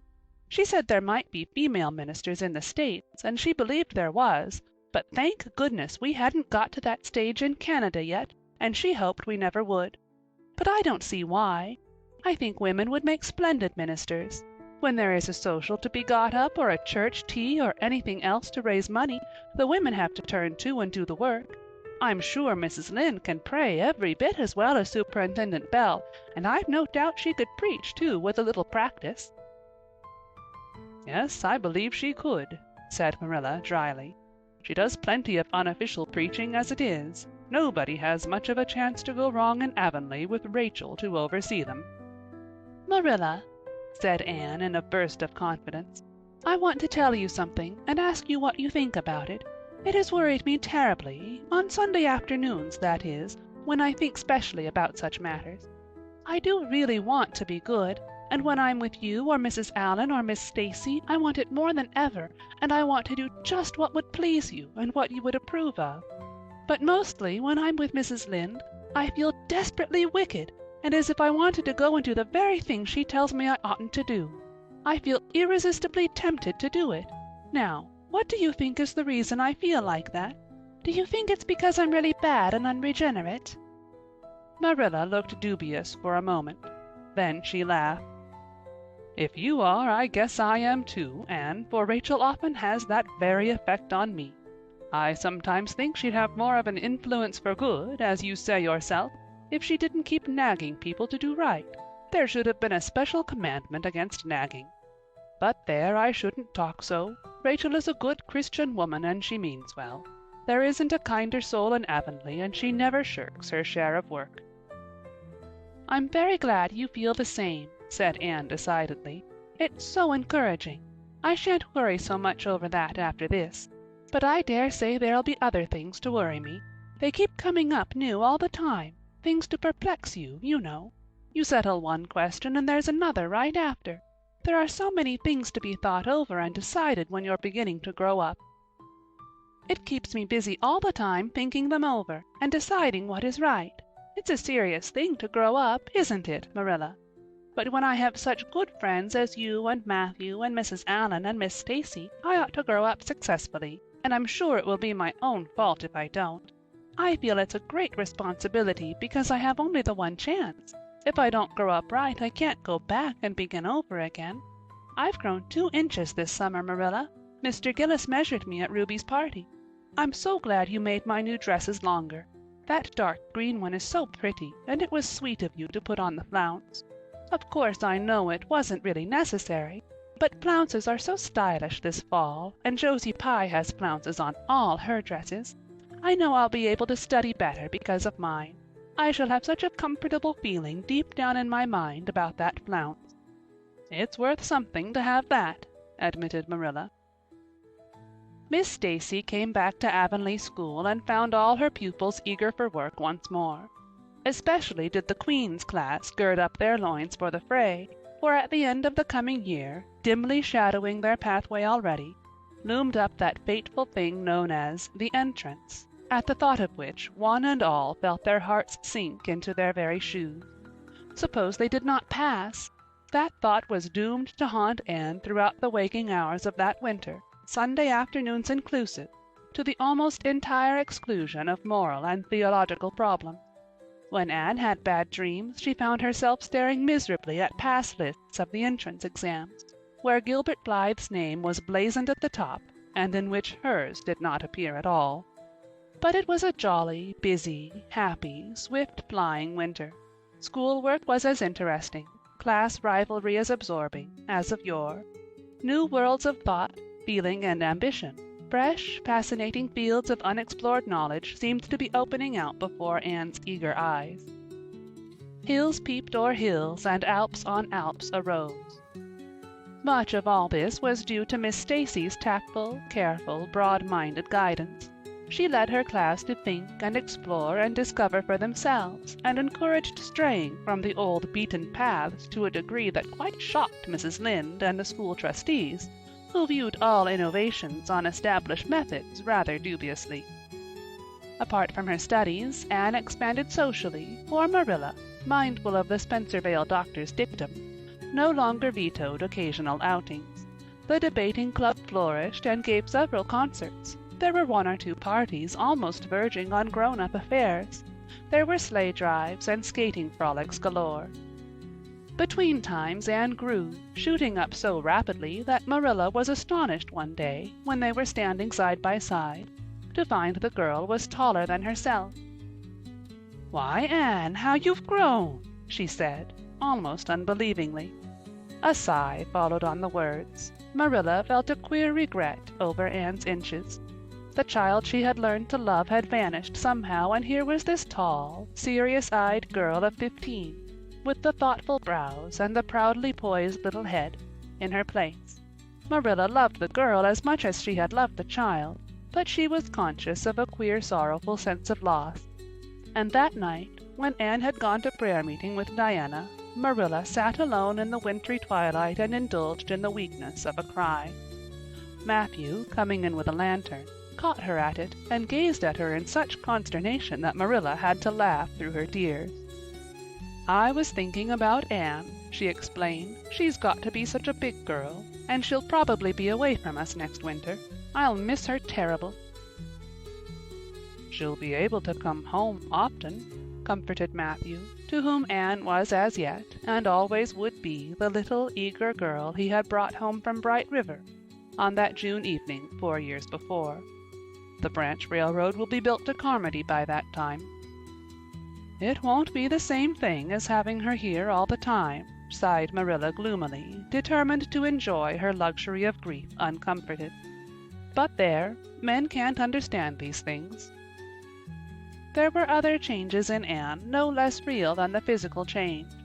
For one thing, she became much quieter. Perhaps she thought all the more and dreamed as much as ever, but she certainly talked less. Marilla noticed and commented on this also. "You don't chatter half as much as you used to, Anne, nor use half as many big words. What has come over you?" Anne colored and laughed a little, as she dropped her book and looked dreamily out of the window, where big fat red buds were bursting out on the creeper in response to the lure of the spring sunshine. "I don't know. I don't want to talk as much," she said, denting her chin thoughtfully with her forefinger. "It's nicer to think dear, pretty thoughts and keep them in one's heart like treasures. I don't like to have them laughed at or wondered over. And somehow I don't want to use big words any more. It's almost a pity, isn't it, now that I'm really growing big enough to say them if I did want to?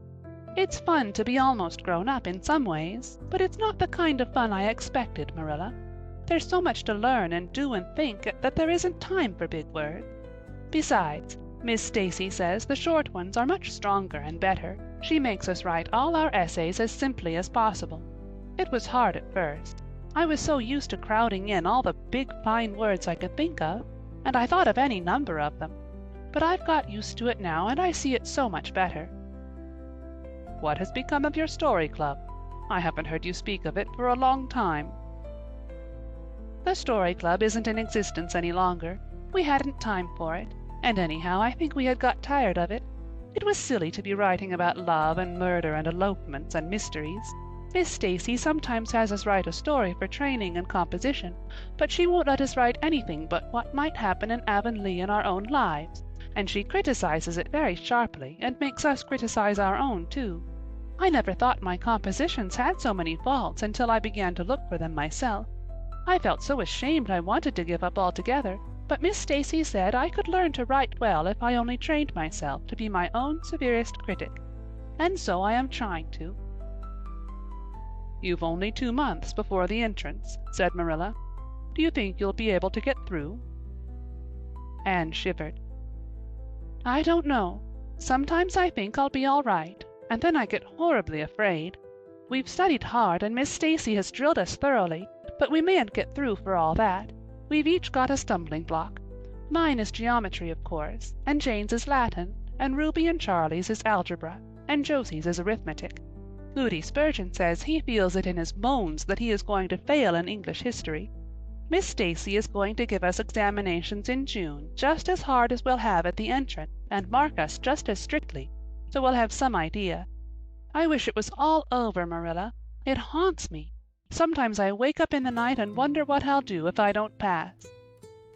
"Why, go to school next year and try again," said Marilla unconcernedly. "Oh, I don't believe I'd have the heart for it. It would be such a disgrace to fail, especially if the others passed. And I get so nervous in an examination that I'm likely to make a mess of it. I wish I had nerves like Jane Andrews. Nothing rattles her." Anne sighed and, dragging her eyes from the witcheries of the spring world, the beckoning day of breeze and blue, and the green things upspringing in the garden, buried herself resolutely in her book. There would be other spring, but if she did not succeed in passing the entrance, Anne felt convinced that she would never recover sufficiently to enjoy them. End of Chapter 31.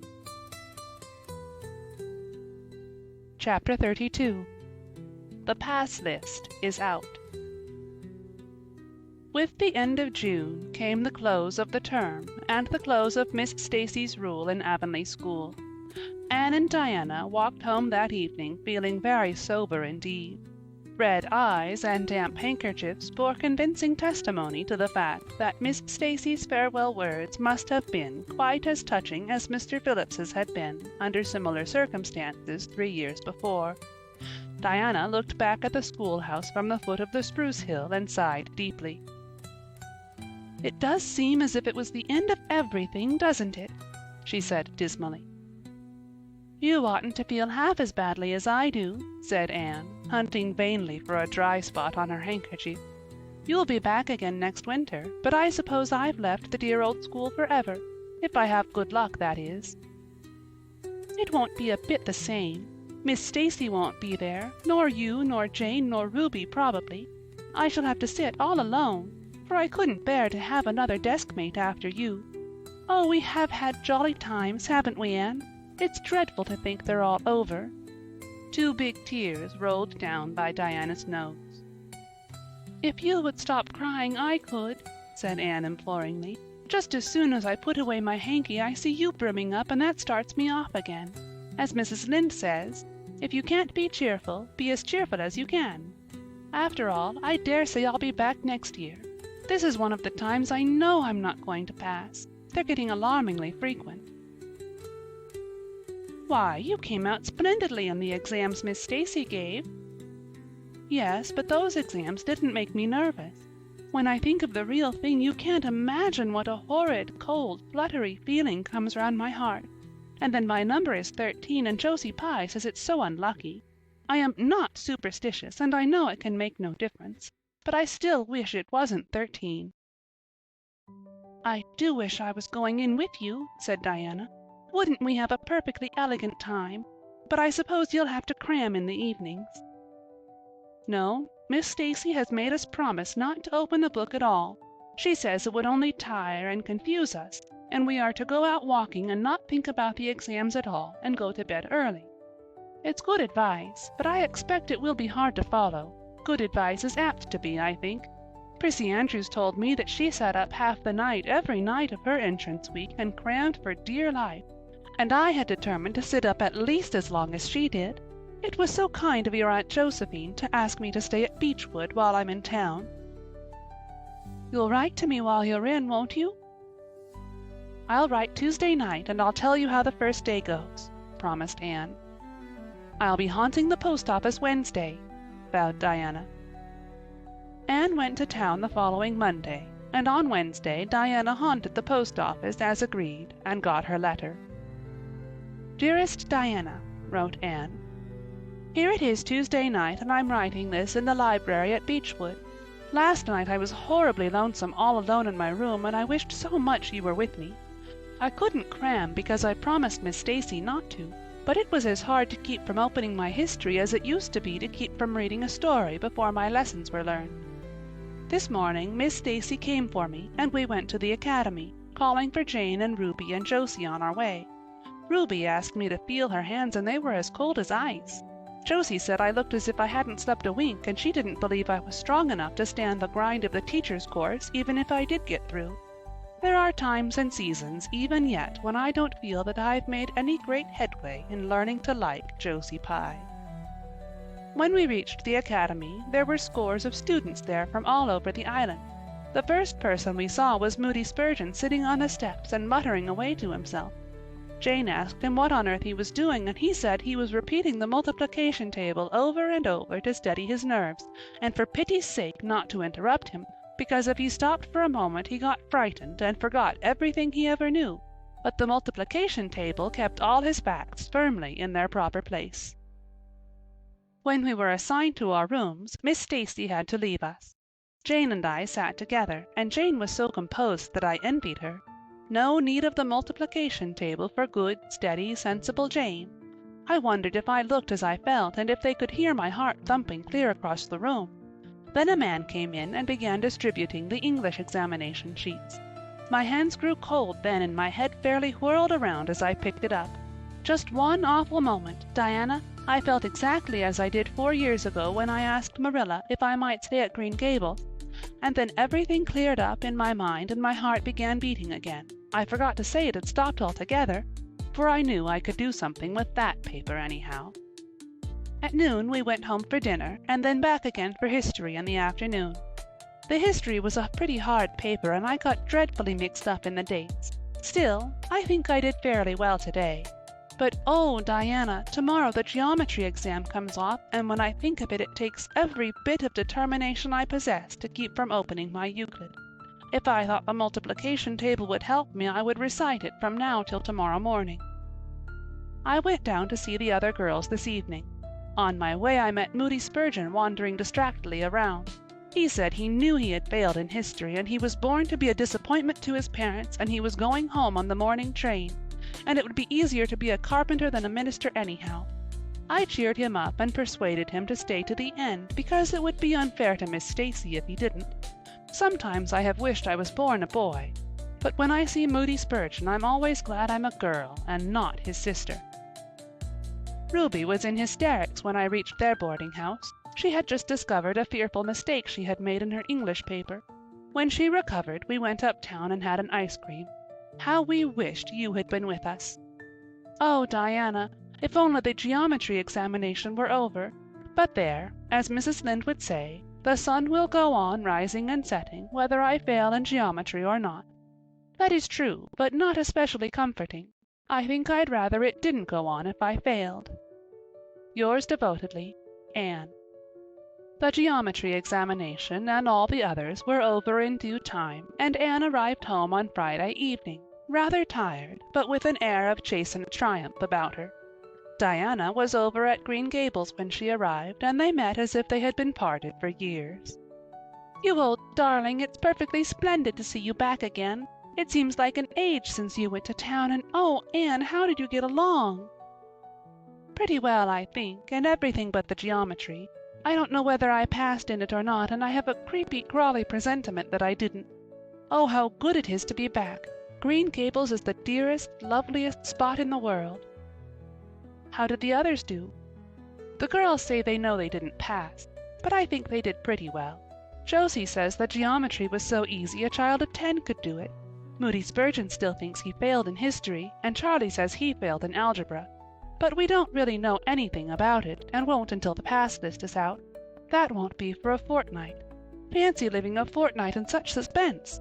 I wish I could go to sleep and never wake up until it is over." Diana knew it would be useless to ask how Gilbert Blythe had fared, so she merely said, "Oh, you'll pass all right, don't worry." "I'd rather not pass at all than not come out pretty well up in the list," flashed Anne, by which she meant, and Diana knew she meant, that success would be incomplete and bitter if she did not come out ahead of Gilbert Blythe. With this end in view, Anne had strained every nerve during the examinations. So had Gilbert. They had met and passed each other on the street a dozen times without any sign of recognition, and every time Anne had held her head a little higher and wished a little more earnestly that she had made friends with Gilbert when he asked her, and vowed a little more determinedly to surpass him in the examination. She knew that all Avonlea Junior was wondering which would come out first. She even knew that Jimmy Glover and Ned Wright had a bet on the question, and that Josie Pye had said there was no doubt in the world that Gilbert would be first, and she had felt that her humiliation would be unbearable if she failed. But she had another and nobler motive for wishing to do well. She wanted to pass high for the sake of Matthew and Marilla, especially Matthew. Matthew had declared to her his conviction that she would beat the whole island. That, Anne felt, was something it would be foolish to hope for, even in the wildest dreams.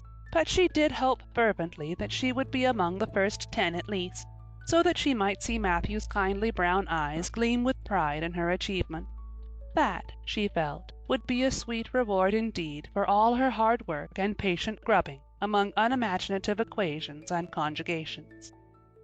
At the end of the fortnight Anne took to haunting the post office also, in the distracted company of Jane, Ruby, and Josie, opening the Charlottetown dailies with shaking hands and cold, sink-away feelings as bad as any experienced during the entrance week. Charlie and Gilbert were not above doing this too, but Moody Spurgeon stayed resolutely away. "I haven't got the grit to go there and look at a paper in cold blood," he told Anne. "I'm just going to wait until somebody comes and tells me suddenly whether I've passed or not." When 3 weeks had gone by without the pass list appearing, Anne began to feel that she really couldn't stand the strain much longer. Her appetite failed and her interest in Avonlea doings languished. Mrs. Lynde wanted to know what else you could expect with the Tory superintendent of education at the head of affairs, and Matthew, noting Anne's paleness and indifference and the lagging steps that bore her home from the post office every afternoon, began seriously to wonder if he hadn't better vote Grit at the next election. But one evening the news came. Anne was sitting at her open window, for the time forgetful of the woes of examinations and the cares of the world, as she drank in the beauty of the summer dusk, sweet-scented with flower breaths from the garden below and sibilant and rustling from the stir of poplars. The eastern sky above the firs was flushed faintly pink from the reflection of the west, and Anne was wondering dreamily if the spirit of color looked like that, when she saw Diana come flying down through the firs, over the log bridge, and up the slope, with a fluttering newspaper in her hand. Anne sprang to her feet, knowing at once what that paper contained. The pass list was out. Her head whirled and her heart beat until it hurt her. She could not move a step. It seemed an hour to her before Diana came rushing along the hall and burst into the room without even knocking, so great was her excitement. "Anne, you've passed!" she cried. "Passed the very first! You and Gilbert both, your ties, but your name is first. Oh, I'm so proud!" Diana flung the paper on the table and herself on Anne's bed, utterly breathless and incapable of further speech. Anne lighted the lamp, oversetting the match-safe and using up half a dozen matches before her shaking hands could accomplish the task. Then she snatched up the paper. Yes, she had passed. There was her name at the very top of a list of 200. That moment was worth living for. "You did just splendidly, Anne," puffed Diana, recovering sufficiently to sit up and speak, for Anne, starry-eyed and rapt, had not uttered a word. "Father brought the paper home from Bright River not 10 minutes ago. It came out on the afternoon train, you know, and won't be here till tomorrow by mail. And when I saw the pass list I just rushed over like a wild thing. You've all passed, every one of you, Moody Spurgeon and all, although he's conditioned in history. Jane and Ruby did pretty well, they're halfway up, and so did Charlie. Josie just scraped through with 3 marks to spare, but you'll see she'll put on as many airs as if she'd led. Won't Miss Stacy be delighted? "Oh, Anne, what does it feel like to see your name at the head of a pass list like that? If it were me, I know I'd go crazy with joy. I am pretty near crazy as it is, but you're as calm and cool as a spring evening." "I'm just dazzled inside," said Anne. "I want to say 100 things, and I can't find words to say them in. I never dreamed of this. Yes, I did too, just once. I let myself think once. What if I should come out first? Quakingly, you know, for it seemed so vain and presumptuous to think I could leave the island. Excuse me a minute, Diana.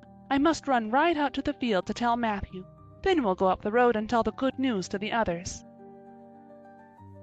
They hurried to the hayfield below the barn, where Matthew was coiling hay, and, as luck would have it, Mrs. Lynde was talking to Marilla at the lane fence. "Oh, Matthew!" exclaimed Anne. "I've passed and I'm first, or one of the first. I'm not vain, but I'm thankful." "Well now, I always said it," said Matthew, gazing at the pass list delightedly. "I knew you could beat them all easy." "You've done pretty well, I must say, Anne," said Marilla, trying to hide her extreme pride in Anne from Mrs. Rachel's critical eye. But that good soul said heartily, "I just guess she has done well, and far be it from me to be backward in saying it. You're a credit to your friends, Anne, that's what, and we're all proud of you."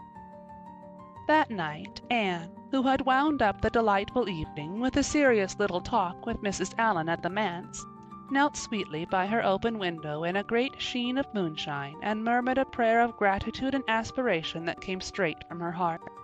There was in it thankfulness for the past and reverent petition for the future, and when she slept on her white pillow her dreams were as fair and bright and beautiful as maidenhood might desire. End of chapter 32.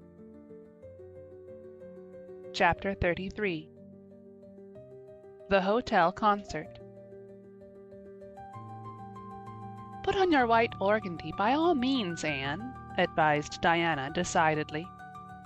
They were together in the east gable chamber. Outside it was only twilight, a lovely yellowish-green twilight with a clear blue cloudless sky. A big round moon, slowly deepening from her pallid luster into burnished silver, hung over the haunted wood. The air was full of sweet summer sounds, sleepy birds twittering, freakish breezes, faraway voices and laughter. But in Anne's room the blind was drawn and the lamp lighted, for an important toilet was being made.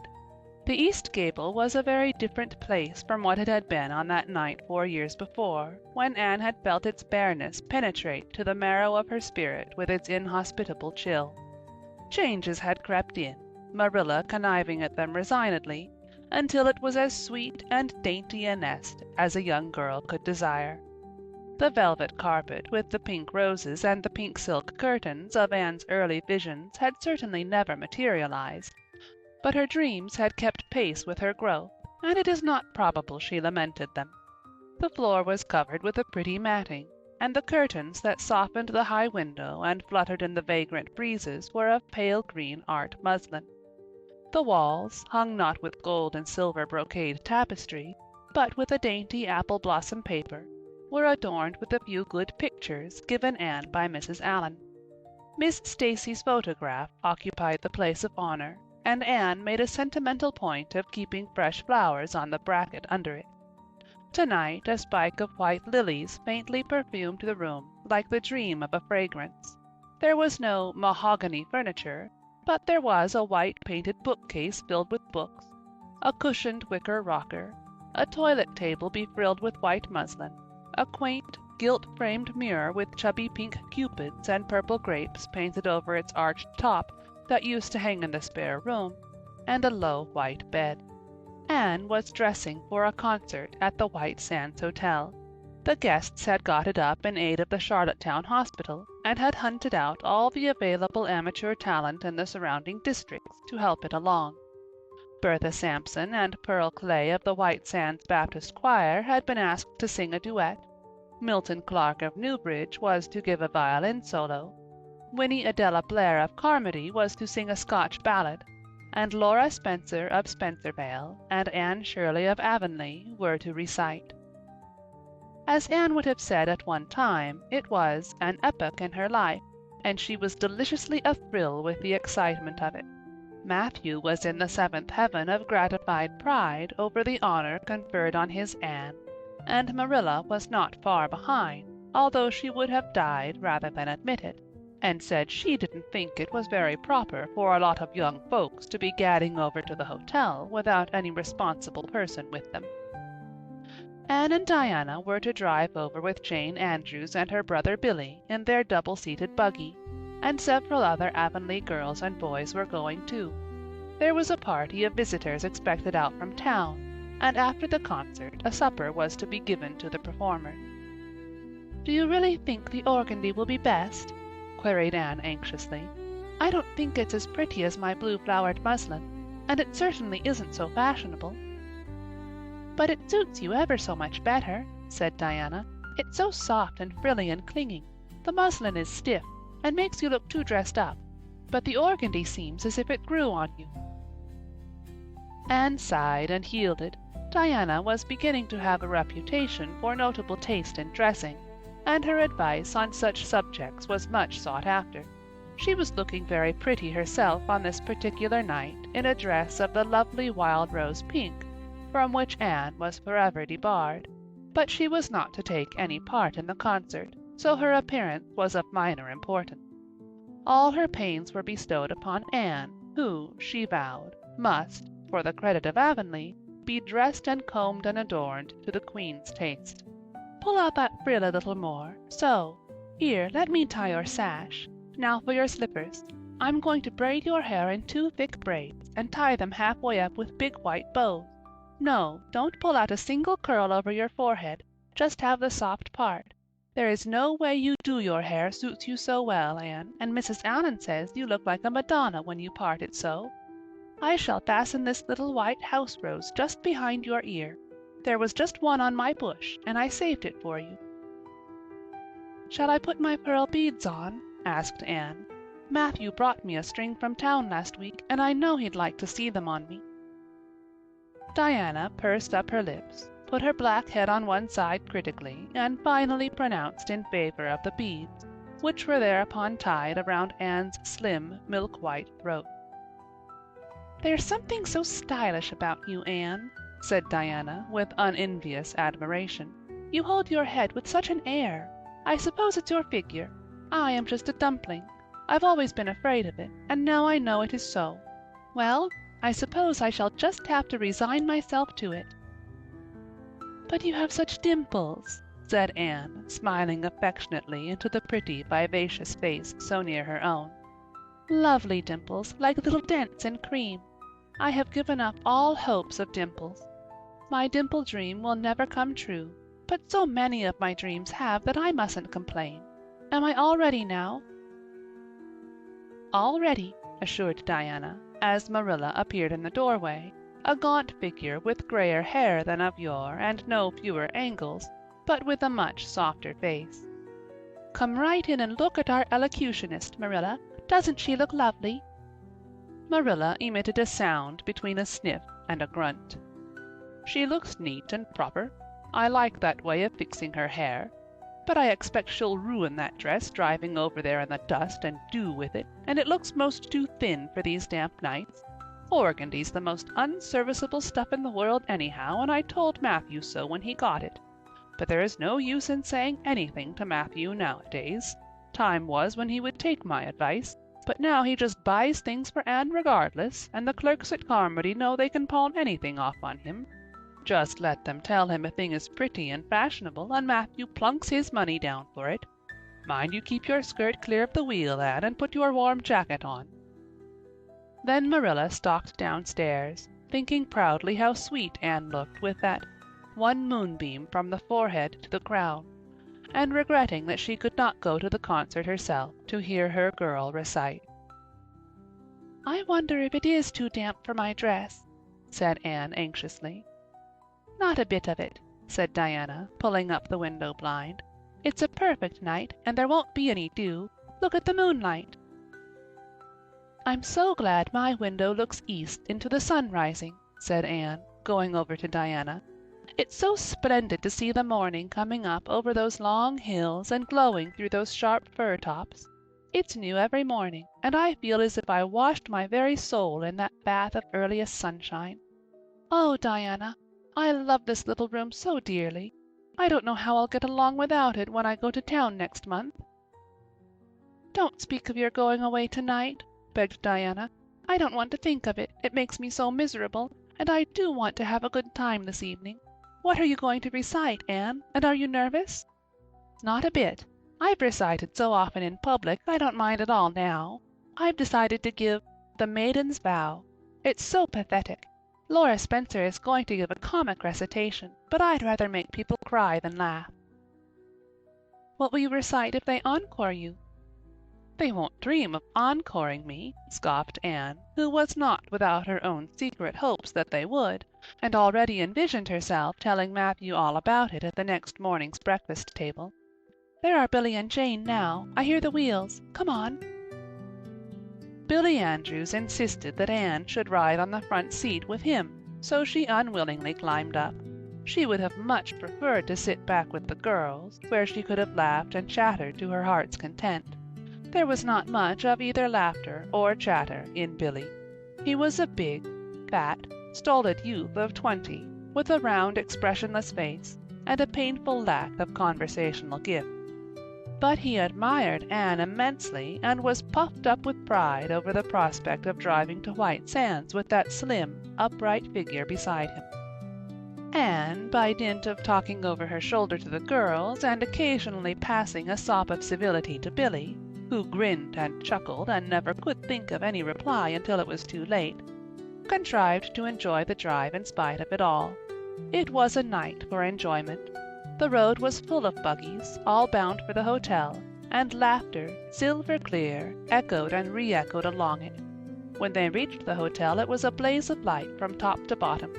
They were met by the ladies of the concert committee, one of whom took Anne off to the performers' dressing room, which was filled with the members of the Charlottetown Symphony Club, among whom Anne felt suddenly shy and frightened and countrified. Her dress, which, in the east gable, had seemed so dainty and pretty, now seemed simple and plain, too simple and plain, she thought, among all the silks and laces that glistened and rustled around her. What were her pearl beads compared to the diamonds of the big, handsome lady near her? And how poor her one wee white rose must look beside all the hothouse flowers the others wore! Anne laid her hat and jacket away, and shrank miserably into a corner. She wished herself back in the white room at Green Gables. It was still worse on the platform of the big concert hall of the hotel, where she presently found herself. The electric lights dazzled her eyes, the perfume and hum bewildered her. She wished she were sitting down in the audience with Diana and Jane, who seemed to be having a splendid time away at the back. She was wedged in between a stout lady in pink silk and a tall, scornful-looking girl in a white lace dress. The stout lady occasionally turned her head squarely around and surveyed Anne through her eyeglasses until Anne, acutely sensitive of being so scrutinized, felt that she must scream aloud, and the white lace girl kept talking audibly to her next neighbor about the country bumpkins and rustic belles in the audience, languidly anticipating such fun from the displays of local talent on the program. Anne believed that she would hate that white lace girl to the end of life. Unfortunately for Anne, a professional elocutionist was staying at the hotel and had consented to recite. She was a lithe, dark-eyed woman in a wonderful gown of shimmering gray stuff like woven moonbeams, with gems on her neck and in her dark hair. She had a marvelously flexible voice and a wonderful power of expression. The audience went wild over her selection. Anne, forgetting all about herself and her troubles for the time, listened with rapt and shining eyes, but when the recitation ended she suddenly put her hands over her face. She could never get up and recite after that. Never. Had she ever thought she could recite? Oh, if she were only back at Green Gables! At this unpropitious moment her name was called. Somehow Anne, who did not notice the rather guilty little start of surprise the white lace girl gave, and would not have understood the subtle compliment implied therein if she had, got on her feet, and moved dizzily out to the front. She was so pale that Diana and Jane, down in the audience, clasped each other's hands in nervous sympathy. Anne was the victim of an overwhelming attack of stage fright. Often as she had recited in public, she had never before faced such an audience as this, and the sight of it paralyzed her energies completely. Everything was so strange, so brilliant, so bewildering. The rows of ladies in evening dress, the critical faces, the whole atmosphere of wealth and culture about her. Very different this from the plain benches at the debating club, filled with the homely, sympathetic faces of friends and neighbors. These people, she thought, would be merciless critics. Perhaps, like the white-lace girl, they anticipated amusement from her rustic efforts. She felt hopelessly, helplessly ashamed and miserable. Her knees trembled, her heart fluttered, a horrible faintness came over her, not a word could she utter, and the next moment she would have fled from the platform despite the humiliation which, she felt, must ever after be her portion if she did so.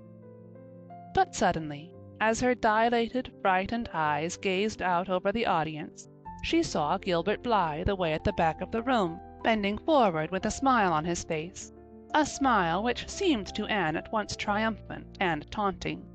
In reality it was nothing of the kind. Gilbert was merely smiling with appreciation of the whole affair in general, and of the effect produced by Anne's slender white form and spiritual face against a background of palms in particular. Josie Pye, whom he had driven over, sat beside him, and her face certainly was both triumphant and taunting. But Anne did not see Josie, and would not have cared if she had. She drew a long breath and flung her head up proudly, courage and determination tingling over her like an electric shock. She would not fail before Gilbert Blythe. He should never be able to laugh at her. Never, never. Her fright and nervousness vanished, and she began her recitation, her clear, sweet voice reaching to the farthest corner of the room without a tremor or a break. Self-possession was fully restored to her, and in the reaction from that horrible moment of powerlessness, she recited as she had never done before. When she finished, there were bursts of honest applause. Anne, stepping back to her seat, blushing with shyness and delight, found her hand vigorously clasped and shaken by the stout lady in pink silk. "My dear, you did splendidly," she puffed. "I've been crying like a baby, actually I have. There, they're encoring you. They're bound to have you back." "Oh, I can't go," said Anne confusedly. "But yet, I must, or Matthew will be disappointed. He said they would encore me." "Then don't disappoint Matthew," said the pink lady, laughing. Smiling, blushed, limpid-eyed, Anne tripped back and gave a quaint, funny little selection that captivated her audience still further. The rest of the evening was quite a little triumph for her. When the concert was over, the stout pink lady, who was the wife of an American millionaire, took her under her wing and introduced her to everybody, and everybody was very nice to her.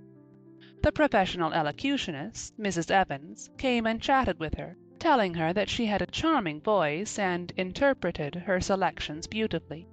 Even the white lace girl paid her a languid little compliment. They had supper in the big, beautifully decorated dining room.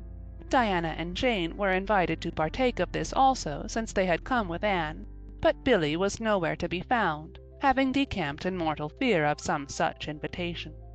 He was waiting for them with the team, however, when it was all over, and the three girls came merrily out into the calm, white moonshine radiance. Anne breathed deeply and looked into the clear sky beyond the dark boughs of the firs. Oh, it was good to be out again in the purity and silence of the night. How great and still and wonderful everything was, with the murmur of the sea sounding through it, and the darkling cliffs beyond like grim giants guarding enchanted coasts. "Hasn't it been a perfectly splendid time?" sighed Jane, as they drove away. "I just wish I was a rich American and could spend my summer at a hotel and wear jewels and low-necked dresses and have ice cream and chicken salad every blessed day. I'm sure it would be ever so much more fun than teaching school. Anne, your recitation was simply great, although I thought at first you were never going to begin. I think it was better than Mrs. Evans's." "Oh, no, don't say things like that, Jane," said Anne quickly, "because it sounds silly. It couldn't be better than Mrs. Evans's, you know, for she is a professional, and I'm only a schoolgirl with a little knack of reciting. I'm quite satisfied if the people just liked mine pretty well." "I've a compliment for you, Anne," said Diana. "At least I think it must be a compliment because of the tone he said it in. Part of it was, anyhow. There was an American sitting behind Jane and me. Such a romantic-looking man with coal-black hair and eyes. Josie Pye says he is a distinguished artist, and that her mother's cousin in Boston is married to a man that used to go to school with him. Well, we heard him say, didn't we, Jane? 'Who is that girl on the platform with the splendid Titian hair? She has a face I should like to paint.' There now, Anne, but what does Titian hair mean?" "Being interpreted, it means plain red, I guess," laughed Anne. "Titian was a very famous artist who liked to paint red-haired women." "Did you see all the diamonds those ladies wore?" sighed Jane. "They were simply dazzling. Wouldn't you just love to be rich, girls?" "We are rich," said Anne staunchly. "Why, we have 16 years to our credit, and we're happy as queens, and we've all got imaginations, more or less. Look at that sea, girls, all silver and shadow and vision of things not seen. We couldn't enjoy its loveliness any more if we had millions of dollars and ropes of diamonds. You wouldn't change into any of those women if you could. Would you want to be that white lace girl and wear a sour look all your life, as if you'd been born turning up your nose at the world? Or the pink lady, kind and nice as she is, so stout and short that you'd really no figure at all? Or even Mrs. Evans, with that sad, sad look in her eyes? She must have been dreadfully unhappy sometime to have such a look. You know you wouldn't, Jane Andrews." "I don't know, exactly," said Jane, unconvinced. "I think diamonds would comfort a person a good deal." "Well, I don't want to be anyone but myself, even if I go uncomforted by diamonds all my life," declared Anne. "I'm quite content to be Anne of Green Gables, with my string of pearl beads. I know Matthew gave me as much love with them as ever went with Madame the Pink Lady's jewels." End of chapter 33. Chapter 34. A Queen's Girl.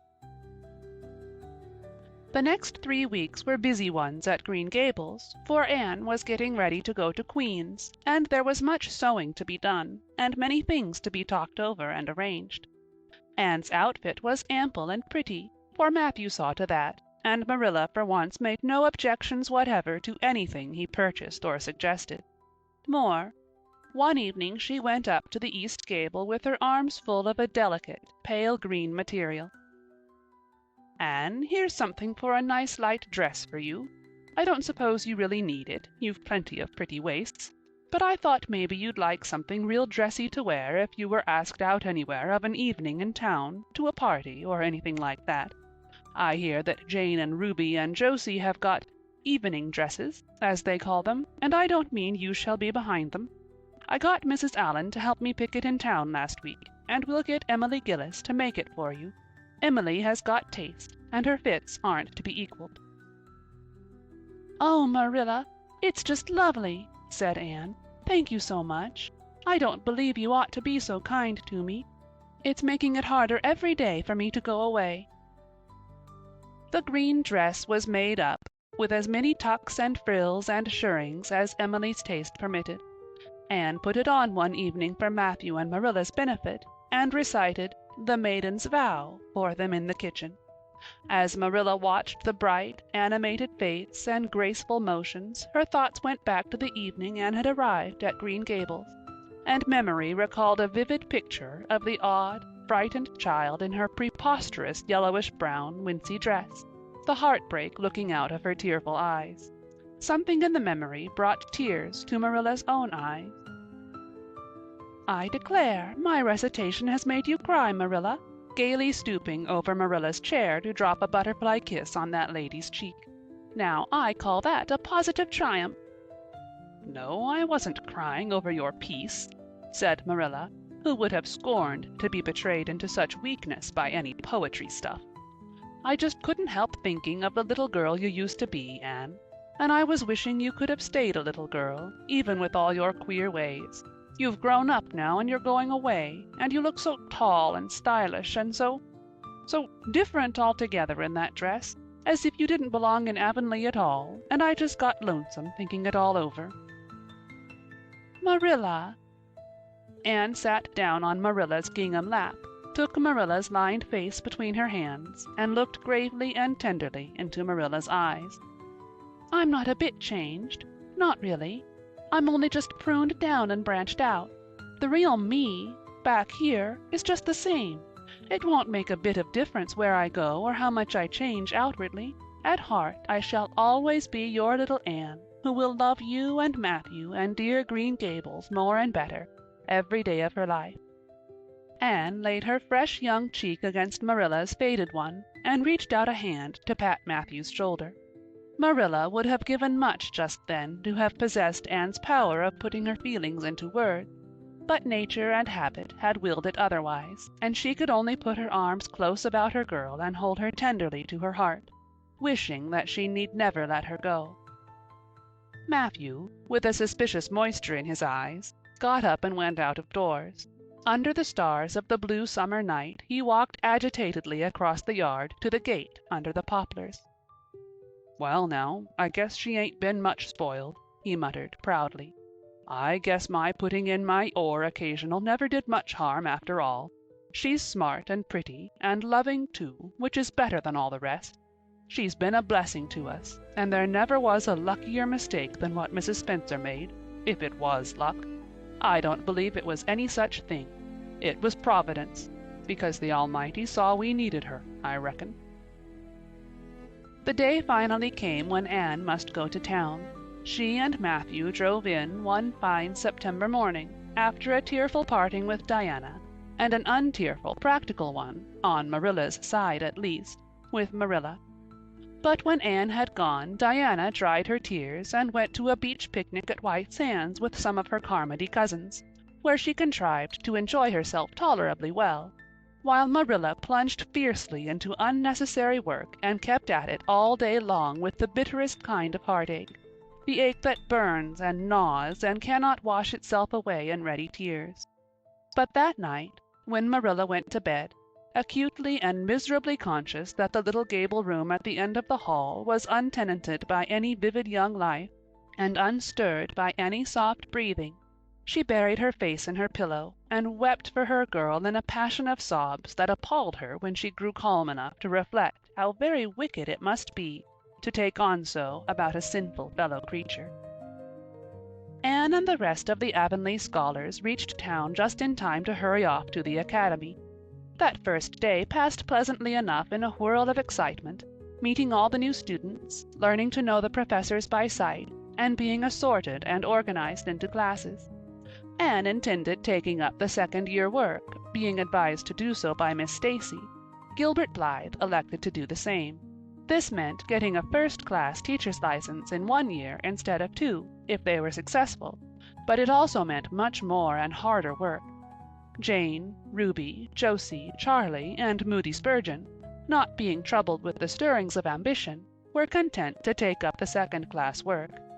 Anne was conscious of a pang of loneliness when she found herself in a room with 50 other students, not one of whom she knew, except the tall, brown-haired boy across the room, and knowing him in the fashion she did not help her much, as she reflected pessimistically.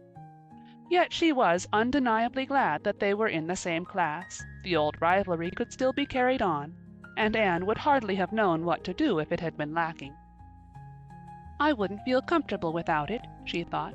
"Gilbert looks awfully determined. I suppose he's making up his mind here and now to win the medal.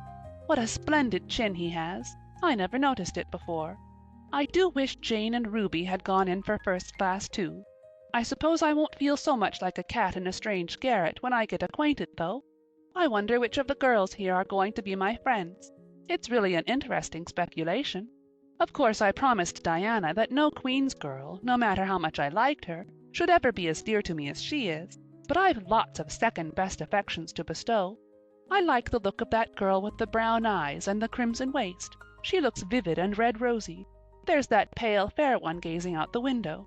She has lovely hair, and looks as if she knew a thing or two about dreams. I'd like to know them both. Know them well enough to walk with my arm about their waists and call them nicknames. But just now I don't know them, and they don't know me, and probably don't want to know me particularly. Oh, it's lonesome."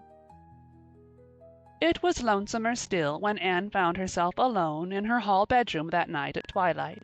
She was not to board with the other girls, who all had relatives in town to take pity on them. Miss Josephine Barry would have liked to board her, but Beechwood was so far from the academy that it was out of the question. So Miss Barry hunted up a boarding-house, assuring Matthew and Marilla that it was the very place for Anne. "The lady who keeps it is a reduced gentlewoman," explained Miss Barry. "Her husband was a British officer, and she is very careful what sort of boarders she takes. Anne will not meet with any objectionable persons under her roof. The table is good, and the house is near the academy in a quiet neighborhood."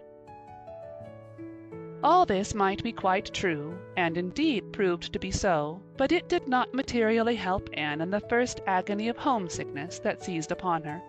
She looked dismally about her narrow little room, with its dull-papered, pictureless walls, its small iron bedstead and empty bookcase, and a horrible choke came into her throat as she thought of her own white room at Green Gables, where she would have the pleasant consciousness of a great green still outdoors, of sweet peas growing in the garden, and moonlight falling on the orchard, of the brook below the slope, and the spruce boughs tossing in the night wind beyond it, of a vast starry sky, and the light from Diana's window shining out through the gap in the trees. Here there was nothing of this.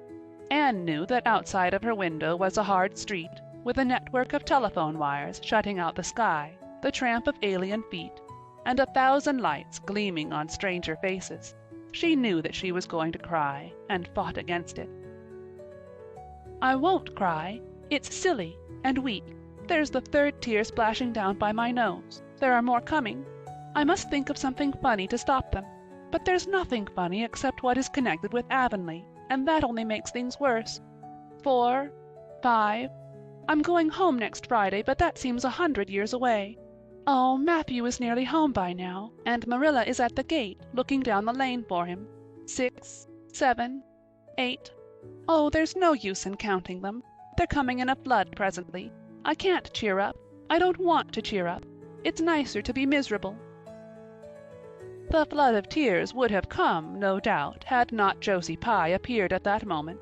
In the joy of seeing a familiar face, Anne forgot that there had never been much love lost between her and Josie.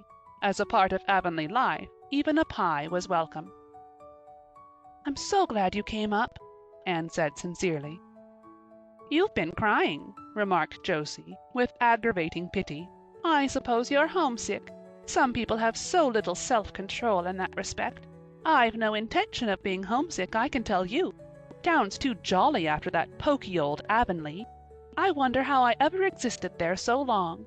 You shouldn't cry, Anne, it isn't becoming, for your nose and eyes get red and then you seem all red. I'd a perfectly scrumptious time in the academy today. Our French professor is simply a duck. His mustache would give you kerwallops of the heart. Have you anything eatable around, Anne? I'm literally starving. Ah, I guessed likely Marilla'd load you up with cake. That's why I called round.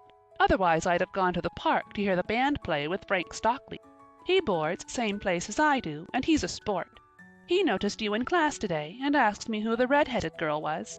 I told him you were an orphan that the Cuthberts had adopted, and nobody knew very much about what you'd been before that."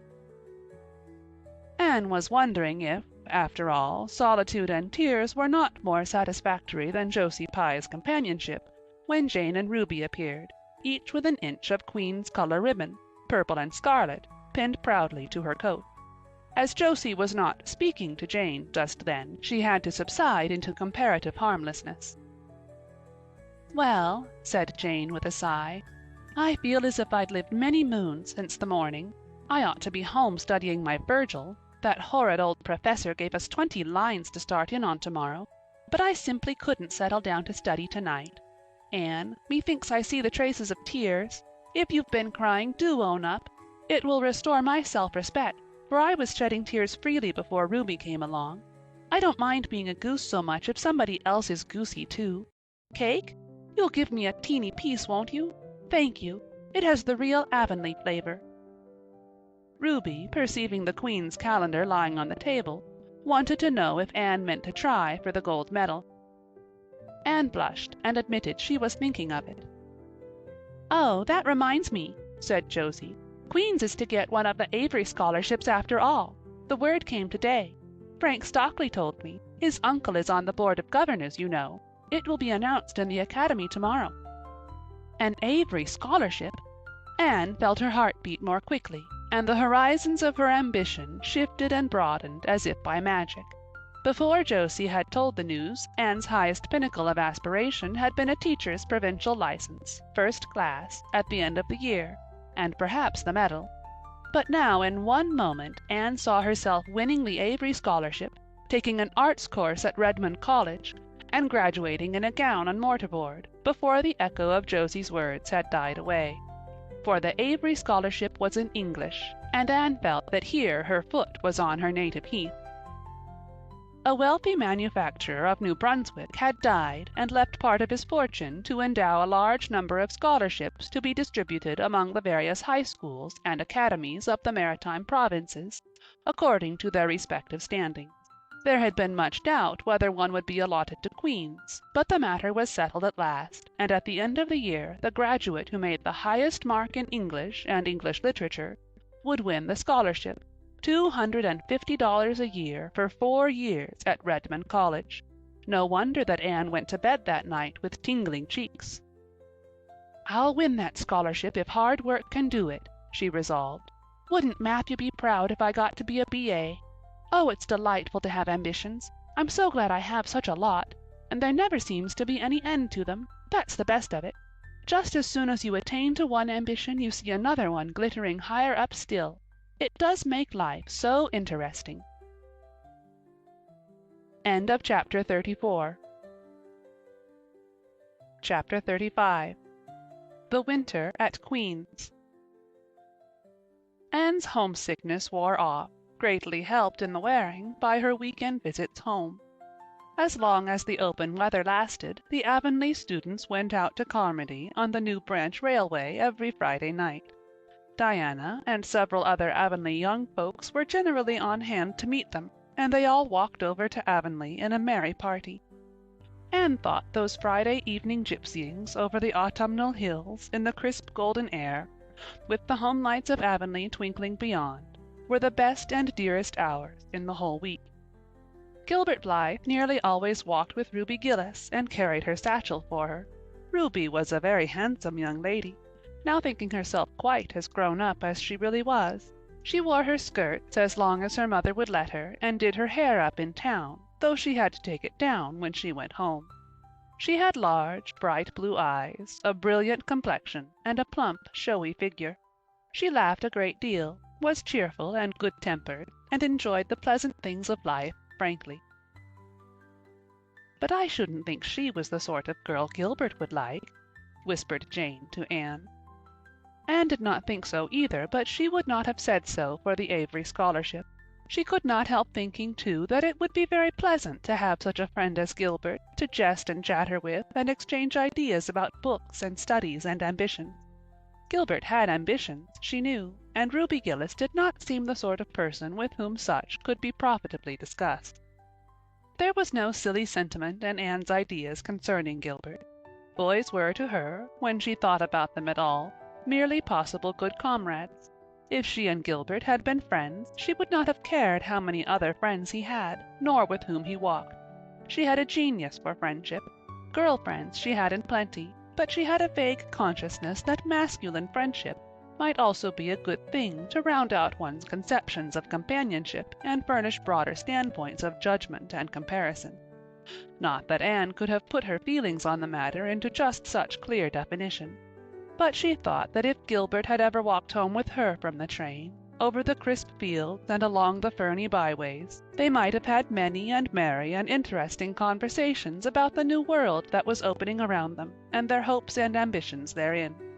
Gilbert was a clever young fellow, with his own thoughts about things and a determination to get the best out of life and put the best into it. Ruby Gillis told Jane Andrews that she didn't understand half the things Gilbert Blythe said. He talked just like Anne Shirley did when she had a thoughtful fit on, and for her part she didn't think it any fun to be bothering about books and that sort of thing when you didn't have to.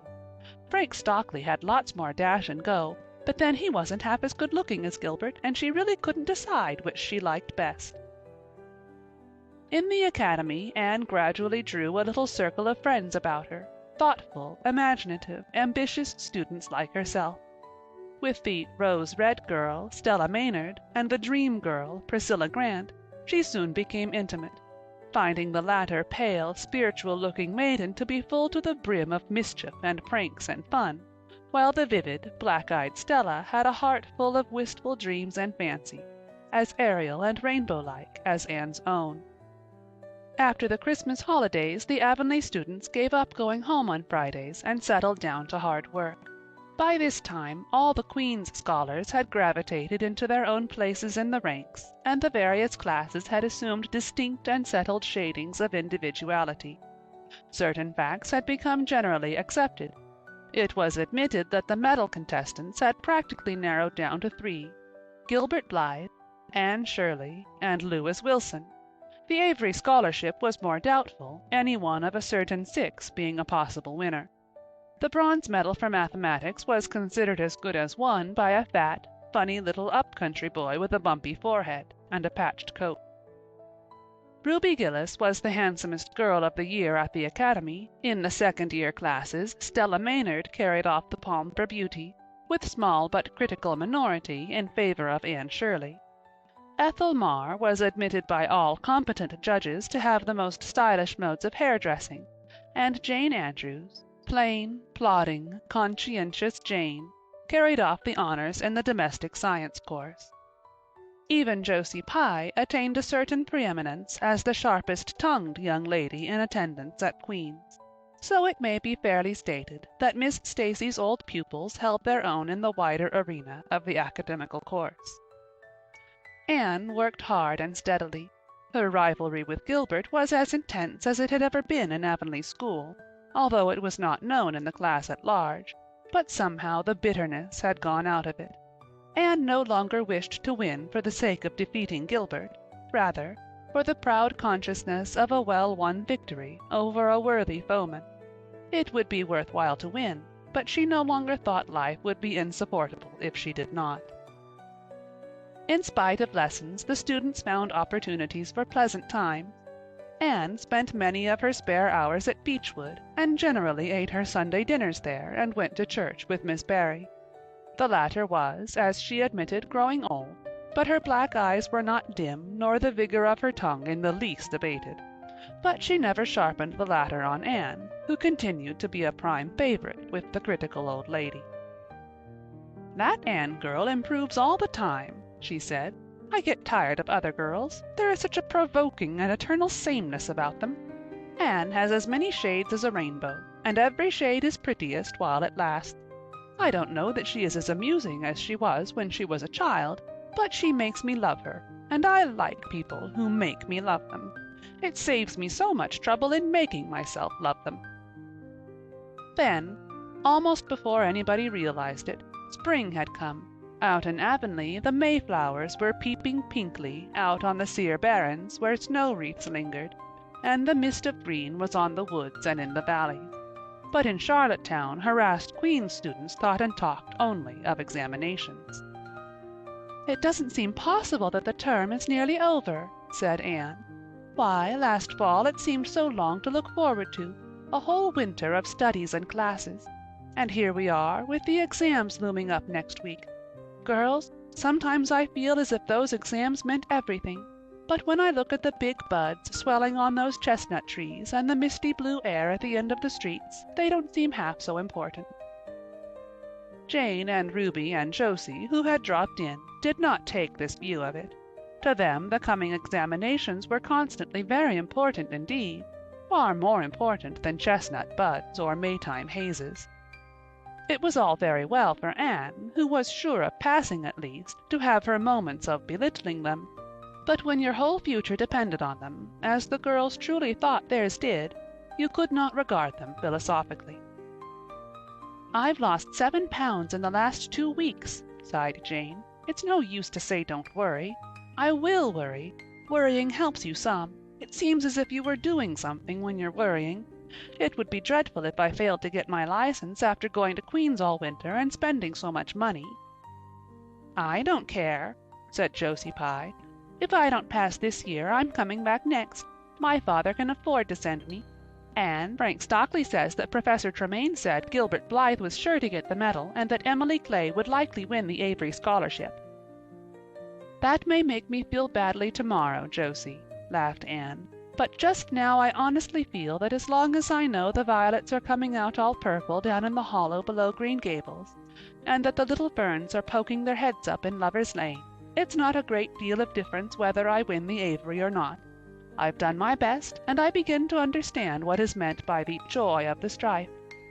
Next to trying and winning, the best thing is trying and failing. Girls, don't talk about exams. Look at that arch of pale green sky over those houses and picture to yourself what it must look like over the purply dark beech woods back of Avonlea." "What are you going to wear for commencement, Jane?" asked Ruby practically. Jane and Josie both answered at once, and the chatter drifted into a side eddy of fashion.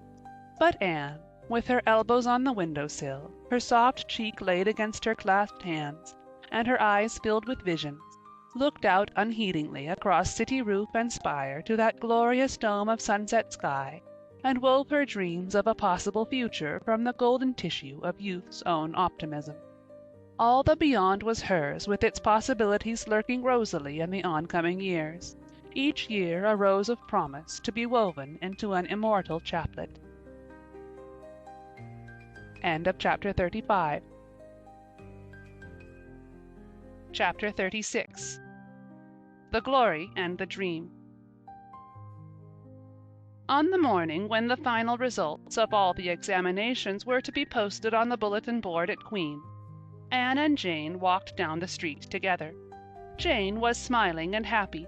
Examinations were over, and she was comfortably sure she had made a pass at least. Further considerations troubled Jane not at all. She had no soaring ambitions, and consequently was not affected with the unrest attendant thereon.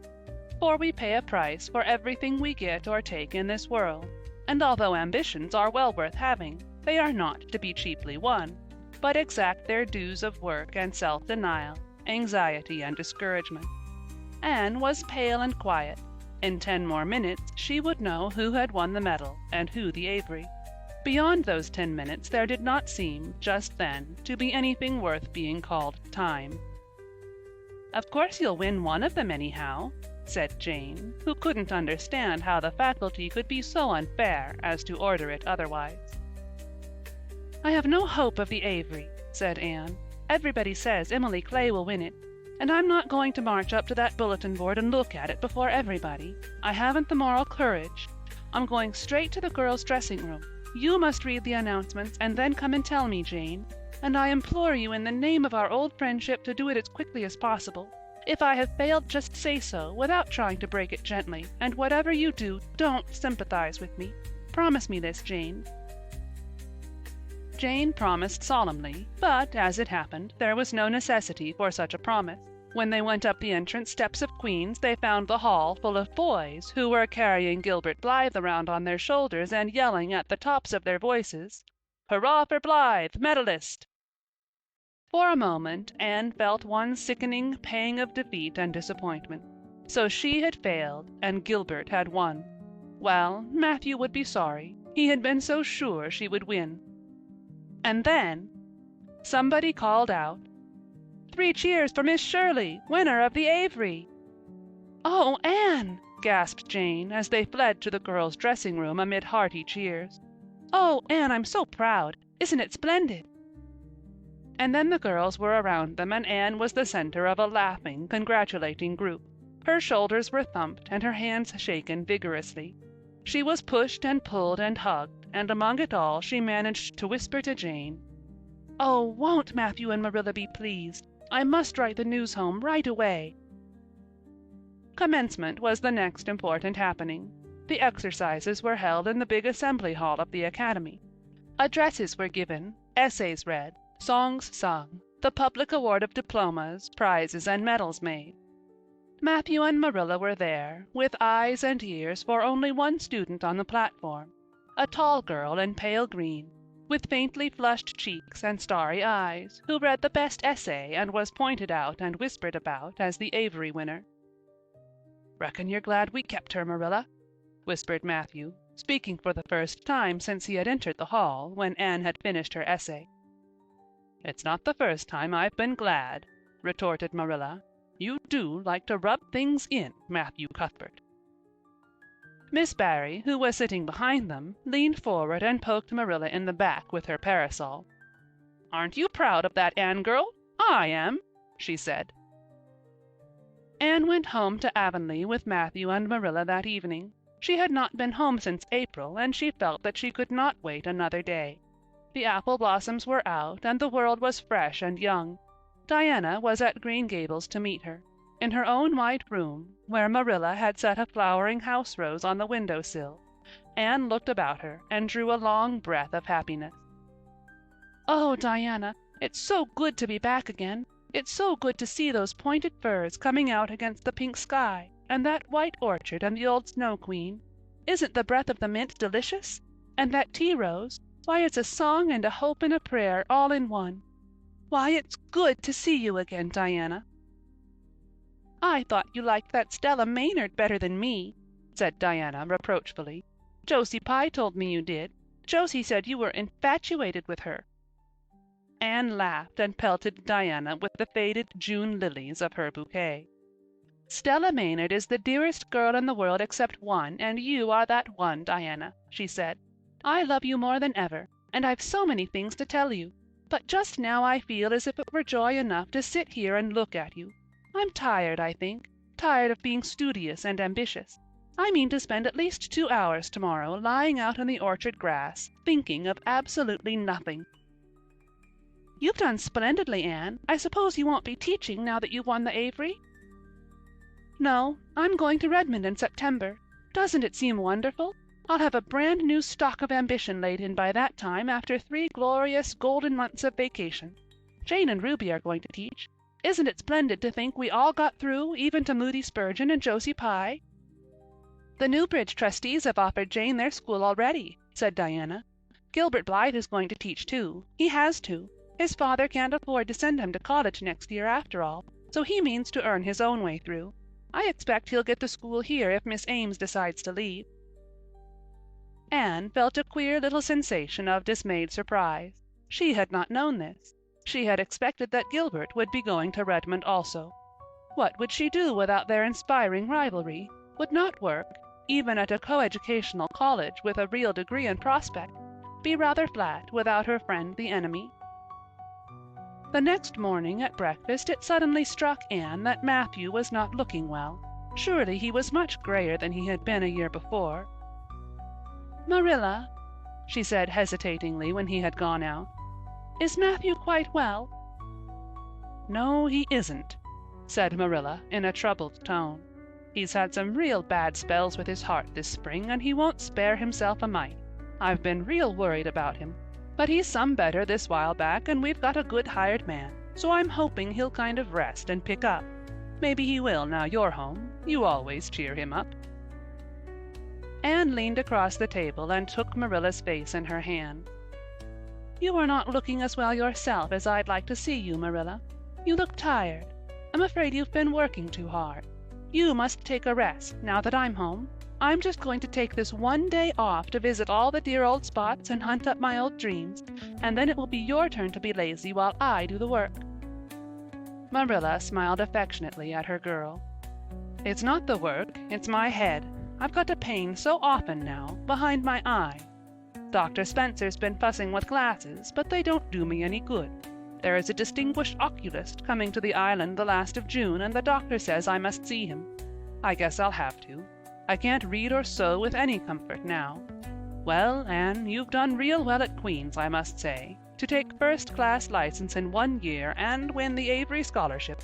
Well, well, Mrs. Lynde says pride goes before a fall, and she doesn't believe in the higher education of women at all. She says it unfits them for woman's true sphere. I don't believe a word of it. Speaking of Rachel reminds me, did you hear anything about the Abbey Bank lately, Anne? I heard it was shaky, answered Anne. Why? That is what Rachel said. She was up here one day last week and said there was some talk about it. Matthew felt real worried. All we have saved is in that bank, every penny. I wanted Matthew to put it in the savings bank in the first place, but old Mr. Abbey was a great friend of Father's and he'd always banked with him. Matthew said any bank with him at the head of it was good enough for anybody. I think he has only been its nominal head for many years, said Anne. He is a very old man. His nephews are really at the head of the institution. Well, when Rachel told us that, I wanted Matthew to draw our money right out, and he said he'd think of it. But Mr. Russell told him yesterday that the bank was all right. Anne had her good day in the companionship of the outdoor world. She never forgot that day. It was so bright and golden and fair, so free from shadow, and so lavish of blossom. Anne spent some of its rich hours in the orchard. She went to Dryad's Bubble and Willowmere and Violet Vale. She called at the manse and had a satisfying talk with Mrs. Allan. And finally, in the evening, she went with Matthew for the cows, through Lover's Lane to the back pasture.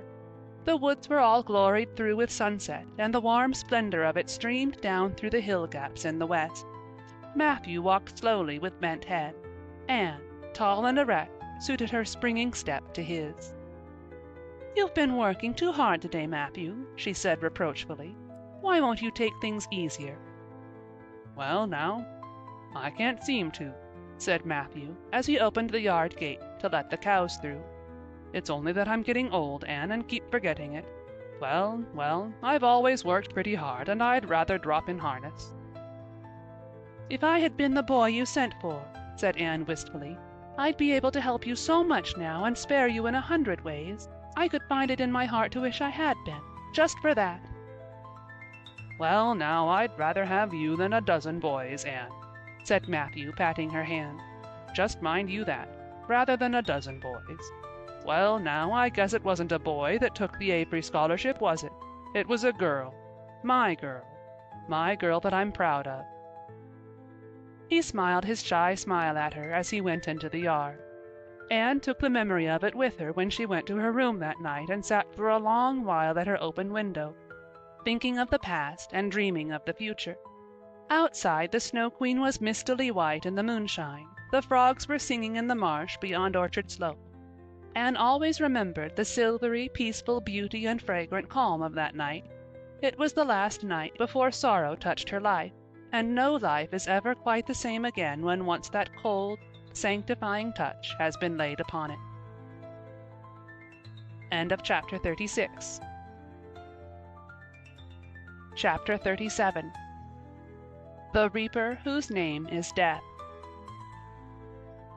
"Matthew, what is the matter? Matthew, are you sick?" It was Marilla who spoke, alarm in every jerky word.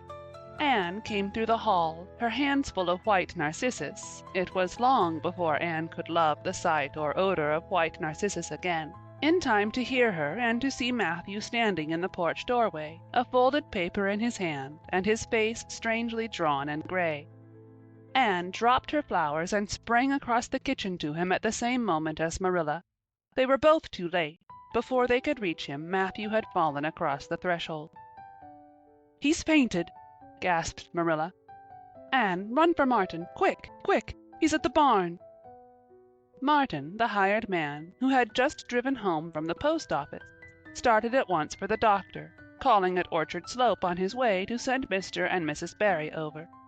Mrs. Lynde, who was there on an errand, came too. They found Anne and Marilla distractedly trying to restore Matthew to consciousness. Mrs. Lynde pushed them gently aside, tried his pulse, and then laid her ear over his heart. She looked at their anxious faces sorrowfully, and the tears came into her eyes. "Oh, Marilla," she said gravely, "I don't think we can do anything for him." "Mrs. Lynde, you can't think Matthew is... Anne could not say the dreadful word. She turned sick and pallid. "Child, yes, I'm afraid of it. Look at his face. When you've seen that look as often as I have, you'll know what it means." Anne looked at the still face, and there beheld the seal of the great presence. When the doctor came, he said that death had been instantaneous and probably painless, caused in all likelihood by some sudden shock. The secret of the shock was discovered to be in the paper Matthew had held, and which Martin had brought from the office that morning. It contained an account of the failure of the Abbey Bank. The news spread quickly through Avonlea, and all day friends and neighbors thronged Green Gables, and came and went on errands of kindness for the dead and living. For the first time, shy, quiet Matthew Cuthbert was a person of central importance. The white majesty of death had fallen on him, and set him apart as one crowned. When the calm night came softly down over Green Gables, the old house was hushed and tranquil. In the parlor lay Matthew Cuthbert in his coffin, his long gray hair framing his placid face, on which there was a little kindly smile, as if he but slept, dreaming pleasant dreams. There were flowers about him, sweet old-fashioned flowers which his mother had planted in the homestead garden in her bridal days, and for which Matthew had always had a secret, wordless love. Anne had gathered them and brought them to him, her anguished, tearless eyes burning in her white face. It was the last thing she could do for him. The Barrys and Mrs. Lynde stayed with them that night. Diana, going to the east gable where Anne was standing at her window, said gently, "Anne, dear, would you like to have me sleep with you tonight?" "Thank you, Diana." Anne looked earnestly into her friend's face. "I think you won't misunderstand me when I say I want to be alone. I'm not afraid. I haven't been alone 1 minute since it happened, and I want to be. I want to be quite silent and quiet and try to realize it. I can't realize it. Half the time it seems to me that Matthew can't be dead, and the other half it seems as if he must have been dead for a long time, and I've had this horrible dull ache ever since." Diana did not quite understand. Marilla's impassioned grief, breaking all the bounds of natural reserve and lifelong habit in its stormy rush, she could comprehend better than Anne's tearless agony. But she went away kindly, leaving Anne alone to keep her first vigil with sorrow. Anne hoped that the tears would come in solitude. It seemed to her a terrible thing that she could not shed a tear for Matthew, whom she had loved so much and who had been so kind to her. Matthew, who had walked with her last evening at sunset and was now lying in the dim room below with that awful peace on his brow. But no tears came at first, even when she knelt by her window in the darkness and prayed, looking up to the stars beyond the hills. No tears, only the same horrible dull ache of misery that kept on aching until she fell asleep, worn out with the day's pain and excitement. In the night she awakened, with the stillness and the darkness about her, and the recollection of the day came over her like a wave of sorrow. She could see Matthew's face smiling at her as he had smiled when they parted at the gate that last evening. She could hear his voice saying, my girl that I'm proud of." Then the tears came and Anne wept her heart out. Marilla heard her and crept in to comfort her. There, don't cry so, dearie. It can't bring him back. It isn't right to cry so. I knew that today, but I couldn't help it then. He'd always been such a good, kind brother to me. But God knows best." "Oh, just let me cry, Marilla," sobbed Anne. "The tears don't hurt me like that ache did. Stay here for a little while with me and keep your arm round me, so. I couldn't have Diana stay. She's good and kind and sweet, but it's not her sorrow. She's outside of it, and she couldn't come close enough to my heart to help me. It's our sorrow, yours and mine. Oh, Marilla, what will we do without him?" "We've got each other, Anne. I don't know what I'd do if you weren't here, if you'd never come. Oh, Anne, I know I've been kind of strict and harsh with you maybe, but you mustn't think I didn't love you as well as Matthew did, for all that. I want to tell you now when I can. It's never been easy for me to say things out of my heart, but at times like this it's easier. I love you as dear as if you were my own flesh and blood, and you've been my joy and comfort ever since you came to Green Gables." 2 days afterwards they carried Matthew Cuthbert over his homestead threshold and away from the fields he had tilled and the orchards he had loved and the trees he had planted. And then Avonlea settled back to its usual placidity, and even at Green Gables affairs slipped into their old groove, and work was done, and duties fulfilled with regularity as before, although always with the aching sense of loss in all familiar things. Anne, new to grief, thought it almost sad that it could be so, that they could go on in the old way without Matthew. She felt something like shame and remorse when she discovered that the sunrises behind the firs and the pale pink buds opening in the garden gave her the old inrush of gladness when she saw them, that Diana's visits were pleasant to her, and that Diana's merry words and ways moved her to laughter and smiles, that, in brief, the beautiful world of blossom and love and friendship had lost none of its power to please her fancy and thrill her heart, that life still called to her with many insistent voices. "It seems like disloyalty to Matthew, somehow, to find pleasure in these things now that he has gone," she said wistfully to Mrs. Allan one evening when they were together in the manse garden. "I miss him so much, all the time. And yet, Mrs. Allan, the world and life seem very beautiful and interesting to me for all. Today Diana said something funny, and I found myself laughing. I thought when it happened I could never laugh again, and it somehow seems as if I oughtn't to." "When Matthew was here, he liked to hear you laugh, and he liked to know that you found pleasure in the pleasant things around you," said Mrs. Allan gently. "He is just away now, and he likes to know it just the same. I am sure we should not shut our hearts against the healing influences that nature offers us. But I can understand your feeling. I think we all experience the same thing. We resent the thought that anything can please us when someone we love is no longer here to share the pleasure with us, and we almost feel as if we were unfaithful to our sorrow when we find our interest in life returning to us." "I was down to the graveyard to plant a rose-bush on Matthew's grave this afternoon," said Anne dreamily. "I took a slip of the little white Scotch rose-bush his mother brought out from Scotland long ago. Matthew always liked those roses the best. They were so small and sweet on their thorny stems. It made me feel glad that I could plant it by his grave, as if I were doing something that must please him in taking it there to be near him. I hope he has roses like them in heaven. Perhaps the souls of all those little white roses that he has loved so many summers were all there to meet him. I must go home now. Marilla is all alone and she gets lonely at twilight." "She will be lonelier still, I fear, when you go away again to college," said Mrs. Allan. Anne did not reply. She said good night and went slowly back to Green Gables. Marilla was sitting on the front doorsteps, and Anne sat down beside her. The door was open behind them, held back by a big pink conch shell with hints of sea sunsets in its smooth inner convolution. Anne gathered some sprays of pale yellow honeysuckle and put them in her hair. She liked the delicious hint of fragrance, as some aerial benediction, above her every time she moved. "Dr. Spencer was here while you were away," Marilla said. "He says that the specialist will be in town tomorrow, and he insists that I must go in and have my eyes examined. I suppose I'd better go and have it over. I'll be more than thankful if the man can give me the right kind of glasses to suit my eyes. You won't mind staying here alone while I'm away, will you?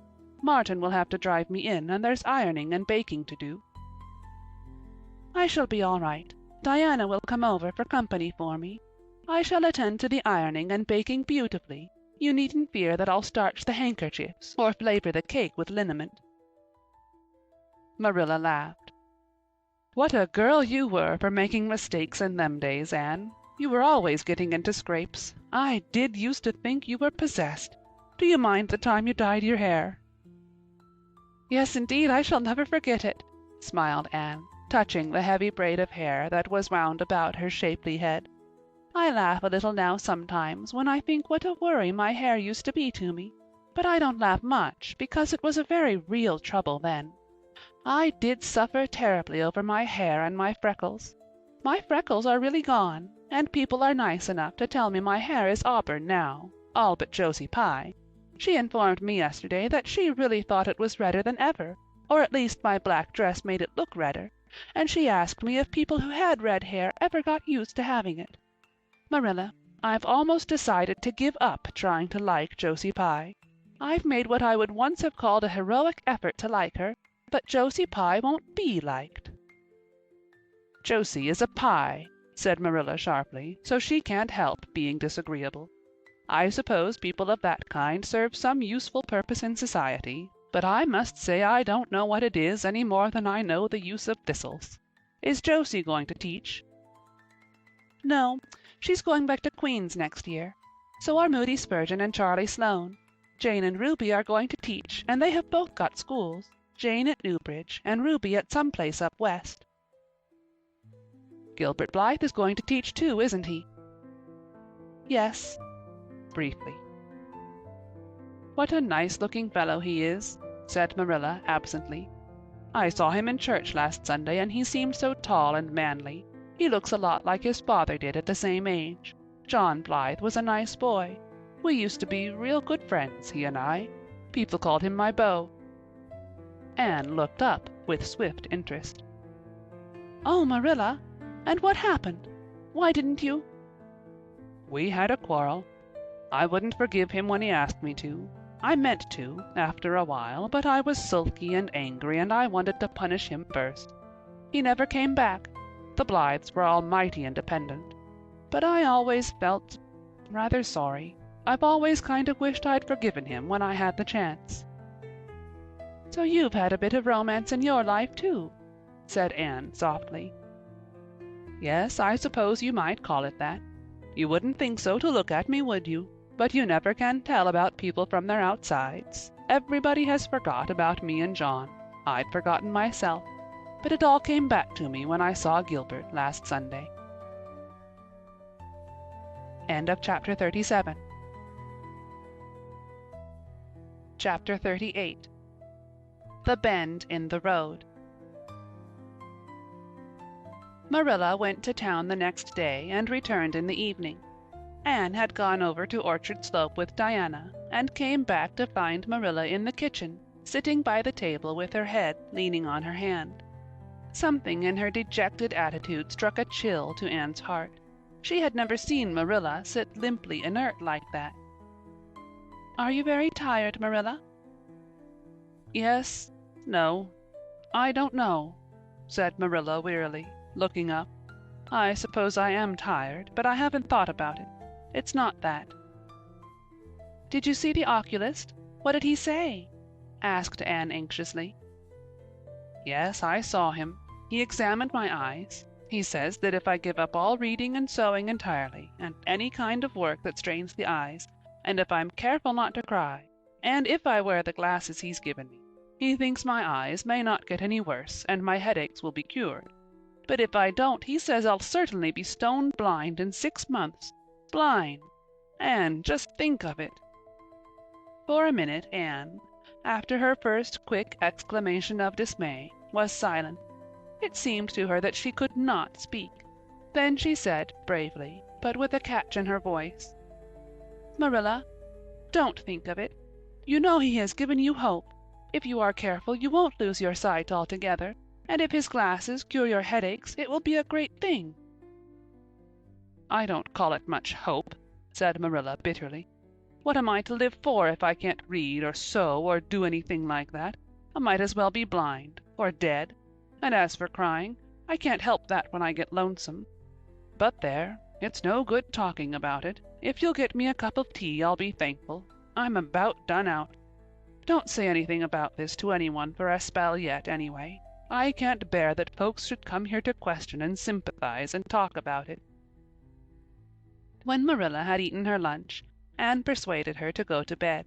Then Anne went herself to the east gable and sat down by her window in the darkness, alone with her tears and her heaviness of heart. How sadly things had changed since she had sat there the night after coming home! Then she had been full of hope and joy, and the future had looked rosy with promise. Anne felt as if she had lived years since then, but before she went to bed there was a smile on her lips and peace in her heart. She had looked her duty courageously in the face and found it a friend, as duty ever is when we meet it frankly. One afternoon a few days later Marilla came slowly in from the front yard where she had been talking to a caller, a man whom Anne knew by sight as John Sadler from Carmody. Anne wondered what he could have been saying to bring that look to Marilla's face. "What did Mr. Sadler want, Marilla?" Marilla sat down by the window and looked at Anne. There were tears in her eyes in defiance of the oculist's prohibition, and her voice broke as she said, "He heard that I was going to sell Green Gables, and he wants to buy it." "Buy it? Buy Green Gables?" Anne wondered if she had heard aright. "Oh, Marilla, you don't mean to sell Green Gables?" "Anne, I don't know what else is to be done. I've thought it all over. If my eyes were strong I could stay here and make out to look after things and manage, with a good hired man. But as it is I can't, and anyway I'll not be fit to run things. Oh, I never thought I'd live to see the day when I'd have to sell my home. But things would only go behind worse and worse all the time, till nobody would want to buy it. Every cent of our money was in that bank, and there's some notes Matthew gave last fall to pay. Mrs. Lynde advises me to sell the farm and board somewhere, with her I suppose. It won't bring much, it's small and the buildings are old, but it'll be enough for me to live on, I reckon. I'm thankful that you're provided for with that scholarship, Anne. I'm sorry you won't have a home to come to in your vacations, that's all, but I suppose you'll manage somehow." Marilla broke down and wept bitterly. "You mustn't sell Green Gables," said Anne resolutely. "Oh, Anne, I wish I didn't have to, but you can see for yourself. I can't stay here alone. I'd go crazy with trouble and loneliness, and my sight would go, I know it would." "You won't have to stay here alone, Marilla. I'll be with you. I'm not going to Redmond." "Not going to Redmond?" Marilla lifted her worn face from her hands and looked at Anne. "Why, what do you mean?" "Just what I say. I'm not going to take the scholarship. I decided so the night after you came home from town. You surely don't think I could leave you alone in your trouble, Marilla, after all you've done for me. I've been thinking and planning. Let me tell you my plan. Mr. Barry wants to rent the farm for next year, so you won't have any bother over that. And I'm going to teach. I've applied for the school here, but I don't expect to get it, for I understand the trustees have promised it to Gilbert Blythe. But I can have the Carmody School. Mr. Blair told me so last night at the store. Of course, that won't be quite as nice or convenient as if I had the Avonlea School, but I can board home and drive myself over to Carmody and back, in the warm weather at least. And even in winter I can come home Fridays. We'll keep a horse for that. Oh, I have it all planned out, Marilla, and I'll read to you and keep you cheered up.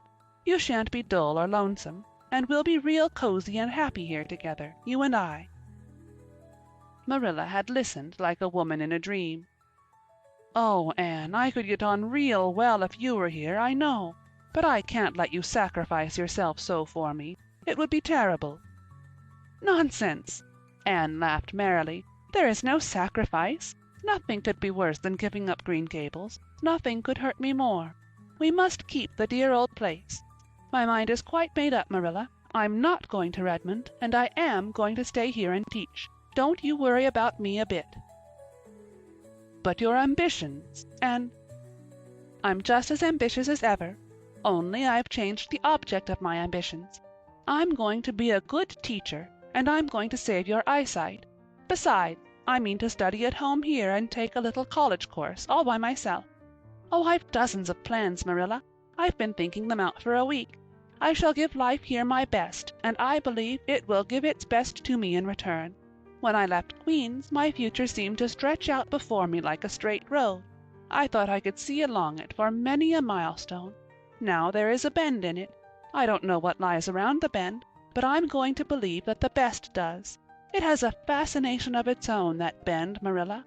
I wonder how the road beyond it goes, what there is of green glory and soft checkered light and shadows, what new landscapes, what new beauties, what curves and hills and valleys further on."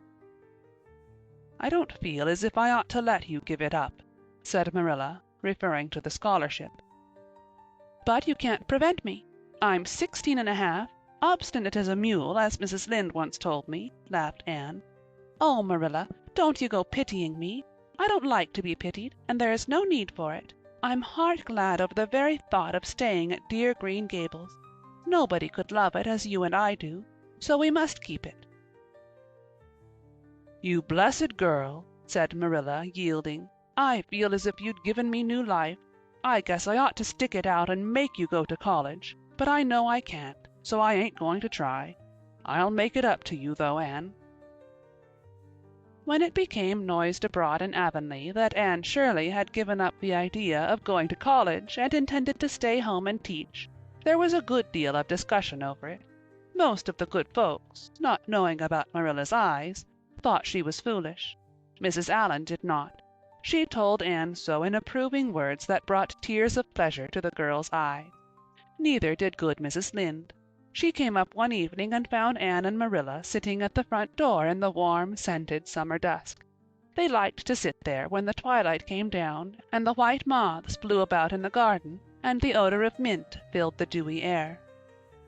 Mrs. Rachel deposited her substantial person upon the stone bench by the door, behind which grew a row of tall pink and yellow hollyhocks, with a long breath of mingled weariness and relief.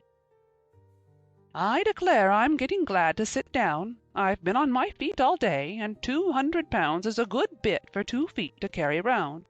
It's a great blessing not to be fat, Marilla. I hope you appreciate it. Well, Anne, I hear you've given up your notion of going to college. I was real glad to hear it. You've got as much education now as a woman can be comfortable with. I don't believe in girls going to college with the men and cramming their heads full of Latin and Greek and all that nonsense." "But I'm going to study Latin and Greek just the same, Mrs. Lynde," said Anne, laughing. "I'm going to take my arts course right here at Green Gables and study everything that I would at college." Mrs. Lynde lifted her hands in holy horror. "Anne Shirley, you'll kill yourself." "Not a bit of it. I shall thrive on it.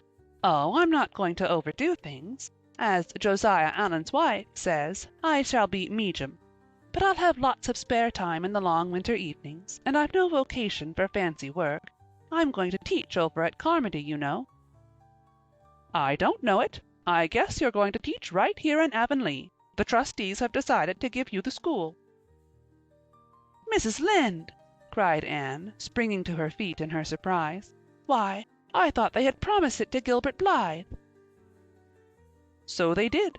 But as soon as Gilbert heard that you had applied for it, he went to them. They had a business meeting at the school last night, you know, and told them that he withdrew his application and suggested that they accept yours. He said he was going to teach at White Sands. Of course he knew how much you wanted to stay with Marilla, and I must say I think it was real kind and thoughtful in him, that's what.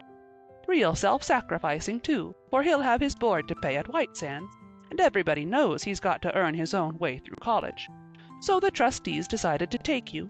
I was tickled to death when Thomas came home and told me." "I don't feel that I ought to take it," murmured Anne. I mean, I don't think I ought to let Gilbert make such a sacrifice for me." "I guess you can't prevent him now. He's signed papers with the White Sands trustees, so it wouldn't do him any good now if you were to refuse. Of course you'll take the school. You'll get along all right, now that there are no Pyes going. Josie was the last of them, and a good thing she was, that's what.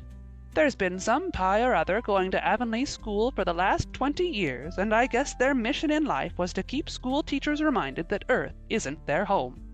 Bless my heart, what does all that winking and blinking at the Barry gable mean?" "Diana is signaling for me to go over," laughed Anne. "You know we keep up the old custom. Excuse me while I run over and see what she wants." Anne ran down the clover slope like a deer and disappeared in the furry shadows of the haunted wood. Mrs. Lynde looked after her indulgently. "There's a good deal of the child about her yet in some ways." "There's a good deal more of the woman about her in others," retorted Marilla, with a momentary return of her own crispness. But crispness was no longer Marilla's distinguishing characteristic, as Mrs. Lynde told her Thomas that night. "Marilla Cuthbert has got mellow, that's what." Anne went to the little Avonlea graveyard the next evening to put fresh flowers on Matthew's grave and water the Scotch rosebush. She lingered there until dusk, liking the peace and calm of the little place, with its poplars whose rustle was like low friendly speech, and its whispering grasses growing at will among the graves.